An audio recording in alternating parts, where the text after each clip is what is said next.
Son, the team is prepared for you. Have you truly considered it? After all, if you and your brother join forces, you could certainly create a commercial miracle. A distinguished middle-aged man was conversing with a handsome young boy. Rest assured, father, I have made my decision. I do not wish to engage in business. My passion lies in basketball. Although I cannot become a professional athlete, being a coach would be quite fulfilling, especially if it were for an NBA team. That would indeed be impressive. Seeing his son's resolve, the middle-aged man chose not to press further. When his son was 16, he had served as a basketball coach at a junior high school in America, earning the affection of his players and leading them to a national runner-up finish, a title overshadowed only by the future NBA star Blake Griffin. As a result, the young boy gained a modest reputation within the basketball community. Though he appeared to be merely an ordinary coach, he was in fact Xu Xiao, the chief heir of the renowned Fortune 500 company Tianhong Group. Xu Xiao had a half-brother, the product of his father Xu Xing's youthful indiscretion.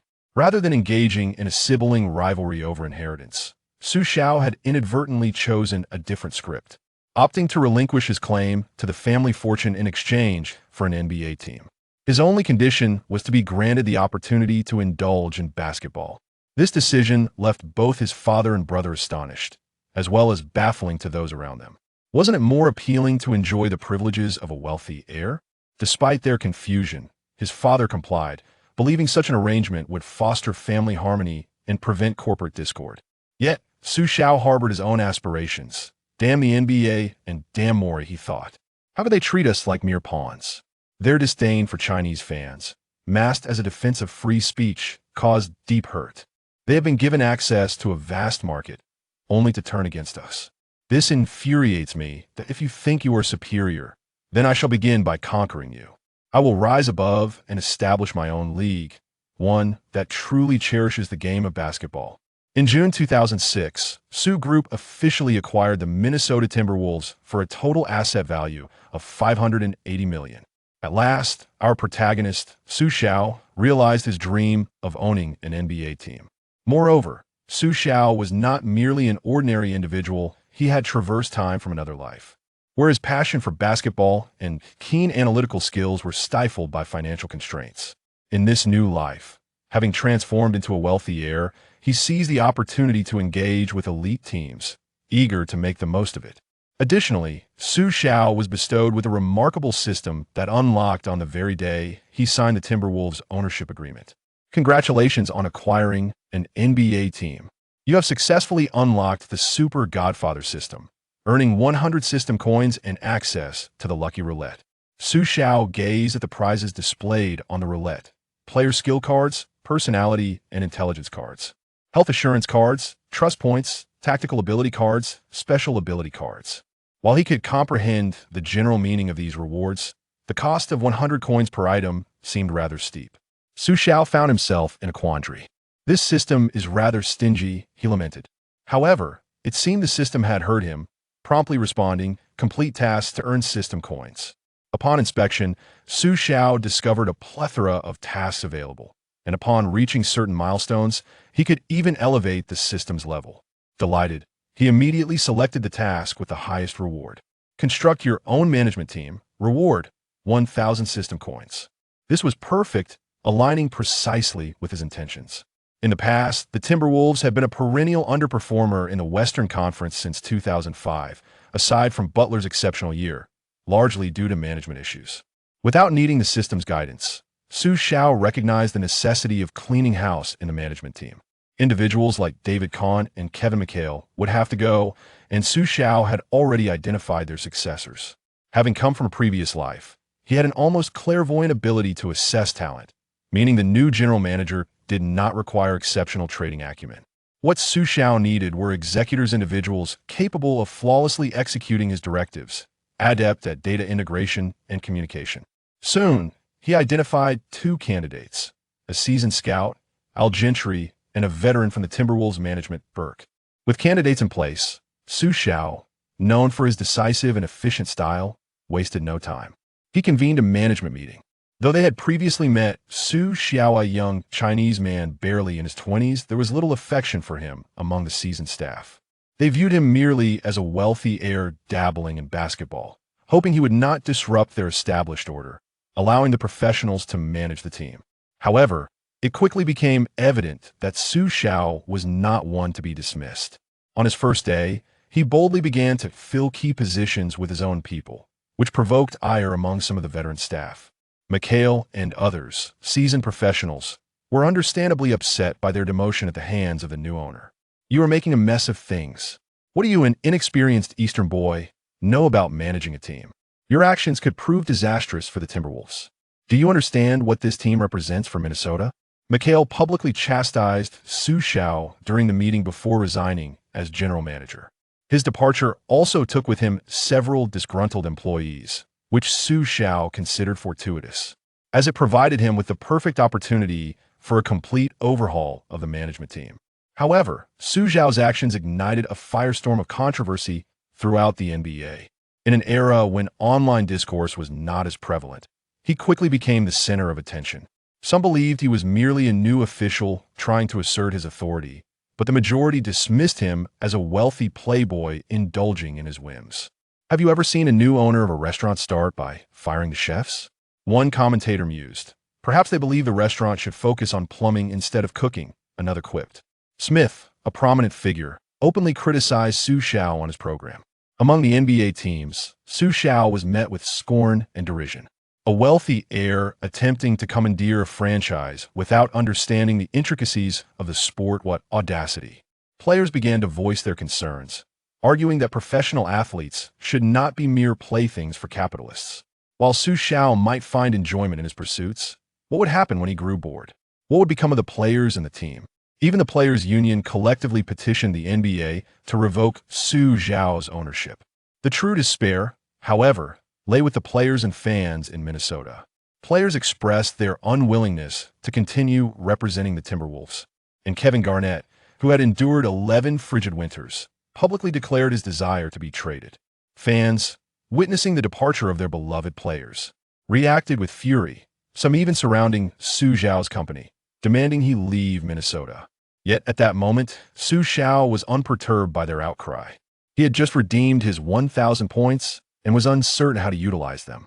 When he emerged from the system, seeing the torrent of criticism directed at him, he remained silent. He had long anticipated the current situation, and the reactions of both players and fans could be deemed quite normal. After all, it was his own unyielding methods in pursuit of his objectives that had led to this. Nevertheless, he remained indifferent. Anyone wishing to leave the team was free to go. Furthermore, he was certainly not in need of the fans' ticket revenue, given that their Tianhong group was among the most prestigious conglomerates in the world. When he took over the team, his father had advised him that no matter how poorly the team performed, over a span of 10 or 8 years, it was unlikely he would earn less than he did in just 1 year. In his father's eyes, this team was merely a leisure pursuit for him, a form of compensation for not having spent enough time together, especially after the early demise of Xu Xiao's mother, which left him largely raised by his grandparents. He felt he owed Xu Xiao a great deal, and the emergence of a brother competing for inheritance only deepened his sense of guilt.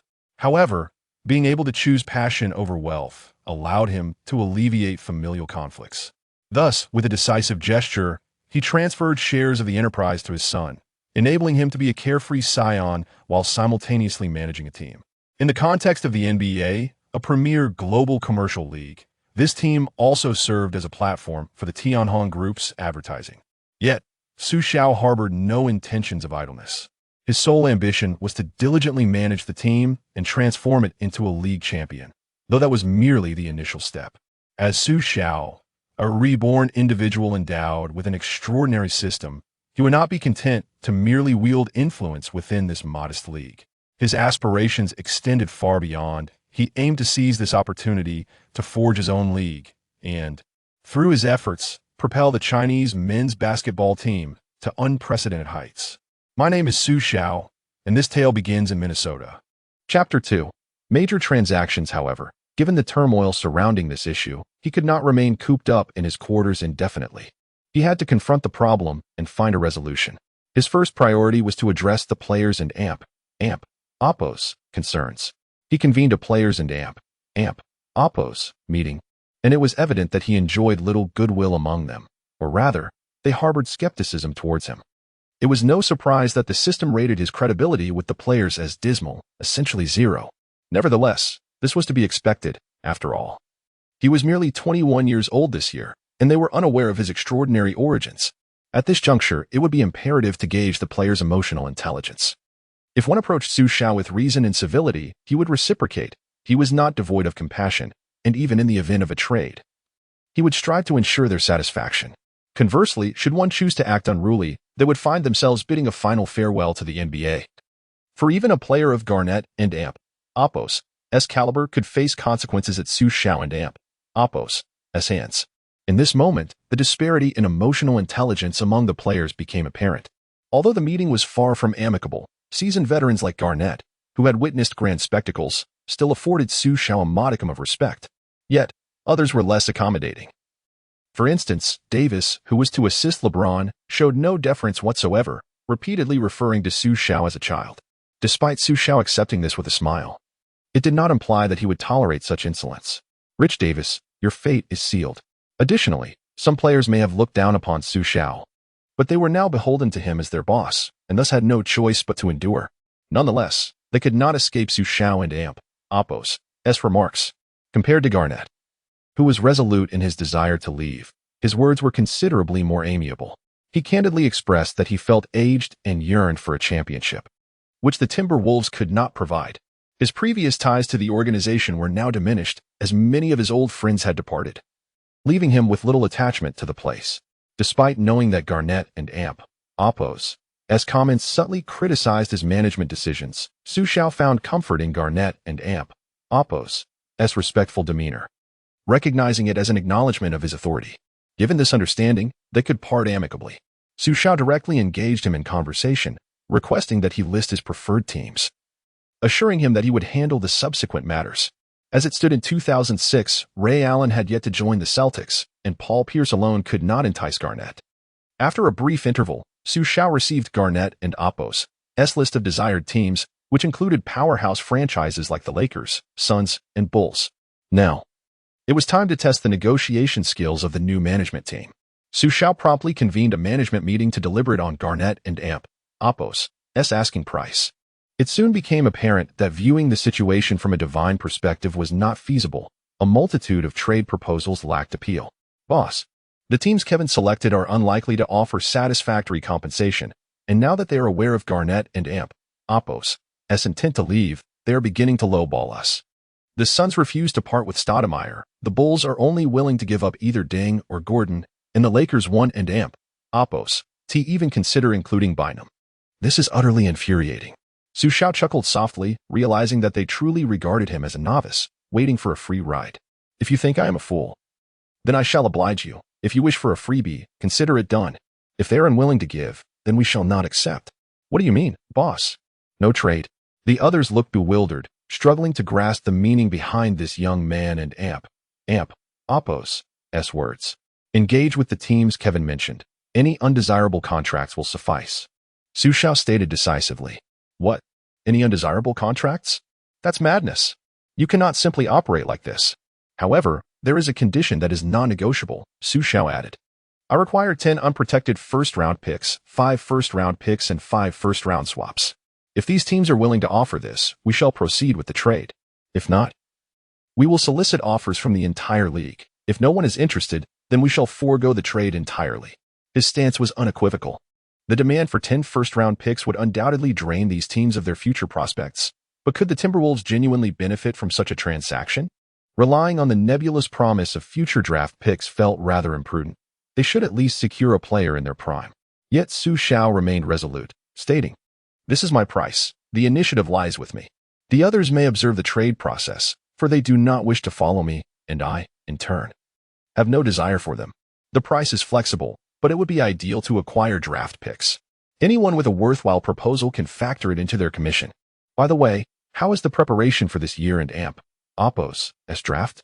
Is there a report available?" Even though 2006 was a less favorable year for the draft, Xu Xiao still wished to scout potential talent. We possessed the 6th overall pick in the first round and 3 second-round picks, 36, 37, and 57. Xu Xiao was surprised to discover that the Timberwolves had amassed such a bounty of second-round picks this year. However, the second-round picks lacked significant value. With only Millsap standing out as a decent prospect, the others fell short in terms of talent.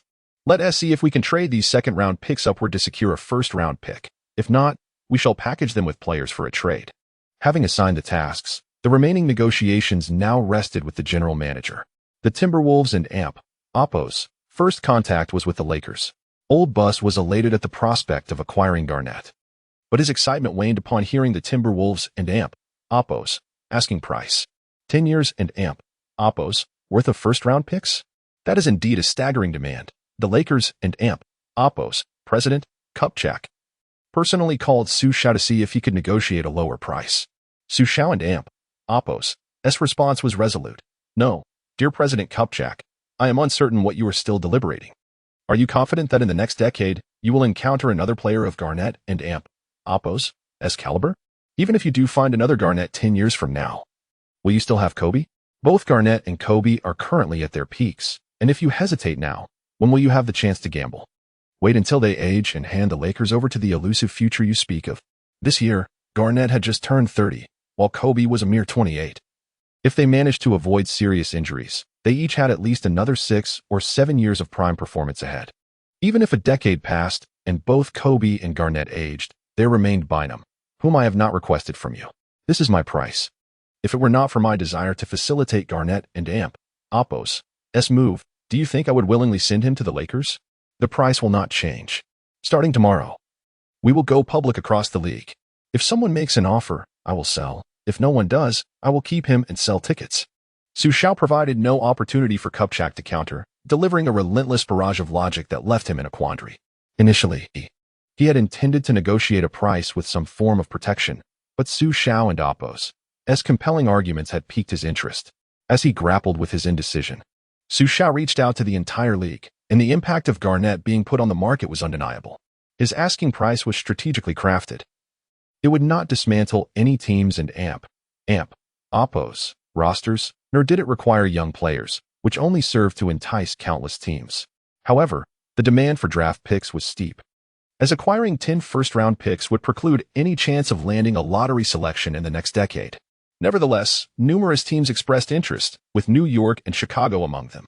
The Bulls have acquired Ben Wallace, aiming for a resounding performance next year, and they possess the Knicks and Oppos' draft picks for this year and the next, making it feasible to trade away their own selections. The Knicks will not have draft picks until 2008, yet they are willing to part with their young big men, David Lee and Channing Frye, in exchange for the opportunity to acquire Kevin Garnett. Additionally, the Suns, Pistons, Rockets, Cavaliers, and Mavericks have all engaged in negotiations with the Timberwolves. This development has incited urgency within the Lakers, particularly for Kobe Bryant. Garnett is one of the few players whom Kobe holds in high regard. Their shared competitive spirit and team-oriented mentality align perfectly. The combination of Kobe and Garnett would undoubtedly surpass that of Kobe and Pau Gasol. I fail to comprehend your hesitation. Do you genuinely believe that you can draft a player of Garnett and Oppos' caliber in the future? Furthermore, you have yet to part with Andrew Bynum, whom you value precisely for his potential. The current scenario offers both potential and immediate impact. What is there to deliberate?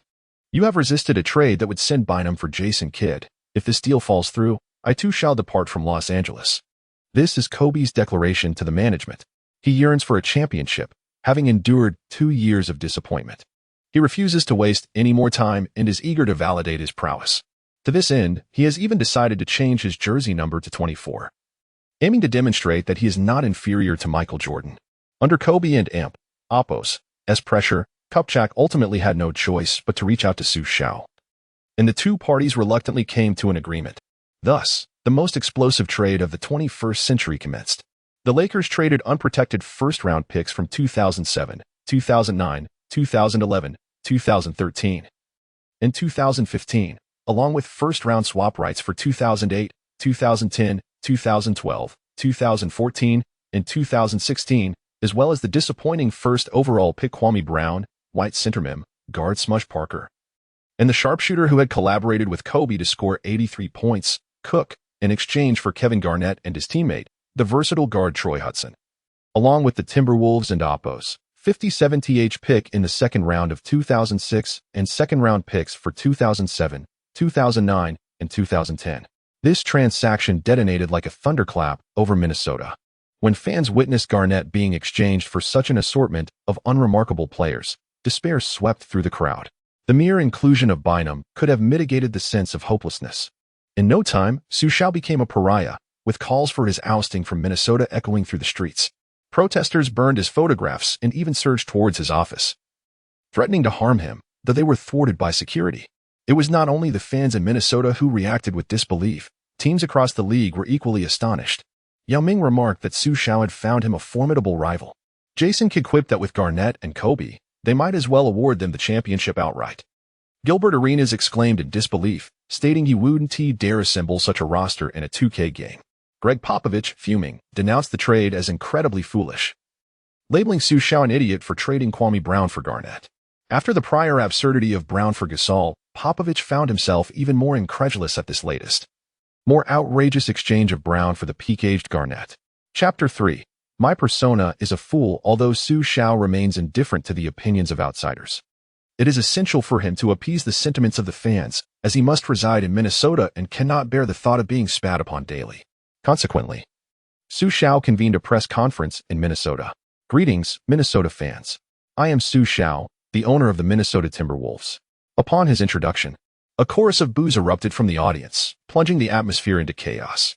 However, despite his youthful age, Xu Xiao possesses a mature mindset and has weathered many storms, rendering him unfazed by such reactions. I understand that some of you may be resistant to my decisions. To be frank, I share your sentiments. As a devoted fan of Kevin Garnett, trading KG felt akin to having my girlfriend stolen away. The crowd jeered, accusing him of insincerity, but Xu Xiao remained undeterred. Yet, I stand firm in my choice, without regret.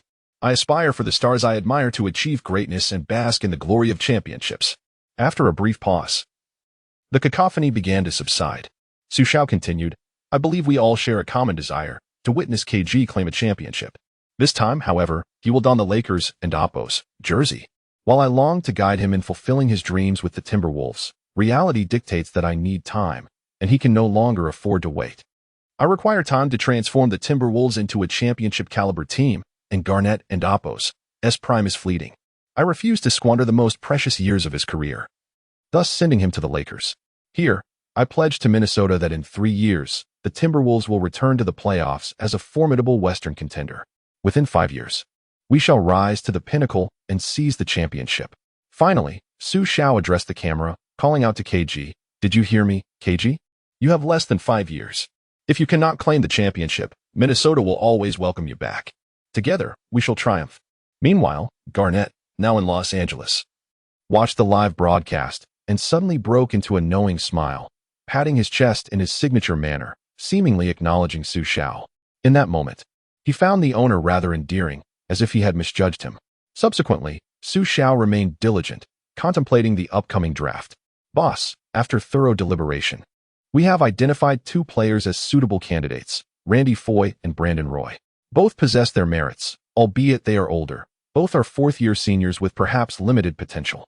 Elgin handed over the draft report, but Xu Xiao, without even glancing at it, decisively stated, Select Roy. Elgin hesitated, but Xu Xiao, with unwavering resolve, reiterated, Select Roy. Xu Xiao was acutely aware of Roy and Oppos' potential trajectory compared to Foye. The draft report served merely as a tool to assess the capabilities of his subordinates. His sole concern was Roy and Oppos' injury history.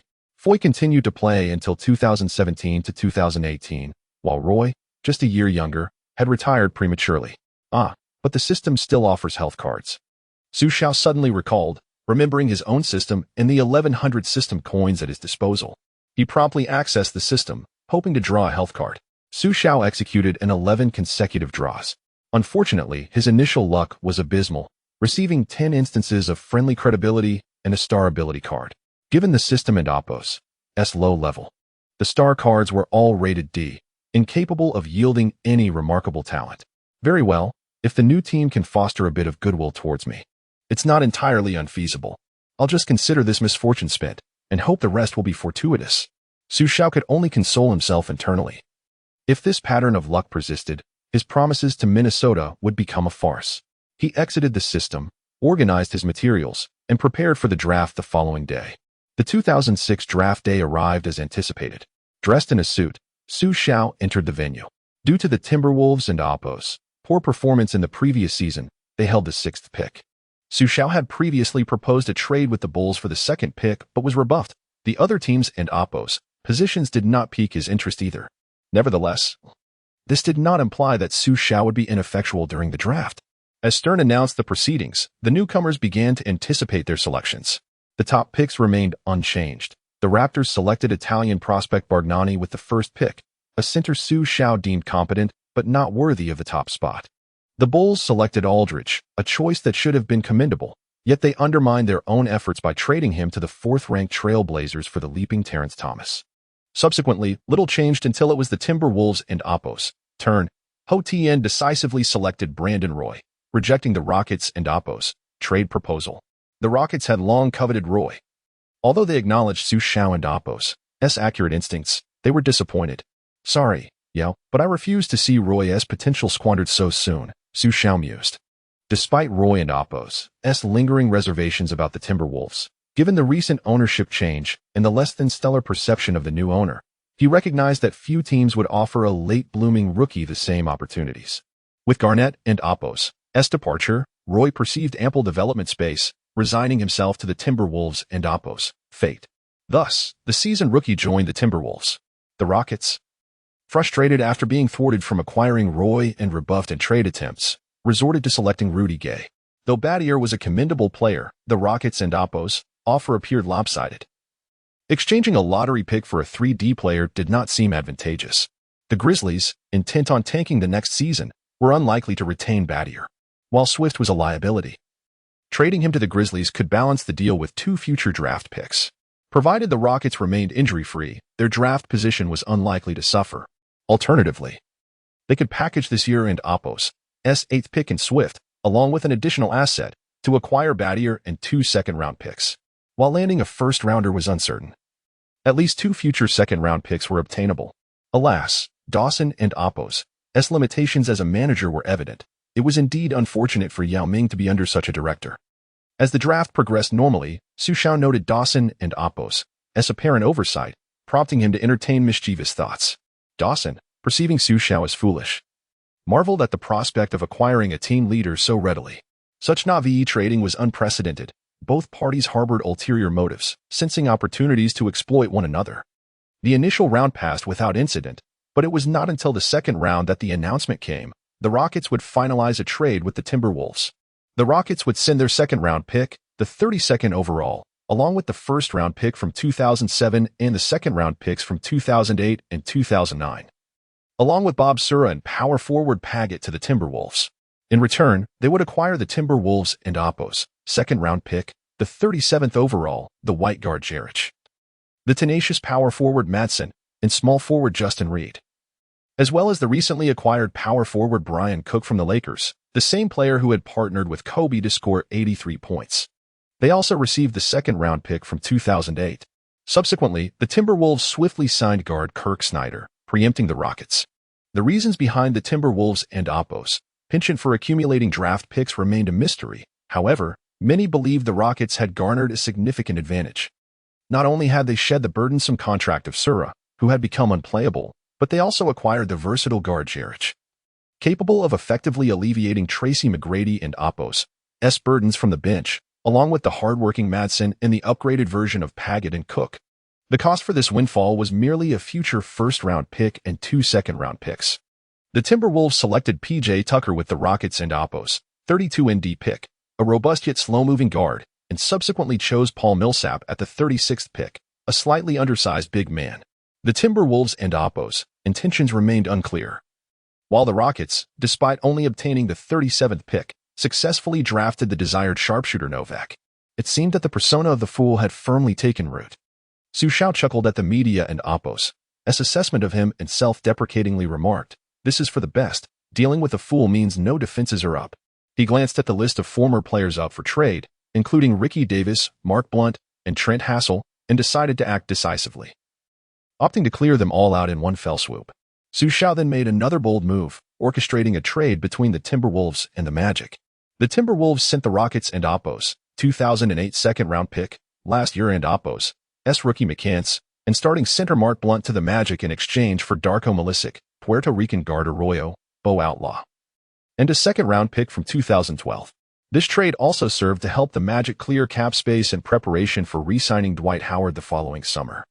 Next came an audacious move, as the Timberwolves traded the assets obtained from the Lakers, Mim, and the enigmatic Parker, along with Ricky Davis and Wright, to the New York Knicks in exchange for the exorbitantly bad contracts of Malik Rose and Jerome James, alongside the increasingly lost Francis and Yao Ming and Apos, former teammate Taylor, as well as a protected first-round pick from 2008. If the protections held, it would automatically defer to a 2009 pick protected for the top 14 and a 2010 pick protected for the top 16 until 2011, at which point it would become an unprotected first-round pick, along with this year and Apos' and 2013 and Apos' second-round picks.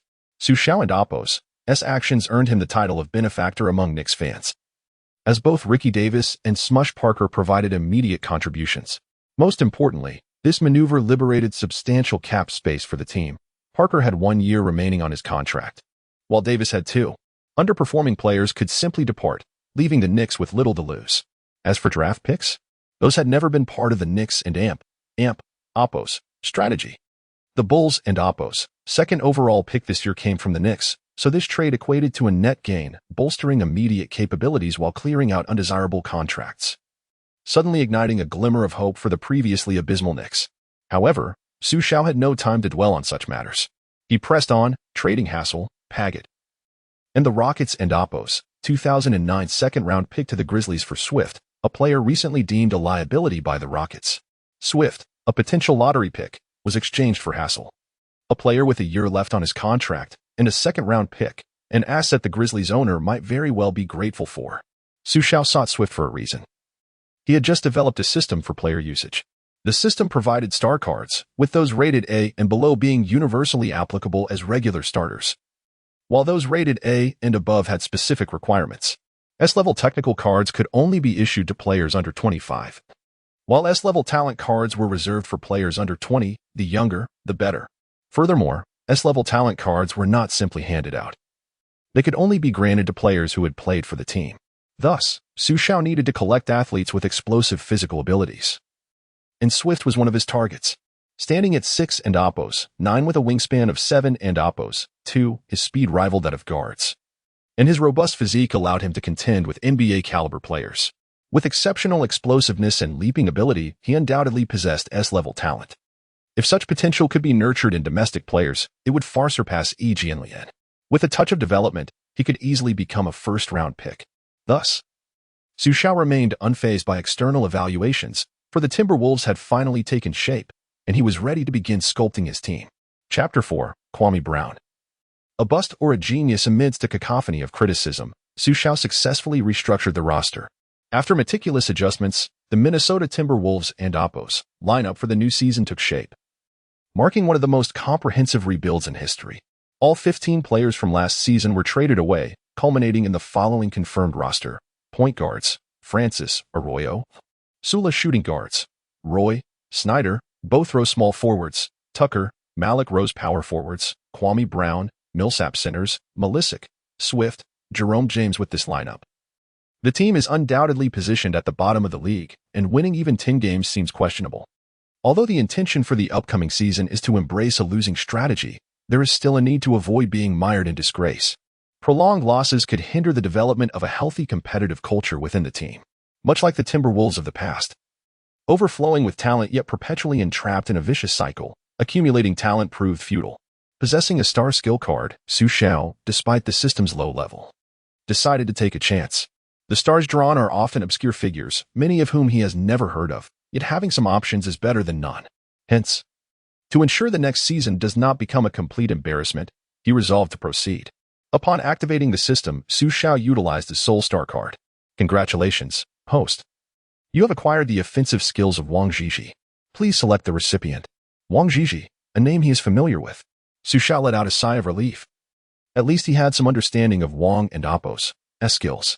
Wang and Apos' offensive prowess is indeed comprehensive, and his shooting technique would earn him a place in the NBA, despite his physical attributes being somewhat average. While he stands out in China, his physicality falls short at the NBA level. Nevertheless, he managed to carve out a 5 or 6 year career in the NBA, primarily relying on his exceptional offensive skills.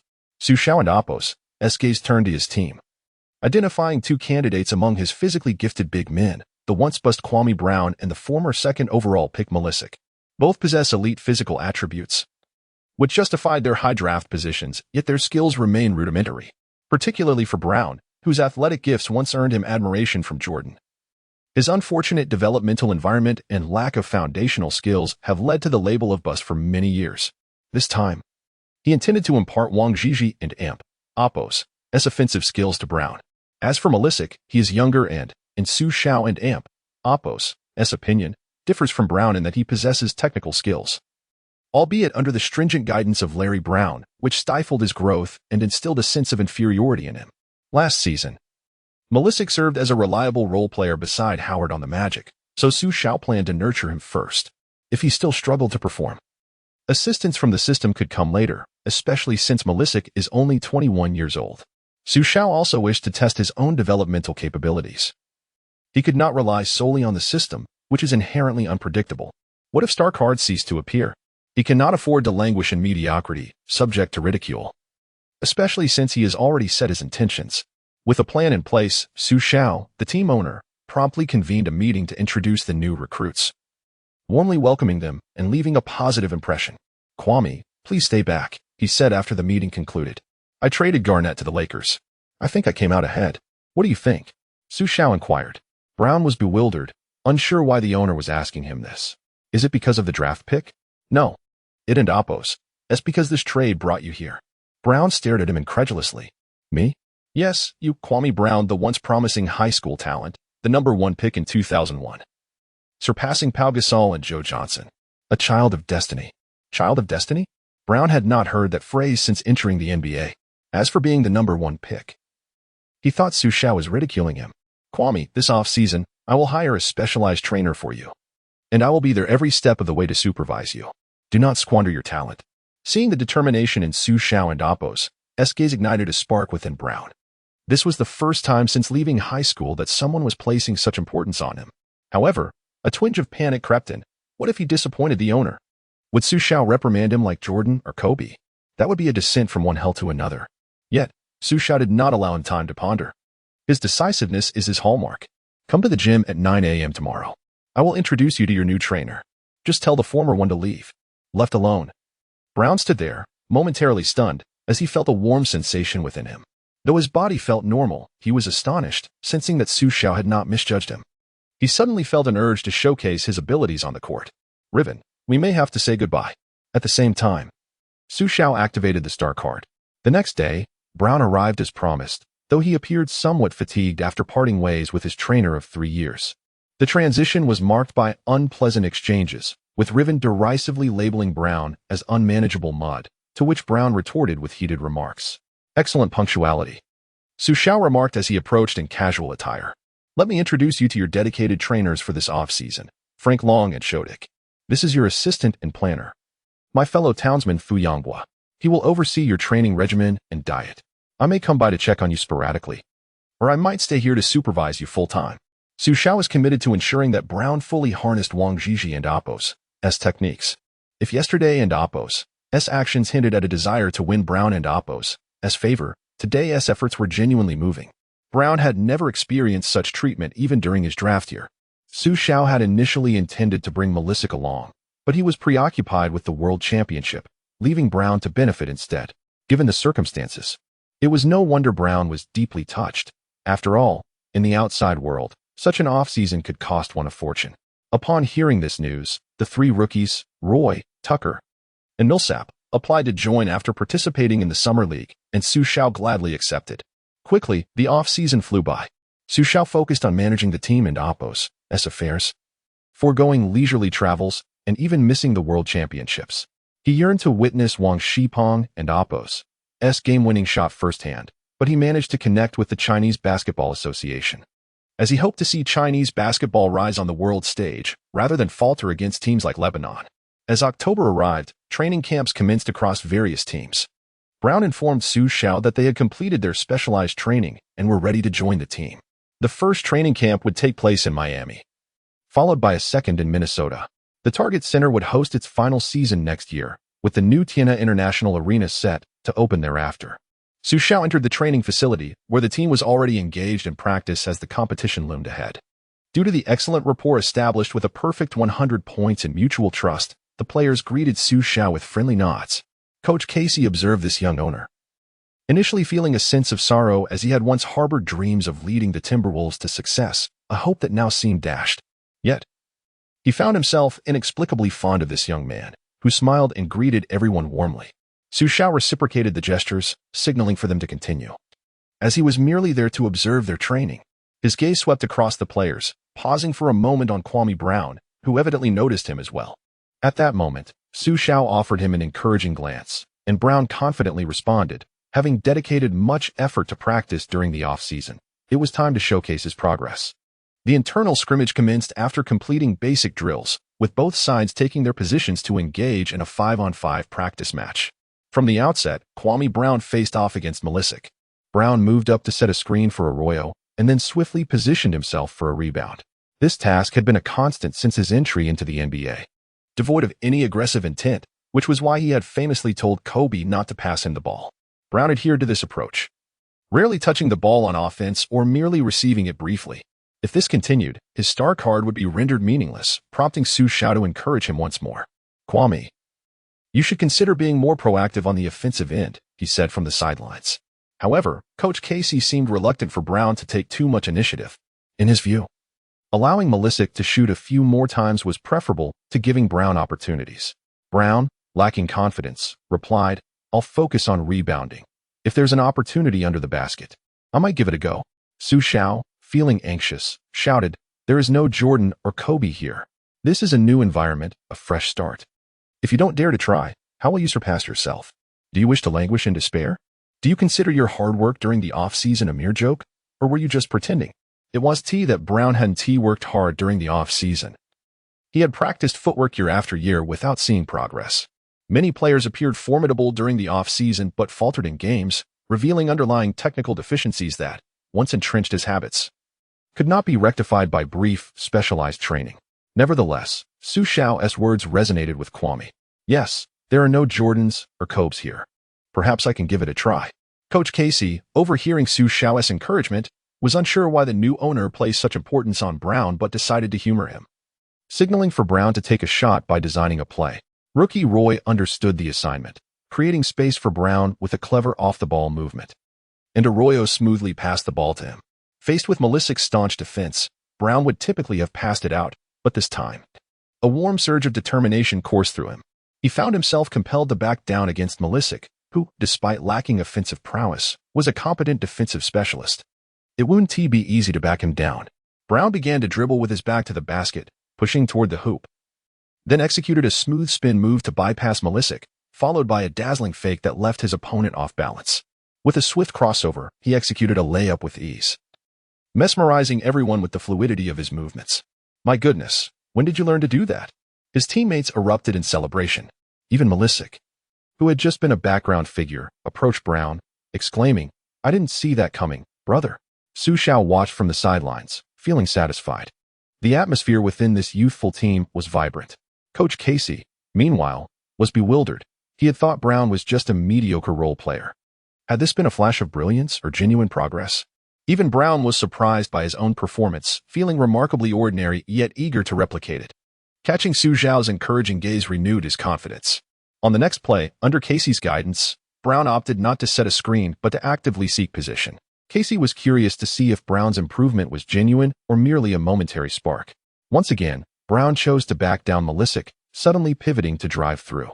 Brown's athleticism was undeniable. Had this been another player, they likely would have struggled to shake off the defense. After engaging in contact, they might have been forced into a difficult shot. However, Brown's first step was swift, and he held his ground in the confrontation. He then executed a sudden stop, creating space for a textbook mid-range jumper from just outside the 3-second area, which he sank with precision. This moment sparked a glimmer of hope in Coach Casey and greatly bolstered Brown's confidence. On the subsequent play, without a signal from the coach, Brown dutifully set a screen. But Roy's drive was thwarted by Malisic. With time running out, the only option was to pass to Brown, who stood beyond the three-point line. At that moment, An audacious thought struck him. He wanted to attempt a three-pointer. Yet, hesitation gripped him, and he lowered his hand. Do not hesitate, Kwame. No one here will scorn your bravery, but we will disdain your cowardice, Xu Xiao called out from the sidelines. Hearing his owner's encouragement, Brown regained his confidence. As the shot clock dwindled, he launched a three-pointer that arced beautifully through the air and swished through the net. Oh my goodness, that was incredible. Roy cheered, jumping in celebration for Brown. Although Roy was still a rookie, he was beginning to exhibit leadership qualities, actively encouraging his teammates, a trait Xu Xiao noted with approval. The entire team celebrated Brown's success, and even Coach Casey praised his substantial improvement during the off-season, declaring the upcoming season would be exciting. Xu Xiao clapped enthusiastically, pleased to witness this development, as he did not wish for Brown and Appo's talents to go unnoticed. After all, for Brown, a three-pointer was as familiar as breathing. Chapter 5. A stunning debut, gentlemen. You have all performed admirably. After the training session, Xu Xiao gathered everyone together. Your training just now was remarkable. I understand that many of you harbor a sense of defiance within. Upon your arrival in Minnesota, it is likely that you felt some disdain for this place. Perhaps even a sensation of being discarded like refuse. However, I wish to convey to you that we have all faced underestimation, yet we have never faltered. Those who belittle us shall inevitably bear the consequences. Just as our team name suggests, we are the ferocious Timberwolves, wolves that stand tall above the entire league. Despite undergoing significant changes and being underestimated, much like myself, your owner, who has become the laughingstock of the league, I firmly believe you will demonstrate through your actions that my decisions were sound. Xu Xiao's words ignited a fervor within the Timberwolves, resonating deeply with their hearts. Among them were those who had faced ridicule since entering the league, such as Kwame Brown and Malisic, as well as Francis, who was deemed a liability. Alongside those like Millsap and Tucker, who were not favored during the draft, and others marked as burdensome contracts. They had all arrived here as part of a trade to a Timberwolves team preparing for reconstruction. Xu Xiao was indeed correct. They felt as if they had been abandoned to a rubbish heap. Yet, they understood that the reason this place was likened to a dumpster was due to Xu Xiao trading a plethora of quality assets for what was perceived as a collection of refuse, leading to their owner being mocked throughout the league. Now, they were not merely seeking to prove themselves, but also to repay their owner's faith. Although they recognized that the primary objective for the Timberwolves in the upcoming season was not to win, every player in this league detests losing. Consequently, during this preseason period, they began to train with relentless fervor. Even Francis, who typically indulged in a life of luxury, began to apply himself diligently in Minnesota. Soon, the new season arrived as anticipated. The Timberwolves had yet to win a game in the preseason, and consequently, media outlets unanimously predicted that the Timberwolves would finish at the bottom of the standings this season, possibly even breaking the 76ers and Appo's historical record of 9 wins and 73 losses. All right, gentlemen, the new season has commenced. You are all professional players, and you know precisely what to do. I shall say but one thing. Go out there and slap those doubters squarely in the face. Xu Xiao rallied his team before boarding the plane. Their inaugural game was against their divisional rivals, the Nuggets, in an away match. Although Allen Iverson had yet to join the Nuggets, their strength was still formidable, making this opening game a challenging prospect for the Timberwolves. Upon arriving in Denver, Xu Xiao was met with news.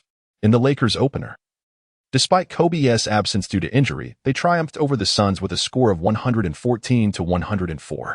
Garnett delivered an astounding performance, securing 28 points, 11 rebounds, 6 assists, 2 steals, and 2 blocks without a single turnover, while Odom led all scorers with 29 points. Under Garnett and Appo's defense, the returning Stoudemire was limited to just 6 points and 4 rebounds. This match brought immense satisfaction to Lakers fans, who had been eliminated by the Suns in the first round the previous season. The Lakers showcased their dominance from the outset of the new season. Even with Stoudemire's return, Garnett's presence provided Lakers fans with reassurance. They eagerly anticipated the return of Kobe, envisioning a bright future for the purple and gold dynasty. Meanwhile, the memory of Garnett being acquired with a decade and Appo's worth of draft picks faded, and Xu Xiao had likely been elevated to the status of a savior in Los Angeles, with whispers of a statue in his honor by the Staples Center. While Los Angeles thrived, Minnesota remained shrouded in ice and snow. Witnessing Garnett and Appo's formidable performance for the Lakers left Timberwolves fans feeling disheartened, and the sight of their extravagant owner stirred frustration within them, longing to deliver a reprimanding slap to him.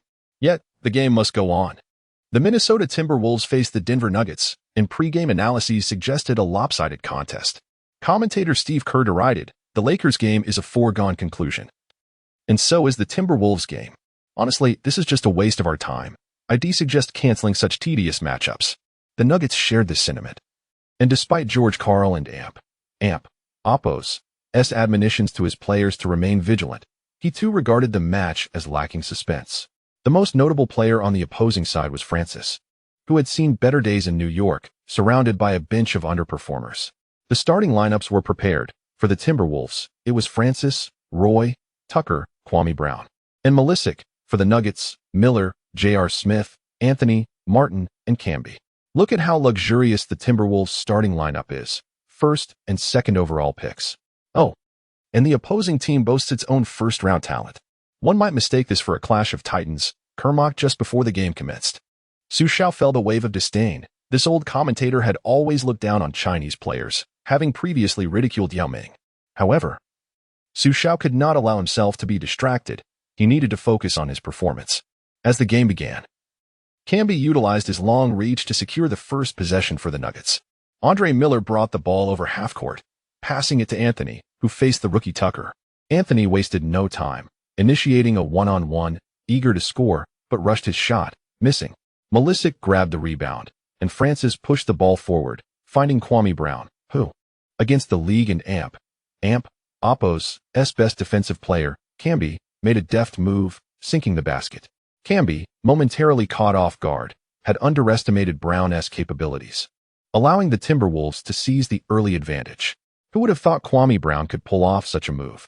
It appears he has indeed put in considerable effort to shed the label of the biggest draft bust in history, commentators remarked, though their skepticism remained. Despite Brown and Oppo's impressive start, Camby remained unfazed, attributing the play to a momentary lapse in their defensive formation. With renewed focus, Anthony regained possession, and against the rookie Tucker, executed a seamless turnaround jumper, scoring effortlessly. Even the pinnacle of Tucker and Oppo's abilities would struggle to contain Anthony, let alone a rookie. "No worries, we'll regroup," Francis shouted, dribbling the ball over half-court, directing his teammates and Oppo's movements. "Hey, am I seeing things, or is Kwame Brown in position?" Indeed, he was, prompting confusion among observers. What on earth are the Timberwolves and Oppo's coaches thinking? Allowing Brown to operate in the post? Have they mistaken him for Garnett? Francis is actually passing the ball to him. Surely he doesn't believe he can take on Camby? Camby too found the situation amusing. Confident in his defensive prowess, he stood his ground, ready to challenge Brown. Unperturbed by his deep positioning, Brown utilized his physique to effectively block Camby and Oppo's position while receiving the pass, subsequently driving towards the basket with determination. It must be noted that Brown and Oppo's considerable size was indeed a challenge for Camby, who attempted several times to use his long arms for interference, yet to no avail. With a subtle shift of his shoulder against Camby, Brown accelerated, executed a sudden stop, and performed a powerful, emphatic dunk that reverberated with force. If the previous play might have been attributed to a fortuitous lapse in the Nuggets and Oppo's defensive alignment, this one was undeniably a product of skillful footwork and sheer strength. Camby, visibly unsettled, began lamenting to his teammates about the lack of help defense, leaving the commentators in awe, who could only commend the spectacular dunk. In stark contrast to the Nuggets and Oppo's bench, the Timberwolves and Oppo's substitutes erupted in jubilation, with Xu Xiao among the most elated. However, amid his excitement lingered a tinge of regret, as he recognized that while Deji and Oppo's skills could undoubtedly hold their own in the NBA, he lacked Brown and Oppo's physical attributes. If it had been Deji, it was likely that he would have struggled to maintain possession after their first confrontation, and even if he managed to execute that spin move, it would likely have resulted in a mere layup, susceptible to being blocked or disrupted, far from such an explosive dunk. He hoped for a talent card to cultivate a Chinese powerhouse of his own. Lost in thought, a turnover occurred on the Nuggets side, leading to a baseline out of bounds for the Timberwolves. This time, Brandon Roy chose to run a pick and roll with Brown, their most frequently employed tactic in practice. Brown's solid frame effectively shielded the defender, J.R. Smith, allowing Roy to drive towards the basket, drawing the Nuggets' defense in, before dishing the ball to Malisic. Although Malisic's offensive capabilities had yet to be fully developed, his defensive skills and ability to facilitate plays were being honed, and he astutely recognized the open Kwame Brown. At that moment, Kwame stood beyond the three-point line, with everyone watching him in bemusement. What was he doing? Surely, he would and amp, Oppos, attempt a three-pointer. While it was undeniable that he had worked hard during the offseason, and his progress was evident in this game, if he dared to shoot from beyond the arc, it would truly surpass my understanding. I wagered that he was merely feigning an attempt and would drive instead, but he actually shot. Before the commentator could finish his sentence, Kwame Brown raised his hand for a three-pointer, the ball tracing a perfect arc through the air, smoothly finding the net. Following the basket, the Timberwolves bench erupted, wildly waving towels, while the Nuggets stood in stunned disbelief. In the next possession, the Nuggets again left him unguarded beyond the arc. Observing this, team leader Francis unhesitatingly passed the ball to him. Fueled by the confidence from his previous shot, Brown launched another three-pointer, executing it with precision. After scoring, Brown let out a triumphant roar, while the Nuggets grew anxious, having been outscored 10-2 by the Timberwolves on their home court. Anthony could no longer tolerate this, and with a fierce resolve, he took matters into his own hands. Against rookie Tucker, Anthony decisively maneuvered past him for a strong layup, only to find Kwame Brown once again before him. Yes, his primary responsibilities remained intact. His defensive prowess and rim protection were still formidable. As he delivered a resounding block on Anthony, Malisic secured the rebound and initiated a fast break. Francis received Malisic's long pass, streaking down the court for a breakaway dunk that left the Nuggets reeling and prompted a timeout. The Timberwolves had stunned the Nuggets with a 12-2 lead at the outset, a scenario few had anticipated. Given that this team comprised largely of players deemed expendable by others, bolstered by a few promising rookies, it was supposed to be a team lacking in competitiveness. Yet they had rendered the playoff-bound Nuggets speechless.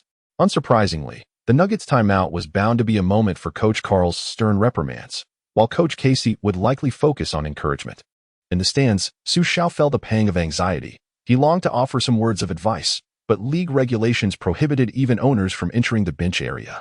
He silently hoped he could provide encouragement to Tucker, as facing an offensive juggernaut like Anthony could easily erode a rookie and amp, Oppos, as confidence. Especially since Tucker was not yet the formidable player he would eventually become. Indeed, upon returning from the timeout, the Nuggets intensified their efforts, with Miller ramping up his defensive pressure on Francis, leading to a series of mishaps for the Timberwolves. Francis, growing increasingly frustrated, committed several glaring errors. He had never been an exemplary point guard. Despite possessing remarkable athleticism, as Xu Xiao would put it, he was akin to a budget version of Westbrook, flashy but lacking substance. Throughout his career, Francis and amp, Oppos' peak was characterized by similar shortcomings. While his explosive athleticism garnered a significant fan base, and his association with Yao Ming elevated him to all-star status. A closer examination of his career reveals only one playoff appearance, coinciding with Van Gundy and amp, Oppos' demands for him to adapt. That season, it was evident he struggled in the role of facilitator. It was only after being traded to the Magic, partnering with rookie Dwight Howard, that he achieved peak numbers of 21 points and 6 assists per game. Subsequently, a trade to New York saw him lose his way, and he gradually faded from the league. However, this time, he encountered Xu Xiao and was traded to Minnesota, departing the glitz and glamour of New York for the frigid embrace of Minnesota. Chapter 6. The first victory. Xu Xiao believed that Francis still had room for improvement, as he was not yet 30 and had not sustained any significant injuries. Even in the event of a serious injury, a health card could restore him.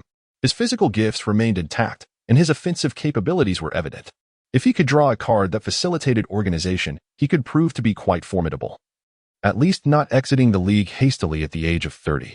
As Xu Xiao pondered these thoughts, the Timberwolves found themselves halted by a surge from the Nuggets. Upon returning from the timeout, the Timberwolves clearly altered their strategy, substituting Arroyo and Snyder for Francis and the overwhelmed Tucker. The primary offensive focus shifted from Brown to the rookie Roy, who faced the daunting challenge of shouldering such responsibility in his inaugural game. Unfortunately, Roy failed to score on his first 2 attempts. Fortunately, the Timberwolves and amp, Oppos' defense was robust, particularly with the newly introduced young player, Kirk Snyder. This future CBA star showcased his tenacity from the moment he stepped onto the court, exhibiting remarkable resilience in his matchup against Anthony. Snyder, like Tucker, possessed a solid physique. Yet his defensive prowess surpassed that of the rookie. Rather than relying solely on physicality, he employed a tenacious approach akin to a rubber band, closely adhering to his opponent, which proved to be quite discomforting for Anthony. Coupled with the support from Malisic and Brown, Anthony struggled to convert several scoring opportunities. However, at this juncture, Anthony was still benefiting from the superstar calls of the league, managing to close the gap through free throws despite his missed attempts. At the end of the first quarter, the Timberwolves held a slender lead of 25-21. As the second quarter unfolded, Roy gradually acclimated to the rhythm of the NBA. For a rookie of his age, his technical skills were undoubtedly more refined compared to typical emerging talents, and he could physically contend with the pace of the league. It was evident that Roy and Oppo's basketball IQ enabled him to adapt swiftly to the NBA and Oppo's tempo. Although his shooting accuracy remained elusive, several well-timed attempts failed to find the basket. Fortunately, Malisic secured the rebounds, granting the Timberwolves additional opportunities. Indeed, Malisic was a promising talent, having previously dominated Gasol in Europe. One could lament Larry Brown and Oppo's mismanagement of such a promising player. Thankfully, Malisic was still young, not yet 22, and his technique had yet to solidify, allowing for potential development. With the right support, his innate talent could flourish without the need for skill cards. Xu Xiao found himself cursing Larry Brown once more from the sidelines. The Nuggets, known for their offensive prowess and fast pace, found their counterattacks stifled by Malisic and Oppo's continuous rebounding efforts, forcing them into a grind against the Timberwolves. This frustrated the Nuggets, as even if they managed to secure a victory, it would be unsatisfying. The Timberwolves held the upper hand, prompting George Karl to make a substitution, introducing Nene, the beastly center from Brazil. Nene was a different entity from Camby. His solid frame effectively blocked Malisic and Oppo's movements. With a well-rounded skill set, Nene could dominate in the low post, facilitate plays near the free throw line, and shoot effectively from mid-range, aligning perfectly with Karl and Oppo's tactical philosophy. Once he established control over the boards, the initiative shifted back to the Nuggets. "Coach, let me get on the court," Kwame Brown eagerly volunteered. Witnessing this display of confidence brought Xu Xiao great relief. He was no longer the player who merely pleaded for the ball, but was now exuding self-assurance.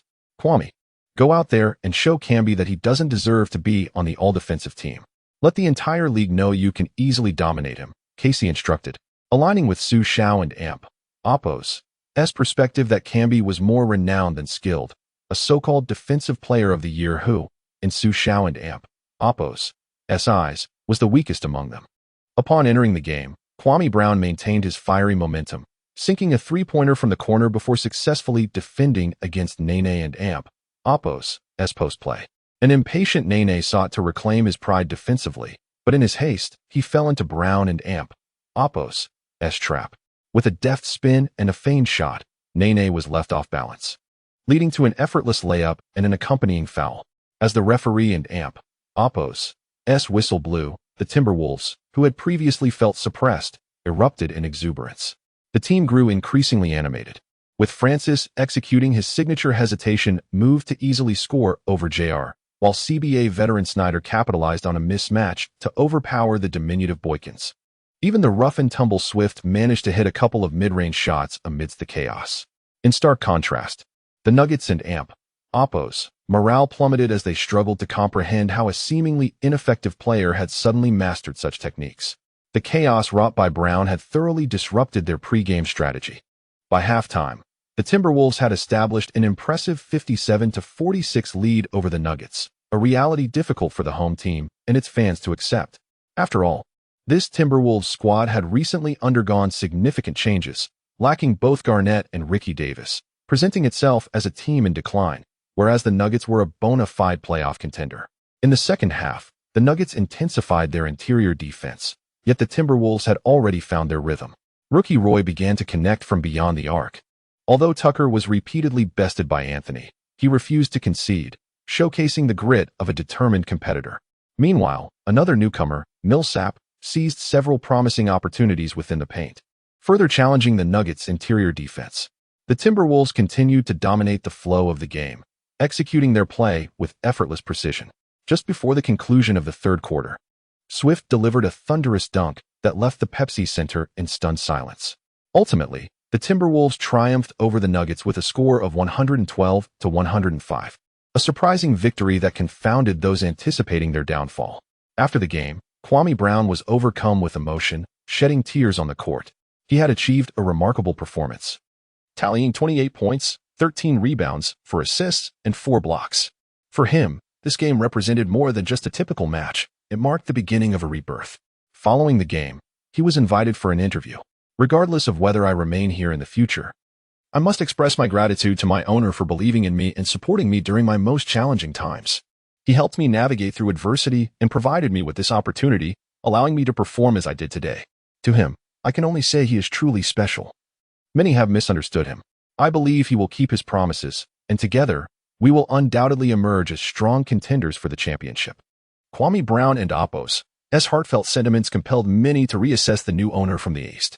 However, at that moment, Xu Xiao was preoccupied with the triumph that had activated the system's second task. He had achieved his first NBA victory, earning 3,000 system credits, along with an additional 500 credits for securing the first win of the 2006-2007 season. Moreover, the system had successfully upgraded, enhancing the star card cap from grade D to grade B, signifying a stable starting position. Currently, I possess 500 points. Perhaps I should attempt a tenfold draw once more. Just a D-rank Wang Zhizhi can bring such a significant change to the players. It appears that with the right combinations, any player has the potential to surpass their limits. Xu Xiao mused to himself. I still have the unrefined gem that is Melisic in hand. Although others may have limited talent, a little enhancement could form a vital piece of the puzzle for future championships, and there is no rush to deploy them immediately.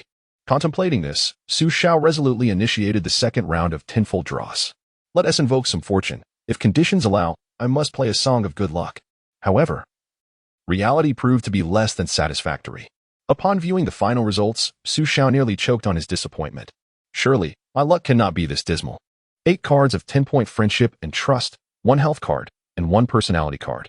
What use is such an abundance of friendship and trust? The maximum friendship and trust for a team is only 200. Although Xu Xiao started with a mere 30 points due to the team and Oppo's initial hostility towards him, he had already amassed 100 points in his first draw. Adding this 80 points surpasses the limit. Unless new players arrive, this success will be rendered useless. This infuriating system is determined to solidify my status as a non-royal. No, I must purchase a property in Europe. I shall become a European sovereign. 10 minutes later, as Xu Xiao rubbed his hands with aromatic oil, he played the song of good fortune. I refuse to believe my luck can be this abysmal. With 500 points remaining, I shall attempt another tenfold draw. Surely, this time, I must receive something of greater value. Even a couple of star player health cards would suffice. In this subsequent tenfold draw, the results were markedly better. Aside from 6 of the least useful friendship cards, there was a B-rank star player card, a player health card, a unity card, and a special skill card.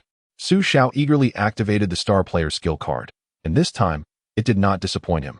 Continuing his streak of good fortune, he drew Kyle Korver, one of the most renowned shooters in league history. Such shooting prowess could elevate anyone's game.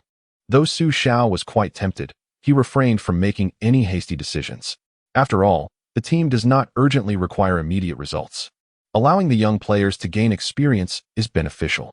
When the Timberwolves truly need victories, it will not be too late to utilize them. He decided to hold on to the remaining 2 health cards and 1 skill card for now, while the unity card could be deployed, as it ranks just below friendship and trust.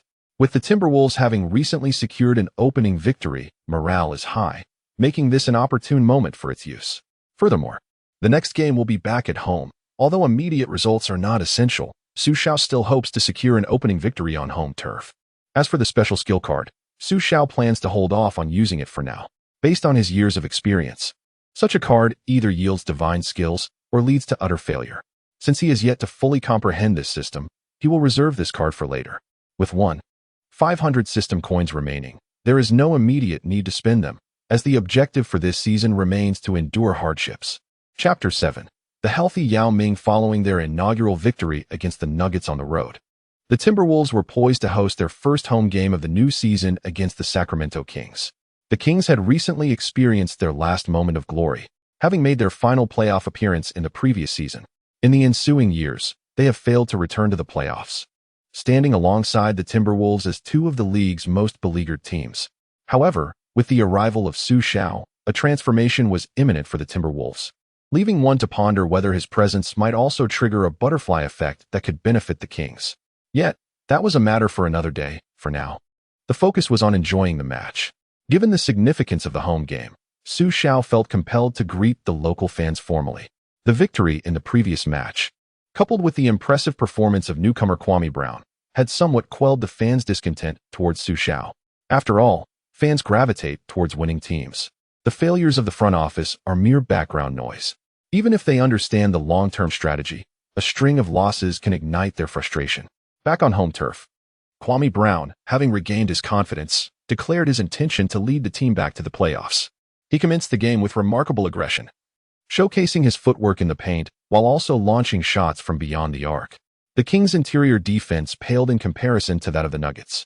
With only Miller tasked to contend with both Brown and Milicic in the paint, he found himself overwhelmed, struggling to defend Brown's multifaceted offensive skills. Consequently, the Kings were perpetually at the mercy of the Timberwolves' pace. The Kings' lone highlight lay in their perimeter shooting, particularly from the rebranded Artist, who relentlessly powered through with his robust physique, keeping the score within reach. Poor Tucker, freshly initiated into the league, found himself pitted against two of the strongest small forwards in the league, first Anthony and now Artist, wondering how he would emerge from this trial. Ultimately, the Kings could not withstand the Timberwolves' onslaught, succumbing to a score of 99-105. With this victory, the Timberwolves secured their first win at home and achieved a two-game winning streak for the season. Kwame Brown delivered a career-high performance, amassing 31 points and 16 rebounds, igniting excitement among the Timberwolves fans who felt they had rediscovered their new alpha wolf. However, Xu Xiao understood that relying solely on Kwame Brown was insufficient. While he possessed the skills reminiscent of Wang Zhizhi, which could elevate his performance, the Timberwolves' resurgence necessitated a superstar. Xu Xiao is acutely aware that despite Minnesota being the fifth-largest state in the U.S., with a respectable economy, its frigid climate deterred star players from making this icy locale their home. Thus, the prospect of attracting superstars remained a distant hope, and the road to rebuilding would be gradual. While Xu Xiao harbored concerns for the future, it did not detract from his enjoyment of the team's victory. In their subsequent game against the Trailblazers, rookie Roy finally acclimated to the pace of the NBA, contributing 14 points, 5 rebounds, 5 assists, and 2 steals. Most notably, he demonstrated remarkable composure, executing a decisive layup in the final moments to secure a thrilling win for the Timberwolves, marking their third consecutive victory. In a surprising turn of events, the Timberwolves found themselves tied for first place in the Western Conference alongside the Lakers and Hornets. Few could have anticipated that the team, once the butt of jokes, would respond in such a manner, leaving even experts baffled by Kwame Brown's sudden emergence from the depths of mediocrity. Even more perplexing was the realization that the driving force behind this transformation was the very owner whom many had dismissed as inept, a figure often ridiculed for their lack of understanding. The Timberwolves' impressive performance sent ripples of anxiety through the Lakers' management. Had they known of Kwame Brown's potential, they might have refrained from relinquishing 2 draft picks, leading them to question the wisdom of their trade. Initially, they regarded Xu Xiao as a mere spendthrift, dismissing him as inconsequential. Even when they acquiesced to his demands, it felt irrelevant to the Lakers, who had never relied heavily on draft picks to build their roster. The allure of the Los Angeles brand was sufficient to attract stars, regardless of the availability of draft choices. In Kupchak's view, even if the Timberwolves possessed draft picks, their chances of rising within 5 years were slim. In that span, provided injuries were kept at bay, Kobe and Garnett could secure at least 3 championships. Even 5 years later, both would still hold considerable value. And with confidence in developing Bynum, the Lakers anticipated a strong regular season. Conversely, the Timberwolves, even if they managed to rise, would likely remain a first-round playoff team without the addition of a superstar. Thus, the disparity in their draft positions would prove minimal. In 5 years, the Lakers could expect to secure 3 mid-round draft picks, maintaining trading flexibility. In Albus's eyes, the future for the Lakers appeared promising.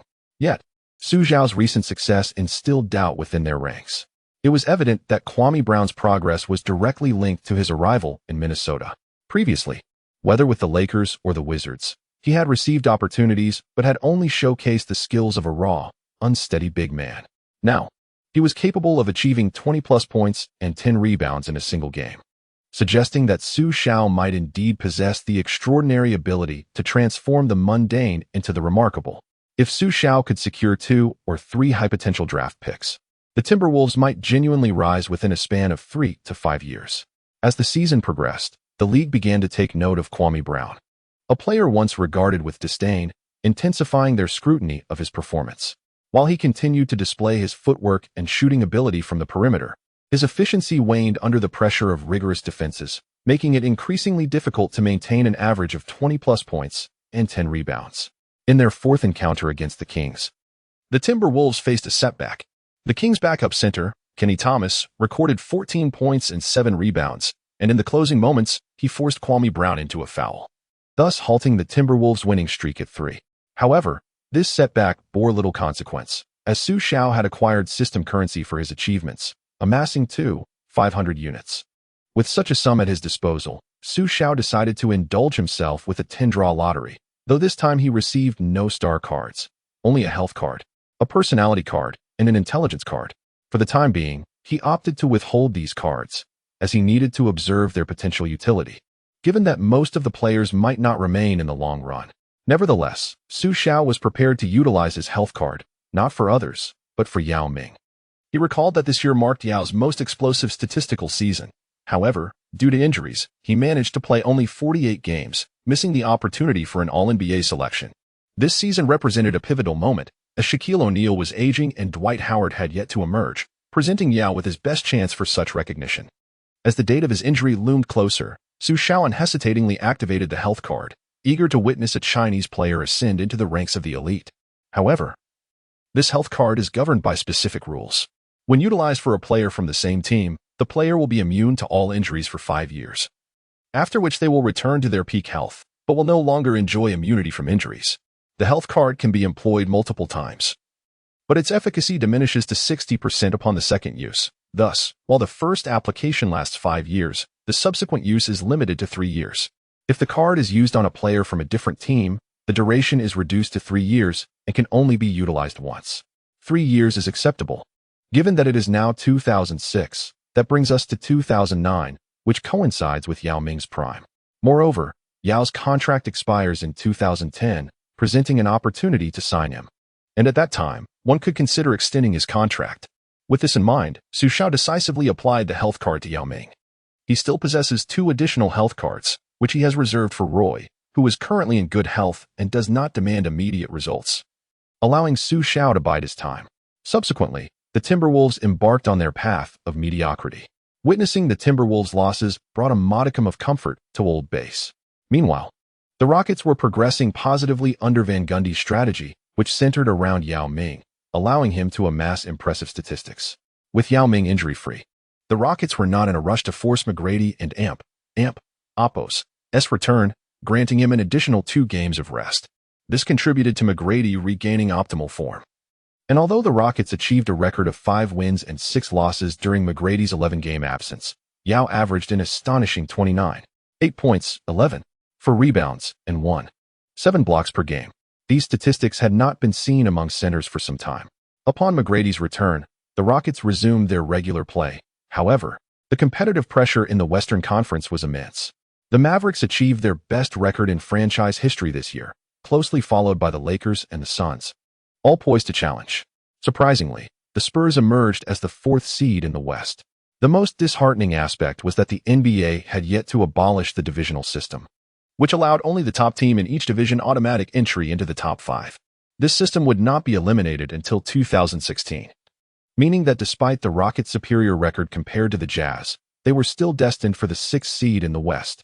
Fortunately, they decided to embrace mediocrity this year. Otherwise, in such a fierce battleground, they would struggle without formidable talent. This year's All-Star Game was held as anticipated in Las Vegas.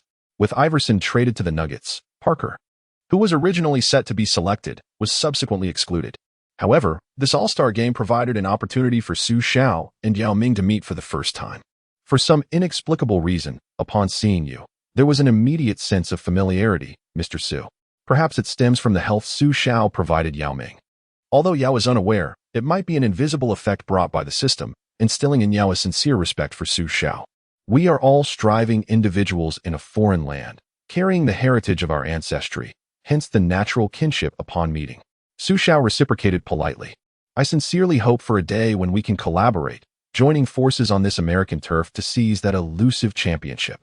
Of course, if we could achieve breakthroughs right at our doorstep, it would be even more exhilarating, Xu Xiao jestingly remarked. Due to the stringent regulations of the NBA, which prohibit owners from illicitly recruiting players, Xu Xiao refrained from overtly expressing his intentions in such a setting, opting instead for playful banter to secure a potential opportunity. Additionally, Xu Xiao was aware that his team lacked competitiveness in recent years and was unlikely to attract Yao Ming. He also expressed his aspirations regarding the 2008 Olympics, wishing to contribute to his country in whatever small way he could. Indeed, the prospect of collaborating with you is exceedingly promising. When do you plan to acquire the Rockets? Yao Ming, being astute, responded with humor, providing Xu Xiao with an answer while evading league scrutiny. Regarding the Olympics, he treaded carefully, as such matters pertain to national interests. And at that moment, Yao was not yet the chairman of the Basketball Association, making it impossible to commit. However, after receiving Yao Ming and Oppo's response, Xu Xiao felt content. Following this, he engaged with several teams and Oppo's management and conversed with numerous players, slightly enhancing his image, which was one of the objectives of this trip. Once accomplished, Xu Xiao could wholeheartedly enjoy this basketball extravaganza. Chapter 8. The Cruel West. Following the All-Star festivities, teams are poised to enter a fervent sprint towards the playoffs, fervently preparing for the impending challenges. Meanwhile, those teams resigned to a fate of mediocrity are not idle, as they diligently prepare for the upcoming draft, actively scouting promising newcomers. The Timberwolves are among them. Since their initial 3-game winning streak, the Timberwolves have failed to deliver any notable performances, currently languishing at the bottom of the league with a dismal record of 11 wins and 41 losses.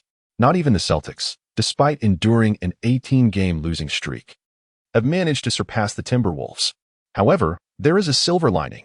Xu Xiao has achieved a personal milestone by securing his 10th victory, earning a meager reward of 100 system coins. The system grows increasingly frugal. Though the Timberwolves' record is poor, the players are improving with each game.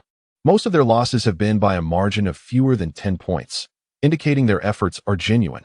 Oftentimes, defeat is simply a reflection of their lack of skill. With the players maintaining a commendable attitude, a positive team culture is beginning to take shape. Even the once distracted star Francis, who was enamored with the glitz and glamour of New York, has begun to train earnestly in this frigid wilderness, shedding his former wayward persona. He now assumes the role of a mentor, setting an example for the younger players. While it is heartening to witness Francis and Oppo's transformation, it does not alter Xu Xiao and Oppo's resolve to trade him. Although Francis possesses an attractive playing style and commendable skills, he is ill-suited for a championship-caliber team. Serving as the team and Oppo's starting point guard this season, he averages 13, 2 points and 1 assist, coupled with nearly 3 turnovers. And his shooting percentage hovers just above 40, a clear indication of inadequacy. Furthermore, his assertive demeanor can stifle the development of younger talent. However, if he were to be placed on a strong team as a backup, he would undoubtedly prove to be a valuable asset. His scoring ability could shine as a sixth man. Additionally, Xu Xiao is in search of a forward. Next season, he cannot rely on Tucker to fill that role. Both Tucker and Snyder stand under 2 meters tall, and with the current era not favoring small ball strategies, Tucker's talents remain underutilized. Among the 2007 draft class, there are few promising forwards, with the notable exception of Kevin Durant. Xu Xiao has formulated a plan. If he secures the first overall pick, he intends to select Odin, simply to witness the prowess of a healthy Odin, especially since he possesses a health card. If he lands the second pick, Durant will be his choice. With a personality card in hand, he aims to reshape Durant and Oppo's sensitivity, fostering a more cheerful disposition. With Durant and Oppo's skill set, the Timberwolves and Oppo's future would shine brightly. Should he find himself with the third pick or outside the top 3, alternative strategies must be considered, whether to trade down or select a player directly. Players like Horford and Cantor are solid choices, yet they do not embody Xu Xiao's fervent aspirations. Their skills must surpass mere talent. To penetrate the 2009 playoffs, he requires more exceptional abilities. Furthermore, 2 compatriots are entering the NBA in 2007, the illustrious Yi Jianlian and the shining light of Asian guards. Sun Yu. Xu Xiao is hesitant to select Yi Jianlian. Firstly, there may not be a position for him on the team, and his talent does not reach the pinnacle necessary to complete a championship puzzle. Secondly, upon entering the NBA, he was somewhat arrogant, likely dismissing Minnesota. Thus, it would be wiser to extend an olive branch after his rookie contract concludes, allowing for a more humble Yi to emerge, and by then, the Timberwolves might be a formidable team, attracting domestic fanfare. Sun Yu is also a viable consideration, although the Timberwolves' second-round picks are limited, raising uncertainty about his selection. Besides Sun, the team has other second-round targets. As the regular season draws to a close, the Timberwolves finish with a record of 18 wins and 64 losses, securing the last position in the league. However, for a team under no pressure, such a record is commendable. The league's awards have been finalized, due to Garnett's arrival. Kobe narrowly missed the scoring title, losing to Anthony by a mere 0.1 points. And his remarkable streak of 4 consecutive games scoring over 50 points was not enough to overcome this loss.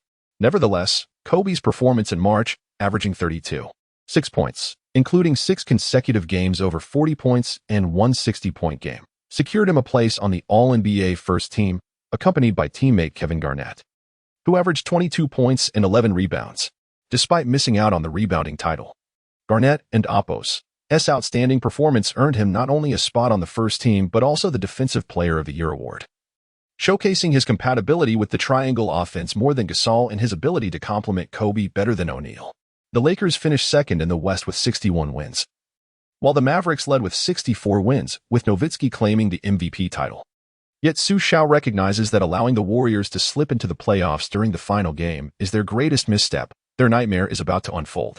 Additionally, Yao Ming also made the first team, achieving a rare feat with 82 games played, averaging 25.6 points, 10.2 rebounds, and 1.8 blocks, leading all centers in the league. It has been ages since a center ranked 6th in scoring has been seen. Undoubtedly, upon returning to his homeland, he will be celebrated, a well-deserved acknowledgement as he stands alone in Asia and perhaps the sole player to make the first team. The Rockets finished the season with 54 wins, which would have assured them the top seed in the East, but alas, this is the West, where divisional rules still apply, leaving them behind the Spurs, who achieved 55 wins, and relegating the 50-win division champion Jazz to the 6th seed. This peculiar situation arose, placing the 5th-ranked Rockets in the 6th position in the West. Such rules have drawn sharp criticism from Van Gundy, who lamented that this archaic regulation remains in effect, an affront to players who strive valiantly on the court. Despite the outcry, Xu Xiao understands that the rules will not be amended until the Spurs' first-round exit in 2015. Due to these impractical regulations, the Rockets and Oppos's first-round opponents are the Suns. The Suns and Oppos's core guard, Nash, the last player to make the first team, is a 2-time MVP, and he has his sights set on Yao Ming, alongside the ever-determined Stoudemire. Stoudemire, who entered the league alongside Yao, has never regarded Yao as superior. He feels the weight of being overshadowed by the true first overall pick. This is Stoudemire and Oppos's peak year, and he has yet to surpass Yao, who is an All-NBA player, while Stoudemire's teammate McGrady has only managed to make the second team. This fuels his determination to prove himself in the playoffs. Xu Xiao worries for the Rockets, knowing that their postseason will be fraught with challenges. In addition to the first-team selections, Arenas, McGrady, Duncan, James, and Stoudemire have been named to the second team, while Billups, Wade, Bosch, Boozer, and Howard secured spots on the third team. Moreover, Kobe, Rondo, Bowen, Garnett, and Duncan were recognized in the best defensive first team, while the Bulls and Oppos's steadfast captain Henrich, Kidd, Prince, Wallace, and Camby were honored in the second defensive team. These accolades bear little significance to Xu Xiao and the Timberwolves. The true matter of concern lies with the rookies. Roy has been awarded Rookie of the Year, a decision met with some controversy. Yet given that 2006 was a weaker draft class, and with Roy's impressive second-half performance contributing to several victories for the Timberwolves, he stands out with an average of 17 points, an exceptional feat among rookies. Meanwhile, the second-round pick Millsap has also earned a spot on the second team, while Tucker, having suffered a dismal season, received only a nomination. Overall, the Timberwolves' 2006 draft has proven to be a resounding success. Kwame Brown's impressive average of 17 points and 10 rebounds per game only garnered him a nomination for the Most Improved Player award, leaving Xu Xiao somewhat perplexed. This can only be rationalized by the fact that his team did not make the playoffs, which seemingly favored Monta Ellis over Brown. The sixth man award remained with Barbosa of the Suns. The first round of the Western playoffs was fiercely contested. The Mavericks fell victim to the Warriors in a shocking upset, marking the most significant blemish on Dirk Nowitzki's career and branding his team as soft. In stark contrast, the two prominent power forwards in the West displayed their prowess. The Jazz's strategy against the Rockets, particularly against Yao Ming, was effective. But if Carlos Boozer were to face Tim Duncan, he would undoubtedly suffer a thorough defeat. Darren Williams also found it impossible to penetrate the Spurs and Oppo's formidable defense. Meanwhile, the Lakers faced the Nuggets without fear as Kobe Bryant showcased his abilities against the duo of Allen Iverson and Carmelo Anthony, illustrating how effortless the game becomes when a team possesses a dominant center. Kevin Garnett also imparted some valuable lessons to the Nuggets trio of interior players, Camby, Martin, and Nene. Both teams achieved gentlemanly sweeps of their opponents with a 4-1 scoreline. As a guest of the Lakers, Xu Xiao attended every game, and thanks to his influence, Kupchak successfully secured the title of Best Manager, significantly boosting Xu Xiao and Oppo's popularity in Los Angeles. He hoped that 5 years down the line, he wouldn't be too harshly criticized. Deep in thought, Xu Xiao considered that his attendance was primarily to assess future adversaries. The Lakers, Spurs, and Mavericks remained the elite forces in the West, and to reclaim dominance, they must conquer these teams. The first round lacked substantial insights. As it felt like the teams had not fully exerted themselves, the second round would be where the true strategies would unfold. The Spurs faced the Warriors in the next round, while the Lakers encountered the Suns, pitting two defensive teams against two offensively potent squads, promising an explosion in viewership. The Suns' playoff journey was not easy, as they battled the Rockets to a dramatic seventh game, becoming the only team in the West to do so in the first round. It appeared that the rule had ensnared not only the Rockets but also the Suns. In the series against the Suns, Yao Ming delivered the finest performance of his career, averaging 29, 8 points and 2 rebounds with a remarkable shooting percentage of 60, decisively overpowering Amare Stoudemire. Although Stoudemire also averaged 20 points and 7 rebounds, he simply could not contain Yao's offensive prowess. Had it not been for fatigue, Yao could have easily surpassed 30 points per game against him. Tracy McGrady also shone brightly, averaging 26 points and 8 assists. However, aside from Yao and McGrady, the Rockets lacked a consistent scoring threat. The third scoring option, Battier, averaged merely 7 points, while Rafer Alston fell short at 9 points. Observing the Suns' collective strength, with 5 players scoring in double figures, it was a testament to the Rockets' struggle to reach the 7th game, which was already a monumental feat now. We are poised to witness the clash between the West's most formidable defense and its sharpest offense. Chapter 9. A familiar encounter in a distant land. Surprisingly, the two playoff series did not unfold with the anticipated intensity. The Spurs, as expected, showcased a clear superiority over the Warriors. Unlike the Mavericks, whose style posed challenges for the Warriors, the latter's brashness proved futile against the Spurs, who systematically dominated, culminating in a 4-1 gentleman's sweep. In the other playoff series, the matchup between the Lakers and the Suns lacked the explosive drama one might have anticipated. Last season, the Lakers had suffered elimination at the hands of the Suns, leaving Kobe fueled by a sense of indignation and determination for vengeance in this series. The primary storyline revolved around Kobe's rivalry with Nash, while the secondary focus was the clash between Stoudemire and Garnett. However, Stoudemire found himself at a loss against Duncan, who was averaging an astonishing 37 points per game. Garnett's agility and height completely neutralized Stoudemire's game, effectively stifling his movements.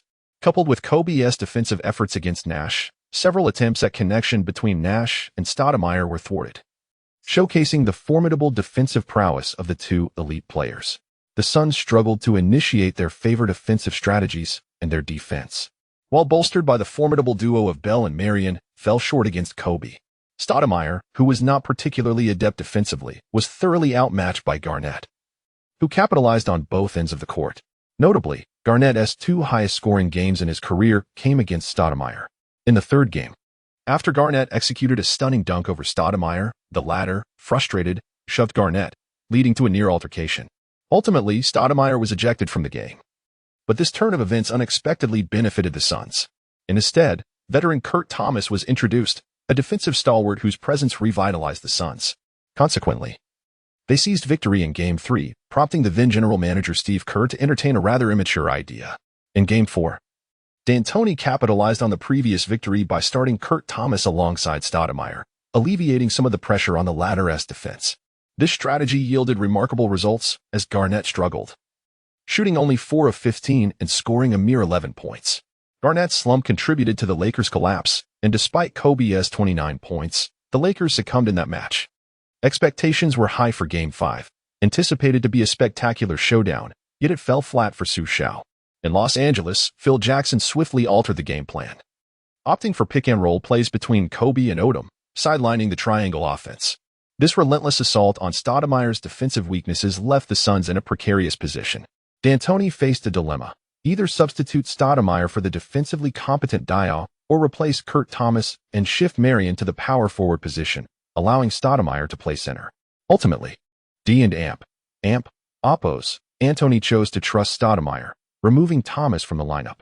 The moment Xu Xiao observed this substitution, he sensed doom for the Suns, and it appeared the Lakers were poised for victory. As Xu Xiao sighed in resignation, a sweet voice startled him from his thoughts. Turning, he noticed a charming Chinese girl seated beside him.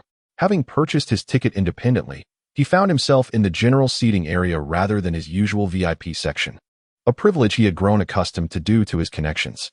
Engrossed in the game, he had been oblivious to the girl and Oppo's presence until she remarked upon hearing him speak in Chinese. Intrigued by his focused demeanor during such a fiercely competitive match, she could not help but inquire about his thoughts. Upon hearing her question, Xu Xiao, taken aback but quickly regaining his composure, replied with an analytical tone, "D'Antoni has made a regrettable decision, though it is not entirely his fault. His philosophy has always prioritized offense. Yet, in this context, it is evidently not the optimal choice." Nash and Stoudemire, the Suns and Oppo's premier scorers, are up against two elite defenders in Kobe and Garnett, whose prowess lies in defending the pick-and-roll, an unfortunate mismatch. But the score has widened yet, the girl countered, her determination evident. Indeed. But this is Phil Jackson's strategy at play. He has intentionally ignored Marion, focusing on neutralizing Nash, aware that Marion is unlikely to emerge as the Suns' savior. The score remains close thanks to 2 of Marion and Oppo's three-pointers, though shooting threes is not his forte. Should he falter, the Lakers and Oppo's counterattack will commence. Moreover, the Lakers are not employing their strongest tactics. The pick-and-roll between Kobe and Odom has already dismantled the Suns' defense, compelling D and Oppo's Antoni to make adjustments. Seeing she had no rebuttal, Xu Xiao paused before continuing. D and Oppo's Antoni must either remove Kurt Thomas to free up offensive space or take out Stoudemire to anchor the defense against the Lakers. However, both options are akin to choosing between 2 poisons. It is unrealistic for the Suns to engage in a defensive battle against a team with 2 elite defenders, one of whom is the Defensive Player of the Year. Thus, the Suns opted to adhere to their offensive strategy, confronting the Lakers head-on, yet they lacked a decisive playmaker. Stoudemire could exploit his mobility against Duncan, but was rendered ineffective against Garnett, whose agility matched his own. "Is there truly no chance at all?" the girl asked, her curiosity piqued. "Not entirely," Xu Xiao replied. "However, the Suns would need a complete overhaul of their strategy. They could bench Stoudemire to stagger his time against Garnett and deploy a Thomas Diaw frontcourt to bolster their defense, while on offense, they would need Nash to dictate the pace, targeting the Lakers' weak spots, namely Radmanovic and their point guard, Mike James. This approach would hinge on Nash's stamina, though such a shift seems improbable for the current Suns." Xu Xiao smiled, not suggesting that D and Oppo's Antoni would adopt such tactics, but acknowledging the potential for change. The girl, glancing back at the game, noted that the score had indeed begun to widen as the Lakers launched an unrelenting offensive onslaught. Amidst the rising tide of cheers from Staples Center, her demeanor shifted from excitement to disappointment. "Aren't and Oppo's you a Lakers fan?" Xu Xiao ventured to ask. "Who says that attending Staples Center must mean you are a Lakers fan?" The girl seemed somewhat discontent, her tone becoming rather brusque. "I am a fan of the Suns, or rather, I should say I am a fan of Nash. I admire his agility and the offensive style of the Suns. I believe that is the essence of basketball. It and Oppo's a sport about scoring more, not about conceding less."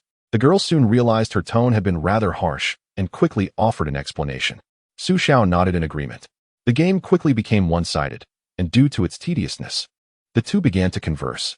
My name is Zhang Yilin, and I study at the University of California, Los Angeles. What about you? The girl asked first. Oh, I am Xu, a businessman engaged in small trades. You may call me Xu Heir, as I am the second child in my family. Xu Xiao refrained from revealing his full name entirely.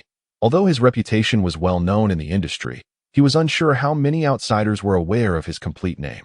Additionally, given that he had unwittingly aided Garnett and Amp, Oppo's team in their defeat by the Lakers, Xu Xiao feared that revealing his full name might provoke ire. Haha, what an unusual name.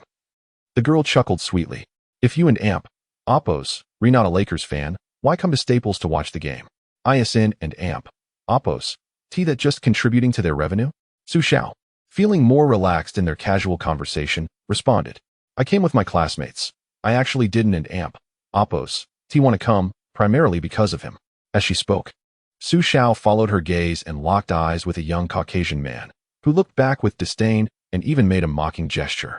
From the very beginning of Xu Xiao and Amp, Oppo's conversation with Yilin, this young man had been watching, and he felt a surge of irritation, wanting to show Xu Xiao a thing or two. Having lived 2 lifetimes, although Xu Xiao was merely 22 in this one, he had the wisdom of several decades. He had no intention of stooping to the level of such a child. When the young man saw Xu Xiao and Amp, Oppo's indifference, he assumed Xu Xiao was intimidated and began to escalate his provocations. Hey, don't engage with him. He's my classmate, Harson. His father is part of the Lakers management, and we got our tickets through him. He and Amp, Oppo's, a diehard Lakers fan and insisted we witness their victory. I initially didn't and Amp, Oppo's, want to come, but I couldn't and Amp, Oppo's, resist his persistent persuasion. Plus, since the Suns won last time, I thought they might have a chance again. I wanted to enjoy the thrill of their victory while witnessing his disappointment. I never expected such a disastrous loss. I wish I had met you sooner. Yilin, fearing Xu Xiao might be upset, hurriedly explained, then turned to Harson and admonished, Harson, you better mind your behavior. This is my friend. If you continue your nonsense, don't blame me for being rude. Clearly displeased, Harson couldn't tolerate losing face in front of so many classmates. He glanced at Xu Xiao, mouthing that he was merely a coward hiding behind a girl and dared him to confront him. Xu Xiao had no time to entertain such childish antics. Having trained in various combat techniques from a young age, including a stint of martial arts in his previous life, he could easily handle such a minor character. Such an ignorant person held no significance in Xu Xiao's eyes. Instead, he found Yilin, who had initially appeared as a sweet and gentle girl, rather charming when she adopted a serious demeanor. The term, how should one say it, cute yet fierce, made him smile. Though the match was unremarkable, encountering such an interesting girl made it worthwhile. He likes you. He's your admirer, Xu Xiao remarked, adopting an intentionally cryptic tone to tease her. Him? Please. He's just a playboy, nothing but a lecher with no real talent. He can't even appreciate the game as well as you do. He relies on his father's status without knowing his place. If it weren't for his father's money, he wouldn't even make it through the university gates, always looking for trouble. I want nothing to do with him. To be cautious, though. We are already prone to discrimination and exclusion here. Watch out for him. He could pose a threat. Xu Xiao offered this advice out of kindness, aware that crime was not uncommon in America, even in Los Angeles. Yes, I usually go out with friends. I hardly venture outside school. It's tough doing business in America, isn't it? If you ever need my assistance, feel free to reach out. I'm studying economics. Although I'm just starting and my knowledge is still lacking, I will improve in the future. As she spoke, the girl displayed her student ID from UCLA to Xu Xiao. Thank you ever so much. I might need your help in the future. You are truly kind. Xu Xiao remarked, taken aback by the girl's naivety in showing such a crucial document to a stranger. Not at all. We are both from the same hometown, so we ought to support one another. By the way, where are you from? I'm from Hebei. Xu Xiao was about to advise her against such innocence, reminding her that even fellow compatriots could be untrustworthy, when he suddenly noticed something. You are only 17? Xu Xiao was astonished to see her birth year, 1990. On her student ID. Yes, I'm an exceptional student, just preparing to start my freshman year, having enrolled in September. We came early to familiarize ourselves with the campus. A genius, indeed, Xu Xiao exclaimed without thinking. Here's my contact information. Please learn to protect yourself. Do not easily show important documents to others, not even to fellow countrymen, as there are bad people everywhere.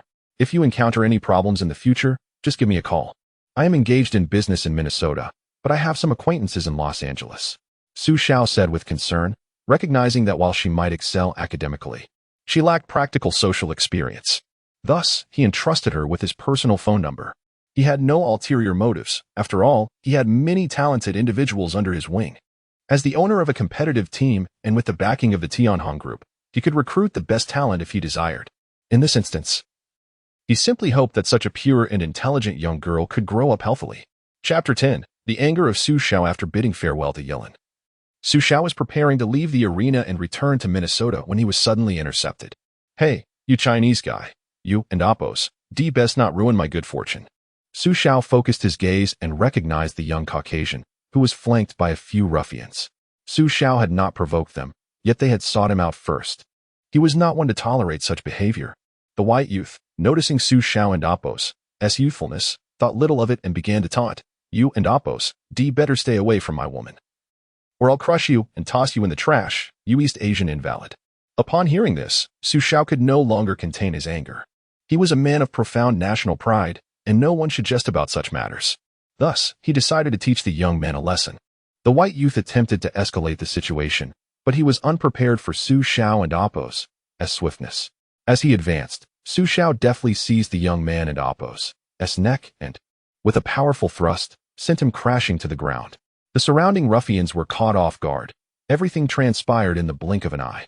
By the time they reacted, they found their leader sprawled on the ground, and just as they were about to charge, two imposing figures emerged: Xu Xiao and Oppos' professional bodyguards.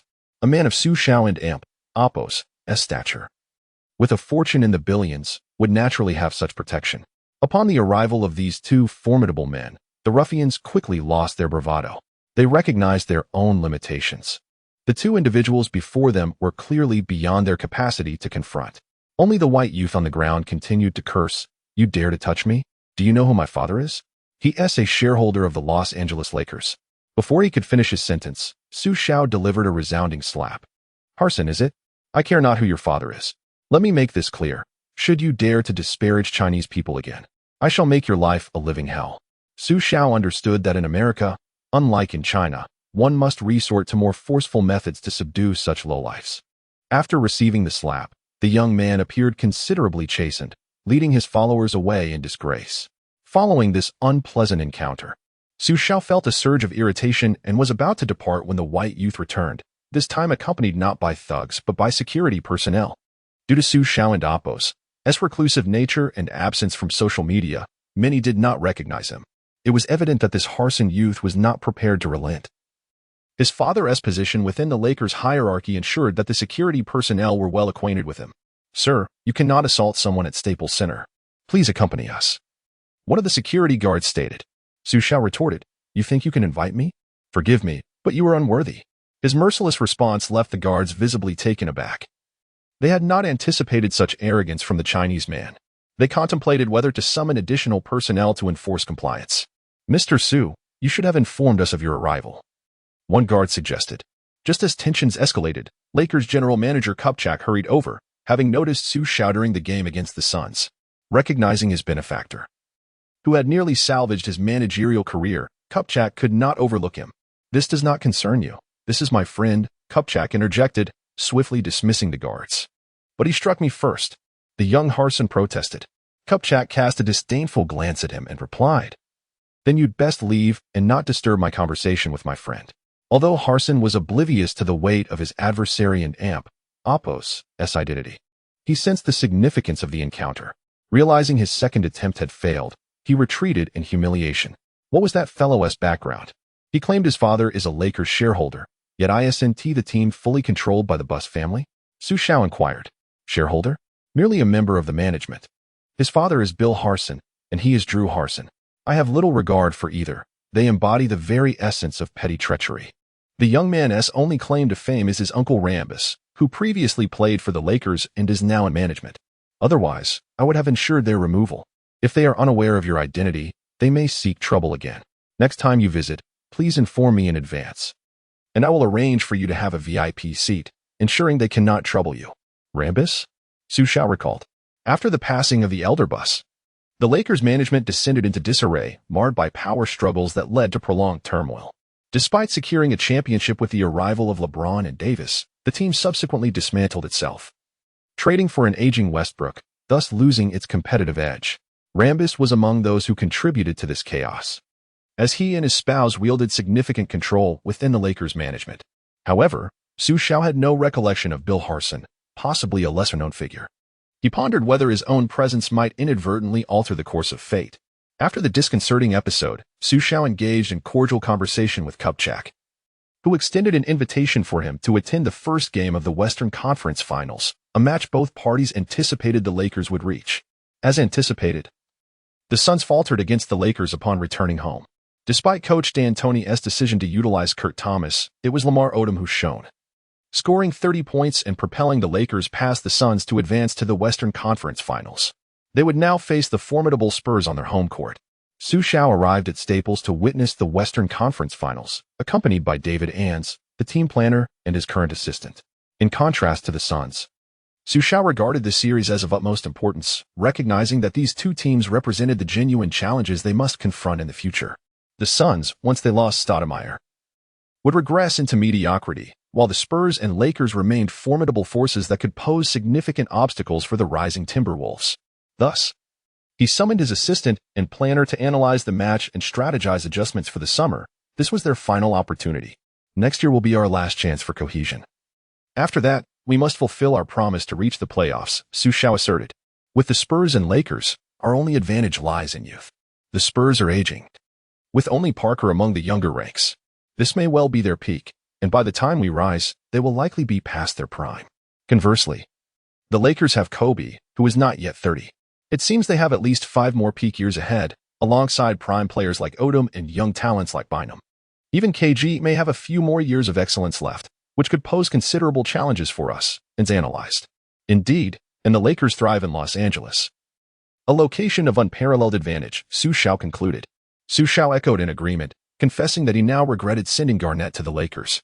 Given the current situation, it was uncertain whether the Lakers would part ways with Howard or seek out D'Antoni. Moreover, Garnett remaining in the West posed a significant challenge for them. Most importantly, he had not anticipated that the system would be so treacherous, as it had only provided him with 2 player cards in a single season. Now, facing the Lakers, merely relying on the cards in his hand was far from sufficient. Just as Xu Xiao was lost in contemplation on how to topple this behemoth, he was abruptly interrupted by a sweet voice. "Oh, it's you again. What a coincidence." The voice belonged to none other than Zhang Yilin, the Chinese girl he had encountered a few days prior. "Yilin, what a pleasant surprise." Xu Xiao quickly rose to greet her. "I was just wondering if you would come to watch the game today. I didn't expect to see you the moment I walked in. You must be quite the basketball enthusiast." Yilin gazed at Xu Xiao with her sparkling eyes and sweetly replied, offering a gentle smile. "Haha, indeed a bit of a fanatic. Did you come here with your classmates?" "Yes, since school hasn't started yet, we have some free time, so we decided to come and watch the game together. But we want to sit here. I just wanted to say hi before heading over there to find them."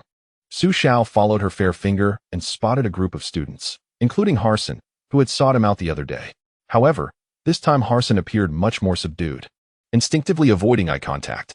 Xu Xiao's earlier assertiveness had taught him that this Chinese individual was not to be trifled with.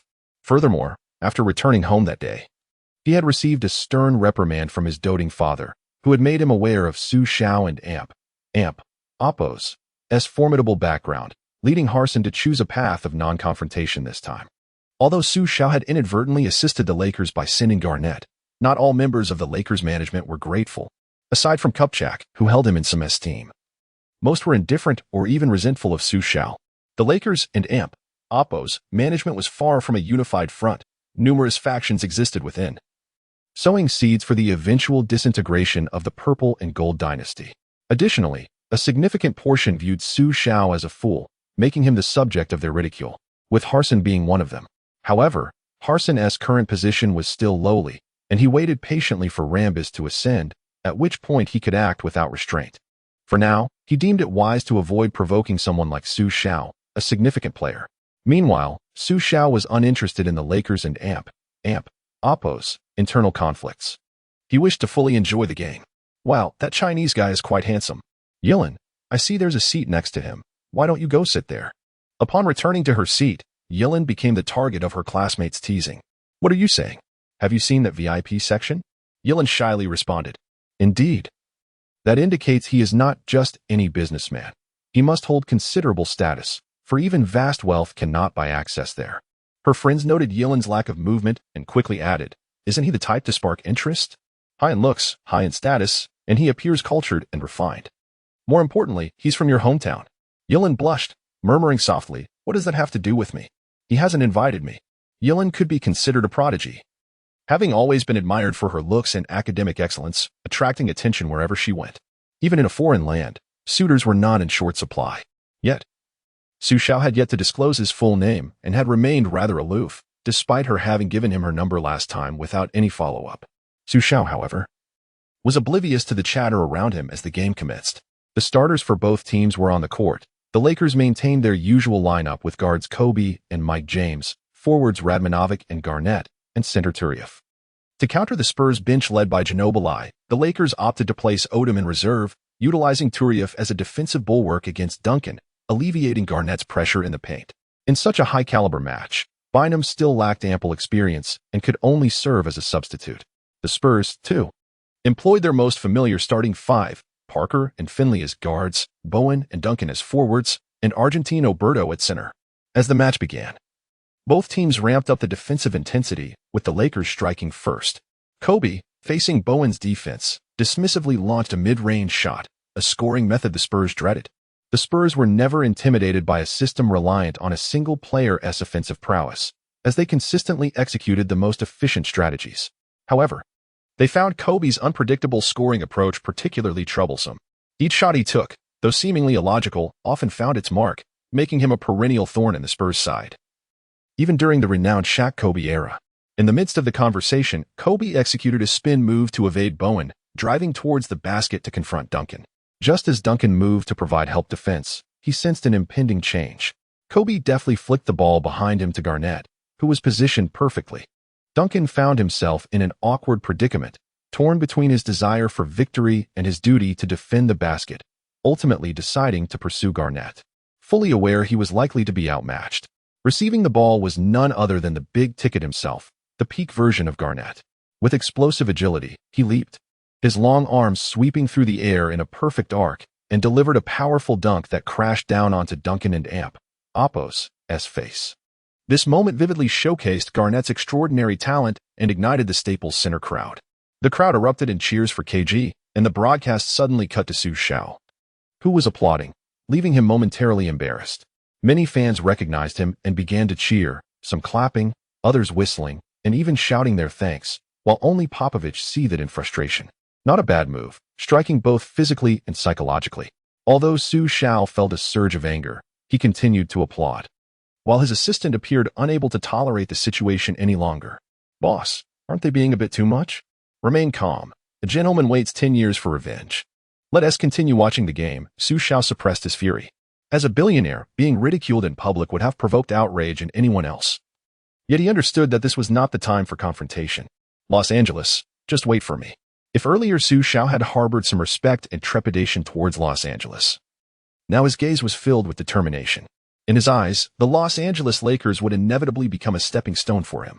Meanwhile, Duncan found himself in an embarrassing position, serving as a mere backdrop.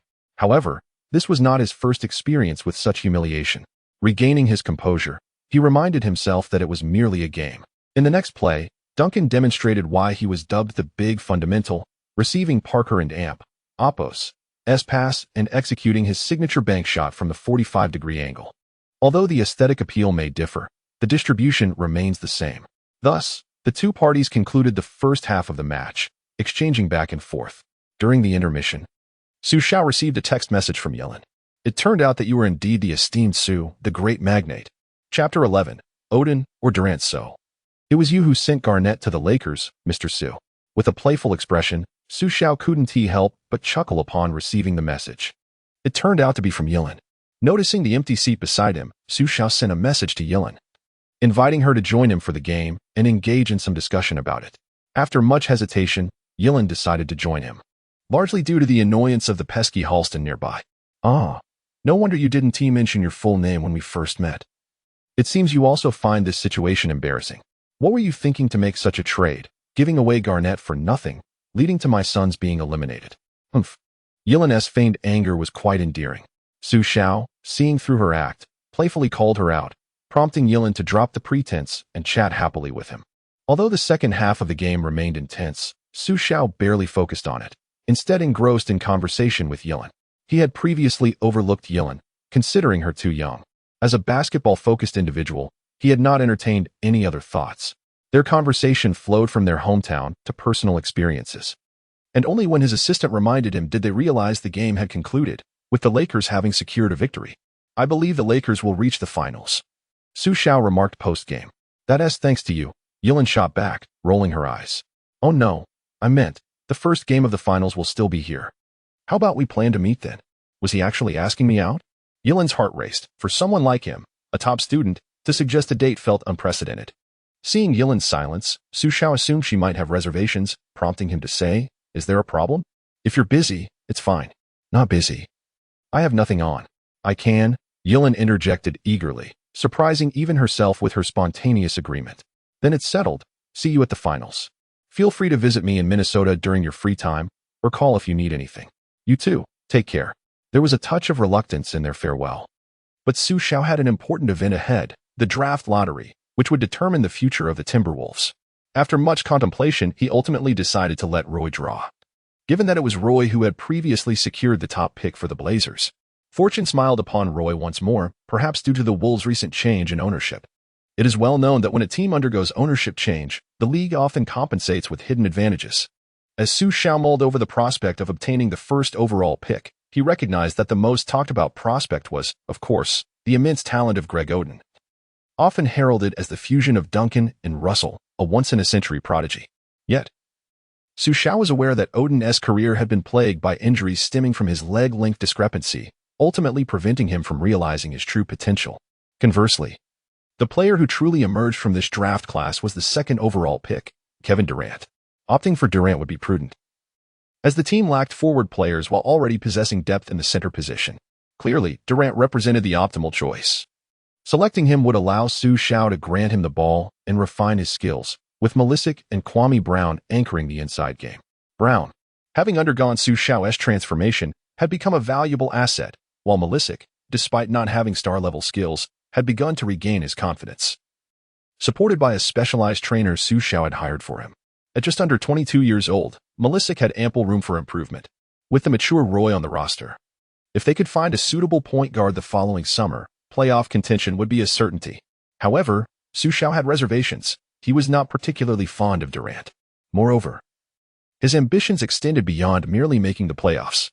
He had uncovered a hidden feature of the system. Any player who had played under him would hold a sense of gratitude and blind admiration for him. Thus, an audacious idea took root. He aspired to become the Godfather of the league, not only to win championships but also to cultivate stronger players, elevating the overall competitiveness of the league and establishing his own authority. After much deliberation, Xu Xiao ultimately chose Oden. He was eager to witness the level Oden could achieve when healthy. Should he decide to select Oden, significant adjustments to the roster would be necessary. Either Kwame Brown or Malisic would need to be traded, given that Malisic had yet to fulfill his potential and had just signed a mid-level contract. Trading him at this juncture would be imprudent. On the other hand, Kwame Brown was at his peak, averaging 16-10, showcasing versatile offensive and defensive skills. At just 25 years old, this season was merely the beginning for him. His defensive capabilities and rebounding remained intact, and his shooting flaws had been mitigated by a newfound touch. The media had even dubbed him the next Shaquille O'Neal, noting similarities in their developmental paths, which had made Brown a coveted player in the league. Xu Xiao contemplated several teams that might be interested in acquiring Brown, focusing on those with weak or flawed front lines who were not in a rebuilding phase. After thorough consideration, he identified 3 potential candidates: the Nets, Pistons, and Bulls. The Nets were entirely reliant on their perimeter trio, featuring Kostic, a skilled yet soft European big man, Collins, a defensively minded center with no offensive game, and more, who struggled without Kidd. Collectively, they paled in comparison to Kwame Brown. The Pistons, despite a respectable record, faced severe aging in their front line with Wallace, McDyess, and the soon-to-retire Weber, who were utterly overmatched by James in the playoffs. If they hoped to contend next season with such aging players against a force like James, it was nothing short of a pipe dream. The Chicago Bulls are grappling with similar challenges this season. The team appears vibrant. Yet their series against the Pistons revealed a glaring issue in their frontcourt, a lack of height. Last season, they had the seasoned P.J. Brown, but he has since departed, leaving only Ben Wallace and the young Terrence Thomas. While one lacks offensive prowess and is aging, the other, Swift, shares the unfortunate trait of being undersized. Furthermore, this year, the Knicks have benefited from the addition of Xu Xiao, elevating their ranking by 3 positions, which has relegated the Bulls and Oppos, draft pick, to the 12th overall.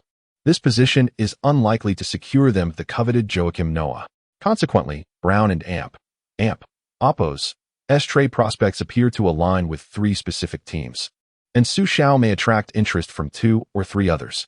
Upon learning that the team secured the 1st overall pick, Kwame Brown seemed to recognize his impending departure. During negotiations regarding Xu Xiao's contract with Malisic, they had previously discussed the team's future plans and Brown's individual trajectory. Xu Xiao expressed that Roy would emerge as their leader, taking on the mantle of the new Wolf King. Although he appreciates Brown and Oppos' progress and holds him in high regard, he candidly acknowledged that the Timberwolves may not be the most suitable environment for him. Brown would thrive better on a mid-tier team, where he could be a primary contributor, reach the playoffs, and find a larger stage to showcase his talents. Currently, the Timberwolves must prioritize granting Roy and the future rookie ample shooting opportunities while focusing on developing new talent, which conflicts with Brown's career aspirations. Hence the lack of an early contract extension. Brown expressed understanding of the organization's stance. Players often do not oppose being traded, but they despise sudden, unannounced moves. If they are consulted in advance, as Sue shouted with Brown, it establishes clear mutual expectations, making acceptance easier. Xu Xiao assured Brown that should they fail to secure a suitable big man or if Brown finds himself without a fitting opportunity post-contract, the Timberwolves would extend a satisfactory offer to him. After all, Brown was the first player nurtured by Xu Xiao, and despite some questionable tactics involving a star player card, both parties invested significant effort into this relationship. Xu Xiao recognized that while a star card could enhance a player's skills, true improvement necessitates relentless off-court practice. Simply providing a player with a star card might yield only 80% of their potential, whereas diligent training could elevate their performance to 120%. Following the decision on the 1st overall pick, Xu Xiao turned his attention to scouting other prospects. The Timberwolves possess 3 first-round picks this year, the top pick, the Rockets' 26th, and the Lakers and Oppos' 29th, both of which are late first-round selections. The 29th pick may not even equate to an early second-round pick, as players selected at the end of the first round often possess similar abilities to those taken in the early second round, though their contracts differ. Xu Xiao contemplated whether to convert the latter into 2 second-round picks. In a normal progression, the only player remaining at that slot would likely be a smaller Gasol. But the team already has Odin and Malisic, making the selection redundant despite their lesser accomplishments. Currently, Xu Xiao's focus is solely on the draft, oblivious to the thrilling playoff series unfolding between the Lakers and Spurs. His anticipation leads him to predict a Lakers victory, considering the prowess of the Kobe-Gasol duo. And the combination of Kobe and Garnett appears equally formidable. The Lakers are indeed a powerhouse, having overcome the Spurs, making them the likely champions this year. Upon returning to the office, he overheard assistants discussing the ongoing series. It seems the Lakers' only weakness lies in their point guard and small forward positions, with Odom better suited for the 4 and less in specific lineups, as noted by a newly appointed video analyst for the Timberwolves. However, this does not diminish the Lakers' strength. The synergy between Kobe and Garnett, while perhaps not as dominant as that of Shaq and Kobe, is undoubtedly the most harmonious and fitting. Defeating this Lakers team is an arduous task. It requires robust interior defense, multiple strong defenders, and a capable perimeter defense to combat their multifaceted offense. Additionally, a potent offensive strategy is necessary, featuring excellent outside shooters, a definitive offensive anchor, and a skilled bench. Collectively, these elements are exceedingly rare. Thus, it may be wiser to wait for their decline rather than confront them directly, as their reign of dominance is unlikely to extend beyond 5 years, after which the opportunity for resurgence will arise. David Ans, who watched the series in its entirety, rambled on, as Xu Xiao had tasked him with identifying the Lakers and Oppos' weaknesses. In 2 years, he must ensure the Timberwolves can contend with the Lakers, a mandate echoed throughout the team. The Timberwolves must rise within 3 years. With 1 year elapsed, anxiety looms over the remaining 2 years. Ans and Oppos. S initial points resonate with him, as his strategy mirrors that of the 2011 Dallas Mavericks, a formidable guard and kid. A definitive offensive force in Nowitzki, defensive stalwarts like Marion and Stevens, and a strong bench featuring shooters like Terry and Peja, alongside an interior defense capable of countering the Lakers and Oppos, height with Chandler, Nowitzki, and Woodley. Conversely, Xu Xiao disagrees with Ans and Oppos' latter assertion, although it aligns with past events. He refutes the notion that success hinges solely on waiting for the Lakers and Oppos' decline. Rather, he is determined to construct a team capable of defeating them now. To inspire his team, Xu Xiao calmly remarked, talent emerges in every era, each leading the charge for centuries. How can one be certain that when Kobe ages, no one else will rise? Even if Kobe declines, LeBron will still be present. Should we merely wait? Instead of waiting for others to falter, it is more prudent to take proactive measures ourselves. Chapter 12. Resilience. The Lakers ultimately triumphed over the Spurs with a decisive 4-1 score, successfully advancing to the finals. Their opponent was none other than the first-time finals contender, LeBron James. Following his remarkable performance in the Eastern Conference Finals, anticipation grew regarding how this young emperor would fare in the championship series, particularly the spectacle of the 23 versus 24 matchup. Xu Xiao couldn't help but smile. In his previous life, the world had eagerly awaited this showdown. Yet it was now manifesting due to his influence. It seemed he was indeed instigating a transformation within the entire NBA. However, this was merely the beginning. He foresaw a seismic shift in the league's landscape, all driven by his singular efforts. Despite the heightened buzz surrounding the finals, Xu Xiao found it rather uninteresting. To him, the Cavaliers merely reaching the fifth game would be a victory, given the vast disparity in skill between the two teams. Had it not been for his promise to Yellen, he would have had no desire to attend this match. Xu Xiao had become a notable figure at Staples Center. Following the last encounter, he was greeted warmly by everyone from security personnel to prominent figures in Los Angeles, including esteemed Hollywood directors, actors, and stars, all expressing their gratitude for his contributions to the Lakers. Without him, they mused, the team would have struggled in the first round, leaving them deprived of such an exhilarating series. However, beneath their words lay veiled sarcasm and mockery, which irked Xu Xiao. His good intentions to assist Garnett in pursuing a championship and to alter Kobe and Oppos' career had turned him into a laughingstock at Staples Center. The more he pondered, the more frustrated he became. He vowed to show these individuals a thing or two. As he simmered with silent indignation, a gentle hand grasped his arm. "You're quite punctual, arriving so early each time," Yellen remarked, clad in a refined athletic outfit that radiated a vibrant and refreshing aura. "What are you watching?" she inquired. "Nothing much, just admiring how fresh you look today," Xu Xiao replied quickly, snapping back to reality. "How does this outfit look?" she asked, her eyes gleaming with excitement. "Anything you wear looks splendid," he complimented. "You certainly know how to flatter," she chuckled, and their conversation flowed effortlessly, with neither focusing on the game. Before long, the Cavaliers were thoroughly outmatched. Xu Xiao had long predicted that they would falter against the Lakers' onslaught, and their own offense would be easily contained. During the 1-0 era, while LeBron and Oppos' physical prowess reached its zenith, his perimeter shooting left much to be desired, making him an easy target for the Lakers. With Garnett and Oppos' exceptional rim protection, subduing a LeBron who lacked a reliable jump shot was hardly a challenge. It was only in his previous life that LeBron developed his mid-range game, enabling him to face the Celtics without fear. In his current state, he remained too inexperienced. Yet, during the third quarter, the camera panned back to Xu Xiao, who felt a sense of helplessness as Staples erupted in cheers. The Lakers had established a significant lead, inciting jealousy among the Los Angeles crowd, who directed their snide remarks at Xu Xiao. Despite their expressions of gratitude, none of them genuinely appreciated his contributions. They continued to perceive him as a wealthy fool. And as an Asian, a Chinese individual, their lack of respect was even more pronounced. They had conveniently forgotten how Xu Xiao had nurtured Kwame Brown, whom they had deemed worthless, into a more capable player. Now, they only knew that they were on the cusp of another championship. They are truly outrageous. How dare they speak of you that way when you've aided them so greatly? Yellen exclaimed indignantly. Unfortunately, this isn't China. We are marginalized here. Xu Xiao consoled her. If someone like you, a big boss, faces this, how will we survive here? She lamented. Everyone has their own way of life.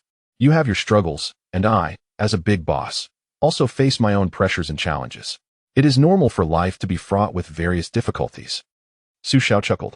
And in the face of such mockery, you truly have no means of retaliation? She questioned. Ah, we have a saying in China. The wheel of fortune turns. Heaven does not spare anyone. It is not that there is no retribution, merely that the time has not yet come. If I do not learn to endure now, how can I assert my strength in the future? There is no need for haste. Within 3 years, I shall ensure they comprehend the folly of ridiculing me in public today, Xu Xiao stated with a smile, his tone deceptively calm, concealing the tempest brewing within him. I will remember this grudge, and I hope that next time, you two can be as magnanimous as I am. Meanwhile, on the court, Kobe was educating LeBron in his own way. At this juncture, Kobe did not regard LeBron as his equal. In fact, he perceived LeBron as less of a threat than Tracy McGrady had posed.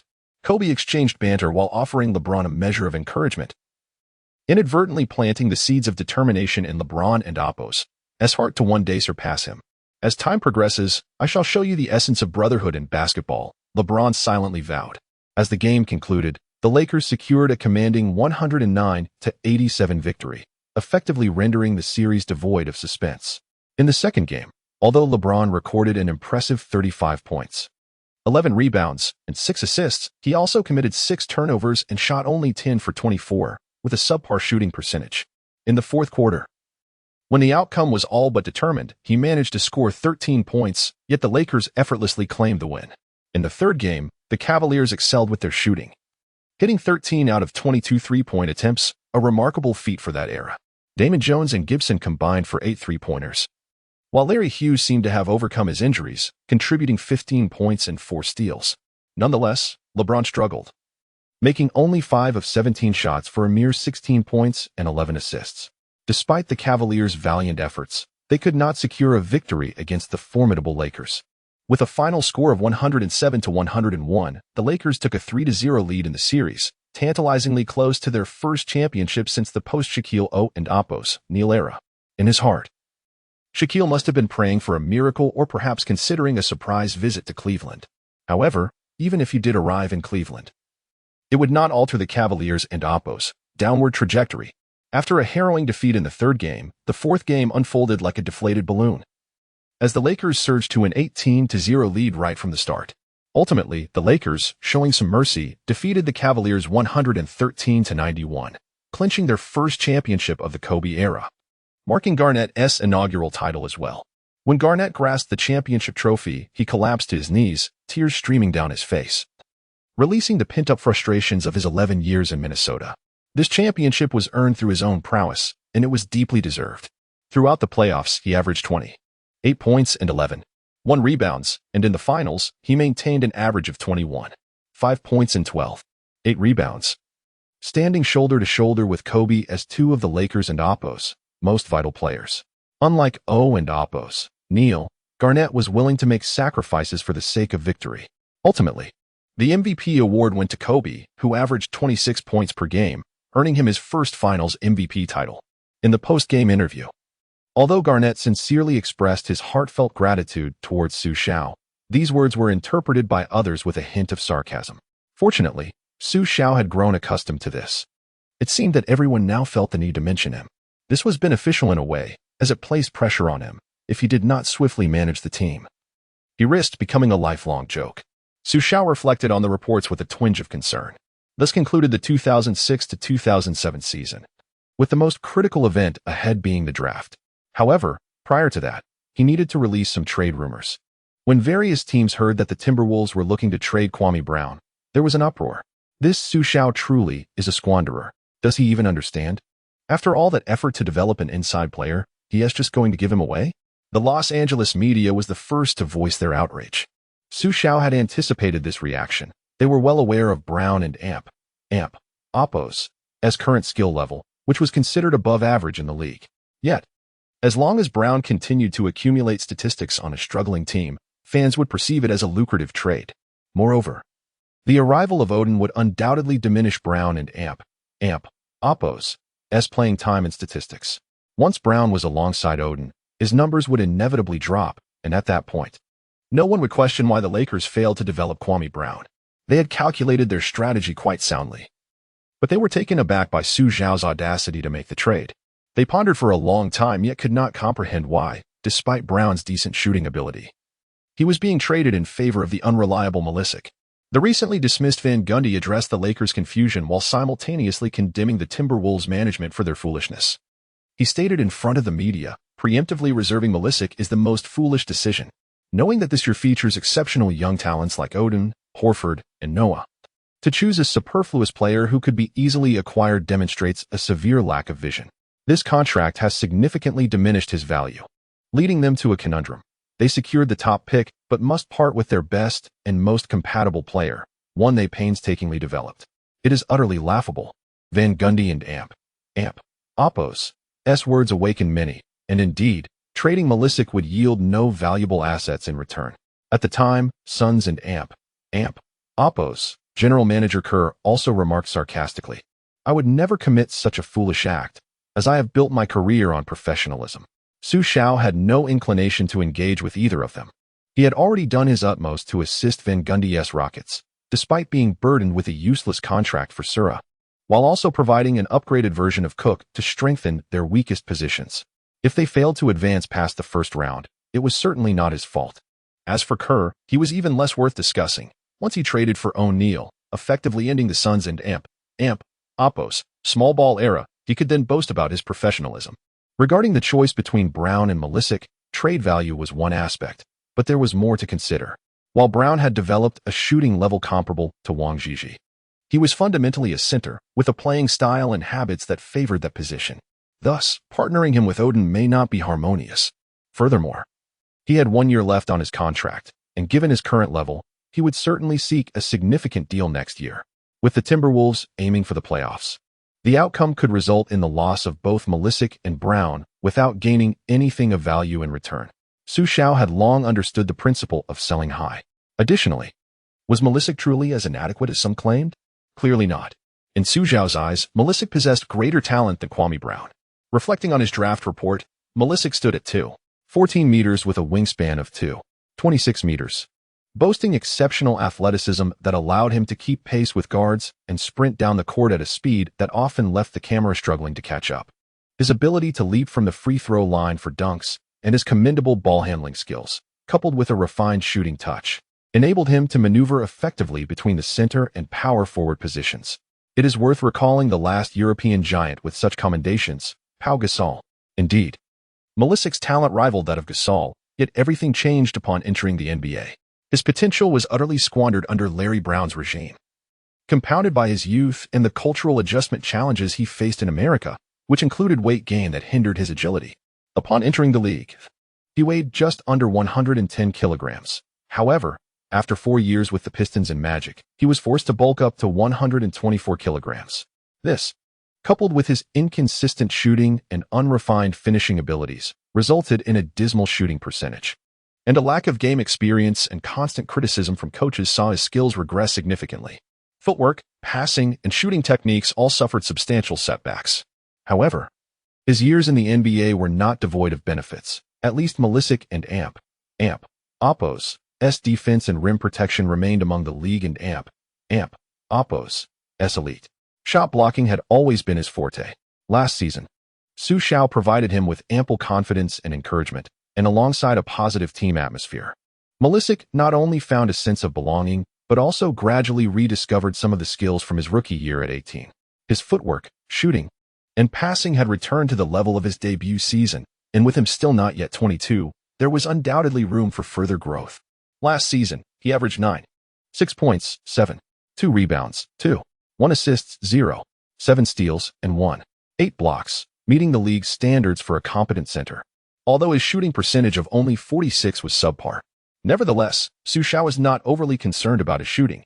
He believed Malisic could refine it, even if he struggled. He had Korver's player card to fall back on. If all else failed, he could simply give him Korver's card, the league and Oppo's top shooter. Moreover, could Malisic not complement Odin? The answer was no. Malisic had successfully partnered with Howard during his time with the Magic, yielding positive results.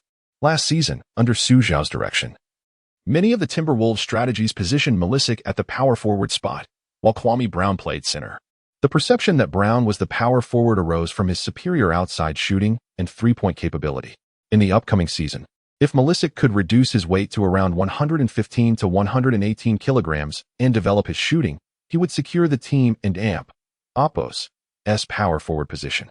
It must be noted that Xu Xiao and amp Oppo's strategy deceived many, even those who prided themselves on their basketball knowledge, aside from the diehard fans. Only those scrutinizing the consistently struggling team would grasp the nuances.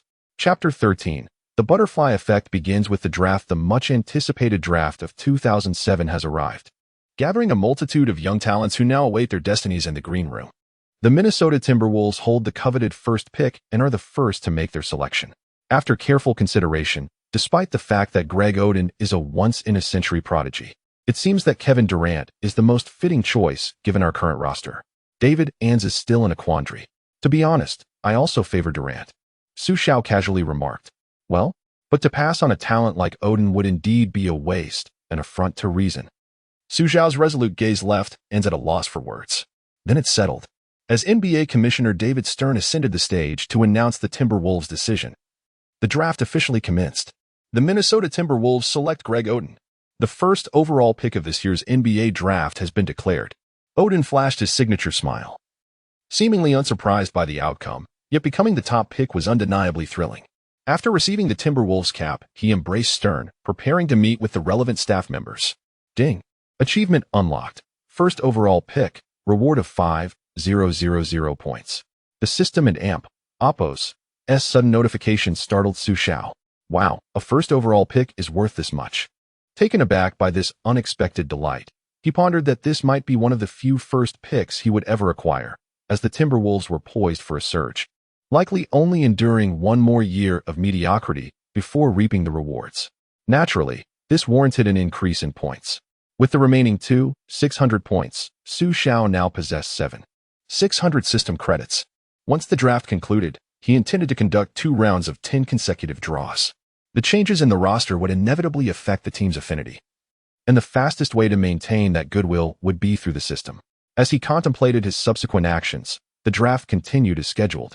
The Portland Trail Blazers selected Kevin Durant from the University of Texas with the second pick. This lanky player is destined to become one of the most exceptional scorers in the NBA, and his joining the Blazers could be seen as a form of compensation for Xu Xiao regarding his past life with the team. While Xu Xiao mused that the combination of Durant and Aldridge might pose significant challenges for him in the future, the Blazers and amp Oppo's manager suddenly called. I hear you are shopping Kwame Brown. Would you be interested in hearing my offer, Mr. Xu? Upon hearing about Kwame Brown, Xu Xiao felt intrigued, as Brown and Oppo's trade value in the market was not as high as he had envisioned. He initially thought teams like the Nets or Bulls, which were lacking in interior players, would offer 2 draft picks or at least 1 draft pick alongside a decent forward. However, given their current standings, their draft picks were not particularly valuable. Acquiring Brown would likely enhance their performance, further diminishing the value of their picks. To his surprise, none were willing to dismantle their rosters. The Bulls were reluctant to part with a forward like Nocioni, making a low offer, and the Nets were similarly disinterested, only willing to offer this year's draft pick along with Collins and Yao Ming's younger brother, Nakba. It appeared they did not believe that Kwame Brown, a former first overall pick, could perform this year as anticipated, resulting in his trade value being lower than Xu Xiao had imagined. However, the Blazers' sudden interest brightened Xu Xiao's prospects. The Blazers' general manager, Joe, calmly stated on the phone, I understand you are in need of forwards, and we have young forwards available. Whether it's Outlaw or Webster, both are promising talents. You must know we just selected Durant, and while these players are good, they must make way for him. Of course, they are decent players, but Kwame Brown is also a solid asset. His progress is evident, whether in shooting or offensive techniques under the basket, as well as in screen setting and rebounding. He excels in all these blue-collar tasks. Xu Xiao replied with equanimity. What if I were to add a draft pick? The other party seemed undeterred and continued. The combination of Durant and Aldridge will soon flourish, likely within a year of development. I believe that with your nurturing capabilities and the overall strength of the team, even during this growth phase, their performance will not suffer much. Thus, your draft pick holds little value unless it and Oppo's S2. Bargaining is an essential skill in any trade. Xu Xiao calculated that the Blazers would not mind parting with 2 draft picks at this stage, as Durant's talent was undeniable. Aldridge had begun to shine in the previous season and Oppo's final stages, and last year and Oppo's rookie, Randy Foye, had also demonstrated impressive skills. Thus, the Blazers had ample potential. And even giving away a first-round lottery pick would not significantly impact them, as too many promising newcomers could lead to asset depreciation due to limited space and time to develop each one. The Blazers clearly no longer desired Randolph. They needed a player to help Aldridge in the paint, someone with sufficient skill who wouldn't overshadow the development of Durant and Aldridge. Kwame Brown fit this description perfectly. As Xu Xiao pointed out, Brown had developed a certain level of offensive autonomy and decent shooting skills, while his defensive prowess remained intact, allowing him to effectively protect the rim and secure rebounds. Additionally, his proficiency in screen setting was precisely what Durant required. Agreed, but I want your 29th pick this year. I can offer you first-round picks for 2008 and 2009, but the 2008 pick must be protected. If we land the first overall pick, it would be a loss. Joe replied. Now that the conversation had reached this point, securing 2 first-round picks was a commendable outcome. However, Xu Xiao added 2 stipulations. First, your protection cannot exceed the top 3 picks, and second, I want 1 player from you. Who, Mr. Xu? If it's Durant, I cannot comply, Joe replied. As both parties appeared satisfied with the impending agreement, and the atmosphere on the Blazers' side had notably lightened. Darius Miles, the former high school prodigy. The Blazers were perplexed by Xu Xiao's sudden request for this player, who had once basked in glory as a high school sensation, bearing the title of the top pick and demonstrating commendable skill. Though he had performed admirably with the Blazers, injuries had derailed his career. If Xu Xiao recalled correctly, he had made a brief return during the 2008 to 2009 season with the Grizzlies, but his performance had been subpar, leading to his quiet retirement. Subsequently, he had garnered negative attention from the police due to a substantial amount of marijuana found in his vehicle, marking him as a problematic player. However, Xu Xiao had his reasons for pursuing Miles. Firstly, to balance the salary, as Miles had a remaining 3-year, $27 million contract, which would perfectly align with the Timberwolves' financial constraints. Secondly, he possessed a health card and wished to see if he could alter the fate of this former prodigy, given his extraordinary physical talents that should not be wasted. Upon hearing this, the management of the Trail Blazers was initially taken aback, followed by an exuberant outburst of gratitude towards Xu Xiao, who was subsequently awarded a second-round pick, the 44th overall.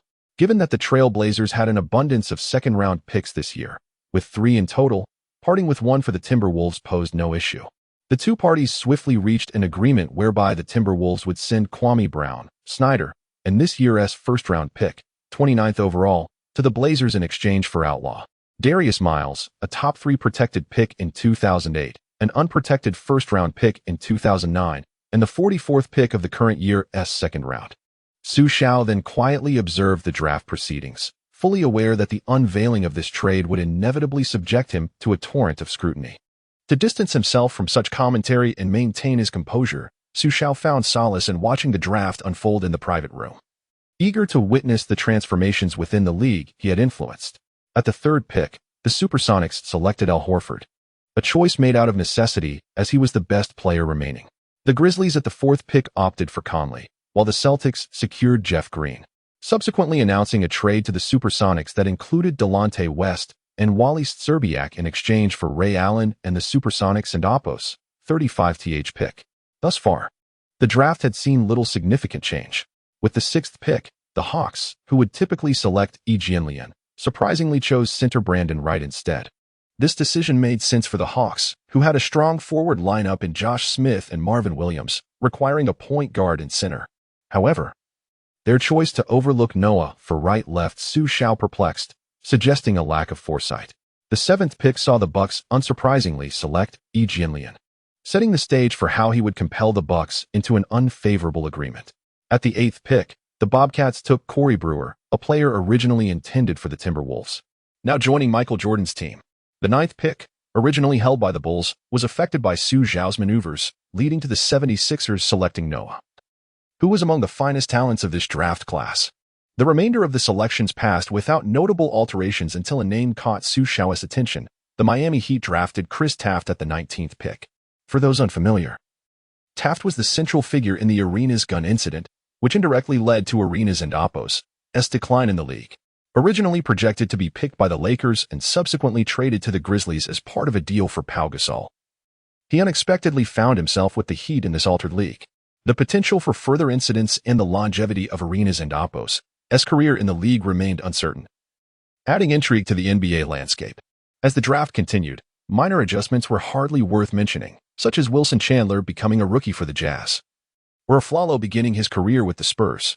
The Timberwolves, holding the Rockets' 26th pick, swiftly chose the undersized Brooks, while the Trail Blazers utilized the Timberwolves' 29th pick to select an obscure guard, one Xu Xiao could not recall, likely a player who had not even lasted through Summer League. Entering the second round, a true upheaval occurred. Due to the reshuffled rankings, the entire second-round order had transformed. The Knicks snatched Landry at the 31st pick. And without a coveted target, the Rockets opted not to engage in trade talks with the Supersonics, instead turning their gaze to the Timberwolves. By this point, the trade between the Timberwolves and the Trail Blazers had concluded, leaving onlookers astonished. The acquisition of Kwame Brown, a commendable interior player, 4 first-round picks, and an obscure small forward, Outlaw, drew widespread criticism, particularly from Los Angeles media who lauded Xu Xiao for what they perceived as a poor trade, likening it to exchanging Garnett for a lesser version of himself. Cynical commentators, such as Smith from New York, mocked the transaction, suggesting it was akin to receiving a miniature Garnett in return, a form of legacy in itself. The shrewd Mori approached Xu Xiao, eager to make an impact in his inaugural year. Xu Xiao recognized Mori's acumen, albeit limited, yet he lacked the broader vision, often sacrificing long-term benefits for immediate gains. Aside from seizing Harden in a moment of folly with the Thunder, he had not executed any significant trades, showing a tendency to undervalue true assets. Yo, I shall assist you one last time. If you cannot clinch a championship this time, you shall have to come to me, Xu Xiao remarked. Subsequently, an agreement was reached with Mori, wherein the Timberwolves would send Francis and last year's rookie Millsap in exchange for the Rockets' Dwight Howard and guard Head, alongside a first-round pick from 2008 and a second-round pick from 2011. This move would undoubtedly invite skepticism, yet in a crowded field, dissent became less significant. As the draft progressed, the Pistons unexpectedly selected Glenn Davis at the 34th pick, forcing the Celtics to settle for Pruitt. In a surprising turn at the 42nd pick, the Pacers chose Sun Yu. The Timberwolves then utilized the Trail Blazers' 44th pick to select the Spanish player, a younger version of Gasol. Thus, Xu Xiao mused to himself, they had successfully assembled both a mini Garnett and a mini Gasol. Chapter 14. The Three-Point King Malisic. Following the conclusion of the draft, Xu Xiao did not rest on his laurels. He was acutely aware that several promising undrafted players had emerged, notably the renowned vagabond, Tolliver. Standing at 2.03 meters, this power forward possessed a robust playing style and a commendable three-point shooting ability, having once been a formidable opponent for Giannis Antetokounmpo. Another noteworthy mention was Gary Neal, a former key player for the Spurs, who had once made a remarkable 6 three-pointers in a finals game, showcasing exceptional shooting prowess that arguably surpassed the recently acquired height. Thus, the Timberwolves had successfully fulfilled their objectives during this draft, selecting Odin with the first overall pick, Brooks at the 26th, and Marc Gasol at the 44th position.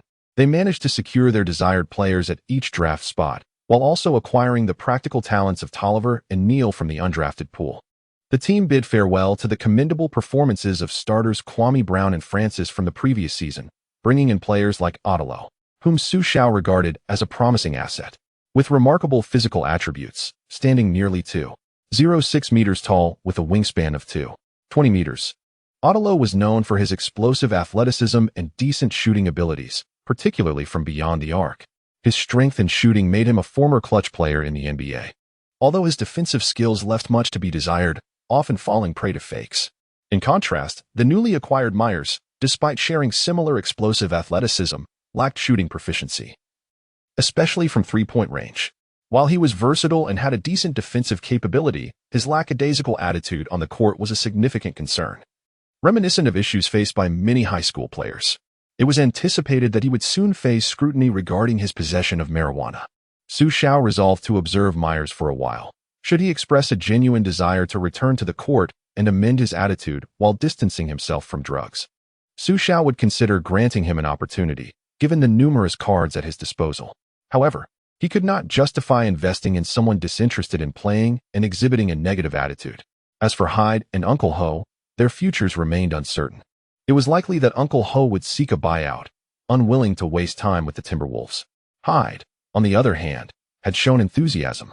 Yet his physical talent was average at best. His shooting was inconsistent, and his performance during the previous season's playoffs with the Suns had severely diminished his market value, averaging only 3.4 points in 19 minutes over 7 games, with an alarming 13 turnovers. After evaluating the new acquisitions, Xu Xiao eagerly anticipated his favorite activity, drawing lots. With 600 system coins at his disposal, he felt unusually affluent. He initiated a 10-draw sequence to accumulate goodwill points. As the transition from veterans to newcomers had resulted in a goodwill rating of 110, which could pose a challenge for his management. Spending 1,000 system coins, he executed a 10-draw, yielding a health card, a tactical IQ card, and a special ability card, along with 70 goodwill points. He considered the first draw a warm-up for the subsequent one, hoping for better luck. However, to his dismay, the second draw was equally disappointing, netting only a star card, a special skill card, and a plethora of goodwill points, which overflowed significantly. Xu Xiao decided to activate the star card, hoping it was not a lesser-known player. To his relief, the system announced, "You have received Coutinho Mobley." Xu Xiao felt a wave of calm wash over him. Mobley was a player he was relatively familiar with. While not particularly strong defensively, he boasted notable offensive skills and had been a close ally of Yao Ming, known for his scoring ability. Averaging over 20 points at his peak, a worthy addition. The health card was undoubtedly intended for Odin, as its properties ensured he remained in optimal condition, addressing not only his injury concerns but also any potential discrepancies in his leg length. Even after utilizing 2 health cards, players would conclude in their healthiest state, meaning Odin would be free from the issues of leg length disparity 8 years later, unlike in his previous life. As for Myers, should he demonstrate a commitment to improving his game, Xu Xiao contemplated granting him a health card as well. The tactical IQ card was earmarked for Swift, especially with the absence of Millsap this season, as Swift would be a primary substitute. The nature of the special skill card remained a mystery, but he decided to test it out. Upon activating one of the skill cards, the system congratulated him. "Congratulations, host. You have acquired a forced upgrade card, allowing you to elevate one player's skill to an elite level within the league." Xu Xiao was taken aback by the card's description, realizing its immense potential. He mused that if he received several of these cards, he could elevate any player to elite status without much effort. Excited by the prospect, Xu Xiao could not resist using another special skill card. The system responded, "Congratulations. You have gained the favor of barmaids, with over 30 women inexplicably infatuated with you, seeking to engage in some indescribable activities until all are satisfied. The card's effect will expire thereafter." Stunned by the card's description, Xu Xiao jumped up in disbelief, realizing the absurdity of the situation. Days later, Xu Xiao, nursing his sore back and dark circles under his eyes, arrived at the office. The Timberwolves were set to host a meet and greet for the new recruits, followed by a media conference. Although he would not need to personally attend, as the team owner, he felt compelled to exhibit some degree of human warmth. The new players had arrived in Minnesota, preparing to integrate with the team before the off-season commenced, with some gearing up for the summer league. As he surveyed the assembled group on the training court, Xu Xiao politely greeted everyone. The goodwill rating had reached its zenith, fostering a friendly atmosphere among the players, who recognized Xu Xiao's youth yet respected him as their owner. The system had undoubtedly alleviated many challenges for Xu Xiao. After the new players introduced themselves, Xu Xiao suggested they engage in a practice session to assess their skills. The proposal was met with unanimous agreement, as the rookies were eager to showcase their abilities. Odin approached Xu Xiao post-training, inquiring quietly, "I heard you provided special training to Kwame Brown last year, transforming him from a draft bust into an elite center." Xu Xiao, still contemplating how to resolve the situation with Myers, was surprised by the newly crowned first overall pick's approach. "Indeed, are you interested in the same?" Xu Xiao responded with a hint of intrigue. "Of course, I believe there is much I can still improve." Odin humbly acknowledged that the recent joint practice indeed made him aware of his own shortcomings. Faced with Malisic, he found himself utterly helpless. A defense he once took pride in was shattered by Malisic, and he incurred several fouls in the process. This was not even a formal match, and he realized that if it were to escalate to actual competition, he would fare far worse.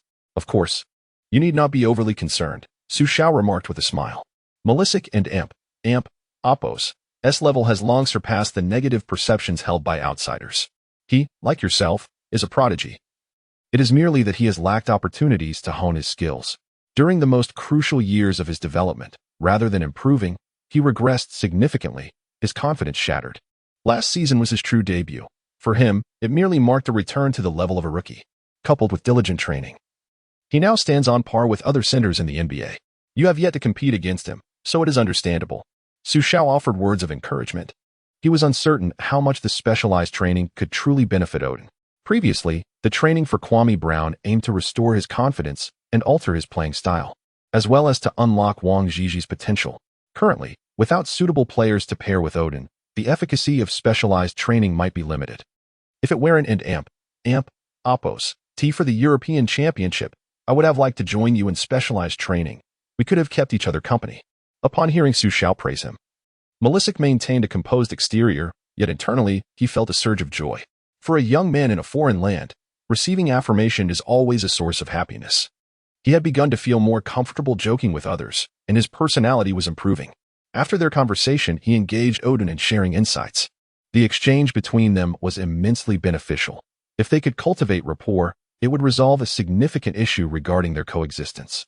Should they develop a formidable partnership, they could potentially surpass the combination of Gasol and Bynum. Xu Xiao contemplated acquiring a Gasol card for Malisic, which would be the ultimate solution.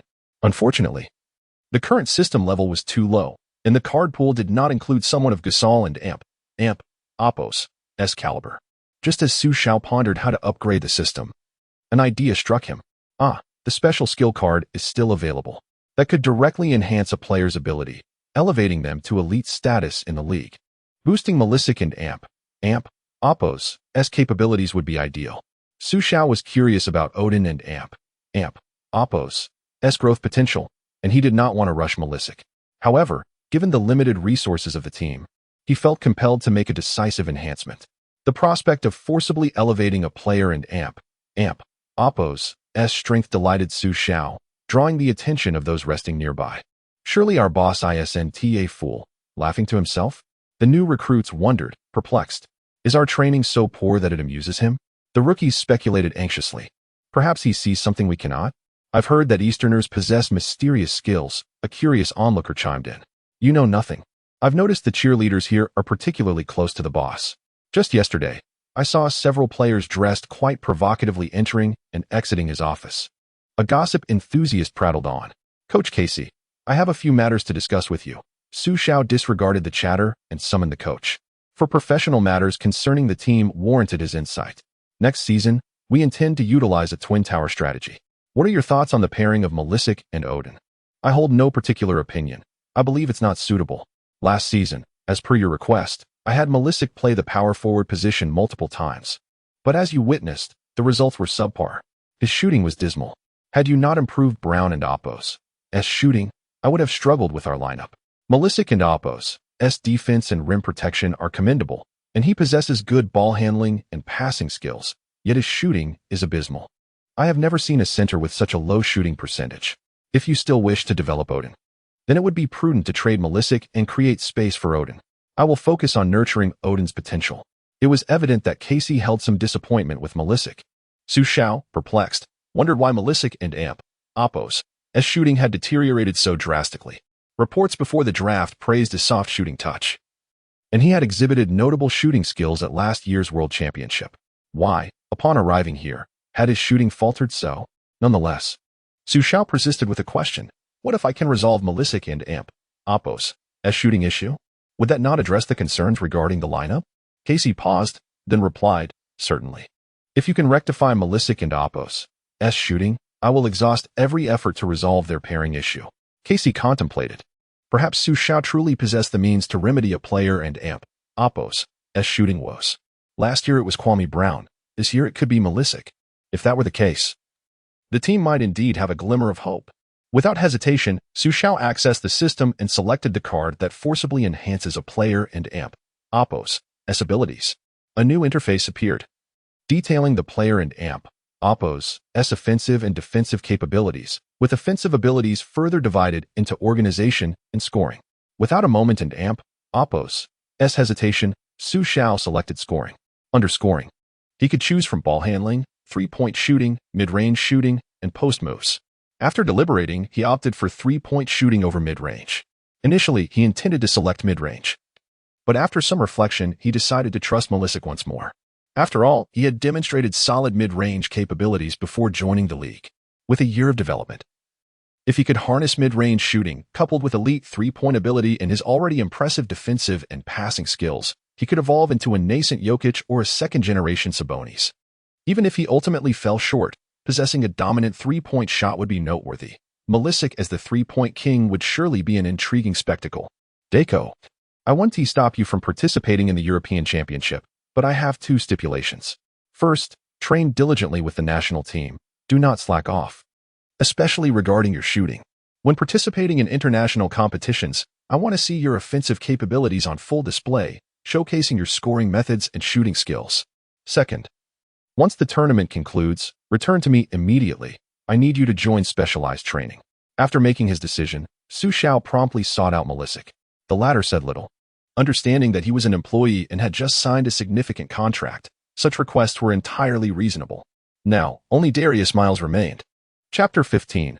Return home. Miles did not accompany the team to the training ground. He was still in the recovery phase and unable to participate in training for the time being. However, Xu Xiao was not one to grant him special treatment simply because of this, especially since he held the highest position within the organization. A single phone call sufficed. Darius Miles, I want to see you in my office tomorrow at 9 in the morning. Xu Xiao's tone was assertive enough to instill a tinge of fear in the former NBA lottery pick. The following day, Miles arrived as promised. Welcome to Minnesota. Xu Xiao greeted him. Boss, the reason I didn't go to the training ground yesterday was that my injury hasn't healed, and the doctor advised against participating in team training. Miles attempted to explain, but was promptly interrupted by Xu Xiao. There's no need for lengthy explanations, Darius. We are adults here. Let us get straight to the point. Do you wish to return to the NBA and back on the court? Xu Xiao asked directly. Yes. Of course, I do, boss. This was the truth. According to Xu Xiao, Miles had been seeking ways to return to the league since 2008. He briefly joined the Grizzlies, played a few games before being released, and later participated in a few preseason games with the Celtics in 2009. He had never given up on his dream of returning to the NBA. If I were to offer you an opportunity to return to the court in good health, would you be willing to put in the effort, even if it means engaging in defensive plays you may not prefer? Xu Xiao posed his second question. Absolutely. I am no longer the so-called prodigy people speak of. Now, if it means getting back on the court, I am willing to do anything. Even if it means outplaying the opposing coach, I would gladly embrace defensive responsibilities, Miles replied sincerely. Miles differed from Autry. He possessed strong defensive capabilities but lacked the willingness to defend. He often relied on his exceptional physical attributes, playing lazily on the court. If he could channel the passion and love for the game akin to Kevin Garnett, actively pursuing every ball, his defense would indeed improve. One last question. I need you to stay away from drugs. Understand that includes marijuana, and your private life must not bring me any trouble. Can you manage that?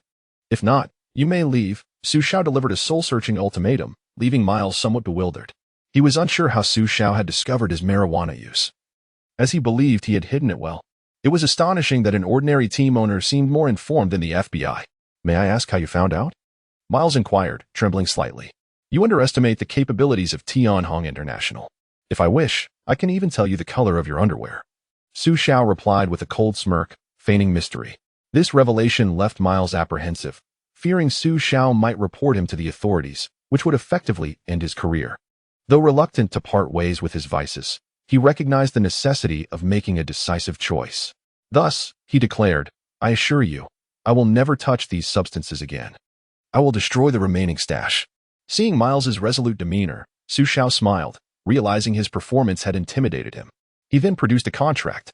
What is this? Miles asked. I can help you regain your health, and you will be able to play next season. Just remember the 3 commitments you made to me, Xu Xiao stated, turning away to maintain an air of authority. This is fantastic. I will prove to you my dedication next season, Miles exclaimed, elated upon reading the contract. It was a medical agreement with Tianhong International, stipulating that Tianhong Group would provide medical care to ensure Miles's complete recovery. In return, Miles was required to fulfill team obligations, avoid actions detrimental to the team, and maintain a lawful private life. Any violations would result in a forfeiture of $2 million in medical expenses owed to Tianhong International. This thrilled Miles. If he could achieve full health, he would secure a contract for the following season. Playing with the Timberwolves for 2 years was acceptable. As long as he was healthy, he had no fear of not finding a contract. The agreement did not specify a tenure with the Timberwolves, nor could it, as that would give him grounds for legal action against the NBA. Thus, should he find himself unable to conform, he could request a trade, and without Xu Xiao's constraints. The contract would lose its binding nature. Upon seeing the contract, Miles's eyes sparkled with hope, and he could not resist asking, "Boss Xu, is it truly possible for my injury to heal completely?" Miles himself was uncertain. He would be content with an 80% recovery. "I assure you, the power of Tianhong Group is beyond your imagination. The world's leading enterprise. Do you think I jest? If I say it can be done, it will be done. Will you sign, or shall I send you on your way?" Xu Xiao adopted a particularly firm stance. Miles was calculating his next move, just as Xu Xiao was strategizing his own. Next season, he had no expectations for performance, allowing teams to evaluate their assets while simultaneously showcasing his medical expertise, an essential factor in attracting players. Xu Xiao had no belief that Miles could change his inherent nature with mere words, unless, of course, he employed a systematic character card. Encouraged by Xu Xiao, Miles signed without hesitation, and thus a pleasant collaboration was established. He then instructed his assistant, David Ans, to escort Miles away. Although there were flaws in the process, appearances had to be maintained. He certainly did not want others to uncover details about the system. A quick call was made to his brother, who promptly arranged everything. Given that Tianhong Group held significant influence in the medical equipment sector, they contacted the best hospitals for comprehensive examinations. After ensuring all was in order, Xu Xiao planned to take a leisurely stroll during this dull off-season, but was momentarily unsure of where to go. While perusing travel destinations, Yilin sent him a message. "What have you been busy with, Boss Xu? I've arranged my enrollment and plan to return to my hometown. I heard your hometown is also in Hebei, China. Is there anything you would like me to bring for you?" Reading Yilin's message brought a wave of joy to Xu Xiao, an inexplicable happiness that welled from within. After a moment of contemplation, he replied, "What a coincidence. I too plan to visit my hometown. As you know, the off-season can be quite dull, and I want to see how basketball is developing there, hoping to contribute something to my hometown." Shortly after sending the text, Yilin called. "Boss Xu, are you planning to return in style? When are you leaving?" "Haha, just going back for a visit and to relax a bit. I can depart at any moment. I have a private jet. Would you like to join me on the return trip?" "No need. I will be traveling back with my classmates. Let's meet at the Beijing airport," Yilin replied, not being a materialistic girl who craved superficiality. Xu Xiao was not offended. After all, they had only recently met, and traveling together from Beijing was a fine arrangement.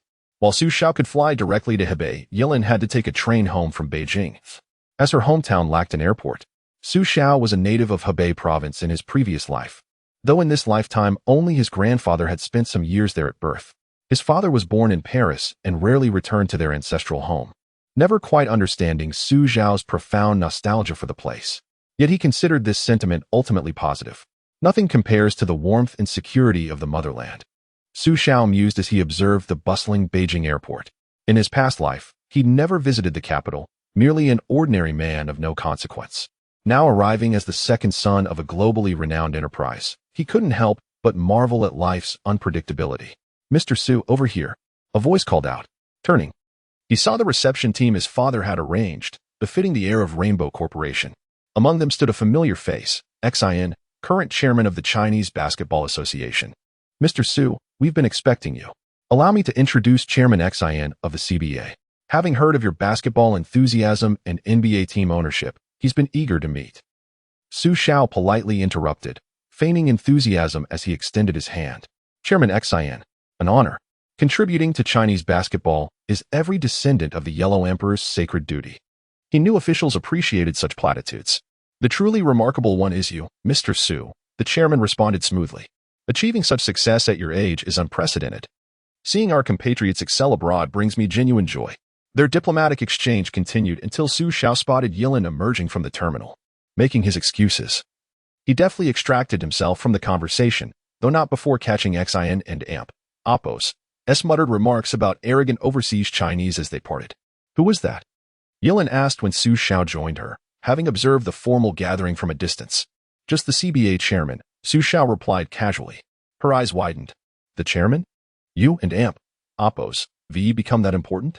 Xu Xiao laughed at her expression before explaining the harsh realities: his struggling NBA team, the criticism from both foreign and domestic circles, and how officials viewed him merely as a potential sponsor rather than a serious basketball mind.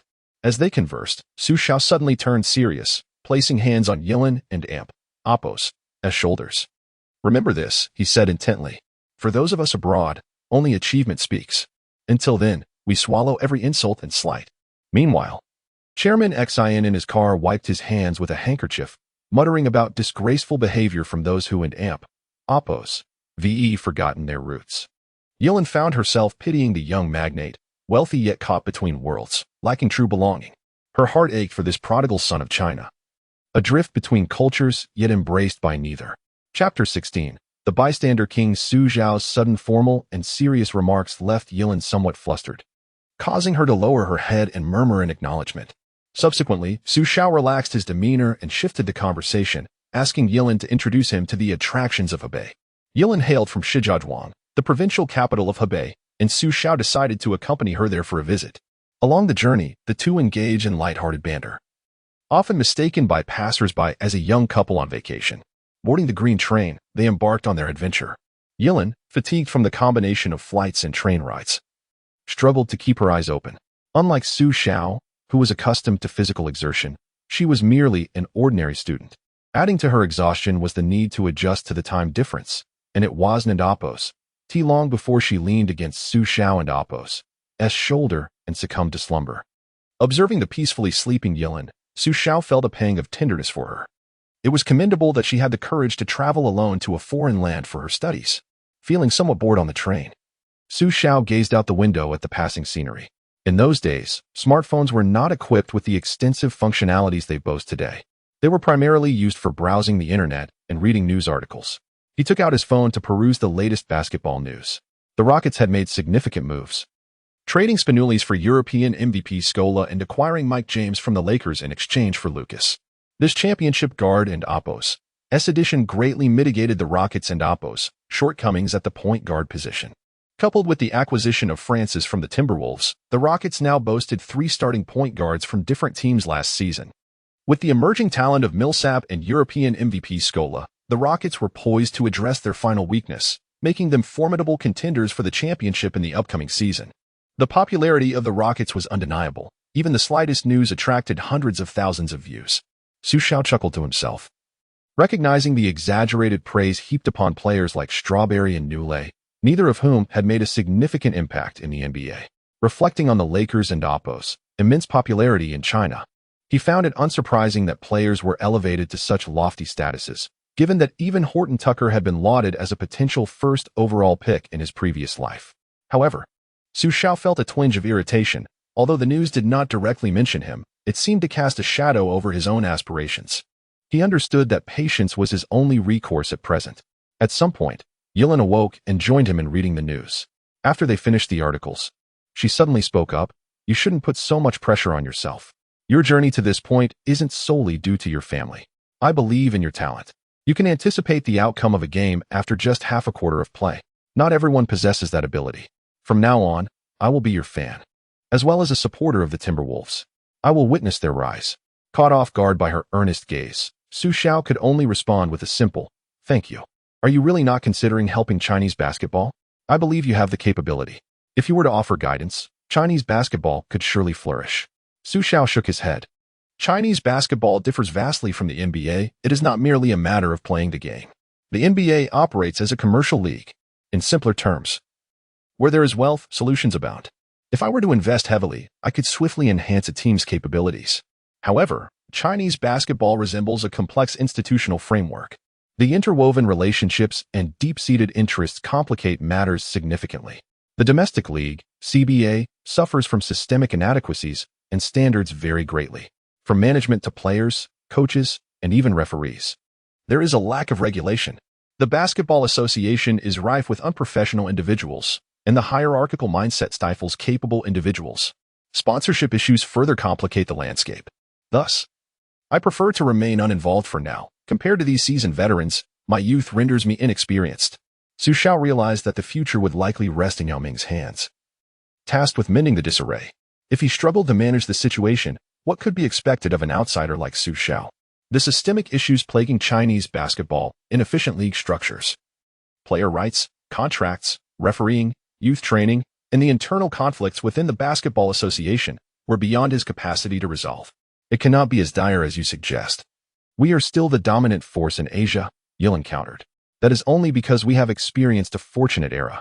Our players are entering a golden generation, a cohort that may not arise again for the next 20 years. Talents like Yu Ming and Yi Jianlian are truly once-in-a-century prodigies. We are currently in our prime. But once this era passes, you will understand the depths of darkness we inhabit. And this era will soon fade, perhaps within 5 years.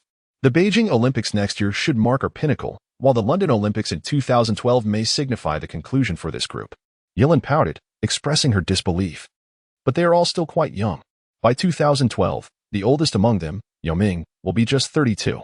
There is also Yi Jianlian and Sun Yu. How could they possibly fade away?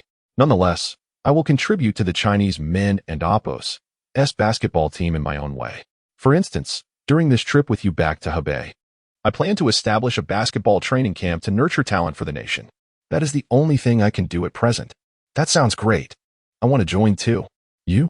Do you even know how to play basketball? Hey, don't underestimate me. I've loved playing basketball since I was little.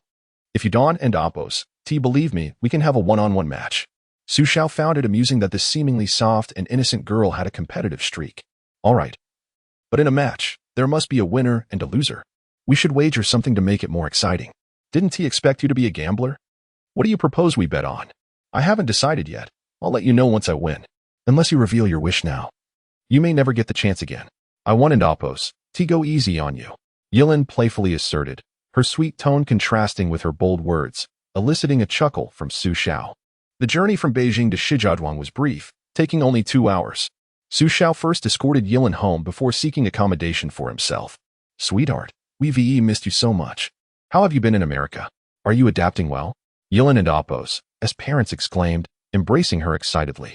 Having been away for just over a month, they were eager to see her. And the thought of her being away for a year or two was overwhelming. Xu Xiao, sensing the family's reunion was a moment to cherish, discreetly excused himself. My dear daughter, who is the person that brought you back?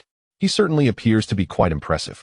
However, I have heard that there are many unscrupulous individuals in America. So you must exercise caution. You excel in your studies, yet you are still a minor, lacking in social experience. Do not allow yourself to be deceived, Mr. Zhang expressed with concern. Deceived? I seem to have indeed been misled once, Yilin thought to herself, yet replied, I understand. I will be careful. Precisely. Moreover, you are still quite young. Our purpose in going abroad is to study, not to engage in romantic relationships. If someone pursues you, you must reject them as you did before. My dear, it is not that your mother forbids you from dating. Your father has also mentioned that you are too young and inexperienced. While we can keep an eye on you at home, we cannot do so in America. And we fear you might be taken advantage of. When you are a bit older and possess some social experience, we will encourage you to explore romantic relationships. At that time, when that young man comes to see you, I shall invite him to our home for a visit. Oh, mother, what are you thinking? We are merely friends. Since we are both in America, it is only natural to look out for one another, isn't it? Why are you so dramatic? Yilin responded.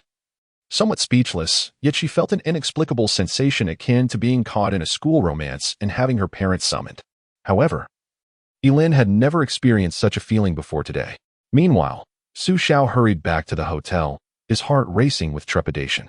The gaze of Yilin's parents had not been particularly friendly, evoking a sense of being caught in a scandal during school days. Why should I be afraid if I am innocent? He mused. Yet, in the following days, Xu Xiao became notably more subdued. He established a basketball training camp under the guise of his company, rumored to be backed by the NBA, and registration was enthusiastic. Moreover, Xu Xiao offered free training, attracting many talented youths from across the country. He promised that those who excelled in the camp would have opportunities for further training abroad. Day after day, numerous individuals signed up for the camp. Some came simply for their love of basketball, eager to improve their skills and make friends. Others arrived with unwavering determination, aspiring to pursue a professional career in basketball. A small faction sought the coveted signed jerseys of NBA stars. Who would have thought that the basketball culture in China was so vibrant? Assistant NZ remarked, surprised. He had been enjoying his holiday when Xu Xiao called him back to China due to the overwhelming popularity of the camp, which Xu Xiao could no longer manage alone. Xu, you seem troubled. What is on your mind? David inquired. What if we turn this into an industry? Xu Xiao proposed. Huh, what do you mean? Isn't this a charitable endeavor to contribute to Chinese basketball? David observed Xu Xiao's serious demeanor, realizing he was not jesting. This is not contradictory. I will provide them with a platform for training abroad, along with subsequent training expenses. How do you propose we accomplish this? David asked, now puzzled. As he was merely a basketball assistant and not well versed in industry matters. Have you considered the sheer number of people signing up for the training camp? I can't possibly send them all abroad. That would be akin to invading America, Xu Xiao jested. What do you mean? We could organize a competition, featuring one-on-one matches and 5-on-5 teams, held in schools or community settings across the nation. Each season, we would select 10 individuals who would not only receive generous prizes but also the chance to train with the Timberwolves. While the Timberwolves may not be the strongest team, they are still an NBA franchise, a dream for many. Given the current basketball craze, this is the perfect time to promote the sport once Yao Ming retires. This fervor may wane in China. And Z nodded in agreement, although he was not knowledgeable about the specifics of operations. Immediately contact Graybird and have him come to China to meet me. The efficiency of Tianhong Enterprises was impressive. The following day, Graybird stood before Xu Xiao. My vision is as follows. We need to communicate with the Chinese Sports Bureau, which is your area of expertise. I would like your insights on the operational planning. Mr. Xu, your grandfather often says that a good idea should be put into practice. I must commend you, young master. This is indeed an excellent concept. It fulfills your desire to cultivate basketball talent in China while also presenting a significant business opportunity. Receiving praise from Mr. Graybird was no small feat, as he was personally appointed by Xu Xiao's grandfather and later became a key advisor to Xu Xiao's father. Currently, he managed the financial operations of the Timberwolves. I will handle the discussions. As organizers, we can cover the initial costs and subsequent training expenses. The crux of this endeavor lies in attracting sponsors and partners. If we succeed, it will undoubtedly serve as excellent publicity for us in China, as well as the government's regulatory stance and the popularity of the competition. After some contemplation, Graybird continued, if you aspire to establish a nationwide league that endures, it would be prudent to align with a CBA team or an Asian League team. This way, we can nurture talent here and eventually integrate them into our own teams. By securing contracts with these outstanding players, you retain control. Even if they achieve fame through other channels, you can still profit from the contracts. Of course, acquiring a team is not urgent. Consider this a strategic suggestion. Should this event falter, we can pivot to this alternative. Xu Xiao chuckled inwardly, impressed by how well Graybird had absorbed the strategic wisdom of his grandfather and father. By the way, have you named your event? Since you are the founder, it should bear your name. I have been contemplating this for some time. It shall be called the King of Strangers. Chapter 17. Seeds of Contradiction. The phenomenon known as Renaissance King emerged with remarkable fervor. Initially intended for a trial run in Shijiazhuang this year. However, within merely a week of its debut, it ignited a whirlwind of enthusiasm across various regions. Numerous sponsors eagerly signed up to partake in this event, particularly with the upcoming Olympic Games on the horizon. The sporting spirit in China is at an unprecedented high. Supported by top-tier global enterprises and NBA franchises, it has undoubtedly captivated considerable attention, with some CBA teams even casting hopeful glances towards this venture. In a park, a strikingly attractive couple strolled leisurely. I never expected you not only to be a boss but also exceptionally skilled at basketball, remarked the girl, sipping her drink and showering him with admiration. This couple was none other than Yilin and Xu Xiao. Observing the fervent success of Renaissance King, Yilin felt a spark of interest, especially as Xu Xiao had invited her to watch the games live. After the match concluded, she did not forget their friendly competition, which naturally ended with Xu Xiao, the more seasoned player, emerging victorious. You are quite impressive as well. Among the most beautiful girls I have met. You are undoubtedly the most talented in basketball, Xu Xiao commented as he handed her a bottle of beverage. This and Amp, Oppos, Renaissance King and Amp, Oppos, of yours is truly gaining traction. Almost everyone in China who loves basketball wants to participate. Its popularity might even surpass that of the CBA. Is this your unique approach? Yilin remarked after regaining some stamina. This is merely the first step. The future hinges on my accomplishments in the NBA, Xu Xiao replied, glancing at the sky before lowering his gaze. I will be leaving the day after tomorrow. I have matters to attend to back home. What about you? Will you accompany me? After all, your school term is about to commence. Yilin pondered for a moment and then said, no, I wish to spend a few more days with my parents. After this departure, I want to be back until next year. I have never been away from them for such an extended period. so I want to cherish this time together. We can meet again in the United States, don't you think, young Master Xu? Yilin and Appo's address towards Xu Xiao had evolved from Boss Xu to young Master Xu, a nickname she crafted for him. That is a valid point.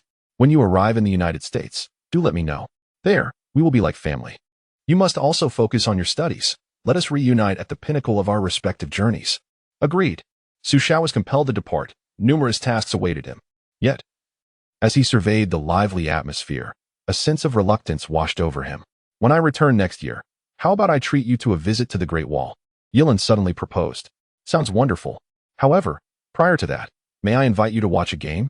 On January 21st, we will be facing the Lakers in an away match. I am aware that we may face a daunting defeat, yet I still wish to extend this invitation, as I am at a loss for other ways to invite you. Xu Xiao said, his face flushed with embarrassment at the thought of inviting her to witness his team's potential humiliation. Sure, I have faith in your team's capabilities. January 21st, you say? I shall mark my calendar, she replied. As the joyful days came to a close, Xu Xiao found himself with a multitude of responsibilities. One significant task was the management of the team. If they aimed to enhance their influence, operational efficiency was paramount. Without local fan support, garnering acclaim within the league would be futile, let alone attracting new players. Hence, they planned to engage with the community through charitable endeavors to elevate their visibility. Moreover, a crucial undertaking loomed, the specialized training of Malisic. With the European Championship concluded, Malisic had thrived as Serbia and Appo's premier center. However, Xu Xiao needed to expedite his adaptation to the NBA's dynamics. Transitioning positions is notably challenging for an athlete, hence Malisic reached out to Xu Xiao upon returning. After a week-long respite, both were now prepared to immerse themselves in training. Witnessing Malisic and Appo's eagerness, Xu Xiao reflected on his past life, recalling that the Malisic of yesteryears had not been as motivated. Prior to joining the NBA, he had trained diligently, but his enthusiasm waned upon entering the league. Influenced by Larry Brown's coaching, which eroded his confidence and subsequently dampened his work ethic. Despite an initial peak with the Timberwolves, by then he was already past his prime. Now, witnessing Malisic and Appo's fervor, Xu Xiao contemplated the profound impact he could have on a player's mindset. Deco, I observed your performance during the European Championship. It was commendable. Although your team faced defeat, your contributions in both offense and defense were of exceptional quality. I urge you to carry this level of play to the NBA, maintaining your progress.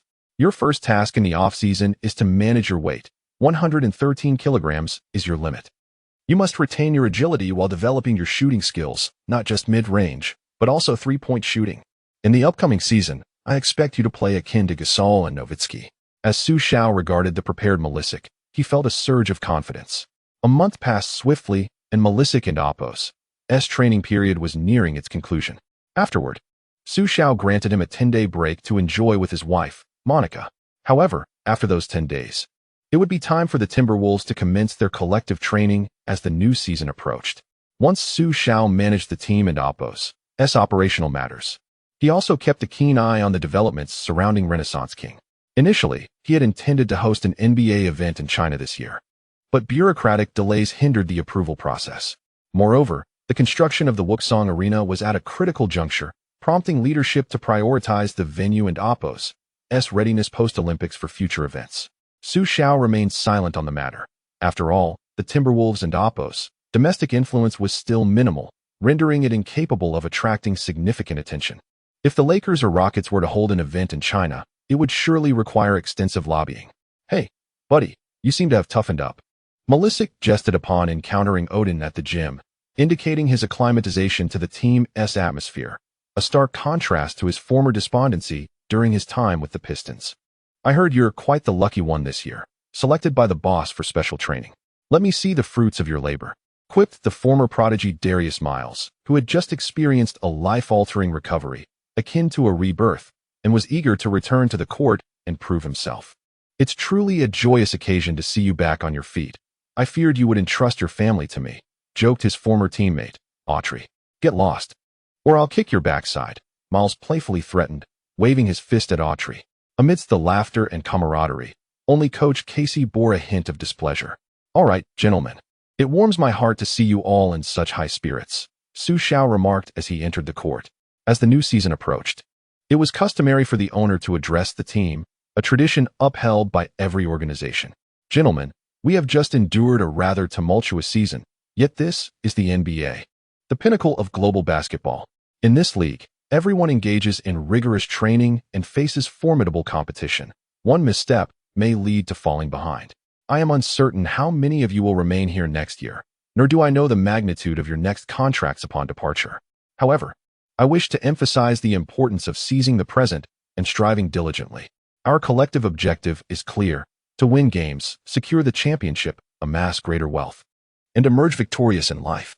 Xu Xiao's words, though unadorned, resonate profoundly with the players. The forthcoming season will undoubtedly pose its own challenges and adversities. Yet, I firmly believe that if we persevere, a bright future awaits us all. Therefore, for the sake of our future and your significant contracts, let us endeavor to embark on this new journey. Xu Xiao and Apos' heartfelt address elicited waves of applause. The players appreciate a down-to-earth owner and are particularly fond of his sincere expressions. For the athletes, the pursuit of championships and financial success is paramount. There is no need for elaborate illustrations when the goal is clear. Xu Xiao is regarded as one of the most benevolent owners in the league, at least from their perspective. Last season, several players departed from the Timberwolves, primarily joining teams that required their talents, thereby gaining greater opportunities and more lucrative contracts. The most notable example is Kwame Brown, who, after joining the Trail Blazers, secured a 4-year contract worth $32 million, an average of $8 million annually, a sum that commands envy from many. Thus, what excuse do these young players have for not exerting themselves? Even if they cannot secure a championship at this moment, there is but one trophy to claim. As long as they can showcase their skills and capabilities, lucrative contracts will inevitably follow. They are also convinced of their youth if they persist in their efforts. The possibility of winning a championship is not beyond reach. All players brim with confidence, yet only the head coach wears a frown. Casey harbors skepticism towards Xu Xiao not out of prejudice or discord, but rather due to his traditional coaching philosophy. He feels discontent with Xu Xiao's adjustments and doubts the competitiveness of the current roster in the league. Moreover, he believes he played a pivotal role in developing Kwame Brown last season, as he was the one who guided him throughout the year, while Xu Xiao merely provided specialized training for a month. Casey resents that the decision to trade Brown was made without his consent, resulting in 2 players he deems unworthy, a lingering grievance in his heart. Furthermore, Casey thinks Xu Xiao has overstepped his bounds in team affairs. To him, Xu Xiao appears to be an outsider who should not offer guidance. Decisions regarding roster adjustments and player management ought to seek his approval. This is simply a reflection of the old-school coaching style, devoid of right or wrong. Perhaps due to a cordial rapport, Casey has refrained from openly contradicting Xu Xiao. But silence does not equate to acquiescence or a lack of bitterness. Regardless, should you wish to falter next season, I shall promptly exit once the season concludes. This place feels like a graveyard for players. Casey has restrained himself from confronting Xu Xiao directly, yet he has already begun to mentally critique him. No wonder the league views you as a laughingstock. You discard freshly nurtured players as if they were expendable, selecting a rookie big man with rudimentary skills while cherishing a lackluster second overall pick is perplexing. After finally succeeding with Millsap last season, you begin to covertly support your compatriot. With such management, it is indeed a miracle if the team thrives. Coach Casey, what are you pondering? I've called you several times. Xu Xiao intended to discuss the upcoming season and Apos' strategy with him. Unbeknownst to him, Casey was immersed in thoughts of his misfortune and grievances. Oh, Apos' nothing, Mr. Xu. I haven't rested well these past days. What can I assist you with? Despite his inner dissatisfaction, Casey found himself unable to voice his discontent and instead responded with deference. Please take care of your health, Coach Casey. The new season is approaching, and we cannot afford to lose you. Indeed, I will. Regarding our plans for the new season, our objective remains to secure a better draft position next year. Additionally, it is imperative that we provide Odin with ample opportunities. Our future success hinges on his potential. Yes, understood. Casey nodded mechanically, as if devoid of emotion. We should also explore Malisic and Apos' playmaking abilities. His defense is commendable, and I have worked on his shooting during the offseason. Now, it would be prudent to allow him some 3-point opportunities. He possesses a solid passing instinct, and if we can further develop his playmaking skills, I believe he will become Odin's finest partner. Xu Xiao spoke without noticing Casey's expression, continuing unabated. Moreover, for Miles and Swift, I have ensured Miles has regained his health. He can be a valuable asset. As for Swift, I have also given him some chances during the off-season, and I sense an improvement in his basketball IQ. At this, Casey struggled to suppress a laugh. Swift? His basketball intelligence was so glaringly low that even fans could discern it. To claim that it could be improved through training was absurd. Did Xu Xiao believe he was a magician? And those undrafted players, Tolliver and Gariniol, also possess considerable talent and should be considered. Chapter 18. Encountering the gold rush again. The off-season is a lengthy yet fleeting period for those reveling in indulgence. It seems all too brief, as the joys of life dissipate before they truly commence. Conversely, for those diligently honing their skills, the off-season presents an expansive opportunity for self-improvement, and they eagerly anticipate the dawn of the new season. The 2007 to 2008 season has officially commenced, and Xu Xiao is filled with anticipation, especially considering that during this season, the Rockets achieved an astonishing 22-game winning streak. However, due to Yao Ming's injury, their triumph was ultimately curtailed at this impressive number. Had Yao remained healthy? One wonders what heights the Rockets might have reached. The season opener features the Rockets facing the Lakers, who will receive their championship rings on home turf, igniting a competitive spark in Kobe's close friend, Tracy McGrady. McGrady begins the game with remarkable aggression, showcasing a relentless spirit. During the off-season, the Rockets underwent significant changes, most notably with the departure of their head coach, replaced by the seasoned Rick Adelman, alongside the acquisition of several formidable players. Among them are the talented guard Steve Francis, who shone with the Timberwolves last season, future All-Star Paul Millsap, MVP Luis Scola, and the championship-caliber guard Mike James, whose prowess remains undiminished. On the Lakers side, they parted ways with starting point guard Mike James, whose performance in the playoffs was underwhelming, nearly costing them the championship due to his struggles against the Nuggets and Spurs. This season, veteran Derek Fisher returns to the Lakers, bolstering their roster, while the addition of the championship-winning James Posey fills a critical gap on their wing. Posey's elite defensive skills and sharpshooting prowess make him an invaluable asset, and his experience on the grand stage, particularly during the Heat's championship run, further strengthens the Lakers' ambitions. Thus, Jerry Buss is increasingly convinced that the Lakers are a team that does not require draft picks. Star players will gravitate toward them. In the season opener, despite McGrady's stellar performance with 34 points and Yao Ming's commendable 23 points and 11 rebounds, the Rockets succumbed to the Lakers, who were led by Kobe's 40 points and Garnett's 23 points, 18 rebounds, and 6 assists. The synergy between these two superstars transcends mere chemistry. It has reached an extraordinary realm. Subsequent games commenced gradually, with the Timberwolves playing their first match on the third day of the season against the Denver Nuggets, mirroring last year's opening contest. However, this time, the Nuggets boast the addition of Allen Iverson, forming a dynamic duo. Both teams field their usual starters for the Nuggets: Iverson, Diop, Anthony, Martin, and Camby. For the Timberwolves, Arroyo and Roy in the backcourt, with Darius Miles and Malisic in the frontcourt, and the newly crowned #1 pick, Odin, at center. Of course, the pregame taunting of Xu Xiao is an essential part of the commentary, especially in away games, where the atmosphere mirrors a graveyard, necessitating a thorough mockery of the Timberwolves, who, lacking a voice, must endure in silence as Xu Xiao remains composed, intently observing the game. From the preseason performances, it is evident that Odin possesses elite physical attributes, yet his technical skills appear somewhat unrefined. This observation is not lost on the opposing coach, George Karl. As the game commences, Casey adheres to Xu Xiao and Oppo's strategy, immediately placing the ball in Odin and Oppo's hands. However, the Nuggets offer no respite, as Martin and Camby's defensive maneuvers expose the harsh realities of the NBA to the rookie. Odin and Oppo's first attempt showcases his physical prowess as he battles two defenders to get a shot off, but his raw technique results in a miss. To everyone's surprise, former third overall pick Miles emerges to snatch the offensive rebound, executing a second-chance basket. This unexpected display raises eyebrows, as Miles once entered the NBA with lofty expectations but failed to fulfill his potential, largely due to injuries that severely hampered his athleticism. As the Nuggets' home crowd speculates whether this is merely a fleeting moment of brilliance, the players sense an urgency. They are determined not to suffer the humiliation of underestimating their opponents as they did last year. Thus, they commence the game with unwavering intensity. And Anthony and Oppo's offensive onslaught is ferocious. However, this season, he is not facing the rookie Tucker. Miles, having made a commitment to Xu Xiao, is resolute in his defensive duties against Anthony. As Anthony pivots, he collides with the oncoming Malisic, who, alongside Miles, successfully neutralizes Anthony's first shot attempt. Yet, the Timberwolves struggle to find rhythm in their offense as they rely heavily on Odin, who commits a turnover, allowing the Nuggets to counterattack. Both teams soon find themselves misfiring.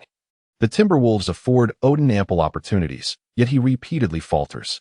The Nuggets, on the other hand, struggle due to the Timberwolves' solid defense, a testament to Casey's coaching acumen. However, the Nuggets soon exploit the vulnerabilities in their opponent's defense. While Odin may boast impressive physicality, his defensive skills leave much to be desired. His rapid movements lack experience, making him susceptible to fouls. Iverson and Anthony converse, recalling their past encounters with the formidable O'Neal, now viewing Odin as a mere stepping stone. They begin to attack Odin relentlessly, drawing fouls and opening up the game. Meanwhile, the Timberwolves' offense stagnates. Following Francis's departure, Arroyo takes the reins. While Arroyo excelled on the international stage, he struggles to orchestrate effective plays in the NBA, and Casey seems intent on forcing the development of Odin, depriving star player Roy of opportunities. It appears intentional, a calculated effort to nurture Odin. During a timeout, Xu Xiao cannot discern Casey's discussions with the players. Yet he notes Casey's continuous dialogue with Malisic. Upon returning to the court, Malisic receives the ball near the free-throw line and attempts a shot. Xu Xiao surmises that Casey aims to create space for Odin, but the shot veers off target. After a couple of failed attempts with the same strategy, Casey smirks, contemplating the perceived shortcomings of the player he has invested in, comparing him unfavorably to Kwame Brown, and dismissing the inflated praise surrounding European talent. Witnessing Malisic miss 2 consecutive mid-range jumpers from the free-throw line, the commentators couldn't resist mocking him openly. They had remained silent earlier, wary of Malisic proving them wrong like Kwame Brown did last year. Only after his repeated misses did they dare to jest. Not every player can develop a reliable shot. Lady Luck favored you once last year. She won't grace you twice. With outside shots failing, Odin was left to battle Martin and Camby alone in the paint. Finding no openings inside, Odin attempted a mid-range jumper himself, but his unrefined technique rendered it ineffective. Xu Xiao was puzzled. Why wasn't he Roy, the team's primary playmaker, being utilized to orchestrate the offense? Even if Odin's development was a priority, completely sidelining Roy seemed excessive. A few plays run through Roy to feed Odin could have lifted morale. What was Coach Casey thinking? During the timeout, Casey fumed over the trade of his reliable forward Millsap, leaving him with only the erratic Swift off the bench. Yet, with Odin already saddled with 2 fouls, he had no choice but to deploy Swift. The rookie Odin, though dominant in college, struggled to adapt to the NBA. His raw skills and defensive discipline, his supposed forte, were lacking. The commentators, however, remained diplomatic about his struggles. Trailing 7-19, Casey begrudgingly subbed in Swift and Outlaw for Odin and Miles. Surprisingly, the Timberwolves sprang to life. Swift drained a mid-range jumper, a shot he'd always been steady with, then set up Outlaw with a clever cut. Defensively, he anticipated Iverson's drive, drawing a charge, and later snatched an offensive rebound, dishing to Roy for their first fluid play, a pick-and-roll alley-oop. Does Swift seem different today? Almost intelligent. Nothing like the reckless leaper we know, one commentator mused. Last year's surprise was the bust Kwame Brown. Maybe this year it's the bust Swift? Another quipped. Xu Xiao, watching from the stands, finally raised a fist in approval. This was the fight he wanted to see. This season was about building a winning culture. Losses were acceptable, but not without pride. He initially attributed the early struggles to Odin-centric schemes that simply didn't click, withholding blame from the coach, though Odin clearly needed refinement. Once Roy took charge, the offense flowed. Despite Odin's continued struggles, 1-5 FG, 3 points, 5 rebounds, 3 fouls, 2 turnovers. Roy and Swift's efforts narrowed the gap to 42-50 by halftime. In the locker room, Casey tore into Malisic. What were you doing all off-season? Xu Xiao swore you'd improved your shot, yet you're 0-4 today. Spacing is ruined. Malisic stayed silent, guilt-ridden. Nerves had sabotaged his rhythm. Next, Casey turned to Odin. Listen, rookie, this is the NBA, not college. I'll tolerate mistakes, but not indefinitely. Keep this up, and you'll be glued to the bench. Understood? Xu Xiao entered quietly, respecting the coach's authority. Once Casey finished, he pulled Malisic aside, try threes. Sometimes, they're easier than mid-range. Overhearing. Casey seethed at the interference, but held his tongue. Privately, he scoffed. How could someone unreliable from mid-range dare attempt threes? If Malisic tried one, he'd bench him instantly. Chapter 19. Xu Xiao and Amp. Oppos. As predicament as the second half of the match commenced, both teams maintained their starting lineups. However, the Timberwolves opted to entrust the ball to Roy right from the start, allowing him to orchestrate the play. Brandon, I want to give it a try. Can you give me a chance? Malisic whispered to Roy. After hearing Xu Xiao and Amp. Oppos. S words, he resolved to heed Xu Xiao and Amp. Oppos. S advice, defying the coach and Amp. Oppos. S orders. He understood this was his last opportunity. If he failed this time, he would relinquish his aspirations and settle into a blue-collar role. Of course, Deco, do what you wish. Roy, embodying a true leader, said as he dribbled across half-court, engaging Malisic in conversation. Do you remember the tactic I used with Brown last year? Yes, I recall. Malisic replied. All right, let's execute it again, but this time you will play the role of Brown. You can accomplish what he did, Roy encouraged. The two players initiated a pick and roll from the left side at a 45-degree angle. Roy signaled a tactic to Arroyo, who immediately grasped it, familiar with the play, and began to cross positions with Roy to create space. Roy then drove to the basket while Malisic moved from the left 45-degree angle to the right. He had indeed listened to Xu Xiao. This was a tactic designed for Brown, but he was determined to try it as well. On the sidelines, Casey exhibited dissatisfaction, feeling that Xu Xiao was interfering with his authority and that the players were not obeying his commands, an unacceptable situation for a seasoned coach. Roy opted to drive the ball in, prompting the Nuggets to tighten their defense. This tactic had been frequently employed last season. But with Brown providing spacing from beyond the arc, the situation was different now that Malisic occupied that position. It relied solely on Roy and Oppos' individual prowess. His teammates were truly raising the difficulty of the game for him. Before the commentator could finish his thought, Roy made the pass. Oh no. What are you doing? Go strong, Brandon. If you pass to Malisic, what can he do from that position? Can he even shoot a three-pointer? Wait. Is he really going to shoot a three? A player who can end Oppos to even hit mid-range shots is attempting a three? Malisic did not hesitate, knowing this was his final chance. If he missed the shot, he would be substituted for defying the coach and Oppos' wishes and would thus begin his life as a blue-collar backup. However, he was unwilling to squander this trust and the effort he had put in over the past month. With that thought, he raised his hand and launched a three-pointer, the ball tracing a beautiful arc through the air and swishing through the net. After the basket, Malisic was overwhelmed with emotion, akin to a game-winning shot. As he roared towards the stands, a culmination of years of pent-up frustration finally released. Following the score, Malisic seemed to have discovered the key to success. First, he delivered a resounding block against Iverson on defense, then turned and sank another three-pointer, leaving Kenyon Martin momentarily stunned. The deficit was reduced to 2 points, and in the next possession, they had to rush out to defend. Yet, it appeared as if Malisic and Oppos' latent talent had awakened. He executed a bounce pass to the cutting Myers, who finished with a thunderous dunk, leveling the score. In the subsequent possession, despite Anthony's erratic play resulting in 2 points, Malisic remained poised at the three-point line, ready to shoot. No worries, brother, shoot away. I'll grab the rebound for you, Odin called out from the paint. He was not eager to take the ball for himself after the defensive pressure eased, but instead chose to give the opportunity to the hot-handed Malisic. Once again, Malisic took the shot, and though Martin lunged in to contest, he successfully interfered with Malisic. However, without Martin's presence inside, one Camby could not contain Odin. The dominant Odin showcased his physical prowess, securing the offensive rebound and immediately leaping up to dunk it down. The score was again tied at 52. The commentators were left momentarily speechless, not offering a remark until Malisic hit yet another three-pointer in the next possession, finally uttering. The Timberwolves seemed to conjure surprises year after year. With Malisic's external shooting prowess, the Timberwolves' offense flowed more smoothly. Odin was no longer double-teamed in the paint and could confidently face Camby one-on-one, relying on his physical gifts, even if his technique was somewhat unrefined. As the third quarter concluded, the Nuggets held a narrow lead of 75-73, largely thanks to JR's consecutive three-pointers. Entering the fourth quarter, it was evident the Nuggets were intent on victory, substituting in Kleiza, who completely disregarded the three-point challenged Myers on offense while continuing to double-team Odin inside. However, perhaps the three-pointer had unlocked Malisic and Oppo's latent talent, his exceptional passing began to shine through. He delivered a brilliant assist to a cutting Myers, who immediately dished it out to the baseline for Hade, who confidently drained a three-pointer.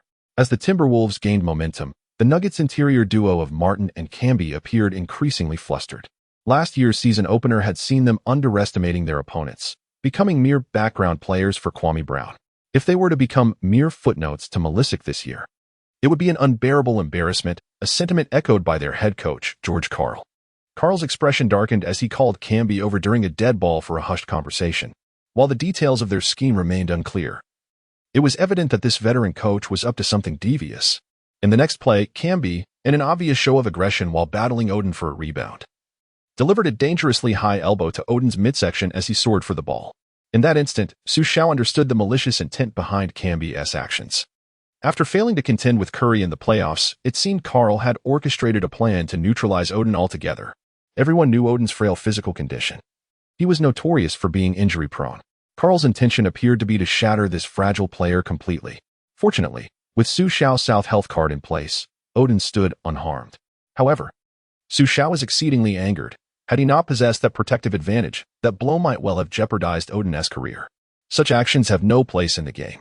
Even the audience expressed their shame over Camby's disgraceful conduct. Yet, Karl showed no sign of remorse. Upon witnessing Odin rise unscathed, Camby was issued a second-degree flagrant foul and ejected from the game, inciting his fury as he argued with the referee, claiming Odin was merely acting. This old man was truly detestable. Players' careers are fleeting, and such actions threaten their livelihoods. It was no wonder he found himself unemployed in the end, as players had little regard for him. Seated in the stands, Xu Xiao found himself utterly powerless to influence the events unfolding on the court, resorting instead to silent curses within his mind. The match continued, and with 5 fouls to his name, Odin was compelled to retreat to the bench.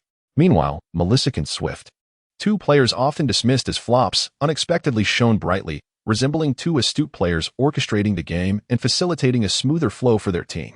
The Timberwolves, in both offense and defense, exuded an invigorating freshness, liberating Roy, who scored 17 points in the final quarter and concluded the game with 24 points.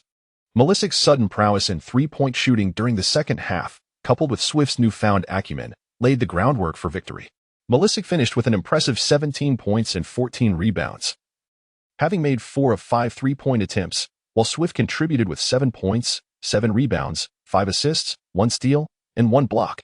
The highly touted Odin had a lackluster debut, shooting only 4 for 11, tallying 9 points and 8 rebounds, before fouling out in the final moments.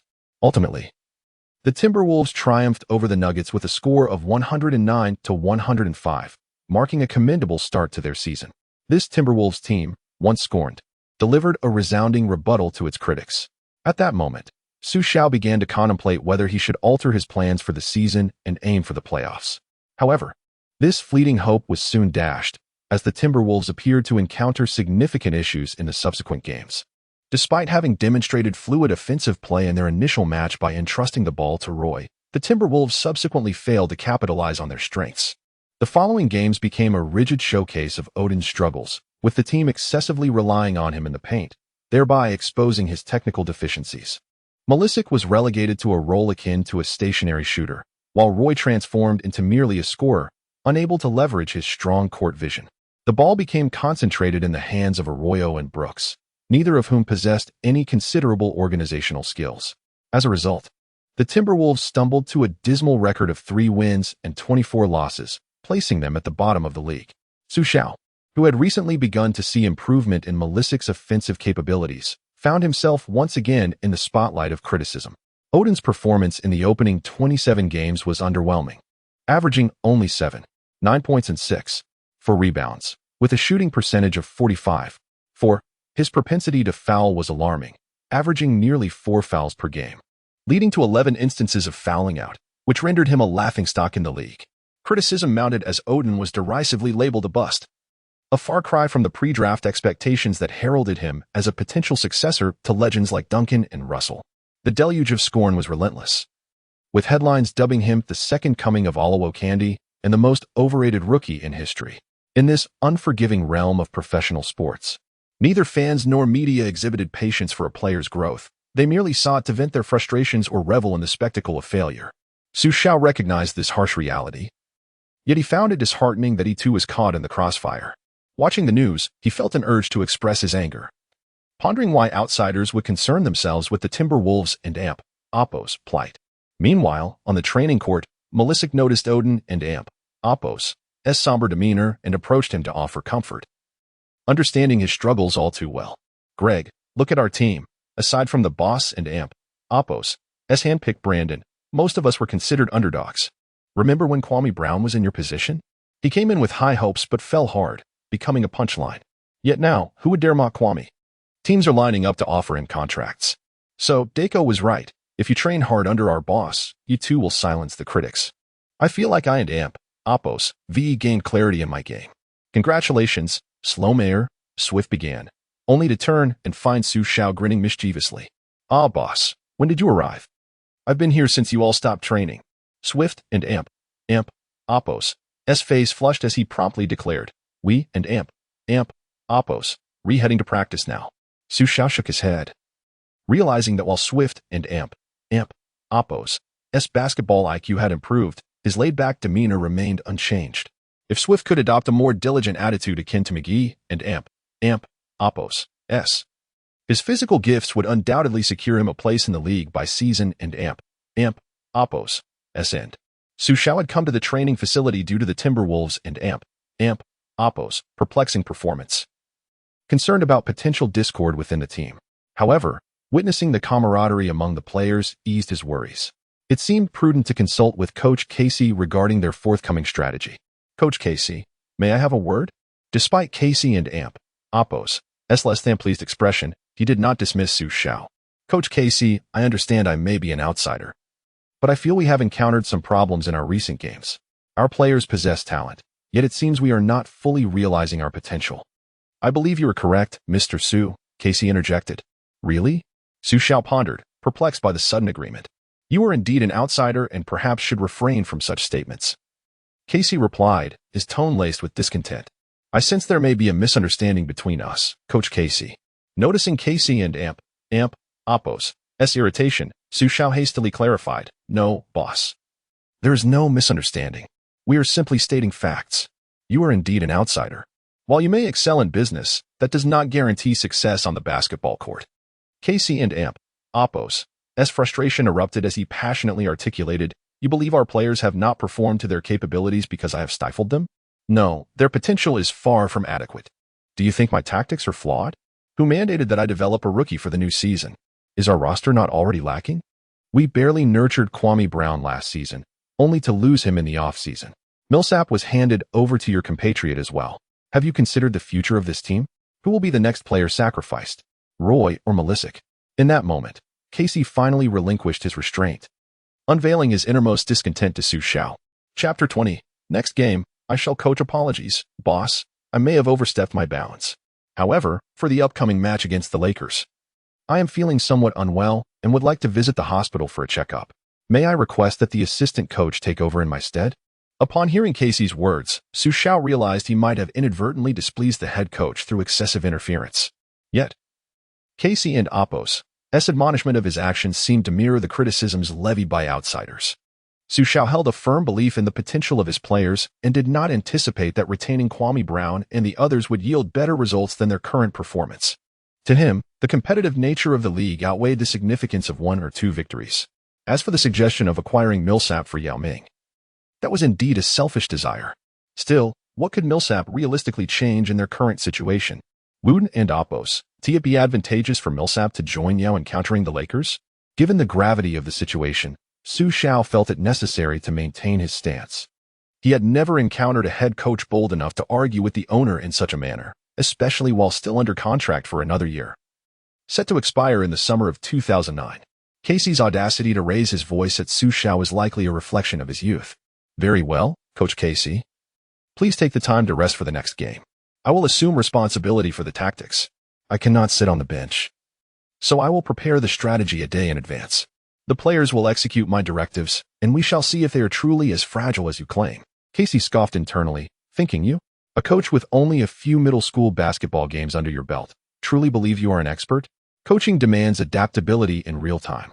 You cannot even manage that, yet you wish to dictate strategy a day ahead, especially against the league's top team.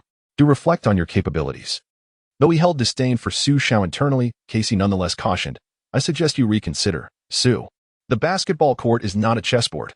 Unpredictability reigns. You are not a professional. So I advise you to leave this matter to the assistants who have been in the industry for years. Xu Xiao felt a surge of frustration. He understood that to earn Casey's trust, he must demonstrate his expertise. Individuals of skill and capability do not yield to money, but rather to strength. Thus, he insisted. It matters not. I do not wish to lose the next game. I intend to ascertain my own capabilities. Although Casey did not appreciate Xu Xiao, he did not desire an embarrassing defeat for his team, as it would tarnish his reputation. His feigned illness was merely a tactic to irk Xu Xiao, hoping he would cease interfering in his work. However, seeing Xu Xiao and Appo's resolute attitude, Casey conceded, very well, since the esteemed owner is so interested. Let us allow you to take the reins. I shall inform my assistants to heed your instructions. After all, we are facing the league's best, and our chances are slim. Losing would be expected, but I hope you do not suffer a humiliating defeat. The match has yet to commence, and the outcome remains uncertain, Coach Casey. Xu Xiao replied calmly. If we win, it shall validate your expertise, Xu, and I shall apologize for my rashness, henceforth following your lead. Yet if we lose, I ask that you refrain from meddling in my duties. Casey expressed his candid thoughts. Of course, that is agreeable. Although their conversation was not heated, it ended on an unsatisfactory note. From this episode, Xu Xiao recognized the necessity of assembling his own coaching team. Otherwise, his grand plans would struggle to materialize on the court. My apologies, boss. My behavior has caused you distress, but please do not blame Coach Casey. The fault lies with me. Coach Casey is an excellent coach, Odin stated as he approached Xu Xiao after Casey and Appo's departure. They had witnessed the argument between Casey and Xu Xiao, and though unaware of the specifics, their expressions indicated the conversation had not been pleasant. Subsequently, Coach Casey convened a player meeting, gathering his assistant coaching staff to inform them of his impending hospital visit for a health check, during which he would be unable to accompany them to Los Angeles. Henceforth, the training, including game plans and tactical arrangements, would be the responsibility of Xu Xiao. The players were left in a state of confusion. Did this mean Xu Xiao was dismissing Casey? Even if that were the case, Xu and Appo's TD assistant coaches handle the subsequent matters? What business did an owner have in such affairs? Or was this merely a game against the Lakers, deemed inconsequential, leading them to believe Xu Xiao would simply indulge in a whimsical trial? Indeed, that seemed to be the consensus. Everyone assumed they would lose and that it would be a chance for the owner to indulge in a fantasy. After all, how could an owner, barred from the bench, effectively direct the game? Surely, it was impractical for every player to don headsets to hear his instructions. This atmosphere of negativity and disappointment swiftly permeated the team. They were professional athletes. No player desires defeat. As the team leader, Roy was the first to voice his concerns. I believe this is inappropriate. We are here to compete, not to jest. If there are issues, we can resolve them. But boss, the team cannot simply abandon its efforts. A team still requires a head coach. As Roy spoke, the others quickly joined in agreement. Xu Xiao raised his hand to signal for silence. Everyone, please calm down. I understand your sentiments. Coach Casey is an exceptional coach, and each of us here maintains a competitive spirit, so I empathize with your current feelings. However, as you are aware, our performance has been subpar of late. The pressure on our head coach is immense, leading to some health concerns, necessitating a period of adjustment. The decision to have you follow my lead has been thoroughly considered in conjunction with Coach Casey and the coaching team. We must explore a different approach, one that Coach Casey is currently unable to navigate. Thus, I will take the helm. We will face the next game with a renewed strategy. At this, the players began to feel a mix of skepticism and curiosity, though some remained unconvinced. Xu Xiao continued, I harbor no doubts about your competitive spirit. Like you, I wish to prove myself in this league. My choices are sound. Therefore, I approach the next game with unwavering determination. I ask that you place your trust in me, just as I trust in you. If we fail to secure a victory, I will refrain from involving myself in the team's affairs henceforth. Trust me once, just as I trust you, he implored. With such a declaration, the players resolved to take a chance. Xu Xiao had shown them his faith. Why should they not reciprocate? Furthermore, it was evident that their recent performances had been stifling, and a change in approach might be beneficial. Very well, let us embark on this venture with you, Roy proclaimed, rallying the others. Clapping his hands, Xu Xiao addressed the players. For the next game, I do not wish to lose. Therefore, let us muster our utmost spirit. Now, let us make the most of our training time. We shall convene at the gym at 5 p.m. to rehearse our tactics. Regarding the match against the Lakers, it had long been a premeditated plan, yet the opportunity had never presented itself until now, unexpectedly and perfectly timed. Observing Xu Xiao defend his dignity and image in front of the players, Coach Casey felt a stir of emotion. Perhaps he had indeed been mistaken. His approach too impulsive and somewhat reckless. At 5 o'clock in the afternoon, the players assembled punctually, for it was the owner himself who had come to offer guidance. They were eager to witness the prowess of this owner. Gentlemen, let and amp, Oppos, muster some spirit. We have 3 days left, and the match against the Lakers is upon us. Time is short, yet ample enough for us to unveil something new. Hence, I am altering our training regimen. From now on, we shall rehearse new tactics. The physical strength training scheduled for tomorrow morning is cancelled, and we will dedicate the entire day to honing these strategies. Early the day after tomorrow, we will head straight to Los Angeles to confront the league-leading Lakers. Upon hearing the players and amp, Oppos, agreement and responses, Xu Xiao commenced the training of his new tactics. No, Roy. Do not look at me like that. You need to play with more aggression. Greg, as the #1 pick. Channel the fierce spirit you displayed in college when you dominated Noah and Horford. Dako, your three-point shots must be decisive. Seize the mid-range opportunities as well. Your footwork is nimble. The crux of this tactic lies in the pick and roll, and its effectiveness hinges on the ball handler. Increase your defensive intensity, Tucker. Treat this as if you were facing Kobe. When you receive the ball beneath the basket, be assertive. Stop hesitating like a timid girl. Your feints, are they even effective? If he fakes you, you ought to lead. You and amp, Oppos, in position. Just hold your ground. Are you trying to lay an egg with the ball? Dribbling endlessly without purpose? Don't rush blindly. The essence of our strategy is speed, but not at the expense of your judgment. Roy, as the leader of this team, this is how you ought to play in moments like these. Within less than an hour, Xu Xiao had unleashed a torrent of expletives upon the team. No one anticipated that the usually genteel team owner would adopt such a wild demeanor as head coach, peppering his words with profanity and trash talk, genuinely startling everyone. Perhaps he was indeed destined for the role of head coach, a thought that flitted through the minds of many, a talented coach hindered by wealth. All right. Everyone take a 20-minute break. Next, we will simulate the Lakers and amp, Oppos, tactics for another rehearsal. What? Why simulate the Lakers and amp, Oppos, tactics? Their strategy revolves around isolating Kobe, even if you know it. Can you truly replicate Kobe and amp, Oppos, one-on-one play? Soon, I will select a team to simulate the Lakers, and assistant coaches, you will guide the team on defense. Only by knowing ourselves and our opponents can we emerge victorious. After a brief hydration break, the grueling training resumed. At this position, why aren't you double-teaming? Do you genuinely believe you can defend Kobe one-on-one? Or has your mind become clouded? Are you positioning yourself to rebound against the Lakers? What about help defense? Do you want your teammates to be posterized, becoming mere background for today and Oppos, as highlight reel? If the Lakers attacked like you, it would be far too easy. Shooting without a second thought. I'm fortunate I didn't send you to the Lakers with your shot selection. Even Phil Jackson would give you a piece of his mind. Everyone was drenched in sweat, yet Xu Xiao showed no signs of relent, coldly stating, 20 minutes of rest. Then we will switch roles. I will select players to simulate the Lakers' defense, and you will take on the offense. The team exchanged glances. Their perceptions of Xu Xiao shifting. He was no longer the passionate young man who believed in them. This was a relentless taskmaster. Even the assistant coaches were taken aback by his ferocity, which had surpassed anything Casey had ever exhibited during training. However, Xu Xiao remained undeterred. Benevolence does not govern warriors. A lesson passed down through generations. He had always been generous, but it was now time to assert his authority.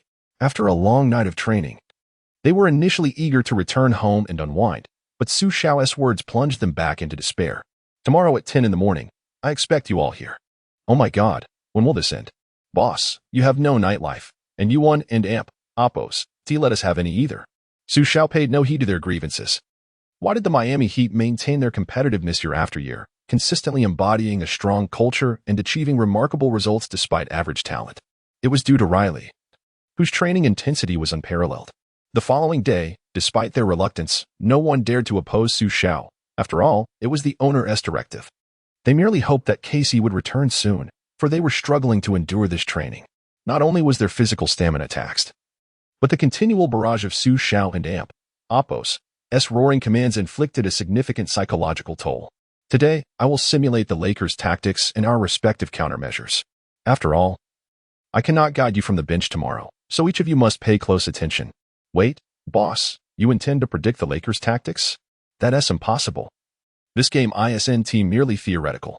The Lakers possess strong adaptability. How will we confront them? One player voiced his skepticism. Yet Xu Xiao merely smiled, sidestepping the question thus.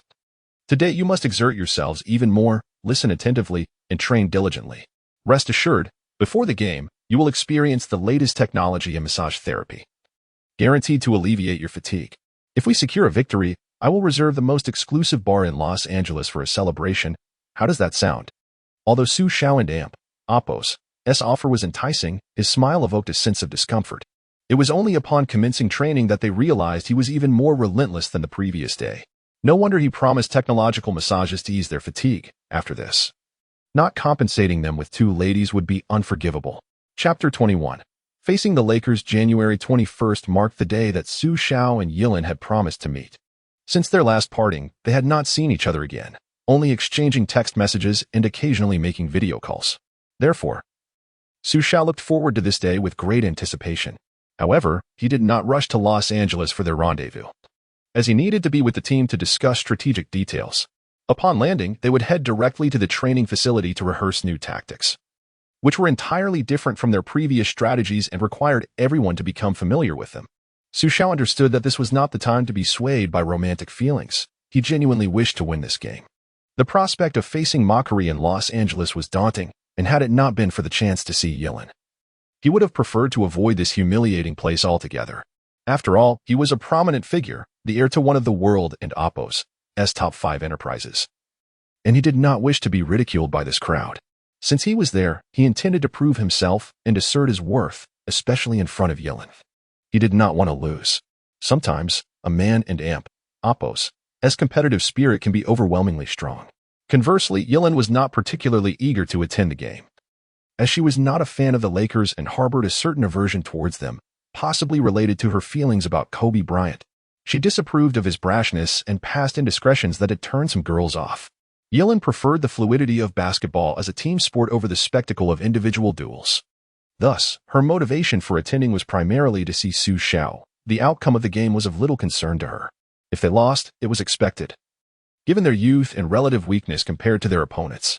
If they won, then it would be an embarrassment. Upon hearing that Yilin would attend the Lakers and Oppo's game, Harson was elated. He had confessed his feelings to her more than once, only to be rejected each time. If it weren't and Oppo's, for his father and Oppo's still tenuous position with the Lakers, he might have resorted to more forceful tactics. No girl had ever dared to treat him this way before.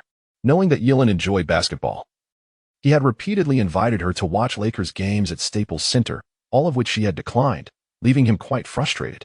Unbeknownst to her, securing tickets for the Lakers and Oppo's games had become increasingly difficult. The Lakers were currently the top team in the league, with stars like Kobe and Garnett driving ticket demand to an all-time high. The mere thought of her rejecting such an opportunity bewildered Harson. He could hardly fathom the number of fans who would be heartbroken over this. Hearing that Yilin would attend a game was a rare delight for him, prompting him to quickly secure 2 tickets from his father.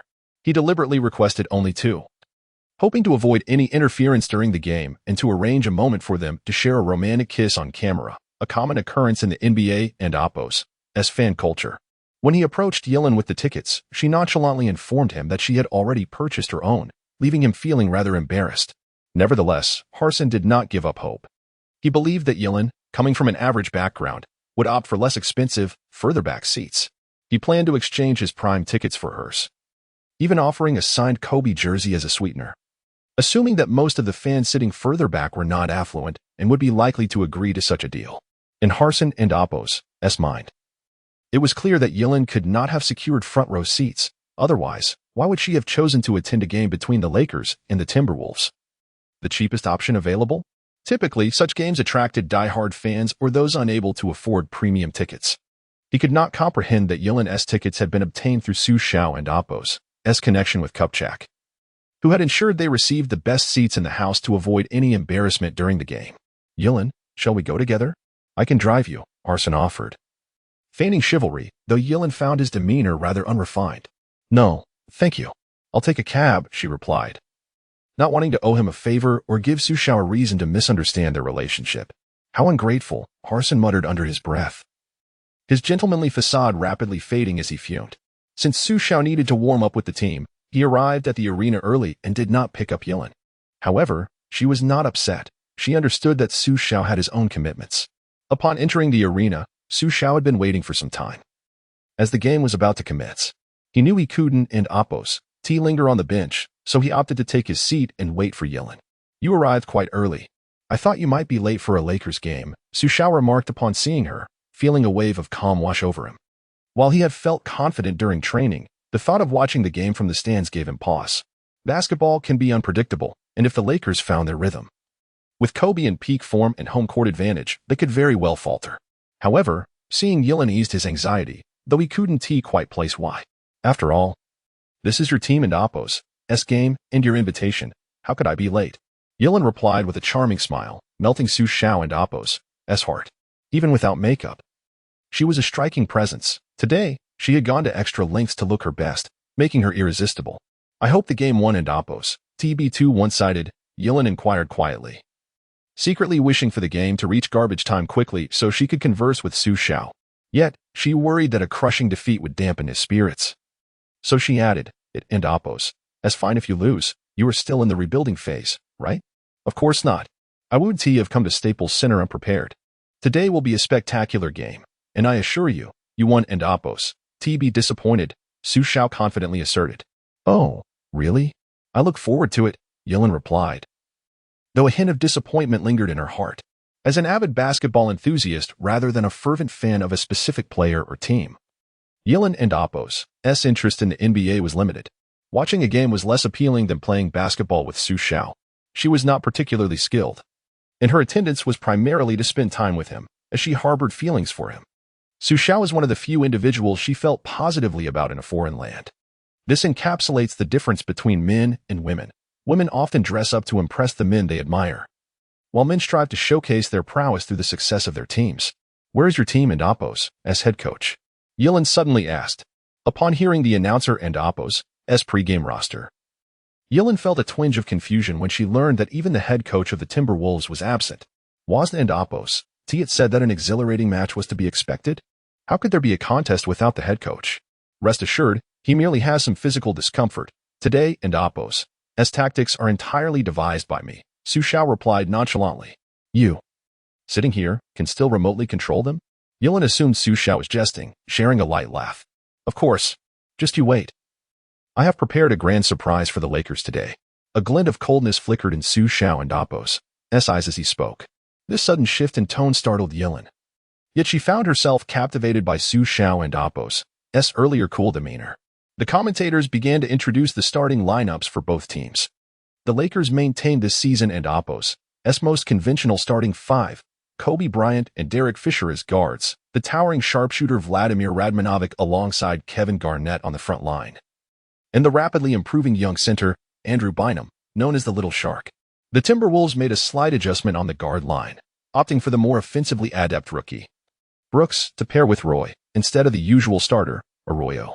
Comparatively, Brooks possessed greater speed and aggressiveness, while Arroyo, although a formidable force on the international stage, struggled to find his footing in the NBA where he lacked the requisite speed and had subpar defense. Despite his organizational skills, he tended to rely heavily on ball possession, conflicting with Xu Xiao and Oppos' strategy. Thus, Xu Xiao decided to have Arroyo lead the second unit and let Brooks start, knowing the latter would be easily overmatched by Fisher. Seated in front of the television, Casey wore a look of disdain, a sentiment echoed by others who dismissed this adjustment, believing the Timberwolves were merely aiming to develop new talent without any genuine hope of victory. As the game commenced, Odin won the tip-off for the Timberwolves, and Brooks, without hesitation, passed the ball to Roy as he crossed half-court. Facing Kobe, Roy remained calm, assessing the situation on the court. Malisic positioned himself beyond the three-point line, with Garnett lingering near the free-throw line, ensuring he could swiftly defend against Malisic and Oppos' long-range threat while also providing a secondary line of defense against Roy and Oppos' potential drive. By this point in the season, Malisic and Oppos' three-point shooting had garnered league-wide recognition, prompting Garnett to treat him with caution. This defensive positioning showcased Garnett and Oppo's understanding of defensive strategy. However, it sufficed only to create space. Roy opted not to use Milicic and Oppo's screen, instead seeking a pick from Myers. Due to Myers and Oppo's lack of shooting ability, Radmanovic failed to cover him effectively. With just enough space, Roy confidently drained a three-pointer. This guy doesn't even dare to challenge Kobe one-on-one. How cowardly at such a young age. The audience expressed their discontent at the shot, seemingly indifferent to the outcome. The first shot for the Lakers naturally fell to Kobe, who attempted a mid-range isolation but missed. Subsequently, Roy began to collaborate with Odin on pick-and-rolls. Odin and Oppo's screen quality and rolling speed were among the best in the league, affording Roy multiple options against Bynum. Despite Bynum and Oppo's commendable physical attributes, his lack of acumen led him to fall for Roy and Oppo's feint, leaving him vulnerable as Odin received a precise bounce pass for a thunderous dunk. At this moment, the fans still failed to realize that this match might not unfold as easily as anticipated. Kobe and Oppo's second attempt also went astray, and as the game continued, Roy and Odin executed another pick-and-roll. The Lakers' defensive rotations began to activate, yet Roy still found Brooks, who had slipped from the baseline to the 45-degree angle. Upon receiving the pass, Brooks shot and made another three-pointer. Although Kobe managed to score on his third attempt, the Timberwolves' momentum was becoming increasingly difficult to suppress. As Roy sought another pick, Garnett moved to assist. Noticing Garnett and Oppo's approach, Roy swiftly passed to Milicic. With Garnett occupied, Milicic found himself open, and as Bynum emerged to contest, Milicic immediately passed to Brooks, who had circled out from the baseline. Brooks then engaged in a pick-and-roll with Milicic.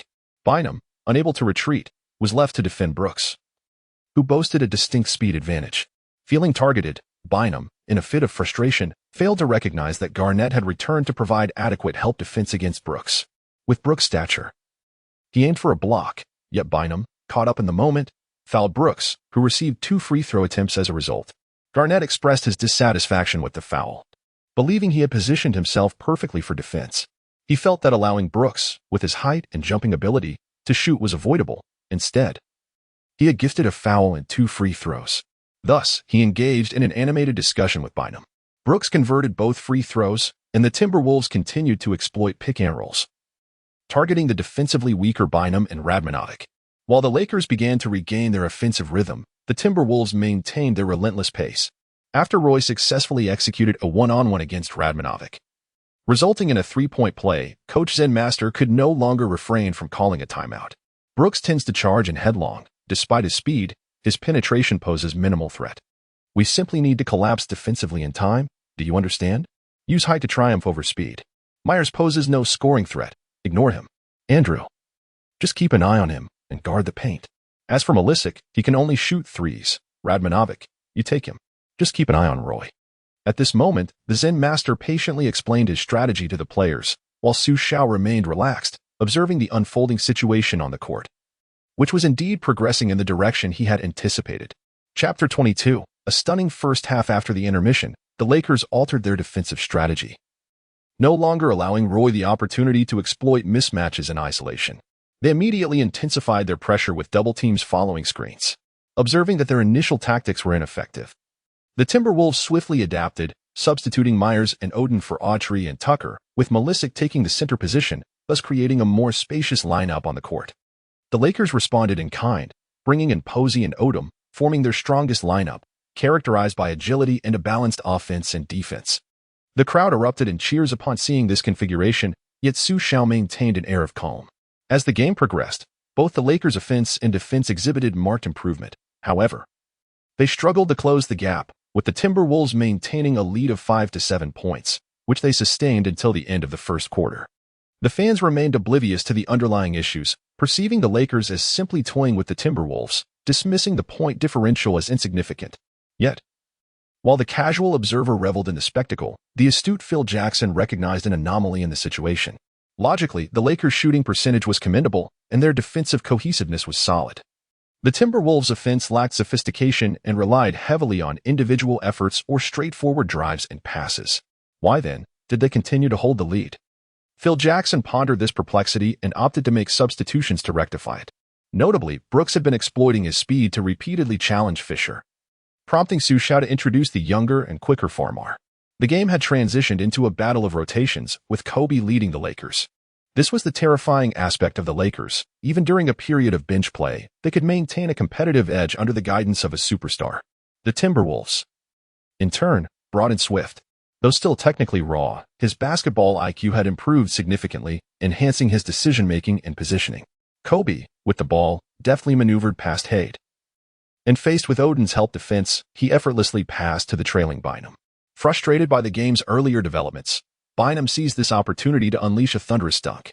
However, he failed to notice Swift had already established his defensive position, and by the time he realized, it was too late. He collided directly with Swift, resulting in an offensive foul. Bynum, visibly agitated, trudged back on defense. After finally managing to thwart Odin and Apos' aggressive move, he was dismayed to see the rebound slip away. Arroyo and Apos' mid-range attempt missed. But Swift had anticipated the rebound's trajectory. While lacking in finesse, he capitalized on the opportunity, ascending for a powerful putback dunk that landed squarely on Bynum's face. This humiliation only fueled Bynum's ire. Being outplayed by someone deemed a bust was intolerable. He resolved to assert himself offensively, demanding the ball for an isolation play. As Swift came to defend, Bynum's aggressive movement led to an excessive display of strength, sending the muscular Swift crashing to the floor. Another offensive foul was called. In the span of just 2 minutes, Bynum had been ridiculed thrice by Swift, a player often mocked for his lack of intelligence, and had accrued 2 fouls, forcing him to exit the game early for blue-collar center Turiev. Bynum's reckless behavior incited the crowd's displeasure. With Bynum sidelined, Odin found himself with ample space to operate. Possessing considerable low-post skills, Odin, despite his rough edges, leveraged his formidable physique and decent touch around the basket to achieve a commendable success rate, particularly against a center like Turiev, who was neither taller nor quicker. Strange, I recall watching your games before, and your big center struggled in one-on-one situations. It was infuriating to see him fail to score in the paint, Eileen remarked with confusion. That was due to the coach's mismanagement, Xu Xiao confidently replied. Xu Xiao was well acquainted with Odin's capabilities. Although his post moves were unrefined, he possessed a degree of finishing ability and back-to-basket prowess. For instance, in the 2009 to 2010 season, despite playing in only 20-plus games, Odin had a shooting frequency of 71 from 0 to 3 feet with a remarkable 70 success rate, averaging 7.2 back-to-basket attempts per 36 minutes. He scored 0.72 points per possession. To put it in perspective, Dwight Howard, over his entire career, only surpassed Odin's efficiency in 2 seasons. Odin's impressive statistics stemmed from his physical attributes. He was taller, stronger, and faster than Howard, and his footwork was commendable. This combination of traits allowed him to dominate matchups against less gifted centers. The true limitation on Odin's offensive impact was his passing and shooting. His passing accuracy was subpar, and he lacked a reliable hook or mid-range shot. However, against a blue-collar center like Turiev, who lacked both height and speed, he could thrive, which was part of Xu Xiao's strategy. Once Bynum was off the floor, Odin's effectiveness would be unleashed, unless Phil Jackson was foolish enough to assign Garnett to guard Odin, exhausting the defensive anchor against a third or even fourth scoring option of the Timberwolves, which was counterproductive and physically taxing. After Xu Xiao elucidated this to Eileen, he suddenly sensed something amiss. Reflecting on their conversation, he turned to her and inquired, "If you still watch Timberwolves games? I recall your preference for the Suns' fluid offensive style. Why are you paying attention to our somewhat stagnant and constricted team?" "Well, it's your team, so naturally, I must keep an eye on you." Admittedly, the play isn't particularly aesthetically pleasing, Eileen replied with a smile. "Rest assured, the future holds promise. And I believe that day is not far off," Xu Xiao whispered close to her ear. Feeling the warmth of his breath, Eileen's cheeks flushed as she retorted, "I was only joking." "Yet, I took you seriously," Xu Xiao teased, observing her flustered demeanor. Both the 17 or 18-year-old girl and the 21 or 22-year-old boy felt an undeniable heat between them. Their exchange was abruptly interrupted by a sharp whistle. Swift once again drew an offensive foul from Fisher, inciting discontent among the fans. Being toyed with by a player widely recognized for his lack of basketball acumen was intolerable for the proud Lakers supporters, prompting a chorus of complaints directed at the referees. In response, the Lakers were compelled to rotate players, bringing Garnett back into the game. His re-entry had an immediate impact, not only bolstering the defense and deterring Odin's scoring attempts, but also contributing offensively. While Swift consistently positioned himself adeptly, the inherent gap in skill could not be overlooked. The score quickly tightened, eliciting jubilant cheers from the Lakers fans, who began to taunt the Timberwolves, remarking on the effectiveness of their Wolf King. Xu Xiao observed quietly. He had never intended to completely neutralize the Lakers, especially with Kobe and Garnett on the court. However, managing to disrupt the Lakers' rhythm was a noteworthy accomplishment, ensuring that they could no longer dictate the pace of the game as they had before. Moreover, Autry had hit 2 3-pointers, allowing the Timberwolves to maintain a lead of 54-48, further complicating the Lakers' game plan. A player like Outlaw, when he gets hot, is truly invaluable.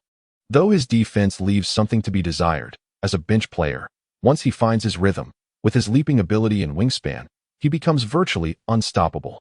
Xu Xiao mused delightedly to Yilin, contemplating whether to later draw a defensive player card for Outlaw that would elevate him to a top-tier 3 and D player in the league. With 600 points remaining, Xu Xiao decided to observe a few more games. After the All-Star break, he would try his luck again, hoping to draw another useful star card. For now, he had Mobley and Korver's cards reserved, intending to make a splash next season, though he hadn't yet decided whom to assign them to. The pressing issue was leveling up the system, currently stuck at level 2 with the highest star card capped at B tier. What frustrated Xu Xiao most was his uncertainty about how to upgrade the system. For now, he could only take it step by step. At halftime, the Timberwolves, fueled by Outlaw's streaky brilliance, led the Lakers 60-55. In the Lakers' locker room, Phil Jackson was fuming. Their offense wasn't the problem. Their defense had collapsed, allowing the Timberwolves, a team averaging 95 points per game, to drop 60 in a single half was disgraceful, especially with defensive stalwarts like Kobe and Garnett on the roster. Jackson chalked it up to underestimating their opponent. If they tightened up in the second half, the Timberwolves would crumble. Yet the players on the court sensed something odd. The game had felled off from the start. Minnesota relentlessly hunted mismatches, denying the Lakers any chance to showcase their team defense, always finding the right one-on-one matchup. Meanwhile, the Timberwolves' locker room buzzed with excitement. "This is unreal. The Lakers can't stop us," Malisic cheered, exhilarated after a season of frustration. Despite his improvements, including a newfound three-point shot, he rarely had the chance to shine, until now. In just one half, he racked up 13 points, 9 rebounds, 4 assists, and a block, outperforming all-star power forward Garnett's 11-7-3 stat line. "Our boss really knows his stuff." Team leader Roy chimed in, having showcased his full repertoire with 12 points, 5 rebounds, and 6 assists. The offense flowed seamlessly through him, both scoring and playmaking. "Maybe we should make him the coach," Odin joked. Though he hadn't dominated touches, the game plan had created easy opportunities for him. Against Garnett and Bynum, he exploited cuts and rolls, avoiding direct confrontations, but when matched up with Turieff, he feasted. In short, the first half had perfectly highlighted the Timberwolves' strengths. Across the Pacific, Chinese commentator Yang praised Minnesota's performance, but cautioned, "This half, the Timberwolves executed brilliantly. They played to their strengths, avoiding their usual sluggish style. They exploited mismatches relentlessly, targeting the Lakers' weak links and capitalizing on hot shooting. It made for an entertaining half. But let us be real, Minnesota lacks a true superstar. Everyone's contributing, Malisic, Odin. Even bench players like Swift, who has shown real growth. If he played this smart in Houston, they wouldn't have traded him. Outlaw's threes kept them afloat. Yet despite all that, they haven't pulled away. It's a shootout now, but when fatigue sets in and their shooting cools, the Lakers still have Kobe and Garnett. This'll be a great game, but Minnesota's chances are slim." Yang's analysis reassured fans, most of whom supported the Lakers anyway, even with a Chinese owner. The small-market Timberwolves couldn't compete in popularity. Globally, the consensus was clear. Once the Lakers locked in, the game was over. Only 2 people disagreed, Xu Xiao and, now Yilin, the Timberwolves' newest diehard fan. "Just wait," Xu Xiao smirked. The second half where the Real show begins. Chapter 23, The Arrival of Divine Weapons. Damn it. Have these Wolves gone mad today? Garnett gasped, glancing at the unyielding score gap with frustration. In the third quarter, the Lakers launched a vigorous counterattack and intensified their defense. Yet the Timberwolves consistently responded, maintaining a lead of 4 to 5 points. Ultimately, the third quarter concluded with the Lakers trailing 79-84, down by 5 points. As the fourth quarter commenced, Phil Jackson finally grasped the opponent's tactical intentions. "My directive for them today is quite simple: to disrupt the flow of the game. Observing Eileen's somewhat confused expression, Xu Xiao smiled and elaborated. Basketball is a collective endeavor, a sport played by 5 individuals as a cohesive unit. If we rely solely on teamwork, we cannot possibly match a roster as illustrious as the Lakers. However, if we transform this 5-on-5 contest into a series of 1-on-1 duels, the outcome becomes far less predictable. Listen closely, children. The Timberwolves are attempting to ensnare us in a trap. We must not fall for their ploy. They are coaxing us into 1-on-1 matchups, and now it is imperative that we adjust our defensive strategy and offensive selections. During the timeout, Phil Jackson fervently outlined his tactical adjustments. Does this mean we have secured the victory? Eileen gazed at Xu Xiao with admiration. No, the game has only just begun. Xu Xiao, suppressing a grin, turned serious as he scrutinized the match. If all went according to plan, Phil Jackson had deciphered the method to counter the Timberwolves. With just over 8 minutes remaining and the Lakers trailing by 5 points, Xu Xiao realized he might have underestimated their prowess. Even with a tactical edge, the Lakers still possessed formidable capabilities. Though the strategy appeared straightforward, its execution was fraught with challenges. Throughout the NBA, only the 2018 Rockets, under the leadership of Harden and Paul, had successfully implemented such a scheme. Moreover, not everyone dared to confront the Lakers in this manner. Initially, Phil Jackson had failed to discern the Timberwolves' intentions simply because he had never anticipated that anyone would engage in 1-on-1 duels against a team featuring Kobe.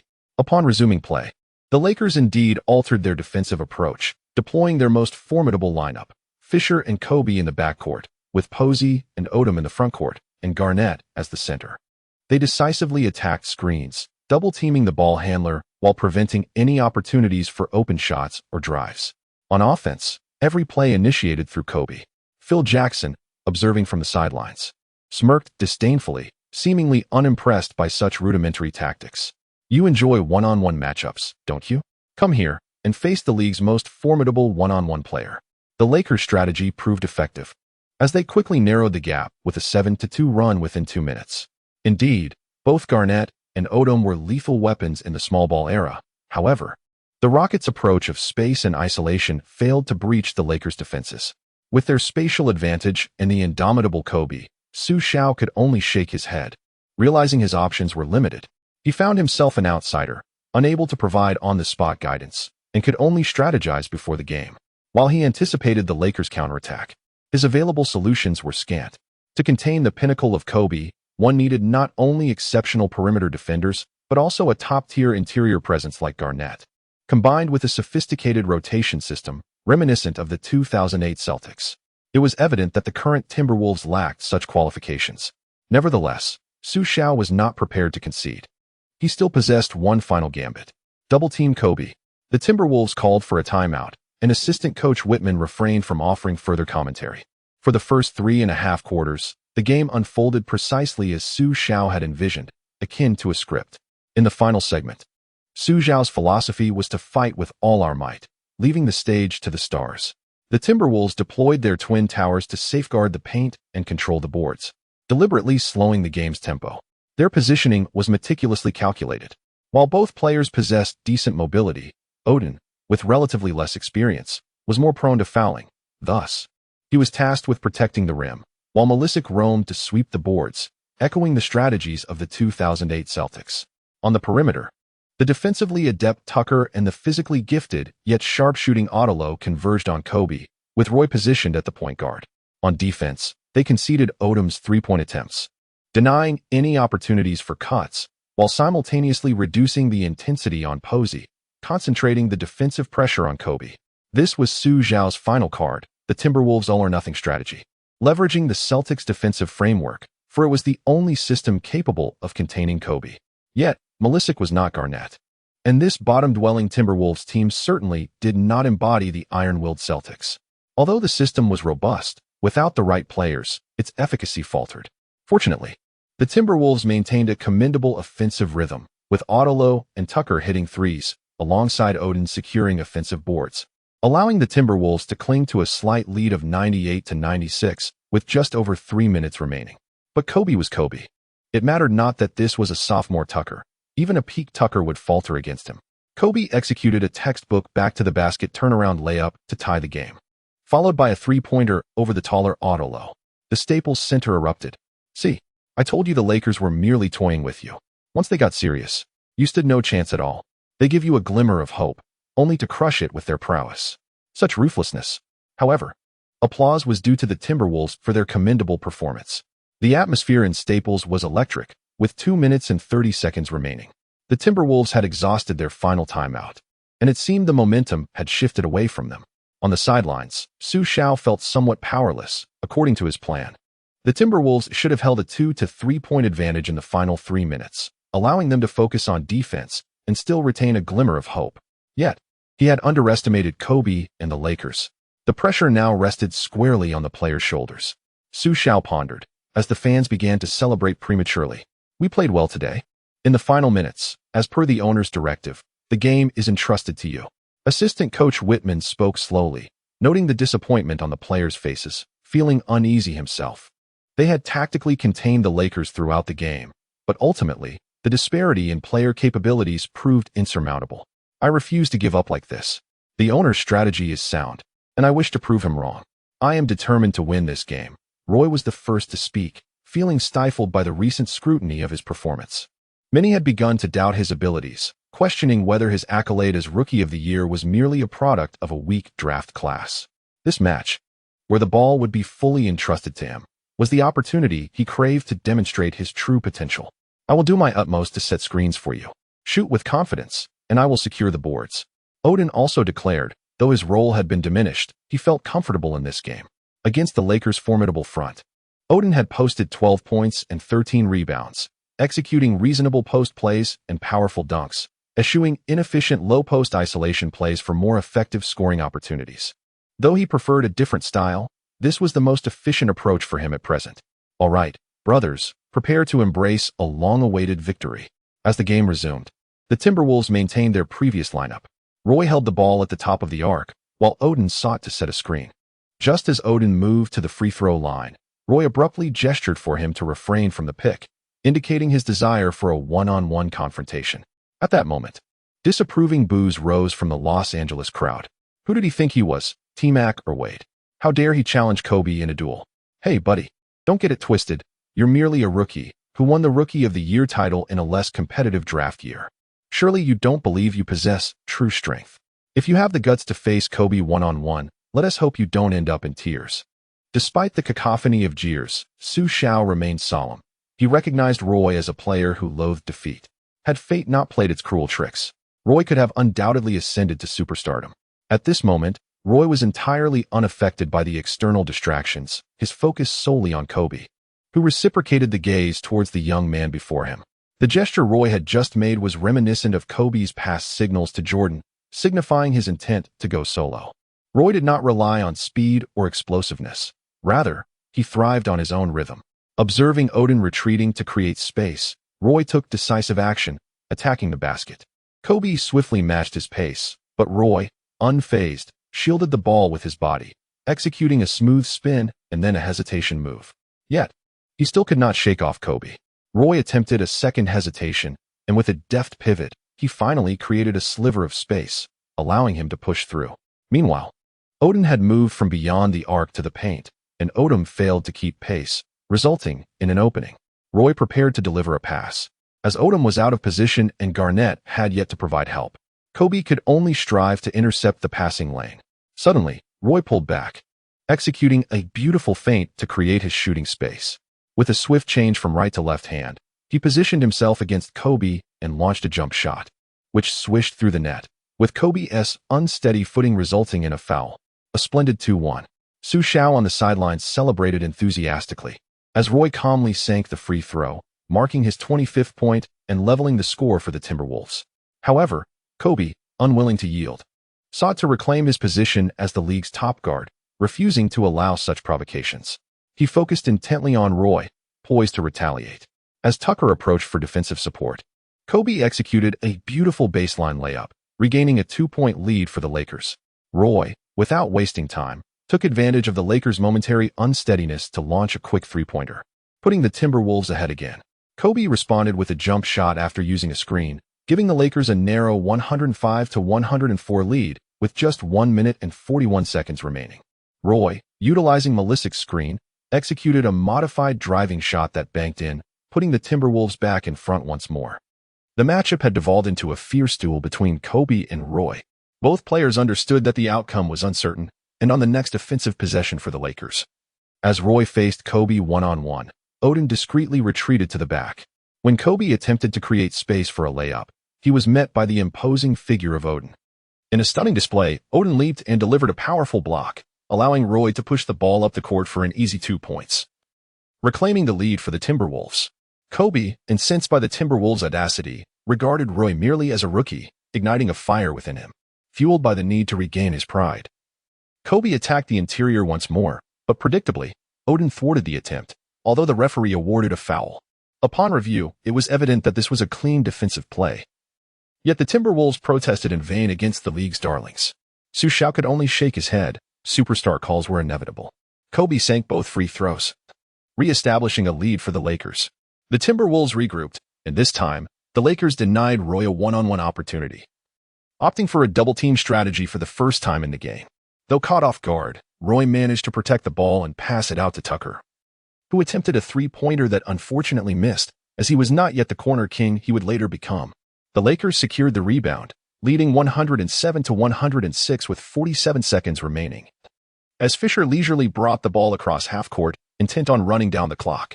With 30 seconds left, Kobe accelerated, evading his defender and confronting the twin towers of Malisic and Odin. He forced a shot that rattled off the rim, yet the Timberwolves collapsed on him, allowing Garnett to grab the rebound and effortlessly score, pushing the Lakers ahead 109-106 with only 25 seconds left, tilting the scale of victory in their favor. Garnett, after his basket, pounded his chest in triumph, having accumulated 16 points and 12 rebounds. Time was running short for the Timberwolves. Roy surged down the court, navigating through two defenders to sink a tough jumper, bringing the score to 108-109, still leaving a glimmer of hope. The Lakers did not call a timeout.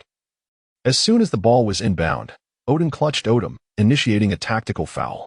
Odom's first free throw fell short, but he adjusted his strength for the second attempt, which he converted with ease. The Timberwolves found themselves in a precarious situation, unable to call a timeout, forced to inbound from the backcourt. Anticipating that Roy would take the final shot, Kobe applied intense pressure. If Kobe exerted his full defensive capabilities, not even a peak weight would withstand it. With Fisher providing assistance, Roy struggled to bring the ball past half-court. As the clock ticked down to the final 7 seconds, Roy suddenly recalled a tactic Xu Xiao had drilled into him, signaling a play to his teammates, who understood immediately. Under the relentless pressure from Kobe and Fisher, Roy executed a long pass. In the front line, Autry, utilizing Odin's screen, evaded Posey's defense. With just 3 seconds remaining, Garnett charged at Autry, who remained undeterred, rising with his unique form to launch a three-pointer over Garnett's defense. As the red light illuminated, the ball went in. Chapter 24, Long-Term Considerations with Autry's three-pointer. The Staples Center fell into a profound silence. The first to cheer was Xu Xiao in the stands, whose loud laughter drew the attention of those around him, revealing that this once-esteemed benefactor of Los Angeles had graced the game with his presence. The Timberwolves players had gathered in a jubilant huddle, embracing Autry as they exuberantly celebrated this hard-fought victory. No one could have anticipated their triumph over the league-leading Los Angeles Lakers. Nor could they have foreseen that it would be this unassuming lad who would ultimately determine the fate of the match. The challenges and struggles they faced were known only to the Timberwolves themselves. Nearly 30 games had transpired since the season commenced, each one fraught with frustration and unfulfilled potential. Finally liberated in this moment, Casey, watching from her television, stood up in excitement. Although she had lost this wager, for a coach who cherished basketball and yearned for victory, nothing was more deserving of celebration than success. Kobe, with remarkable grace, sought out Roy to convey his congratulations. Though merely a regular season match, Roy's performance earned Kobe's respect. He amassed an impressive 32 points, 6 rebounds, and 9 assists, nearly achieving a triple-double. In the final 2 minutes, when the team found themselves in dire straits, Roy stepped up, scoring 10 consecutive points to stabilize the situation, and executed a beautiful long pass to assist Autry in hitting the game-winning three-pointer. Roy's performance was nothing short of extraordinary, rivaling Kobe's 34 points. "Your team is indeed impressive. To have defeated the Lakers, it's beyond my imagination," Yilin teased Xu Xiao, fully aware of his exhilaration, knowing he would hardly absorb anything she said. Xu Xiao glanced at her before swiftly taking her hand and leading her away. "What are you doing?" Where are you taking me? Yilin, caught off guard, inquired, having never had a boy hold her hand before. To get away from here quickly, otherwise we'll be swarmed by reporters in no time. Let us find a place to celebrate. As Xu Xiao had predicted, shortly after the game concluded, throngs of reporters flooded the venue in search of him. The reason was simple. From the coach to the players, everyone was extolling Xu Xiao's remarkable contributions. Particularly, the interim assistant coach revealed to the reporters that the entire game plan had been devised by Xu Xiao, who had merely acted as a VIP spectator, while the team executed his strategies. This revelation only heightened the reporters' curiosity about Xu Xiao. They wondered what kind of individual possessed the audacity to break through the rebuilding phase, the remarkable ability to cultivate talent, and the tactical acumen to predict the course of the game before it even began, all while controlling the league's bottom team to victory against the league's frontrunner. Such capabilities were indeed formidable. Should he ever take the helm of a strong team with equally formidable players, he would undoubtedly become a nightmare for other franchises. However, Xu Xiao had no desire to pursue coaching full-time just yet. For having vanquished the Lakers, the system responded once more. For defeating the top team in the league for the first time, he was awarded 3,000 system coins, and the system upgraded from level 2 to level 3. Unlocking the A-level star pool. The A-level star pool was a significant enhancement compared to the B-level, featuring several multi-time all-stars. Without a moment's hesitation, Xu Xiao embarked on a 20-draw spree, reasoning that if the 10 draws yielded no exceptional cards, surely the 20 would produce at least a few. Indeed, this time he was richly rewarded. 3 player health cards, 2 personality cards, 2 basketball IQ cards, and 3 special skill cards. Xu Xiao was cautious with the special skill cards, recalling the last time he had experienced some discomfort. Yet, the most delightful discovery was the 3 player cards, 2 of which were A-level, 1A and 1A-, alongside a B-level card. He decided to unveil the B-level card first, which revealed Avery Bradley. Xu Xiao recalled that Bradley was a commendable 3D player, having been named to the all-defensive team during his time with the Celtics.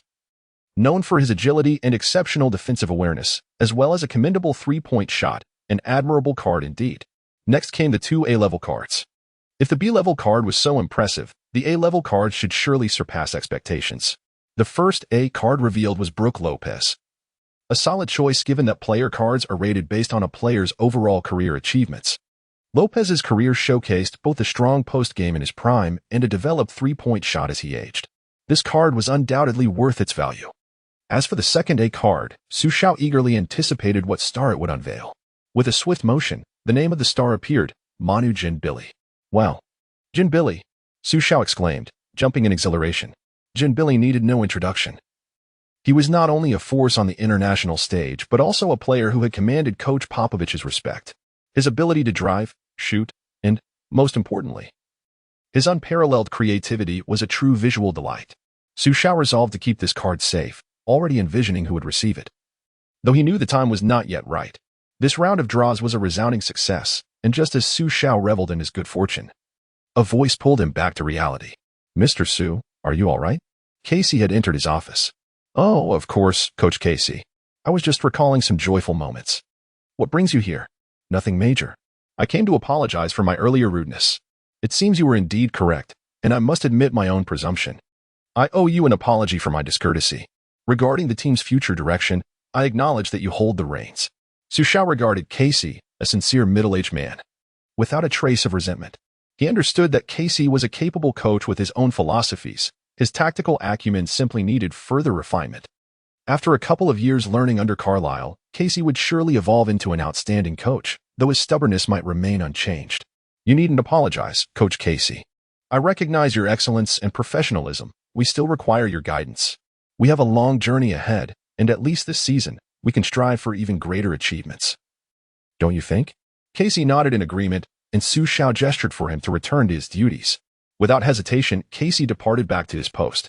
The news of the Timberwolves' shocking 110-109 victory over the Lakers, thus ending their 13-game losing streak, swept through the NBA like wildfire. Many relished in the Lakers' misfortune, as the current team remained formidable, and there was hope they might stumble again, especially at the hands of the Timberwolves, a team often ridiculed as the league's bottom dweller. This defeat further diminished the Lakers' pride. Nonetheless, the Lakers promptly issued a statement, asserting that it was merely a regular season game and not worthy of attention, reiterating that in the NBA, there are no weak teams. Following their victory over the Lakers, Xu Xiao acquiesced to the team's request to indulge in a celebratory outing in Los Angeles, generously splurging $3 million to treat the team to a well-deserved relaxation.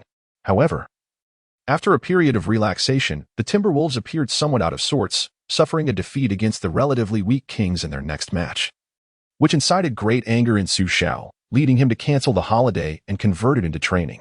Halfway through the season, the Timberwolves had secured a number of victories. Yet they still languished at the bottom of the league with a record of 9 wins and 32 losses.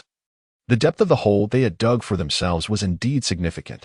Fortunately, the Timberwolves began to find their footing, officially establishing Roy as a key player while Odin gradually adapted to the rhythm of the NBA. Despite ongoing issues with his offensive finishing and foul problems during defense, it was undeniable that Odin's footwork in the paint was beginning to shine, and his shot blocking and rebounding skills became vital assets for his standing in the NBA. Before the All-Star game, the Timberwolves' record improved to 13 wins and 36 losses, surpassing the Heat and tying with the Supersonics for the 28th position in the league. This year's All-Star game was held in New Orleans, which should have marked Roy's first appearance at the event. However, due to the Timberwolves' poor performance earlier in the season and the limited opportunities afforded to Roy, he failed to make the cut, with Tracy McGrady of the Rockets stepping in as his replacement. With Yao Ming free from injury concerns, the ripple effect significantly eased McGrady's pressure, inadvertently allowing him to maintain his health.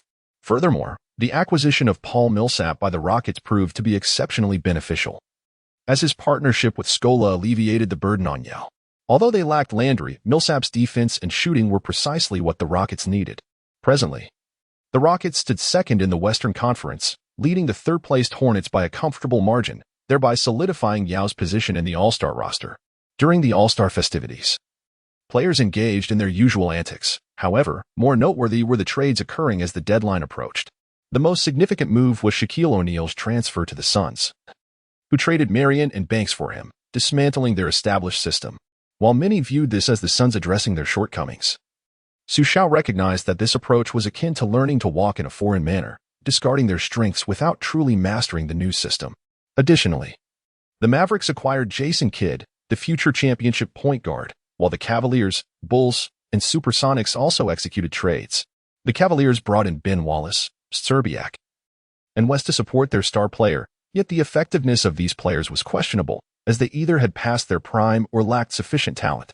Had they been younger, a combination of Wallace and a peak Szczerbiak might have given the Cavaliers a chance to break through the Eastern Conference, but alas, both were in a semi-retirement phase. The Rockets also made a last-minute trade, opting to use Wells as a bargaining chip to avoid losing him during the off-season. They traded him mid-season, resolving the issue of the undesirable contract of Mike James by acquiring the former bench player Bobby Jackson from the Hornets. This transaction not only helped the Rockets avoid luxury taxes but also placed McGrady in a precarious situation during the playoffs, as he was left without sufficient backup. Consequently, he and Battier had to alternate at small forward, while Jarek and Francis handled the shooting guard position. Xu Xiao, with his hands thrown up in resignation, decided to patiently await the season's conclusion, feeling no urgency to make trades since his players currently held little market value. As for high-value players like Roy, Xu Xiao had no intention of engaging in negotiations, as his primary focus was on developing the team and securing the #1 draft pick. The Timberwolves' point guard situation was a significant concern. Neither Brooks nor Arroyo met the standards of a competitive team. To contend for a playoff spot next season, it was imperative to find a quality point guard. Relying on a player to be miraculously available was not a feasible strategy. So Xu Xiao turned his attention to the upcoming draft. If the Timberwolves could secure the first overall pick, they would be in a position to select Derrick Rose. With Rose on the roster, the Timberwolves would face fewer obstacles in their pursuit of playoff contention the following season. However, prior to this, the Timberwolves needed to elevate their players' performances to fetch a good price in the summer market. Xu Xiao first set his sights on Darius Miles, the once promising third overall pick. Although he had enjoyed 5 years of health, Miles still relied heavily on instinct, showing little technical progression. The Timberwolves had granted him opportunities, yet he averaged only 6.8 points and 4.5 rebounds. He had promised Xu Xiao to develop his three-point shooting, but his current accuracy of just over 20% was disheartening. The situation was exacerbated by his rebellious nature, typical of a high school player, disinterested in tactical play and resistant to authority, indulging in extravagance once he had money. Therefore, Miles was the first player Xu Xiao sought to address. Yet his remaining 2 years on an $18 million contract posed a significant challenge. Left with no choice, Xu Xiao opted to use a character card on him, which he had initially intended to reserve for a potential second pick if Rose was unavailable, allowing for the selection of Beasley. However, to expedite the resolution of Miles' situation, Xu Xiao decided to test the character card on him. Following its application, Miles underwent a subtle transformation, becoming more disciplined and dedicated. He began to arrive first at training sessions, and although he still socialized with friends, he learned to balance his leisure and commitment, steering clear of substances and parties that would interfere with games or practice. This change allowed him to play with greater freedom. Shedding his previous lethargy, his demeanor on the court became fierce, and he developed a competitive spirit. Importantly, through diligent off-court efforts, his three-point shooting improved, achieving a reliability close to 30%. He was no longer the player left unguarded from 3 meters away. Chapter 25. Time to fulfill promises. Following the conclusion of the match against the Lakers, the Timberwolves gradually found their footing once more. However, the damage inflicted earlier was considerable, and despite their commendable performances thereafter, they remained ensnared in the depths of the standings. The NBA's 2007-2008 regular season soon came to a close. After enduring the previous season's trials, the Lakers had evolved into the league's preeminent team, boasting an impressive record of 66 wins and 16 losses. With Kobe Bryant finally securing his long-coveted first regular season MVP award. Meanwhile, Kevin Garnett successfully claimed the Defensive Player of the Year title for the second consecutive time, and both he and Kobe were once again named to the All-NBA first team. Among the focal points for Xu Xiao and numerous Chinese fans was Yao Ming's consecutive selection to the first team. This season, the Rockets endured the absence of Tracy McGrady, who missed over 20 games due to injury. Nevertheless, under Yao's leadership, the Rockets achieved a commendable record of 55 wins and 27 losses, securing third place in the Western Conference, and embarked on a remarkable 22-game winning streak, the second longest in NBA history, with averages of 22, 2 points, 10, 1 rebounds, and 1.5 blocks per game. Yao Ming was honored with a place on the All-NBA first team, marking his second consecutive selection and making him only the second center to achieve this feat since Shaquille O'Neal. Consequently, Yao's reputation soared in the United States. The other two players selected for the first team were Chris Paul from the Hornets, who averaged 21 points and 11.6 assists, not only claiming the assists title but also propelling the Hornets to a remarkable 56-win, 26-loss record, thereby finishing second in the West.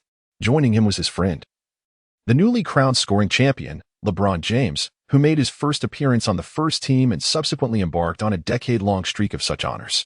The second team featured Steve Nash, Darren Williams, Tim Duncan, Dirk Nowitzki, and Dwight Howard, though it was expected that the formidable Dwayne Wade would make the first team. The presence of the peak-performing, injury-free Yao Ming positioned him as the league's premier center, while the youngest member of the second team, Darren Williams, led the Jazz to a fifth-place finish in the West. The third team comprised Manu Ginobili, Tracy McGrady, Paul Pierce, Carlos Boozer, and Amare Stoudemire. Despite being hampered by injuries that sidelined him for 21 games, McGrady had a strong start to the season and, upon his return, maintained commendable averages of 21 points, 5 assists, and 5 rebounds per game. Particularly during his absence, Yu successfully held the team together, allowing McGrady ample time to recuperate. This year appeared promising for the Rockets, with a well-rounded roster and the addition of the talented Paul Millsap, making it reasonable to expect at least a successful first-round playoff appearance. The Timberwolves were only tangentially connected to the rookie roster this season. Kevin Durant, with an undisputed average of 20 points per game, claimed the Rookie of the Year title. Greg Oden, after an adjustment period at the season's outset, found his rhythm in the latter half, concluding the season with averages of 11, 2 points, 7, 9 rebounds, and 1.8 blocks per game, thus earning a spot on the all-rookie first team, which brought a glimmer of hope to Xu Xiao.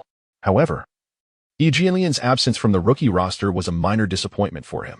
Xu Xiao resolved not to utilize many health cards at present, as he felt capable of addressing minor injuries on his own. With the support of his family's resources, he had established a superior medical support team for the Timberwolves, surpassing even that of the Suns. Therefore, he decided to allocate a health card to Yi. Yi's misfortune was palpable. He had begun to make a name for himself in the NBA only to be struck by injury. Although it was not a severe ailment, it critically hindered his momentum and cost him numerous opportunities. For the next season, Yi would join the Nets. Xu Xiao vividly recalled Yi's first season in Brooklyn, where he had started strong with 2 consecutive 20-point games only to be sidelined by injury, returning to find his rhythm elusive while Ryan Anderson seized the opportunity to shine. The following season would see the much-discussed peak E, yet injuries would continue to thwart his potential. While Xu Xiao believed Yi's struggles in the NBA were partly due to his character, he could not deny that these injuries had significantly impacted Yi's career. Thus, he was willing to provide a health card to ensure Yi's development over the next 3 years. As for Yi's personality, Xu Xiao regarded it as not entirely negative, as it prevented him from succumbing to negative influences. Sometimes, being overly familiar and indulgent is not beneficial. In addition to Yi, another Chinese player was set to enter the NBA next season, Sun Yu. Although Xu Xiao was not particularly fond of Sun due to his sometimes lackadaisical attitude, he acknowledged that Sun possessed extraordinary talent, particularly among players of Asian descent. His height, wingspan, and athleticism were exceptionally rare, and his ball-handling skills placed him at the pinnacle of Asian guards.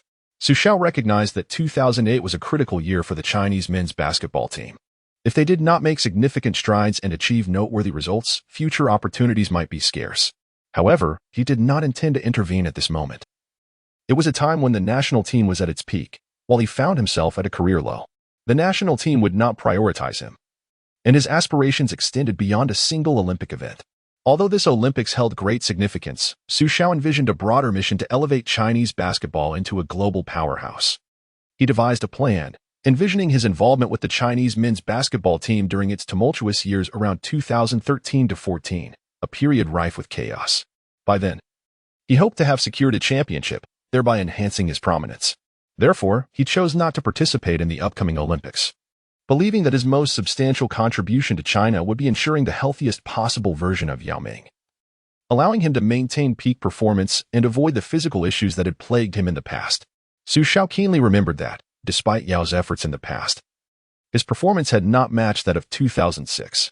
Once these matters were settled, Xu Xiao turned his attention to the current draft. The playoffs lacked intrigue.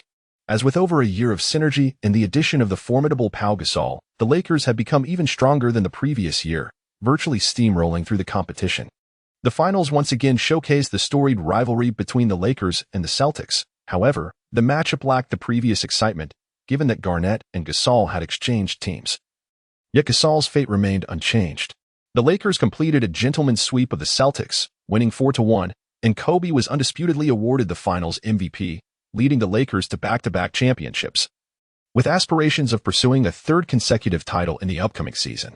Meanwhile, the Rockets, bolstered by the health of Yao and McGrady, along with the contributions of Scola, Millsap, and the veteran, successfully advanced past the first round, defeating the Suns 4-1, avenging their elimination from the previous year. This marked Yao's second playoff matchup against Shaquille O'Neal, during which he averaged 21, 2 points and 8 rebounds, significantly outperforming O'Neal's 13, 4 points and 2 rebounds. During the semifinals, despite trailing 0-2, the team mounted a remarkable comeback, ultimately defeating Chris Paul's Hornets with a score of 4-3, thereby advancing to the Western Conference Finals. Although the Hornets faced defeat, hope remained abundant among their supporters, especially considering Paul's youth. At that time, few could foresee that the Western Conference Finals would become an insurmountable hurdle for Paul in the future. The Rockets, however, also succumbed in the Western Conference Finals, being elegantly swept by the Lakers with a score of 4-1. Yet, despite their loss, there was a silver lining for the Rockets. At least Tracy McGrady did not require a cortisone shot, allowing him to remain at the elite level for the upcoming season. The Rockets merely needed to patiently await the arrival of Ron Artest. Everyone was in motion, and Xu Xiao was no exception. With the conclusion of the finals, the draft loomed on the horizon. Furthermore, only 1 year remained for Xu Xiao to fulfill his vow. He was resolute in his determination to lead the Timberwolves to the playoffs next season. He had endured ample ridicule over the past 2 years, and though he might feign indifference, the weight of public scrutiny weighed heavily on someone of his stature. His family was concerned for his reputation, and his father had even contemplated having Xu Xiao return home, leaving the team's management to others. Thus, this year represented Xu Xiao's final opportunity. Failure would necessitate his return to inherit the family business. Xu Xiao diligently studied the 2008 draft class, which was undeniably undervalued, overshadowed by the brilliance of the subsequent 2009 class. Otherwise, the 2008 draft would have been more memorable, having produced 2 MVPs, Derrick Rose and Russell Westbrook, alongside several all-star caliber players like Kevin Love, Goran Dragic, and DeAndre Jordan. Additionally, it featured practical players such as Eric Gordon, Brook Lopez, and George Hill. This draft also contained its share of talented yet troubled players like Michael Beasley and O.J. Mayo, whose extraordinary potential was marred by their character flaws. Had they matured sooner, the NBA might have witnessed the emergence of even more superstars. The Timberwolves were not as fortunate in the draft lottery, securing only the 5th overall pick, while the first pick went to the team now known as the Thunder. The Thunder, having missed out on Kevin Durant the previous year, were fortunate to obtain the 1st overall selection this year, indicating a promising rebuilding phase. The 2nd pick was claimed by the Bucks and the 3rd by the Heat, resulting in a chaotic draft landscape across the NBA. If the Thunder's acquisition of the top pick was a consequence of their previous misfortune with Durant, then the Bucks securing the 2nd pick could be seen as a butterfly effect that altered the entire NBA framework. The Bucks would undoubtedly select the talented young Beasley with their 2nd pick, which would likely lead to a trade involving E. Jinlian. A favorable development for E, given Milwaukee's relatively low exposure as a small market city. As for the Heat and the Clippers, picking 4th, they would likely find themselves entangled in a choice between Mayo and Love. The options before Xu Xiao were becoming increasingly apparent. He would either need to trade up for a better selection or choose from the remaining prospects. Trading up was improbable unless he could secure Rose. Otherwise, the remaining players held little value for him, and the Thunder were unlikely to part with their top pick. Thus, he was left to select from the available rookies. Anzi had compiled a list of potential draftees, meticulously observing and filtering through players deemed suitable or exceptionally gifted. Xu Xiao examined the assembled data report. Eric Gordon, a dynamic guard with explosive athleticism and strong scoring ability, complemented by commendable defensive skills, ideal for a 6th-man role. Goran Dragic, a tall and talented small forward from Europe, known for his shooting prowess. Brook Lopez, a fundamentally sound center, though not recommended due to the team's abundance of interior players. Naturally, having just acquired Lopez's player card, selecting him was not an option. The reports also included players like J. Hickson, Anthony Randolph, and JaVale McGee. Yet Xu Xiao found himself unable to identify the desired prospect among them. It appeared that the scouting efforts were lacking, as the future MVP, a historical figure among the 75 greatest players, and a triple-double machine, Westbrook, was inexplicably absent from the list. This oversight was not entirely due to incompetence at that time. Westbrook was merely a backup to Collison in college, and his skills were indeed underdeveloped, with only his physical gifts shining through. The draft predictions for him had placed him between the 15th and 25th picks. However, the Thunder, displaying remarkable foresight, recognized Westbrook's potential and boldly selected him with the 4th pick, subsequently nurturing his talent. Chapter 26, A Bountiful Harvest. The long-anticipated 2008 draft had arrived as scheduled. Each year, the draft serves as an opportune moment for teams to bolster their rosters. The rookies, eager and hopeful, had arrived early at the green room, awaiting their moment in the spotlight. Holding the coveted 1st overall pick was the newly relocated Oklahoma City Thunder, who had transitioned from Seattle, having lost Durant the previous year. They unreservedly chose Derrick Rose from the University of Memphis as their number 1 pick. In the depths of his heart, Xu Xiao silently prayed that this rose would bloom for a longer duration, wishing it would not wither too soon. He had resolved to provide Rose with a health card, no matter the circumstances.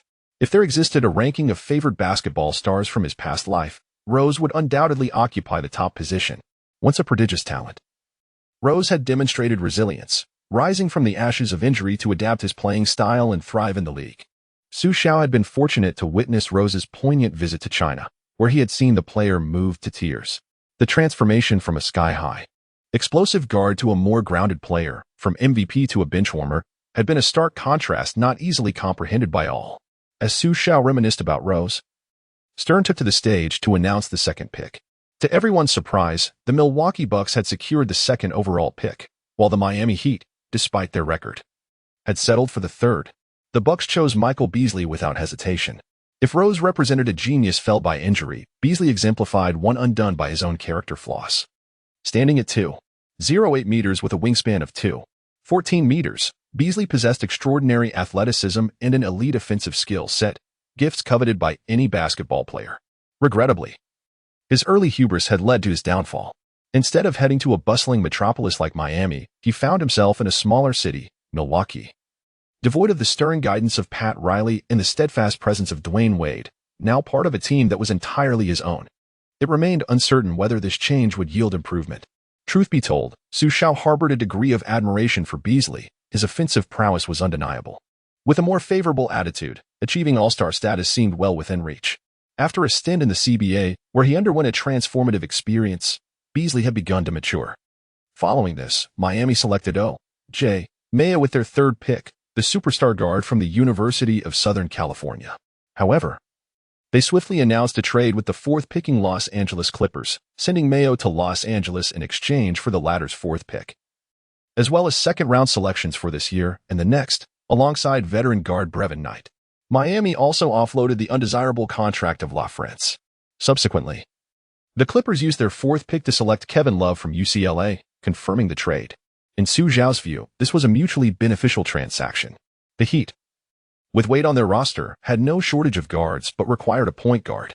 Although Mayo could play as a combo guard in college, he was fundamentally a shooting guard, making it difficult for him to coexist with Wade. Conversely, Love, while perhaps less gifted than Beasley, possessed a commendable professional attitude, diligent work ethic, and skill set that better suited the Heat's needs, excelling in rebounding and low-post offense. At the very least, he would ensure the Heat remained competitive over the next 2 years. As for Love's peak, it was unlikely to coincide with the Heat's ambitions. Riley seemed focused on acquiring fragmented contracts, with his sights set on the summer of 2010. Regarding Mayo's move to the Clippers, they were indeed in need of a stellar perimeter player, having lost their core following Brand's departure. The Clippers were in a rebuilding phase, and even if they had not selected Mayo, they would have likely chosen Gordon. Yet, at this juncture, Mayo's reputation far surpassed that of Gordon. While Xu Xiao was immersed in analyzing this trade, Anzi reminded him, "It's our turn. Are we sure about our selection?" "Absolutely," Xu Xiao confidently replied. Stern then took the stage to announce the fifth pick. The Minnesota Timberwolves selected Russell Westbrook from UCLA. The name elicited a gasp from the audience. Given that Westbrook had been a bench player in college, his offensive skills rather raw, with his defensive prowess being his main selling point. At the time, Westbrook was projected to be drafted somewhere between the 10th and 20th pick, his ranking only improving due to his stellar performance during workouts, based solely on his college performance. A lower ranking would have been expected. "Hey, Kenny, have you noticed? It seems the Timberwolves have a penchant for selecting players with explosive athleticism, disregarding other attributes entirely," Charles observed. Westbrook, too, is an explosively athletic guard with exceptional physical capabilities. However, his shooting and playmaking skills still leave much to be desired. Indeed, Charles, the Timberwolves have consistently chosen players with remarkable physical gifts in recent years. Yet, their development approach has yielded some unique results. Perhaps they genuinely possess the capability to nurture such talents, Kenny responded. The two commentators, rather than rushing to mock the choice, engaged in earnest analysis. In contrast, the audience was less receptive, as they believed the Timberwolves should be seeking a core player, not merely a role player. Nevertheless, unexpected selections at the draft were not unheard of, as even professional NBA teams occasionally misjudge talent, let alone the fans. Xu Xiao paid little heed to the dissent, fully aware that Westbrook was destined for MVP-level greatness. One must not allow post-career performances, particularly those during his later years with the Lakers, to overshadow Westbrook's capabilities. An objective assessment of his career reveals first and foremost his extraordinary physical attributes, making him one of the most gifted guards. His offensive prowess is indisputable, having claimed the scoring title twice and consistently achieving triple-doubles, averaging over 30 points per game. Even criticisms regarding his shooting in later years stemmed from injuries. Prior to his major setback, while his three-point shooting was mediocre, his mid-range accuracy was formidable, particularly his unguardable jumper, which left a lasting impression on former Lakers fans. Although he experienced some decline following an injury inflicted by Beverly, this minor dip did not significantly hinder Westbrook during his peak. He continued to claim scoring titles and average over 30 points with triple-doubles, appearing unaffected by injuries. However, such issues inevitably emerge with age. As Westbrook aged and his athleticism waned, the repercussions of his earlier injuries became evident, leading to a pronounced decline in shooting performance. Nonetheless, Xu Xiao had no cause for concern, as he possessed a health card for Westbrook. Furthermore, criticisms regarding Westbrook's playing style, often described as detrimental, and his supposed lack of playmaking ability, are unfounded. Those who have truly observed Westbrook play recognize that, While his organizing skills may not rival those of a maestro like Chris Paul, he is far from inadequate. During his prime, he consistently averaged 10 assists per game for 3 consecutive years. Westbrook's tendency to become self-indulgent arose following Durant's departure, exacerbated by a coaching staff that enabled such behavior, leading him to prioritize statistics. However, Xu Xiao was confident that such issues would not manifest within his team, as fundamentally, Westbrook did not embody a detrimental player archetype. After the arrivals of George and Anthony, Westbrook willingly relinquished ball control, and both Durant and George had their most stellar seasons while playing alongside him. The discourse surrounding Russell Westbrook, often labeled as a detrimental force or a mere stat patter, deserves a pause for reflection. A comparison to Durant's final year with the Thunder may shed light on Westbrook's true capacity. In that season, Westbrook epitomized the essence of a first-team guard, leading the Thunder to the Western Conference Finals, nearly toppling the Warriors. Had Durant not delivered lackluster performances in the 6th and 7th games, it is conceivable that the Thunder would have advanced to the NBA Finals. During that season, due to the Rockets' underwhelming performance, Xu Xiao devoted considerable attention to the Thunder, marking it as the pinnacle of Westbrook's career. His gameplay was remarkably judicious, avoiding reckless decisions while simultaneously orchestrating offense and defense. The playoff series against the Spurs was particularly memorable, with Westbrook's leadership propelling the Thunder to defeat the 67-win Spurs. Absent the Warriors' emergence or Durant's last 2 games underperformance, that year could have been Westbrook's crowning achievement. Thus, Xu Xiao's concerns are not rooted in Westbrook's past performances, but rather in other areas such as defense, off-ball movement, three-point shooting, and maintaining Westbrook's fervor while encouraging a more composed presence on the court to minimize errors. Xu Xiao recognizes that no other star card in his possession can compensate for Westbrook's shortcomings. However, he is hesitant to draw new cards, having struggled for 2 years to decipher the system's tasks for earning system currency. Additionally, with the team currently in a trade period, any draw would be futile until the roster stabilizes, as the goodwill from teammates would be rendered meaningless. Since a lottery draw is not feasible, Xu Xiao considers using a special skill card. He silently hopes for a more favorable outcome than his last experience, which still haunts him. To his relief, he receives a star designation card, enabling him to select a star card not exceeding the system's level. This timely arrival feels almost prophetic. He promptly searches his mind for a player who is calm under pressure, defensively adept, capable of off-ball play, and possesses a commendable three-point shooting ability. A name surfaces: Chauncey Billups. Once heralded as the cerebral core of the Pistons, Billups led an underdog team to dismantle the Lakers' formidable lineup, securing the Finals MVP. He is a clutch player with reliable shooting, particularly in critical moments, earning him the moniker of Mr. Big Shot. His high basketball IQ allows him to orchestrate plays while also excelling in off-ball situations, adeptly using his physicality to overpower smaller defenders. Xu Xiao recalls Billups' tenure with the Nuggets, where he propelled Anthony to the Western Conference Finals, showcasing his ability to deliver under pressure. In essence, Billups represents the ideal antidote to Westbrook's deficiencies. However, he is not without flaws. His scoring explosiveness is limited, and while physically strong, his drive and fast break capabilities are average.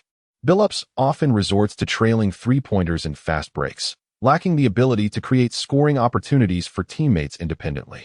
This juxtaposition aligns perfectly with Westbrook, whose scoring prowess is unquestionable, and his ability to break defenses is often underestimated. Prior to injuries, Westbrook's resilience against the Lakers was unmatched, and even post-injury, his capacities remained formidable. If healthy, Westbrook's fast break capabilities could be among the most explosive ever seen from a guard. In summary, Billups' strengths could seamlessly complement Westbrook's weaknesses, while Billups' shortcomings align with Westbrook's strengths. Their physical similarities contrast with their distinct technical attributes, allowing Westbrook to amplify Billups' advantages while concealing his flaws, epitomizing the concept of a perfect point guard. With this realization, Xu Xiao promptly exchanges for Billups' star card, though he intends to hold off on immediate usage. He acknowledges the need for a deeper understanding of the card's functionalities before potentially hindering Westbrook's early development. Thus, he plans to allow Westbrook some practice before deploying the card once the season commences. While Xu Xiao is lost in contemplation, Anzi jolts him back to reality, remarking on the draft's progression. The Knicks, maintaining their prior choice, select the Italian Gallinari at 6th overall, while the 7th pick sees the Grizzlies choose Gordon, the future two-time All-Star. The Bulls, at 8th, select the lackluster Shai Gilgeous-Alexander, further highlighting their misfortunes. The Bobcats pick DJ Augustine at 9th, a conventional choice. And the Nets select Brook Lopez at 10th. The Kings, as per tradition, opt for a safe selection in Babbitt. As the Timberwolves prepare to make their choice, anticipation builds regarding which young talent they will select from the remaining pool. To the astonishment of the audience, they choose Serge Ibaka at 12th overall, leaving many bewildered. Questions arise about the rationale behind this surprising decision as the draft continues unfazed by external doubts. Xu Xiao, however, recognizes Ibaka's potential as an exceptional defender. Despite past struggles against heavy forwards, Ibaka's shot-blocking prowess is elite, and his future development of a shooting ability aligns with the evolving demands of the game. The draft proceeds, albeit with unexpected twists in the subsequent selections. The Pacers selected Jason Thompson as the 13th pick, a diligent blue-collar player who later ventured into the CBA.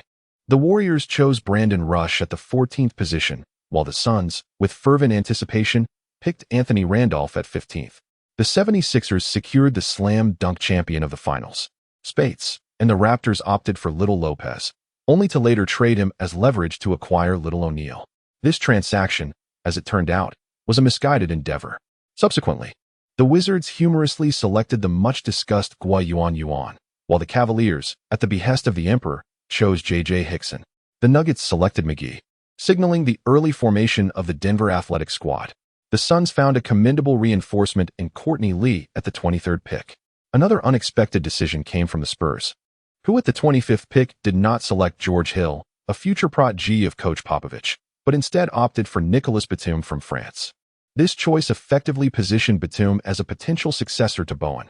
However, it remains uncertain whether he will evolve into the next Kawhi Leonard within the Spurs system. What is evident, though, is that they will no longer be pursuing Leonard.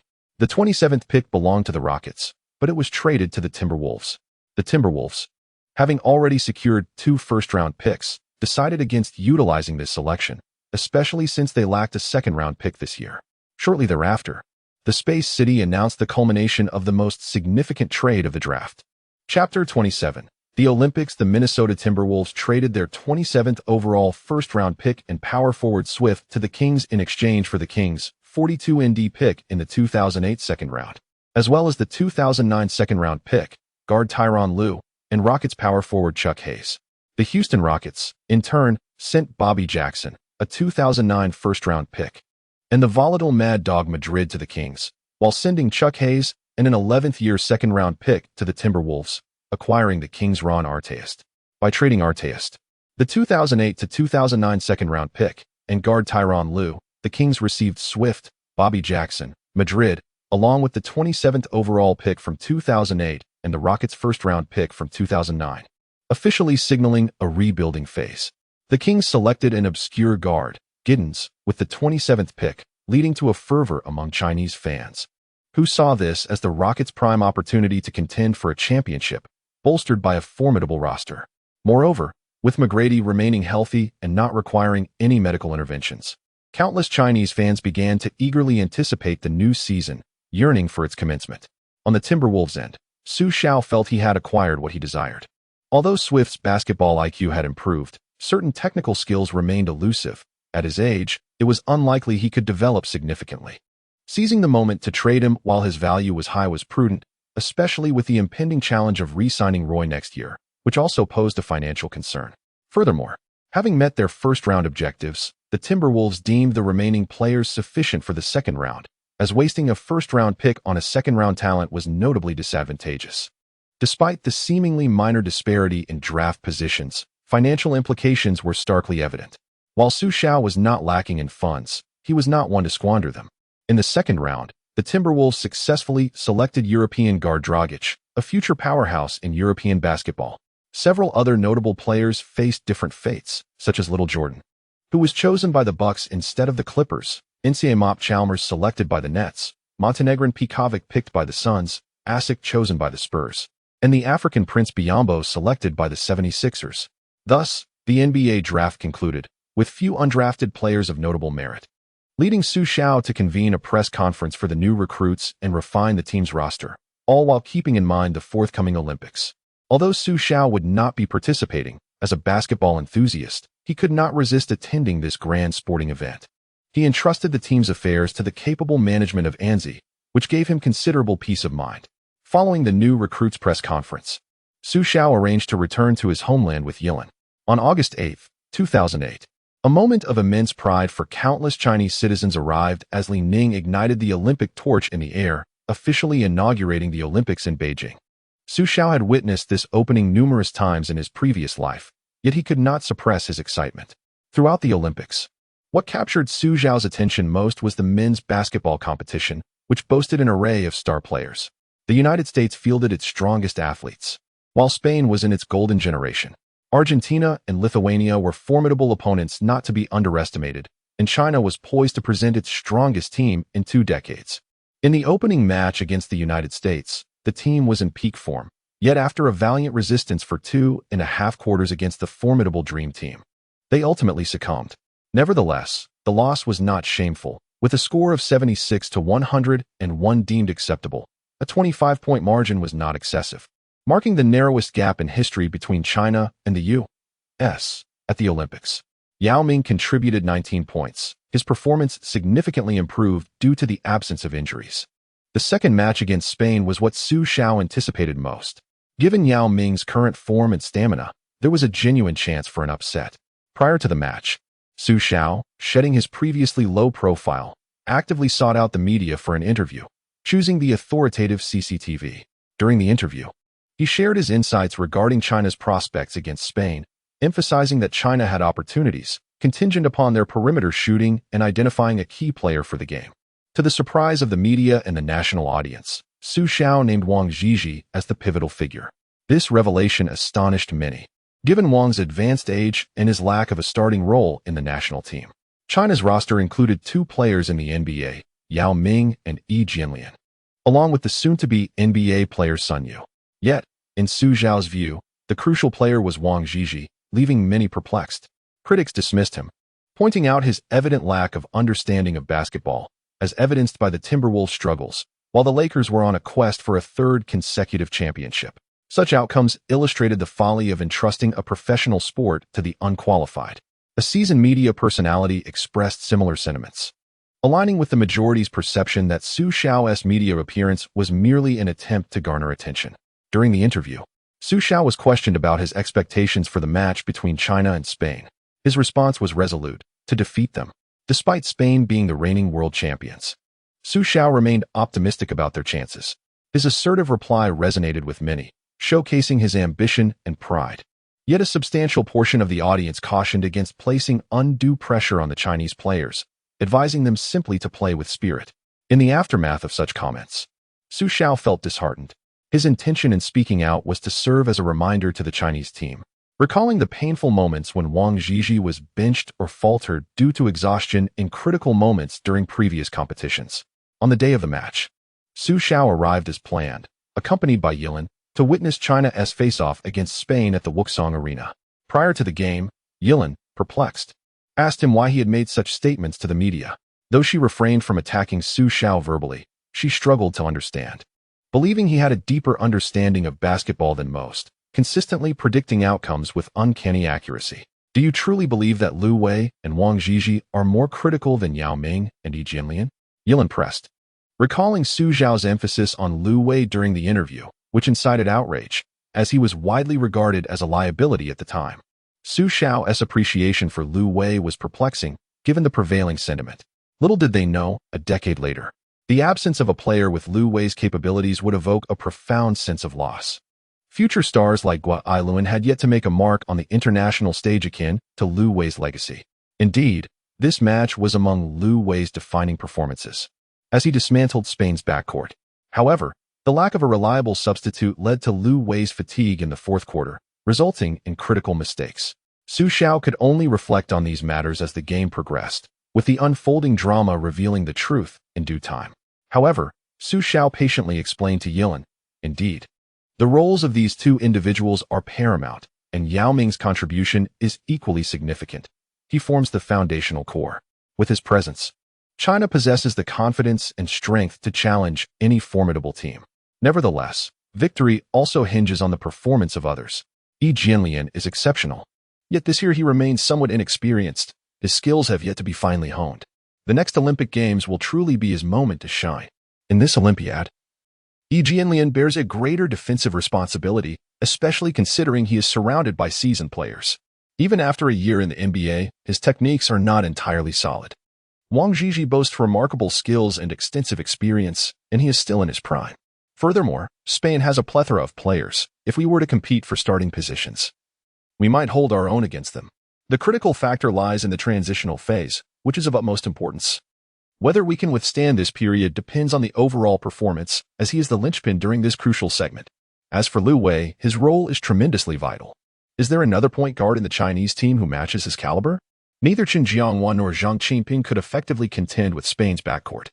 Liu Wei possesses the physical attributes to compete with European guards and exceptional shooting skills. The only drawback is his ball-handling ability. However, China has Sun Yu, who can facilitate ball advancement against tight defenses. Xu Xiao now feels regretful that the men's basketball team has lived under the shadow of pressing defenses for many years. Yet, who could have anticipated that Liu Wei and Sun Yu, with their unconventional ball-handling techniques, would prove to be the most reliable, albeit aesthetically unpleasing, yet practical? Looking ahead, China has talents like Guo Ailuan and Zhao Jiwei, who embody an American-style approach to ball handling, but the pressing issue remains a long-standing conundrum. If only Deng Huada could be here now, Xu Xiao mused, for under his coaching, the Chinese men's basketball team was the only squad unafraid of pressing defenses. A cavalry charge that was indeed exhilarating. Do you truly believe China has a chance to win? Yilin inquired anxiously at last. Certainly. We are not as weak as one might assume. At the very least, we are the strongest we have ever been in history. If we dare not even aspire to victory now, then the very purpose of competition is rendered meaningless. With the sound of the whistle, the match between the Chinese men's basketball team and Spain commenced. Right from the start, China surged forward with vigor, identifying Yao Ming as a focal point. Yet did not disappoint, setting an exemplary tone by executing a signature back-to-the-basket move followed by a turnaround jumper. It must be noted that an uninjured Yao Ming is in remarkable form. Subsequently, Yi Jianlian executed a stunning drive and dunk, igniting the atmosphere in Wuxang. Spain, underestimating China as a serious rival, did not deploy their strongest lineup, leaving out notable players such as Pau Gasol, Navarro, and Garbajosa. This oversight granted China an opportunity to seize the initiative. The Chinese sharpshooters quickly capitalized, starting with Liu Wei, who scored 2 points after a strong drive. He then connected on a three-pointer from the baseline off a pass from Yao Ming, followed by a timely steal from Raul Lopez, leading to a fast break where he assisted Yao Ming for a powerful dunk over Gasol. You see, I told you Liu Wei is crucial in this match. And he is not as inadequate as people perceive. He may not be on par with Europe's elite guards, but no one in the national team can usurp his position, Xu Xiao confidently remarked to Yilin, who felt even greater admiration for him. Liu Wei and Sun Yu ignited the perimeter, while Yao Ming and Yi Jianlian anchored the interior, momentarily suppressing Spain. Realizing the precariousness of their situation, Spain began to take the game seriously, promptly substituting Garbajosa and intensifying their defense. With 2 3-pointers from the perimeter, they steadied the situation. And Rudy Fernandez's steal from Sun Yu led to a fast break dunk. Both players are set to join the NBA next season, naturally drawing the attention of fans. And Rudy's dunk extended Spain's lead to 6 points. Just when spectators assumed Spain would regain control after their resurgence, the Chinese players disagreed. Zhu Fangyu executed a splendid backdoor cut, receiving a pass from Yao Ming for a 3-pointer. Following that, Liu Wei set a screen and lobbed the ball to Yao Ming, assisting him for a one-handed dunk, bringing China within 1 point. However, the audience remained skeptical about China's chances of defeating the world runners-up. The prevailing expectation was simply to minimize the loss and play with flair and momentum. The title of world champion indeed carries an imposing weight, capable of intimidating a nation of 1 billion, leaving players and fans alike hesitant to envision victory. Xu Xiao felt the weight of this sentiment but recognized his own limitations. I must establish a national team that instills fear in nations worldwide, Xu Xiao silently vowed. The match continued, with Pau Gasol scoring a 2-1 under the basket. China then called for a substitution, bringing Daji onto the court. At this moment, Yilin eagerly anticipated Daji's performance, curious to see if he would live up to Xu Xiao's assertions. Daji did not disappoint Xu Xiao's faith, making an immediate impact with agile footwork to breach Spain's defense for an easy layup. The first quarter concluded with China and Spain tied at 20. Although they had not taken the lead, managing to hold their own against the reigning world champions was already a source of satisfaction for many fans. Do not rush. The time for the Chinese team has only just begun. Chapter 28, Battling Spain. I rewrite history. In the first quarter, the two teams were tied. Although the Chinese team performed admirably, it did not convey much significance. Spain commenced the game with a lackadaisical attitude, failing to take it seriously and committing numerous errors, thereby affording China an opportunity. If Spain were to intensify their focus, minimize mistakes, and bolster their defense, the young men of the Chinese men's basketball team would still struggle to withstand the pressure. Besides Xu Xiao, a young man, was explaining the situation on the court to those around him. Had Xu not witnessed the subsequent matches, he might have found himself in agreement. Nevertheless, he chose not to interrupt and instead turned to Yilin, stating, "The upcoming game will be captivating. It shall become one of the most iconic matches in the history of Chinese men's basketball. As for the outcome, I cannot say for certain." Xu refrained from making definitive claims, as he was uncertain how much of an improvement he had facilitated by forcing Yao Ming to avoid injuries. The young man nearby evidently overheard Xu's remarks. Although he perceived some discrepancies with his own views, he did not hastily dispute them. Instead, he turned politely and inquired, "Why do you believe the upcoming match will be thrilling, yet the result remains uncertain?" "I acknowledge there is an undeniable gap between us and Spain. There is no shame in recognizing this disparity." Though he was opposing Xu, his courteous manner of disagreement was nonetheless pleasant to Xu, as it was reasoned rather than mindless criticism. Thus, Xu's playful spirit emerged. "My friend, I propose a wager. The point differential in this match will be no more than 5 points. Of course, I refer to the regulation time, excluding overtime. What do you say? The loser must comply with a request from the winner. Dare you take this bet?" Jokingly, he mused, "Do you truly believe we can take Spain to overtime?" Yin Majuan thought to himself that it would be foolish to presume China could win, given that Spain was the only team in the world capable of challenging the United States. Despite their fleeting acquaintance, this wager would undoubtedly be inconsequential. Yet the atmosphere had become charged, and not making a wager would seem awkward. "Very well, I'm in." As their conversation unfolded, the second quarter commenced. Li Nan received the ball and launched a three-pointer, aptly showcasing his skill, which immediately granted China a lead. Meanwhile, Spain still struggled to find their rhythm, suffering from a series of mistakes and missed layups. Had it not been for Qin Jianghua's own blunders and blocked shots, China might have established an even greater advantage. Spain brought on Gasol, while Yao Ming was substituted in for China, and both teams' key players returned to the court. Spain relied on Gasol as their focal point, executing a well-coordinated offensive that netted 5 consecutive points. On China's side, Lu Wei capitalized on Yao Ming's screen to score with a deft floater. One must acknowledge Lu Wei's floater. In a decade's time, it would be a rarity among guards. Xu Xiao contemplated the future players, who would only charge recklessly towards the basket, incapable of executing a simple floater or mid-range shot. Leaving him to sigh at the irony, those currently competing evenly with Spain would one day find themselves relegated to 8th in Asia. China commenced a tug-of-war with Spain, mirroring their tactics as Gasol found space along the baseline, and China executed a similar strategy, with Yao Ming successfully scoring in the paint. With Wang Zhizhi sinking 2 free throws, China managed to extend their lead to 8 points. The free throw shooting of the older generation truly deserves to be emulated by the younger players, Xu quipped. Then, Zhu Fangyu hit a three-pointer from the baseline against Giannopolis, widening the gap to 11 points. Even the commentators could hardly contain their excitement. 11 points. We lead by 11 points. Feeling the pressure, Spain resorted to full-court pressing, a vulnerability for China, which allowed them to narrow the score back to 8 points.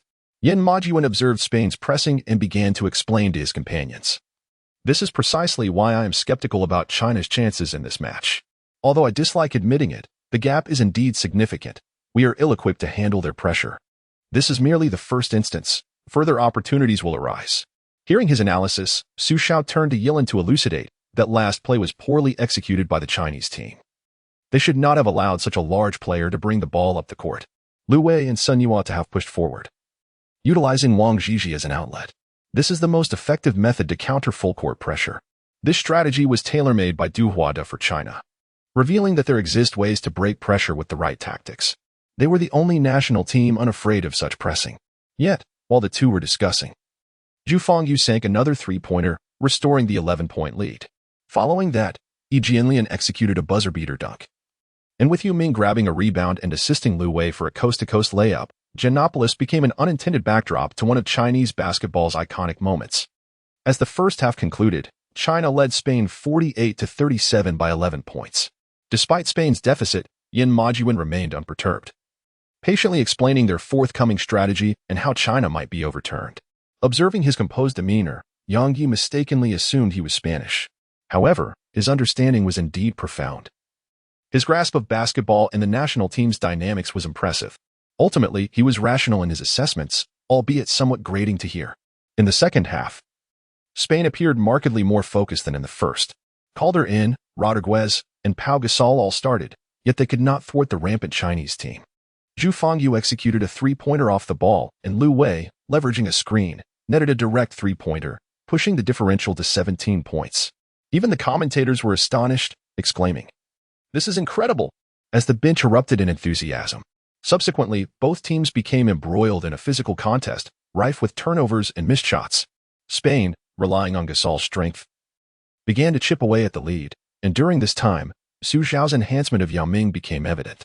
In Xu's recollection, Yao's performance had historically declined during this period due to fatigue and a lack of high-intensity gameplay. Yet, with Xu's enhancements, Yao Ming employed his signature style to score for China. Following a tussle for a rebound, the ball was tipped by Xu Xiao, and Yao, facing Spain's double team, executed a shot fake to deceive his opponents. He then sidestepped, dribbled across a step, and, before the defenders closed in, executed a quick hook shot, breaking China's scoring drought. Xu was certain this was a moment never before witnessed in his previous life. The emergence of an unprecedented scenario indicated that China genuinely had a chance in this match. Soon after, Xu Xiao entered the fray, showcasing his exquisite footwork and soft touch as he netted 4 consecutive points, solidifying their lead. He then secured an offensive rebound and successfully converted a three-pointer, his triumphant fist-pump igniting fervor among countless Chinese fans. The atmosphere of victory was palpable. As the third quarter concluded, China led Spain 63-47 by 16 points. During the timeout, the camera panned to Xu Xiao, prompting a collective recollection of his pre-game proclamations. At that moment, he was the sole believer in China's potential triumph. And the two players he had mentioned, Liu Wei and Wang Zhizhi, were indeed making their mark in this match. Perhaps he had been right all along. This sentiment rapidly spread among the fans. They had underestimated him. "You are Xu Xiao, the esteemed boss, are you not? I apologize for my earlier impertinence. I hope you can forgive me." Upon learning that he was the renowned Xu Xiao, the only Chinese owner in the NBA, Yin Majuan graciously apologized. However, Xu Xiao remained unfazed. He held a favorable impression of Yin Majuan, considering him a polite and cultured individual with considerable insight. Although some of his remarks were rather blunt, they incisively pinpointed the issues at hand. Had it not been for Xu Xiao's discerning vision, he might have underestimated Yin Majuan's capabilities. "I am Yin Majuan, originally from Hunan, now residing in Singapore with my parents. I am currently studying at the University of Toronto in Canada, and I have long heard of your illustrious name." Yin Majuan introduced himself to Xu Xiao. "Residing in Singapore? So you are also of Chinese descent?" Xu Xiao inquired in return. "Indeed, although I may be abroad, my heart remains steadfastly Chinese. Once I complete my studies, I intend to return home and contribute to its development," Yin Majuan explained, concerned that his previous analysis of Spain's advantages might have caused some discomfort to Xu Xiao. "Your previous analysis was not without merit.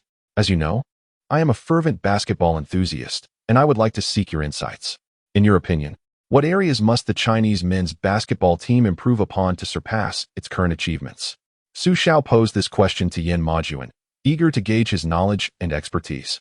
"To speak candidly, while I have been outlining the issues facing Chinese basketball, it is specifically in relation to our match against Spain. If we are to face Spain, we indeed have numerous problems.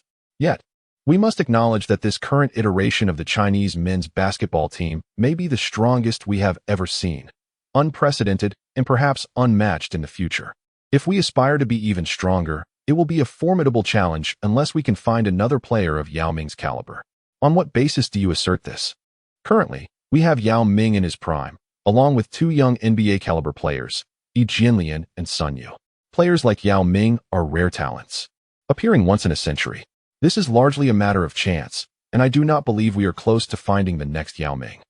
Xu Xiao may well become an exceptional player, but it is difficult to match Yao Ming's dominance. Sun Yu has potential, yet his shooting remains a critical weakness. If he can refine his shooting skills, there may still be hope." However, global basketball continues to evolve, and maintaining our current standards will be a considerable challenge given our systemic and physical limitations.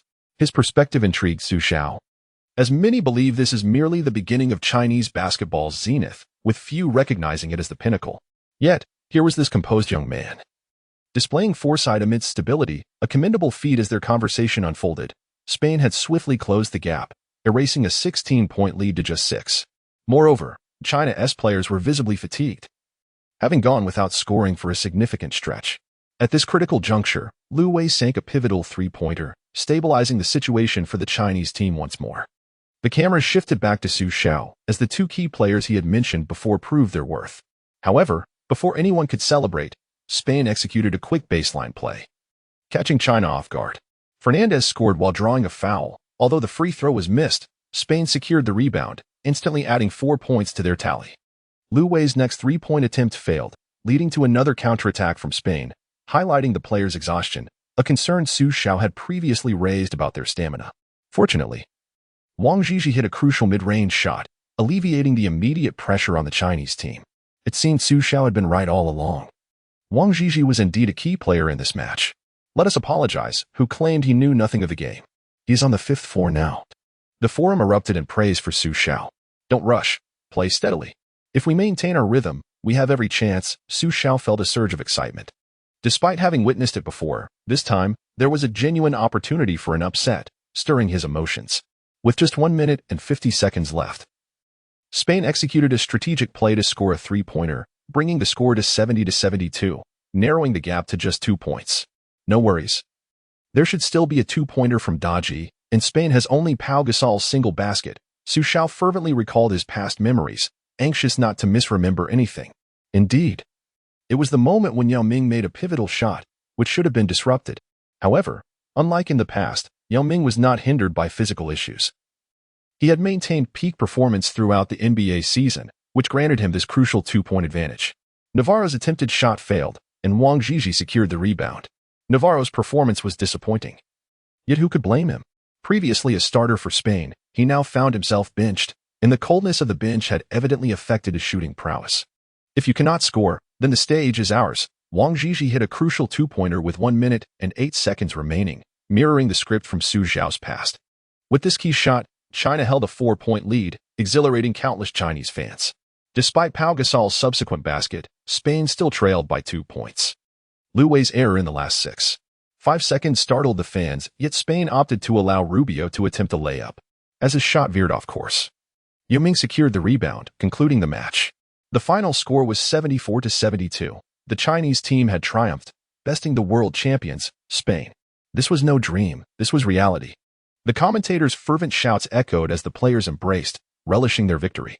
The crowd erupted in cheers, and as the final whistle sounded, fans in Wuxang sang Ode to the Motherland, creating an electrifying atmosphere. Xu Xiao had orchestrated this moment with the DJ, leveraging his modest fame to gain access. He longed to witness this historic occasion, having felt the intensity from his television screen during the 2015 Asian Championship. He was finally here to experience it live at Wuxang in Beijing. Chapter 29, The Break with Casey following China's triumph over Spain. The entire nation was engulfed in a day of exuberant celebration. Regardless of their interest in basketball, everyone was aware that among the 3 major sports, the men's basketball team had secured the World Championship, a feat worthy of joy for an entire year. Adding to the excitement was the victory against Serbia and Montenegro in the previous Olympic Games. It was noteworthy that Serbia had been the world champion in 2002. This time, we had vanquished the world champions of 2006, earning the title of Champion Slayer, although it was evident that Spain had relaxed too much during the match, thereby granting us an opportunity. It remained a source of pride. Riding on this wave of morale, we decisively defeated Angola and narrowly triumphed over Germany in a life-or-death battle, achieving an unprecedented record of 3 wins and 2 losses in the group stage.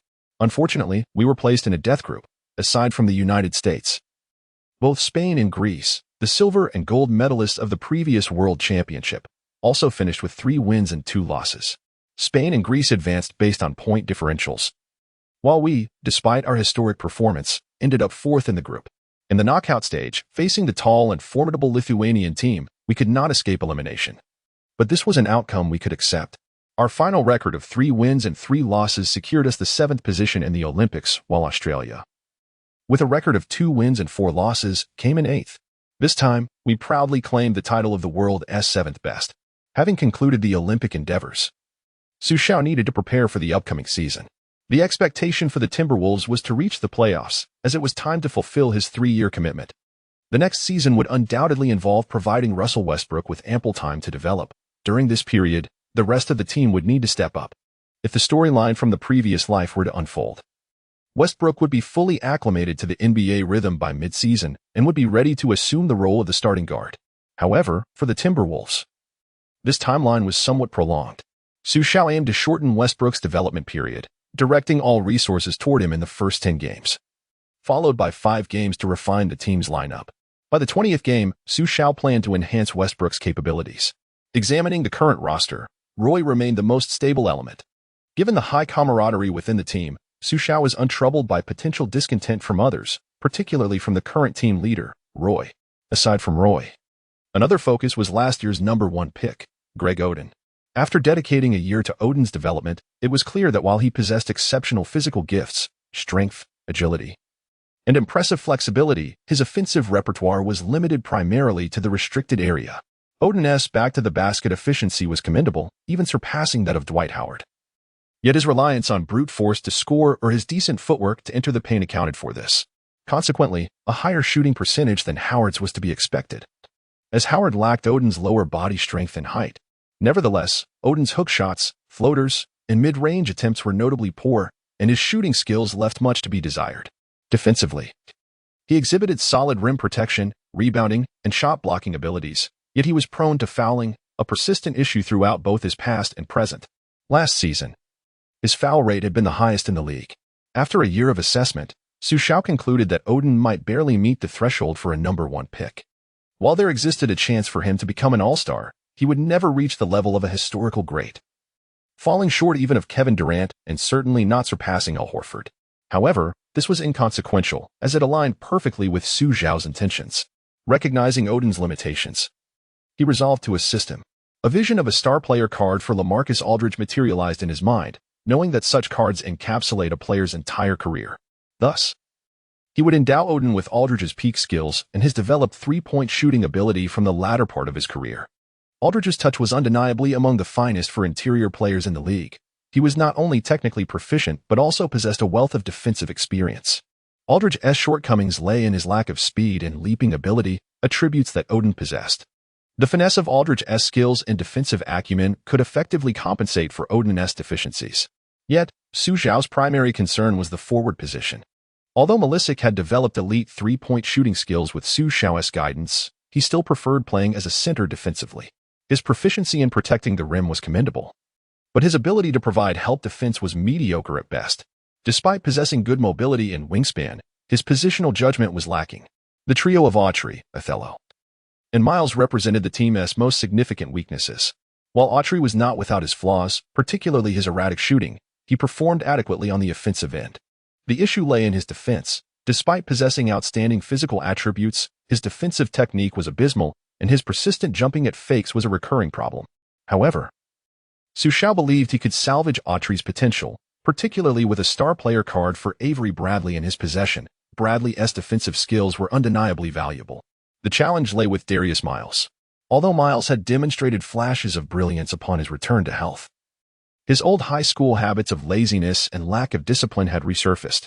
Last year, under Xu Xiao's watchful eye, he had shown slight improvement, particularly in his shooting, developing a 3-point shot. Nonetheless, in other aspects, progress remained elusive, as Miles still relied heavily on his physical gifts. Initially, Xu Xiao had intended to grant him a star player card during the off-season, but Miles had spent the summer indulging in parties, leading Xu Xiao to abandon that idea. While Xu Xiao permitted a player to struggle, he would not tolerate a lack of effort. He greatly admired Pat Riley of the Miami Heat for fostering a culture of discipline and tenacity, which was precisely the culture Xu Xiao aspired to instill within his team. Although Xu Xiao possessed a transformative ability, he understood that without hard work and a resilient character, such potential would be squandered. Thus, Darius Miles became a target for removal this summer, though his remaining 2-year, $18 million contract deterred many teams. As for free agents, Xu Xiao had no intentions of pursuing any, as no player was inclined to brave the frigid climate of Minnesota. Just as he found himself at a loss, veteran Burks approached him. A friend of mine, Hammond, and the Magic S management, contacted me, hoping to trade us Aaron Brooks in exchange for Trevor Ariza. What do you think, boss? Ariza? The prospect intrigued Xu Xiao. If Ariza were to join the team, his defensive prowess would undoubtedly resolve the Timberwolves' forward issues. Regarding Brooks, this year Xu Xiao selected Westbrook and Dragic during the draft, which naturally diminished Brooks' opportunities. Presently, it is an excellent chance to sell, and the Magic are willing to trade Ariza. Xu Xiao surmised their intention. After next season, Ariza will become a free agent, and renewing his contract is not feasible, as they need to retain space for a contract extension for Turkoglu next year. Rather than allowing him to depart without compensation, it would be prudent to exchange him for a rookie contract. This is certainly acceptable. Since he is your old friend, you can handle the negotiations. But I have one stipulation: we must package him with Miles. A second-round pick is acceptable, but a first-round pick is out of the question. Xu Xiao smiled as he spoke to the veteran staff member from the Timberwolves. Miles, with his contract still having 2 years and $18 million remaining, poses a challenge if we do not include a first-round pick. However, there is no need for concern, Burks. Although Darius Miles has a 2-year contract, the second year only guarantees $2 million, making it entirely feasible to release him in that year without significantly affecting cap space. I am unwilling to part with a first-round pick, but I can offer a second-round pick, especially since we have a long-standing relationship with the Magic. The trade for Malisic 2 years ago was mutually beneficial, helping them secure a playoff berth. In this instance, with your friend involved, I have great confidence in your abilities. Xu Xiao shamelessly flattered Burks.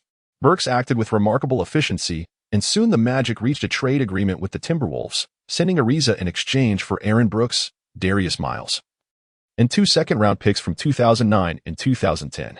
As it was a minor transaction, it garnered little attention. However, Xu Xiao was dissatisfied with the trade. Ariza would undoubtedly seek a long-term contract next season and would not remain with the Magic. The very act of trading him was a damage control measure. Brooks performed admirably last season, and being young, he still has 3 years on his rookie contract. This trade was not a loss for the Magic. In fact, they might even profit slightly. Although Miles' contract is undesirable, it is only for 1 year, and he will certainly be released after that, leaving no impact on the Magic's future cap space. Given these circumstances, allowing the other side to profit from 2 second-round picks indicates that while Burks is well-liked, his business acumen leaves much to be desired. Xu Xiao realized that while having good relationships is beneficial, it is crucial to remain pragmatic during negotiations. Otherwise, one risks being taken advantage of.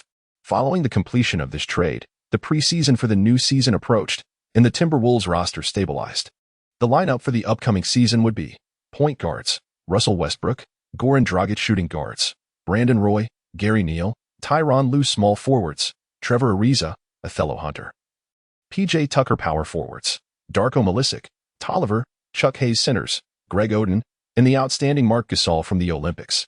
While not overwhelmingly strong, the team boasts youth and energy, and the Timberwolves still hold considerable promise for reaching the playoffs next season. However, before the season commenced, players were to undergo intensive training, and the management convened to outline the policies and direction for the upcoming season. I disagree. Such a strategy is detrimental to our entire team and could harm our cohesion. A rookie is not worth such an endeavor. He is not the first overall pick. Even if he were the hyped-up Oden, we witnessed his performance and condition last year. The damage to the team from this approach is significant, Coach Casey asserted. Your point is valid. Oden's performance at the start of last season was indeed subpar. But that was also influenced by your coaching strategy, which merely allowed him to play aimlessly without any tactical design, Xu Xiao retorted. Are you implying that I intentionally hindered his performance? Or do you believe my capabilities are lacking? If it is the latter, feel free to state it plainly rather than couching it in euphemisms. If it is the former, let me assure you, as a professional coach, regardless of the policies you establish, my objective is to win games and ensure players perform at their best. My commitment to the team and players is no less than yours. During the internal management meeting, after Xu Xiao proposed his plan to forego the first 15 games for Westbrook, Casey became agitated and directly confronted Xu Xiao. At this moment, Xu Xiao noted a decline in the team's amicable trust, suggesting that conflicts could adversely affect morale.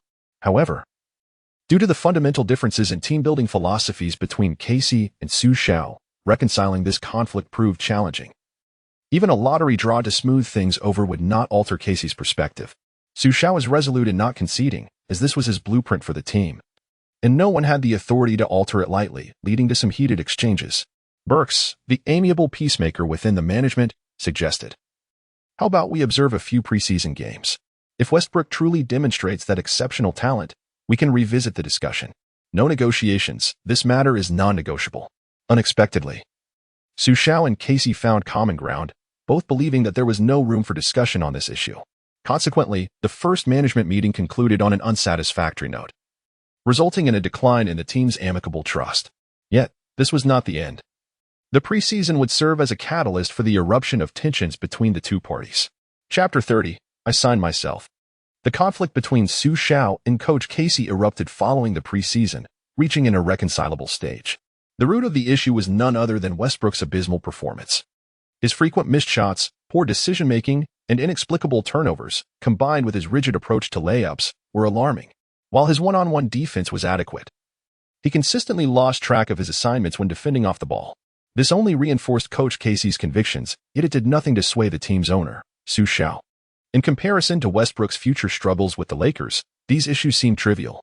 Such shortcomings were intrinsic to Westbrook's playing style. Even during his MVP season, he showcased similar flaws. However, there was hope. Once he utilized Billup's star card, these issues could be resolved. Currently, Xu Xiao was focused on enhancing Westbrook's inherent abilities, mindset, and character. It was essential for Westbrook to confront his worst performances in a high-stakes environment and endure, for only then could he be deemed satisfactory. Otherwise, even with Billup's capabilities, he risked losing his essence. The star card would not obstruct his natural growth but merely rectify his deficiencies. Yet, personality and temperament are subtly altered in the process. If Westbrook entered the league exhibiting Billup's composure without experiencing hardship or failure, he might evolve into someone devoid of the fiery passion that defined him. Only those who emerge from the depths of despair truly yearn for victory. Thus, Xu Xiao remained steadfast in his stance. If the management intended to embrace mediocrity in the upcoming season, they ought to voice it directly. He would ensure the players received ample training while striving for the top draft pick, rather than cloaking their intentions in hollow promises of playoff aspirations. After several preseason games, Westbrook's statistics were unimpressive, an average of 13. 5 points, 6. 1 assists, 4. 4 rebounds, and 2. 3 turnovers. With a shooting percentage of 43 and a three-point percentage of 29. His playing time was a staggering 33 minutes, making his usage rate the highest on the Timberwolves, which was far from commendable. Fans were left scratching their heads upon seeing the team draft a guard with the 5th overall pick, realizing that another lackluster season loomed on the horizon. During an internal meeting, Casey vehemently criticized Xu Xiao, yet Xu Xiao stood his ground. "Coach Casey, please recognize your position. If you are lamenting your own inadequacies, then endeavor to enhance your coaching skills instead of shouting at the very boss who pays your salary." Casey retorted with a scoff. Acknowledging his limitations, "Indeed, I lack the ability to simultaneously develop rookies and contend for the playoffs. Who do you think I am? Not even LeBron could manage such a feat." "You're correct. This task is beyond my capabilities, so perhaps you should take the reins yourself." With that, Casey stormed out. Despite their ideological differences, Xu Xiao held a deep respect for Coach Casey. He was indeed a dedicated and conscientious coach, albeit somewhat rigid and lacking standout capabilities. His genuine love for basketball and tireless work ethic were commendable. Xu Xiao would not have contemplated dismissing him had they not reached such an impasse. However, as Xu Xiao sought a new head coach, Casey announced his resignation in a press conference, citing irreconcilable differences with the owner. This act infuriated Xu Xiao, complicating the Timberwolves' search for a new coach with the regular season looming just 2 days away. Such a sudden change would deter capable coaches from considering the position, and those lacking strength would struggle to command the locker room. More critically, it disrupted the team's morale. The players had maintained a good rapport with Coach Casey, and his resignation created a rift between his loyalists and the newcomers, including Westbrook, potentially igniting a series of locker room issues. This was Xu Xiao's primary concern. He would not tolerate any attempts to undermine his team from within. The unity and harmony of the locker room were his non-negotiable principles, and he refused to allow outsiders to ridicule his team. Currently, the players' trust in management had plummeted to 70, prompting Xu Xiao to recognize the urgency of stabilizing the situation. He needed to find someone who could soothe the players and restore order in the locker room. The ideal candidate would either be a strong leader or someone they respected, preferably a familiar face. This posed a challenge for Xu Xiao, as established figures were unlikely to wade into such turmoil, and the assistant coaches lacked the requisite authority. As the clock ticked down to the regular season, Xu Xiao pondered who could effectively calm the players' emotions and guide the team through this crisis. With only 2 days remaining, he was determined not to present a demoralized team without a head coach on the court. Suddenly, an idea struck him. He needed to appoint someone the players wholeheartedly respected. Anzi, convene a press conference immediately. I shall announce the new head coach. The team's media day had occurred just yesterday, but in light of Casey's abrupt resignation, Xu Xiao had no choice but to trouble the reporters once more. Frustration loomed among the media as they found the Timberwolves' antics tiresome. As one industry veteran put it, "Every day, they bombard me with these trivial matters." The lack of fanfare around the team made their internal conflicts less captivating to the public. With poor performance and constant losses, it was hardly surprising that harmony was elusive. Is it not enough to have the coach resign in the morning and the owner announce a new appointment by afternoon? Do they think reporters are not human? We are hard workers too. Consequently, many prominent journalists opted not to cover the evening press conference, leaving only local Minnesota media present. Good evening, esteemed reporters. I apologize for interrupting your evening, but I must clarify a few matters. Xu Xiao opened with politeness, though impatience simmered among the journalists. Regarding Coach Casey's resignation earlier today, I express my sincere regret. He was an exceptional coach, deeply respected by the players. However, due to our differing philosophies, we have parted ways. I genuinely wish him all the best in his future endeavors. Xu Xiao's diplomatic remarks were well received, even if everyone understood the underlying sentiment. Mr. Xu, is it true that Coach Casey claimed your goal for the upcoming season is to embrace mediocrity and pursue the top draft pick? In fact, the act of intentionally underperforming for the sake of next year's draft picks is an unspoken rule in the NBA, one that cannot be openly acknowledged, as it contradicts the very spirit of competitive sports. Even if the next season necessitates a lackluster performance, one cannot directly convey this to the media. The typical narrative is to emphasize the development of new talent for the upcoming season. However, I clearly recall my commitment to the Timberwolves fans this season. We shall strive wholeheartedly for the playoffs, aiming to secure a playoff berth within 3 years and contend for a championship within 5 years, as Xu Xiao resolutely stated. Yet, Coach Casey remarked that the focus should be on nurturing this year's rookies. However, judging by the preseason performance, the rookie Russell selected this year does not exhibit the same level of maturity as LeBron. If the goal is to pursue the playoffs, how can one simultaneously develop new talent while ensuring the team has success? Moreover, as far as I am aware, the locker room has fostered a negative atmosphere due to Coach Casey's departure, with many players feeling it is unjust to squander precious winning opportunities on allowing young players to make mistakes. The question was posed by a young female journalist, evidently new to the field, who dared to ask some pointed and sensitive questions. First and foremost, I wish to assert that nurturing new talent does not conflict with our pursuit of victory. We have already invested significantly to acquire Russell. If we do not cultivate him, would that not render all our efforts futile? Although Russell's preseason performance has been subpar, I firmly believe he will not remain so. His talent is unparalleled, the strongest I have ever encountered among guards, and he possesses the potential to become a legendary player in NBA history. As for any discontent among players, I believe you are overthinking it. All our players have experienced similar moments, whether it was Roy or Odin. They were granted a season to adapt and learn from their mistakes in the NBA. To claim that this is unfair would be to do a disservice to Russell, who has only a handful of games to find his footing. An older journalist then posed a question. Do you believe Russell has the potential to achieve a historic caliber of performance, akin to that of Odin? Previously, Xu Xiao had referred to Odin as a player of historic significance. However, Odin's early season performance last year was lackluster, and even his later improvement could only be described as mediocre, falling far short of being categorized as historic. Naturally, both players are destined for greatness, and I have faith that their coach will develop them into players of historic caliber, whose names will be etched in the annals of history, winning countless championships in the future. Oh, having said so much, may I inquire who the new coach of the Timberwolves is? This question finally brought the conversation back to the main point. Everyone recalled that the purpose of this press conference was to announce the new head coach. Each journalist had their own channels, but none had heard of anyone expressing interest in the Timberwolves' coaching position, especially since Casey's resignation was announced abruptly. It was evident that this coach had not been sought out in advance, suggesting he was either a last-minute choice or an assistant coach stepping up. The journalists were eager to see who would be willing to take on this daunting task, to shoulder the burden of such a tumultuous situation. Initially, They believed that appointing someone from within the organization as the interim head coach for this season was not a matter worthy of such fanfare, which is why the industry heavyweights were absent, leaving only the young and inexperienced reporters or those merely seeking a spectacle. Then, Xu Xiao dropped a bombshell. The Timberwolves would be signing him to a 5-year coaching contract worth $100,000. Upon uttering this statement, the room fell silent as everyone pondered whether Xu Xiao was indeed referring to himself or a namesake. Finally, the young woman stood up and asked for clarification. Do you mean to say you will personally assume the role of head coach for the team? Indeed.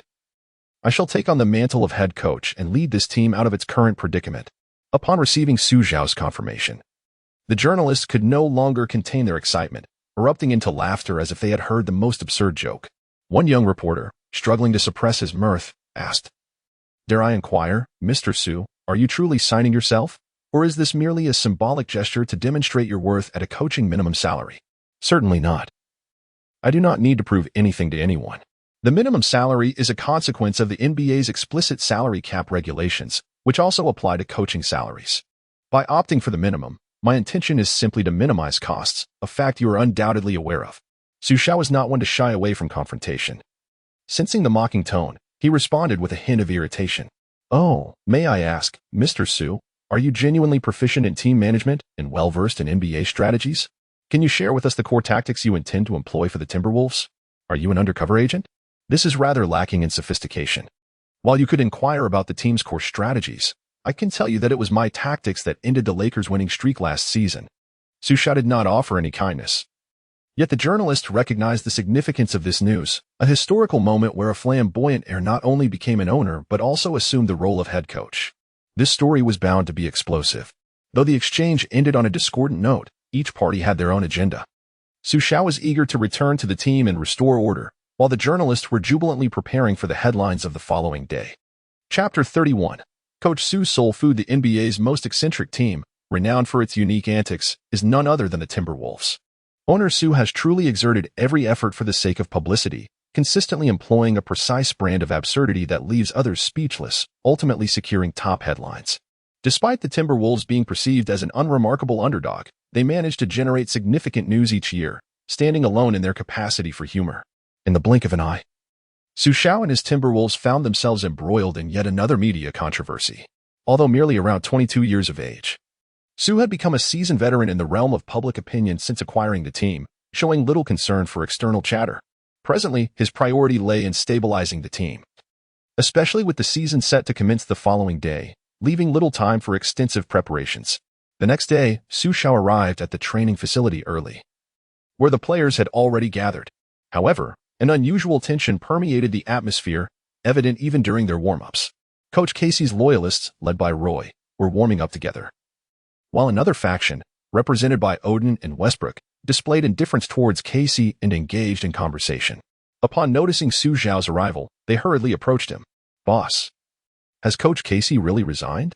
Roy was the first to voice the concern, casting a sidelong glance at Westbrook, who remained silent and downcast.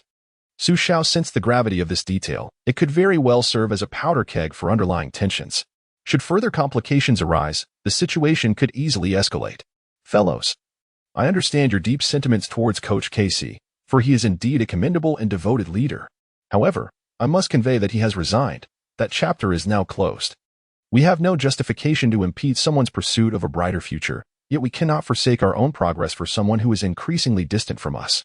Ignoring those around us in favor of those who have departed only leads to further sorrow and neglect, trapping us in a cycle of despair. Such behavior is the epitome of folly." Xu Xiao's words, though delivered gently, resonated with profound strength, invigorating those present. Seizing the moment, he continued, "Our team is still young and requires time to acclimate to the court. However, this adaptation process may not be smooth sailing. We must afford each other both time and trust. If I recall correctly, Roy, it took you a year to adjust to the rhythm and intensity of the NBA. As for Greg, we all need the space to make mistakes. Yet, I must address Russell. You are in a precarious situation. With little time left to adapt to the NBA, as we must strive for victory this season. Are you willing to take on this formidable challenge? Of course. If you believe this task is too daunting, we can wait for you for another year. I can manage external matters," Xu Xiao added. "That's unnecessary, Coach Xu. I only need 10 games. I won't let you down." Westbrook finally spoke up, breaking his silence. Xu Xiao's adept handling of the situation fostered an atmosphere of comfort among the players. Roy's gaze towards Westbrook softened significantly, and he openly offered assistance, assuring him not to bear excessive pressure, as the entire team would support him. Such words from a team leader signified a warm acceptance of Westbrook. Xu Xiao understood Westbrook's character well. His demeanor was inherently strong.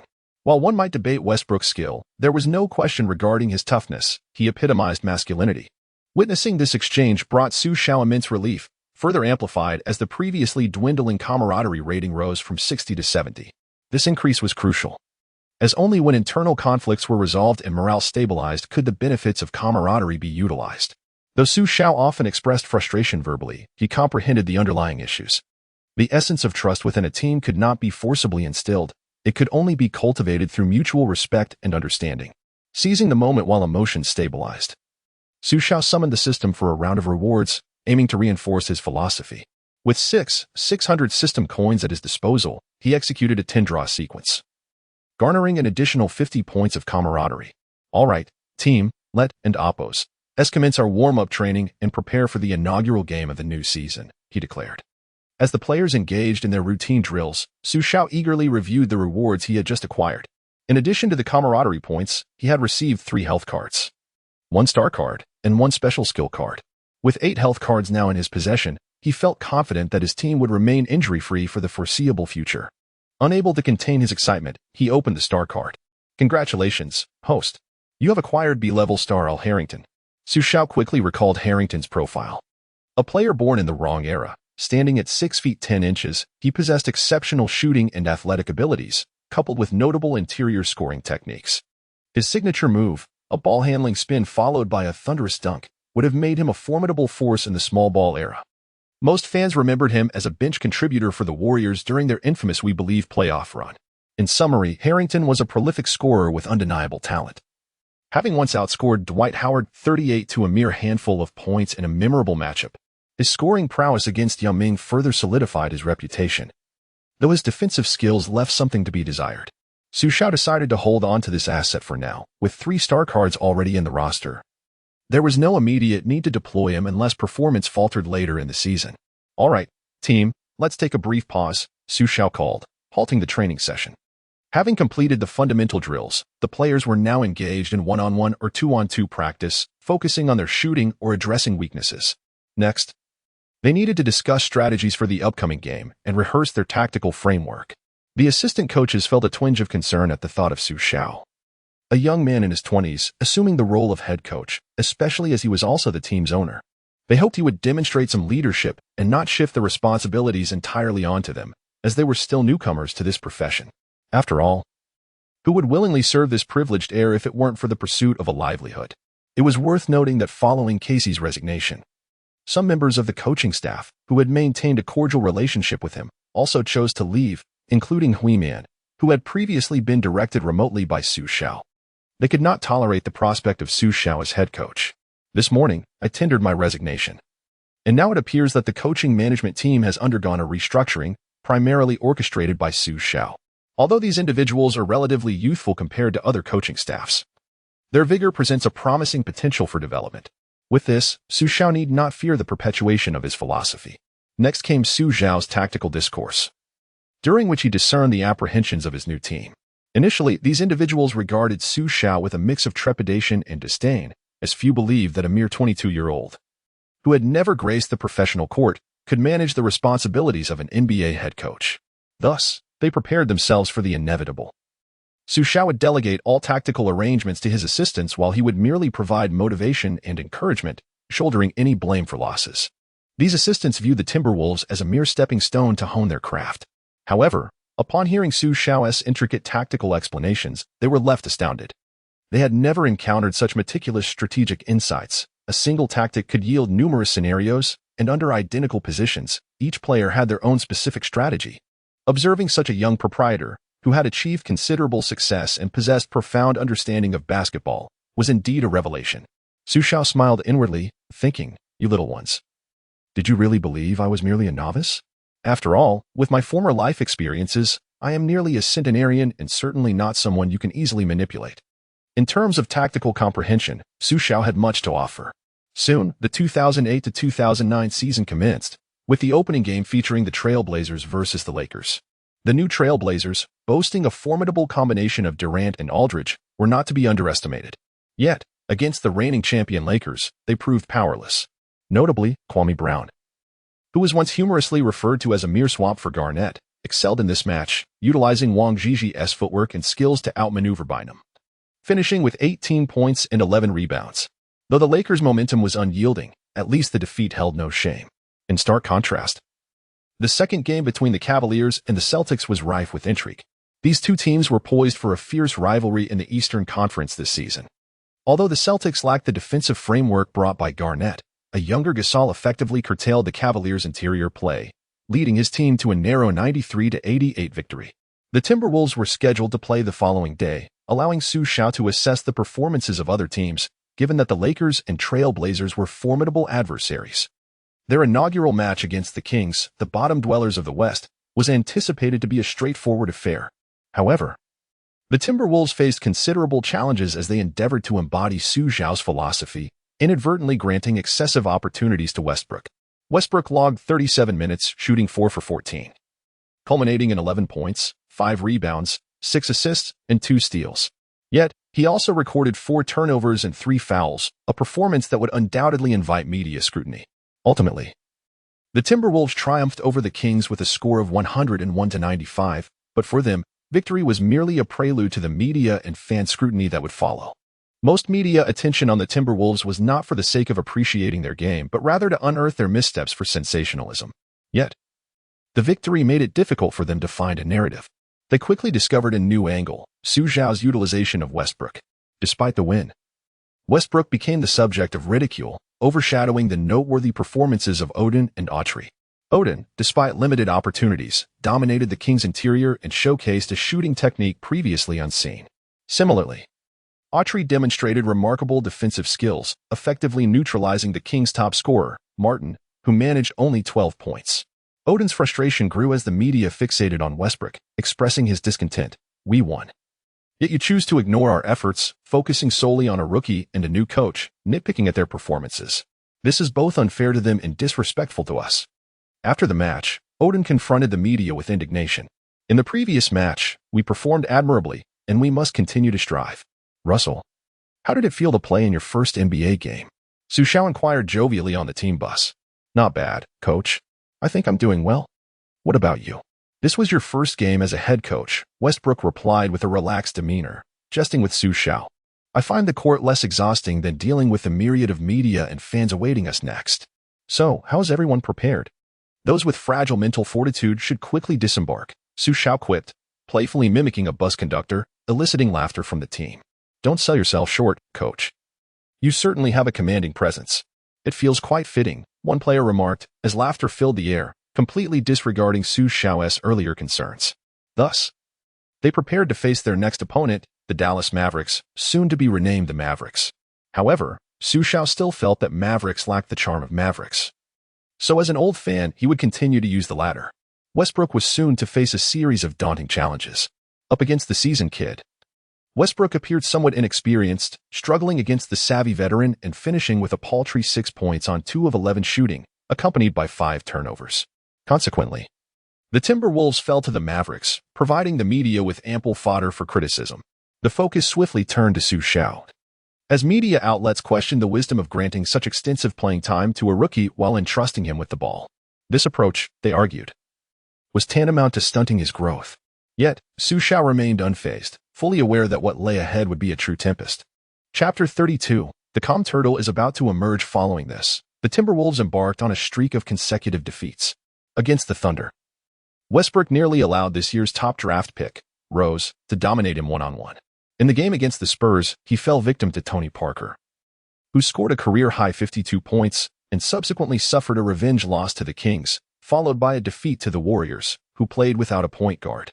This series of losses shattered the spirits of the fans who had previously defended Xu Xiao, and coupled with the media's incitement and the commentary from some professionals, the wave of criticism became relentless. "Steve, it seems the Timberwolves place great importance on this newcomer. Do you believe they have misjudged him, or have we misjudged him?"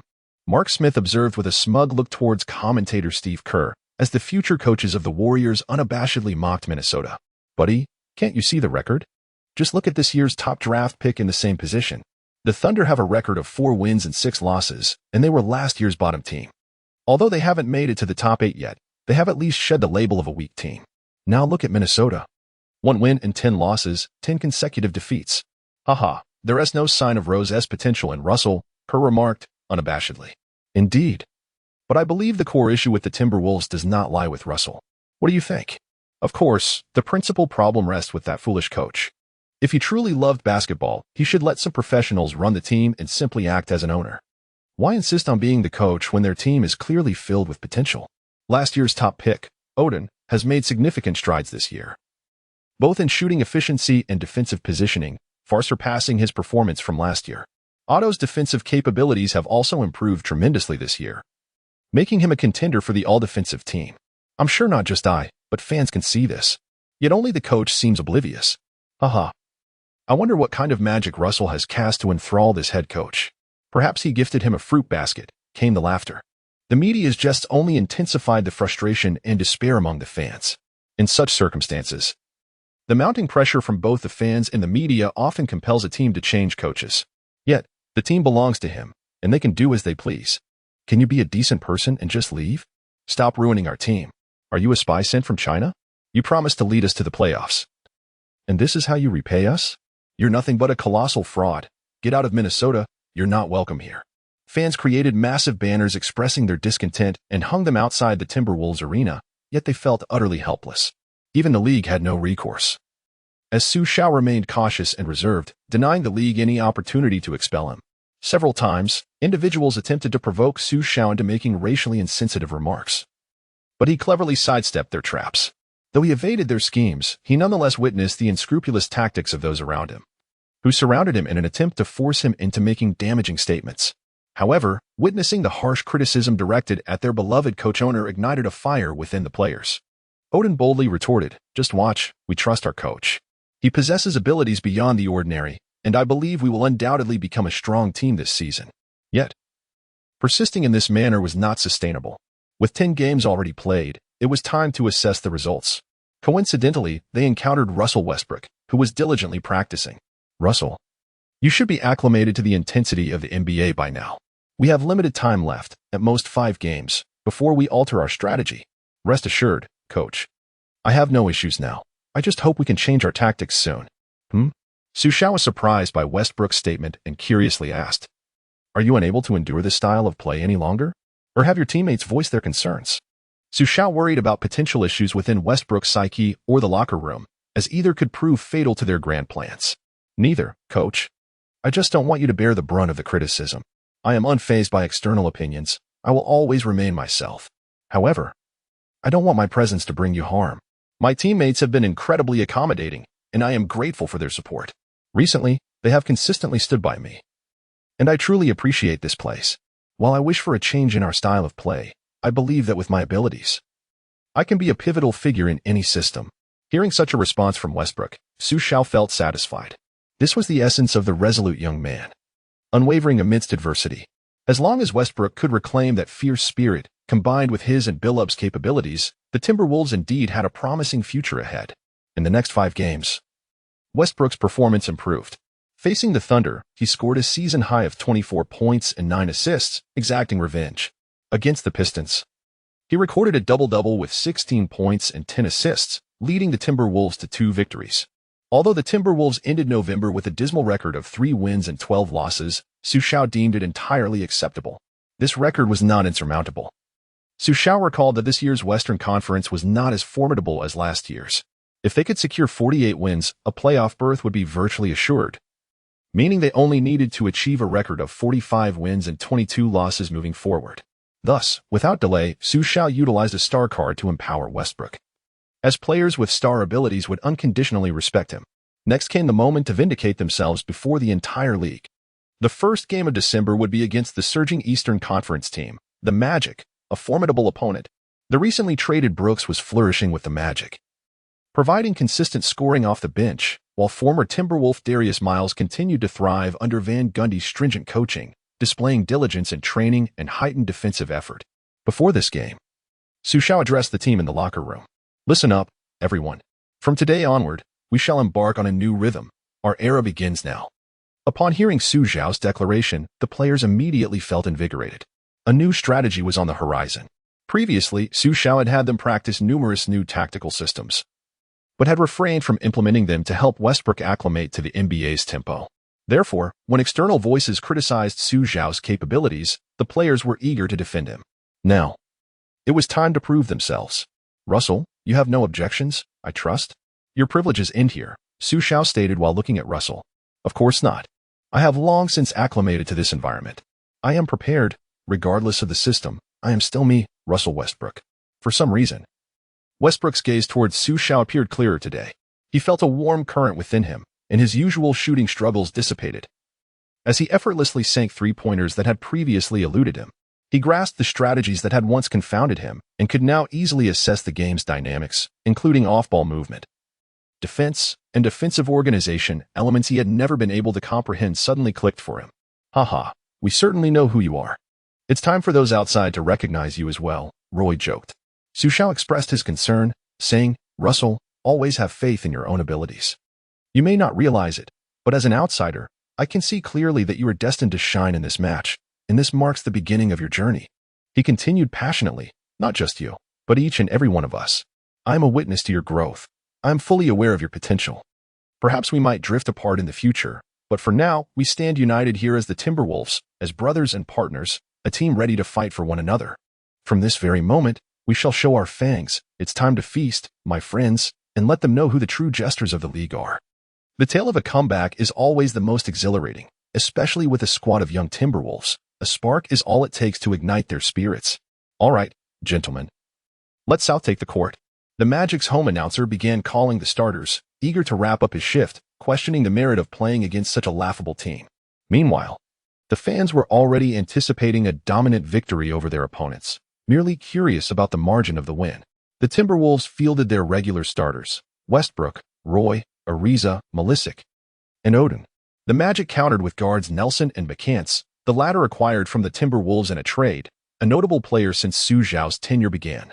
He had been performing commendably over the past 2 years and had secured a starting position. On the wings were Turkoglu and Lewis, while the center was occupied by Howard. The Magic's wings are particularly formidable. Lewis and Turkoglu are key players who contributed significantly to their victories over the Cavaliers, as no one seems capable of matching them. As the game commenced, Odin won the tip-off, and Westbrook brought the ball across half-court.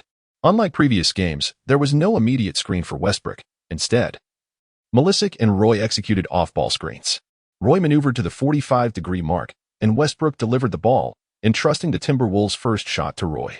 Has the Timberwolves finally adjusted their strategy? Have they come to realize their folly? The commentator remarked casually. Roy turned to face McCant's defense and executed a smooth turnaround jumper, taking advantage of McCant's lackluster defense. The Timberwolves scored first. The Magic responded with a pick-and-roll between Turkoglu and Howard, but Malisic swiftly retreated to deny them an alley-oop opportunity. Turkoglu was left with no choice but to pass to Lewis, who was quickly contested by Ariza, denying them a second chance, leading to a pass to Nelson. At that moment, Westbrook sprang into action, positioning himself in front of Nelson, obstructing his view of the passing lane. Nelson attempted to advance, but Lewis's pass went astray, resulting in a turnover, the ball sailing toward the backcourt. Westbrook's explosive speed was on full display as he sprinted down the court, retrieving the ball for a thunderous dunk, a feat beyond what Billups could accomplish. Following the basket, Westbrook thumped his chest and roared. However, the Magic remained unfazed. Howard signaled his intention to reclaim dominance on the next play, but Odin's solid defense posed a significant challenge. In terms of physicality, Odin matched Howard well, displaying a stable lower body and superior height. Howard attempted to create space with footwork, yet Odin held his ground, and repeated fakes failed to unbalance him. This frustrated Howard, who remembered last year's Odin, who would effortlessly rise for rebounds. Indeed, Odin's defensive prowess was considerable, while Howard relied on agility and strength. Odin's advantages in mobility and leaping ability neutralized Howard's efforts, forcing him to pass the ball out. Fortunately, McCants managed to hit a buzzer beater for 2 points, salvaging the possession. As Westbrook brought the ball past half-court, Odin called for it at the 45-degree angle. With awareness of Odin's shooting ability this season, Howard was compelled to step out. Westbrook decisively passed the ball and sprinted to the opposite baseline, creating space. Ariza slipped along the baseline, utilizing a screen to arrive at the corner, while Odin aggressively moved toward the basket.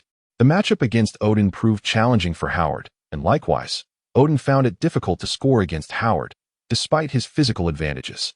Realizing he had no clear shot, Odin passed to Roy at the 45-degree angle. Roy, using Melisic's screen, made another drive, but the Magic opted for a tighter defense. Unbeknownst to them, Westbrook was lurking along the baseline, initially poised to cut through but, upon observing the Magic's collapsed formation, swiftly retreated to the three-point line. Roy, recognizing Westbrook's position, passed him the ball without hesitation.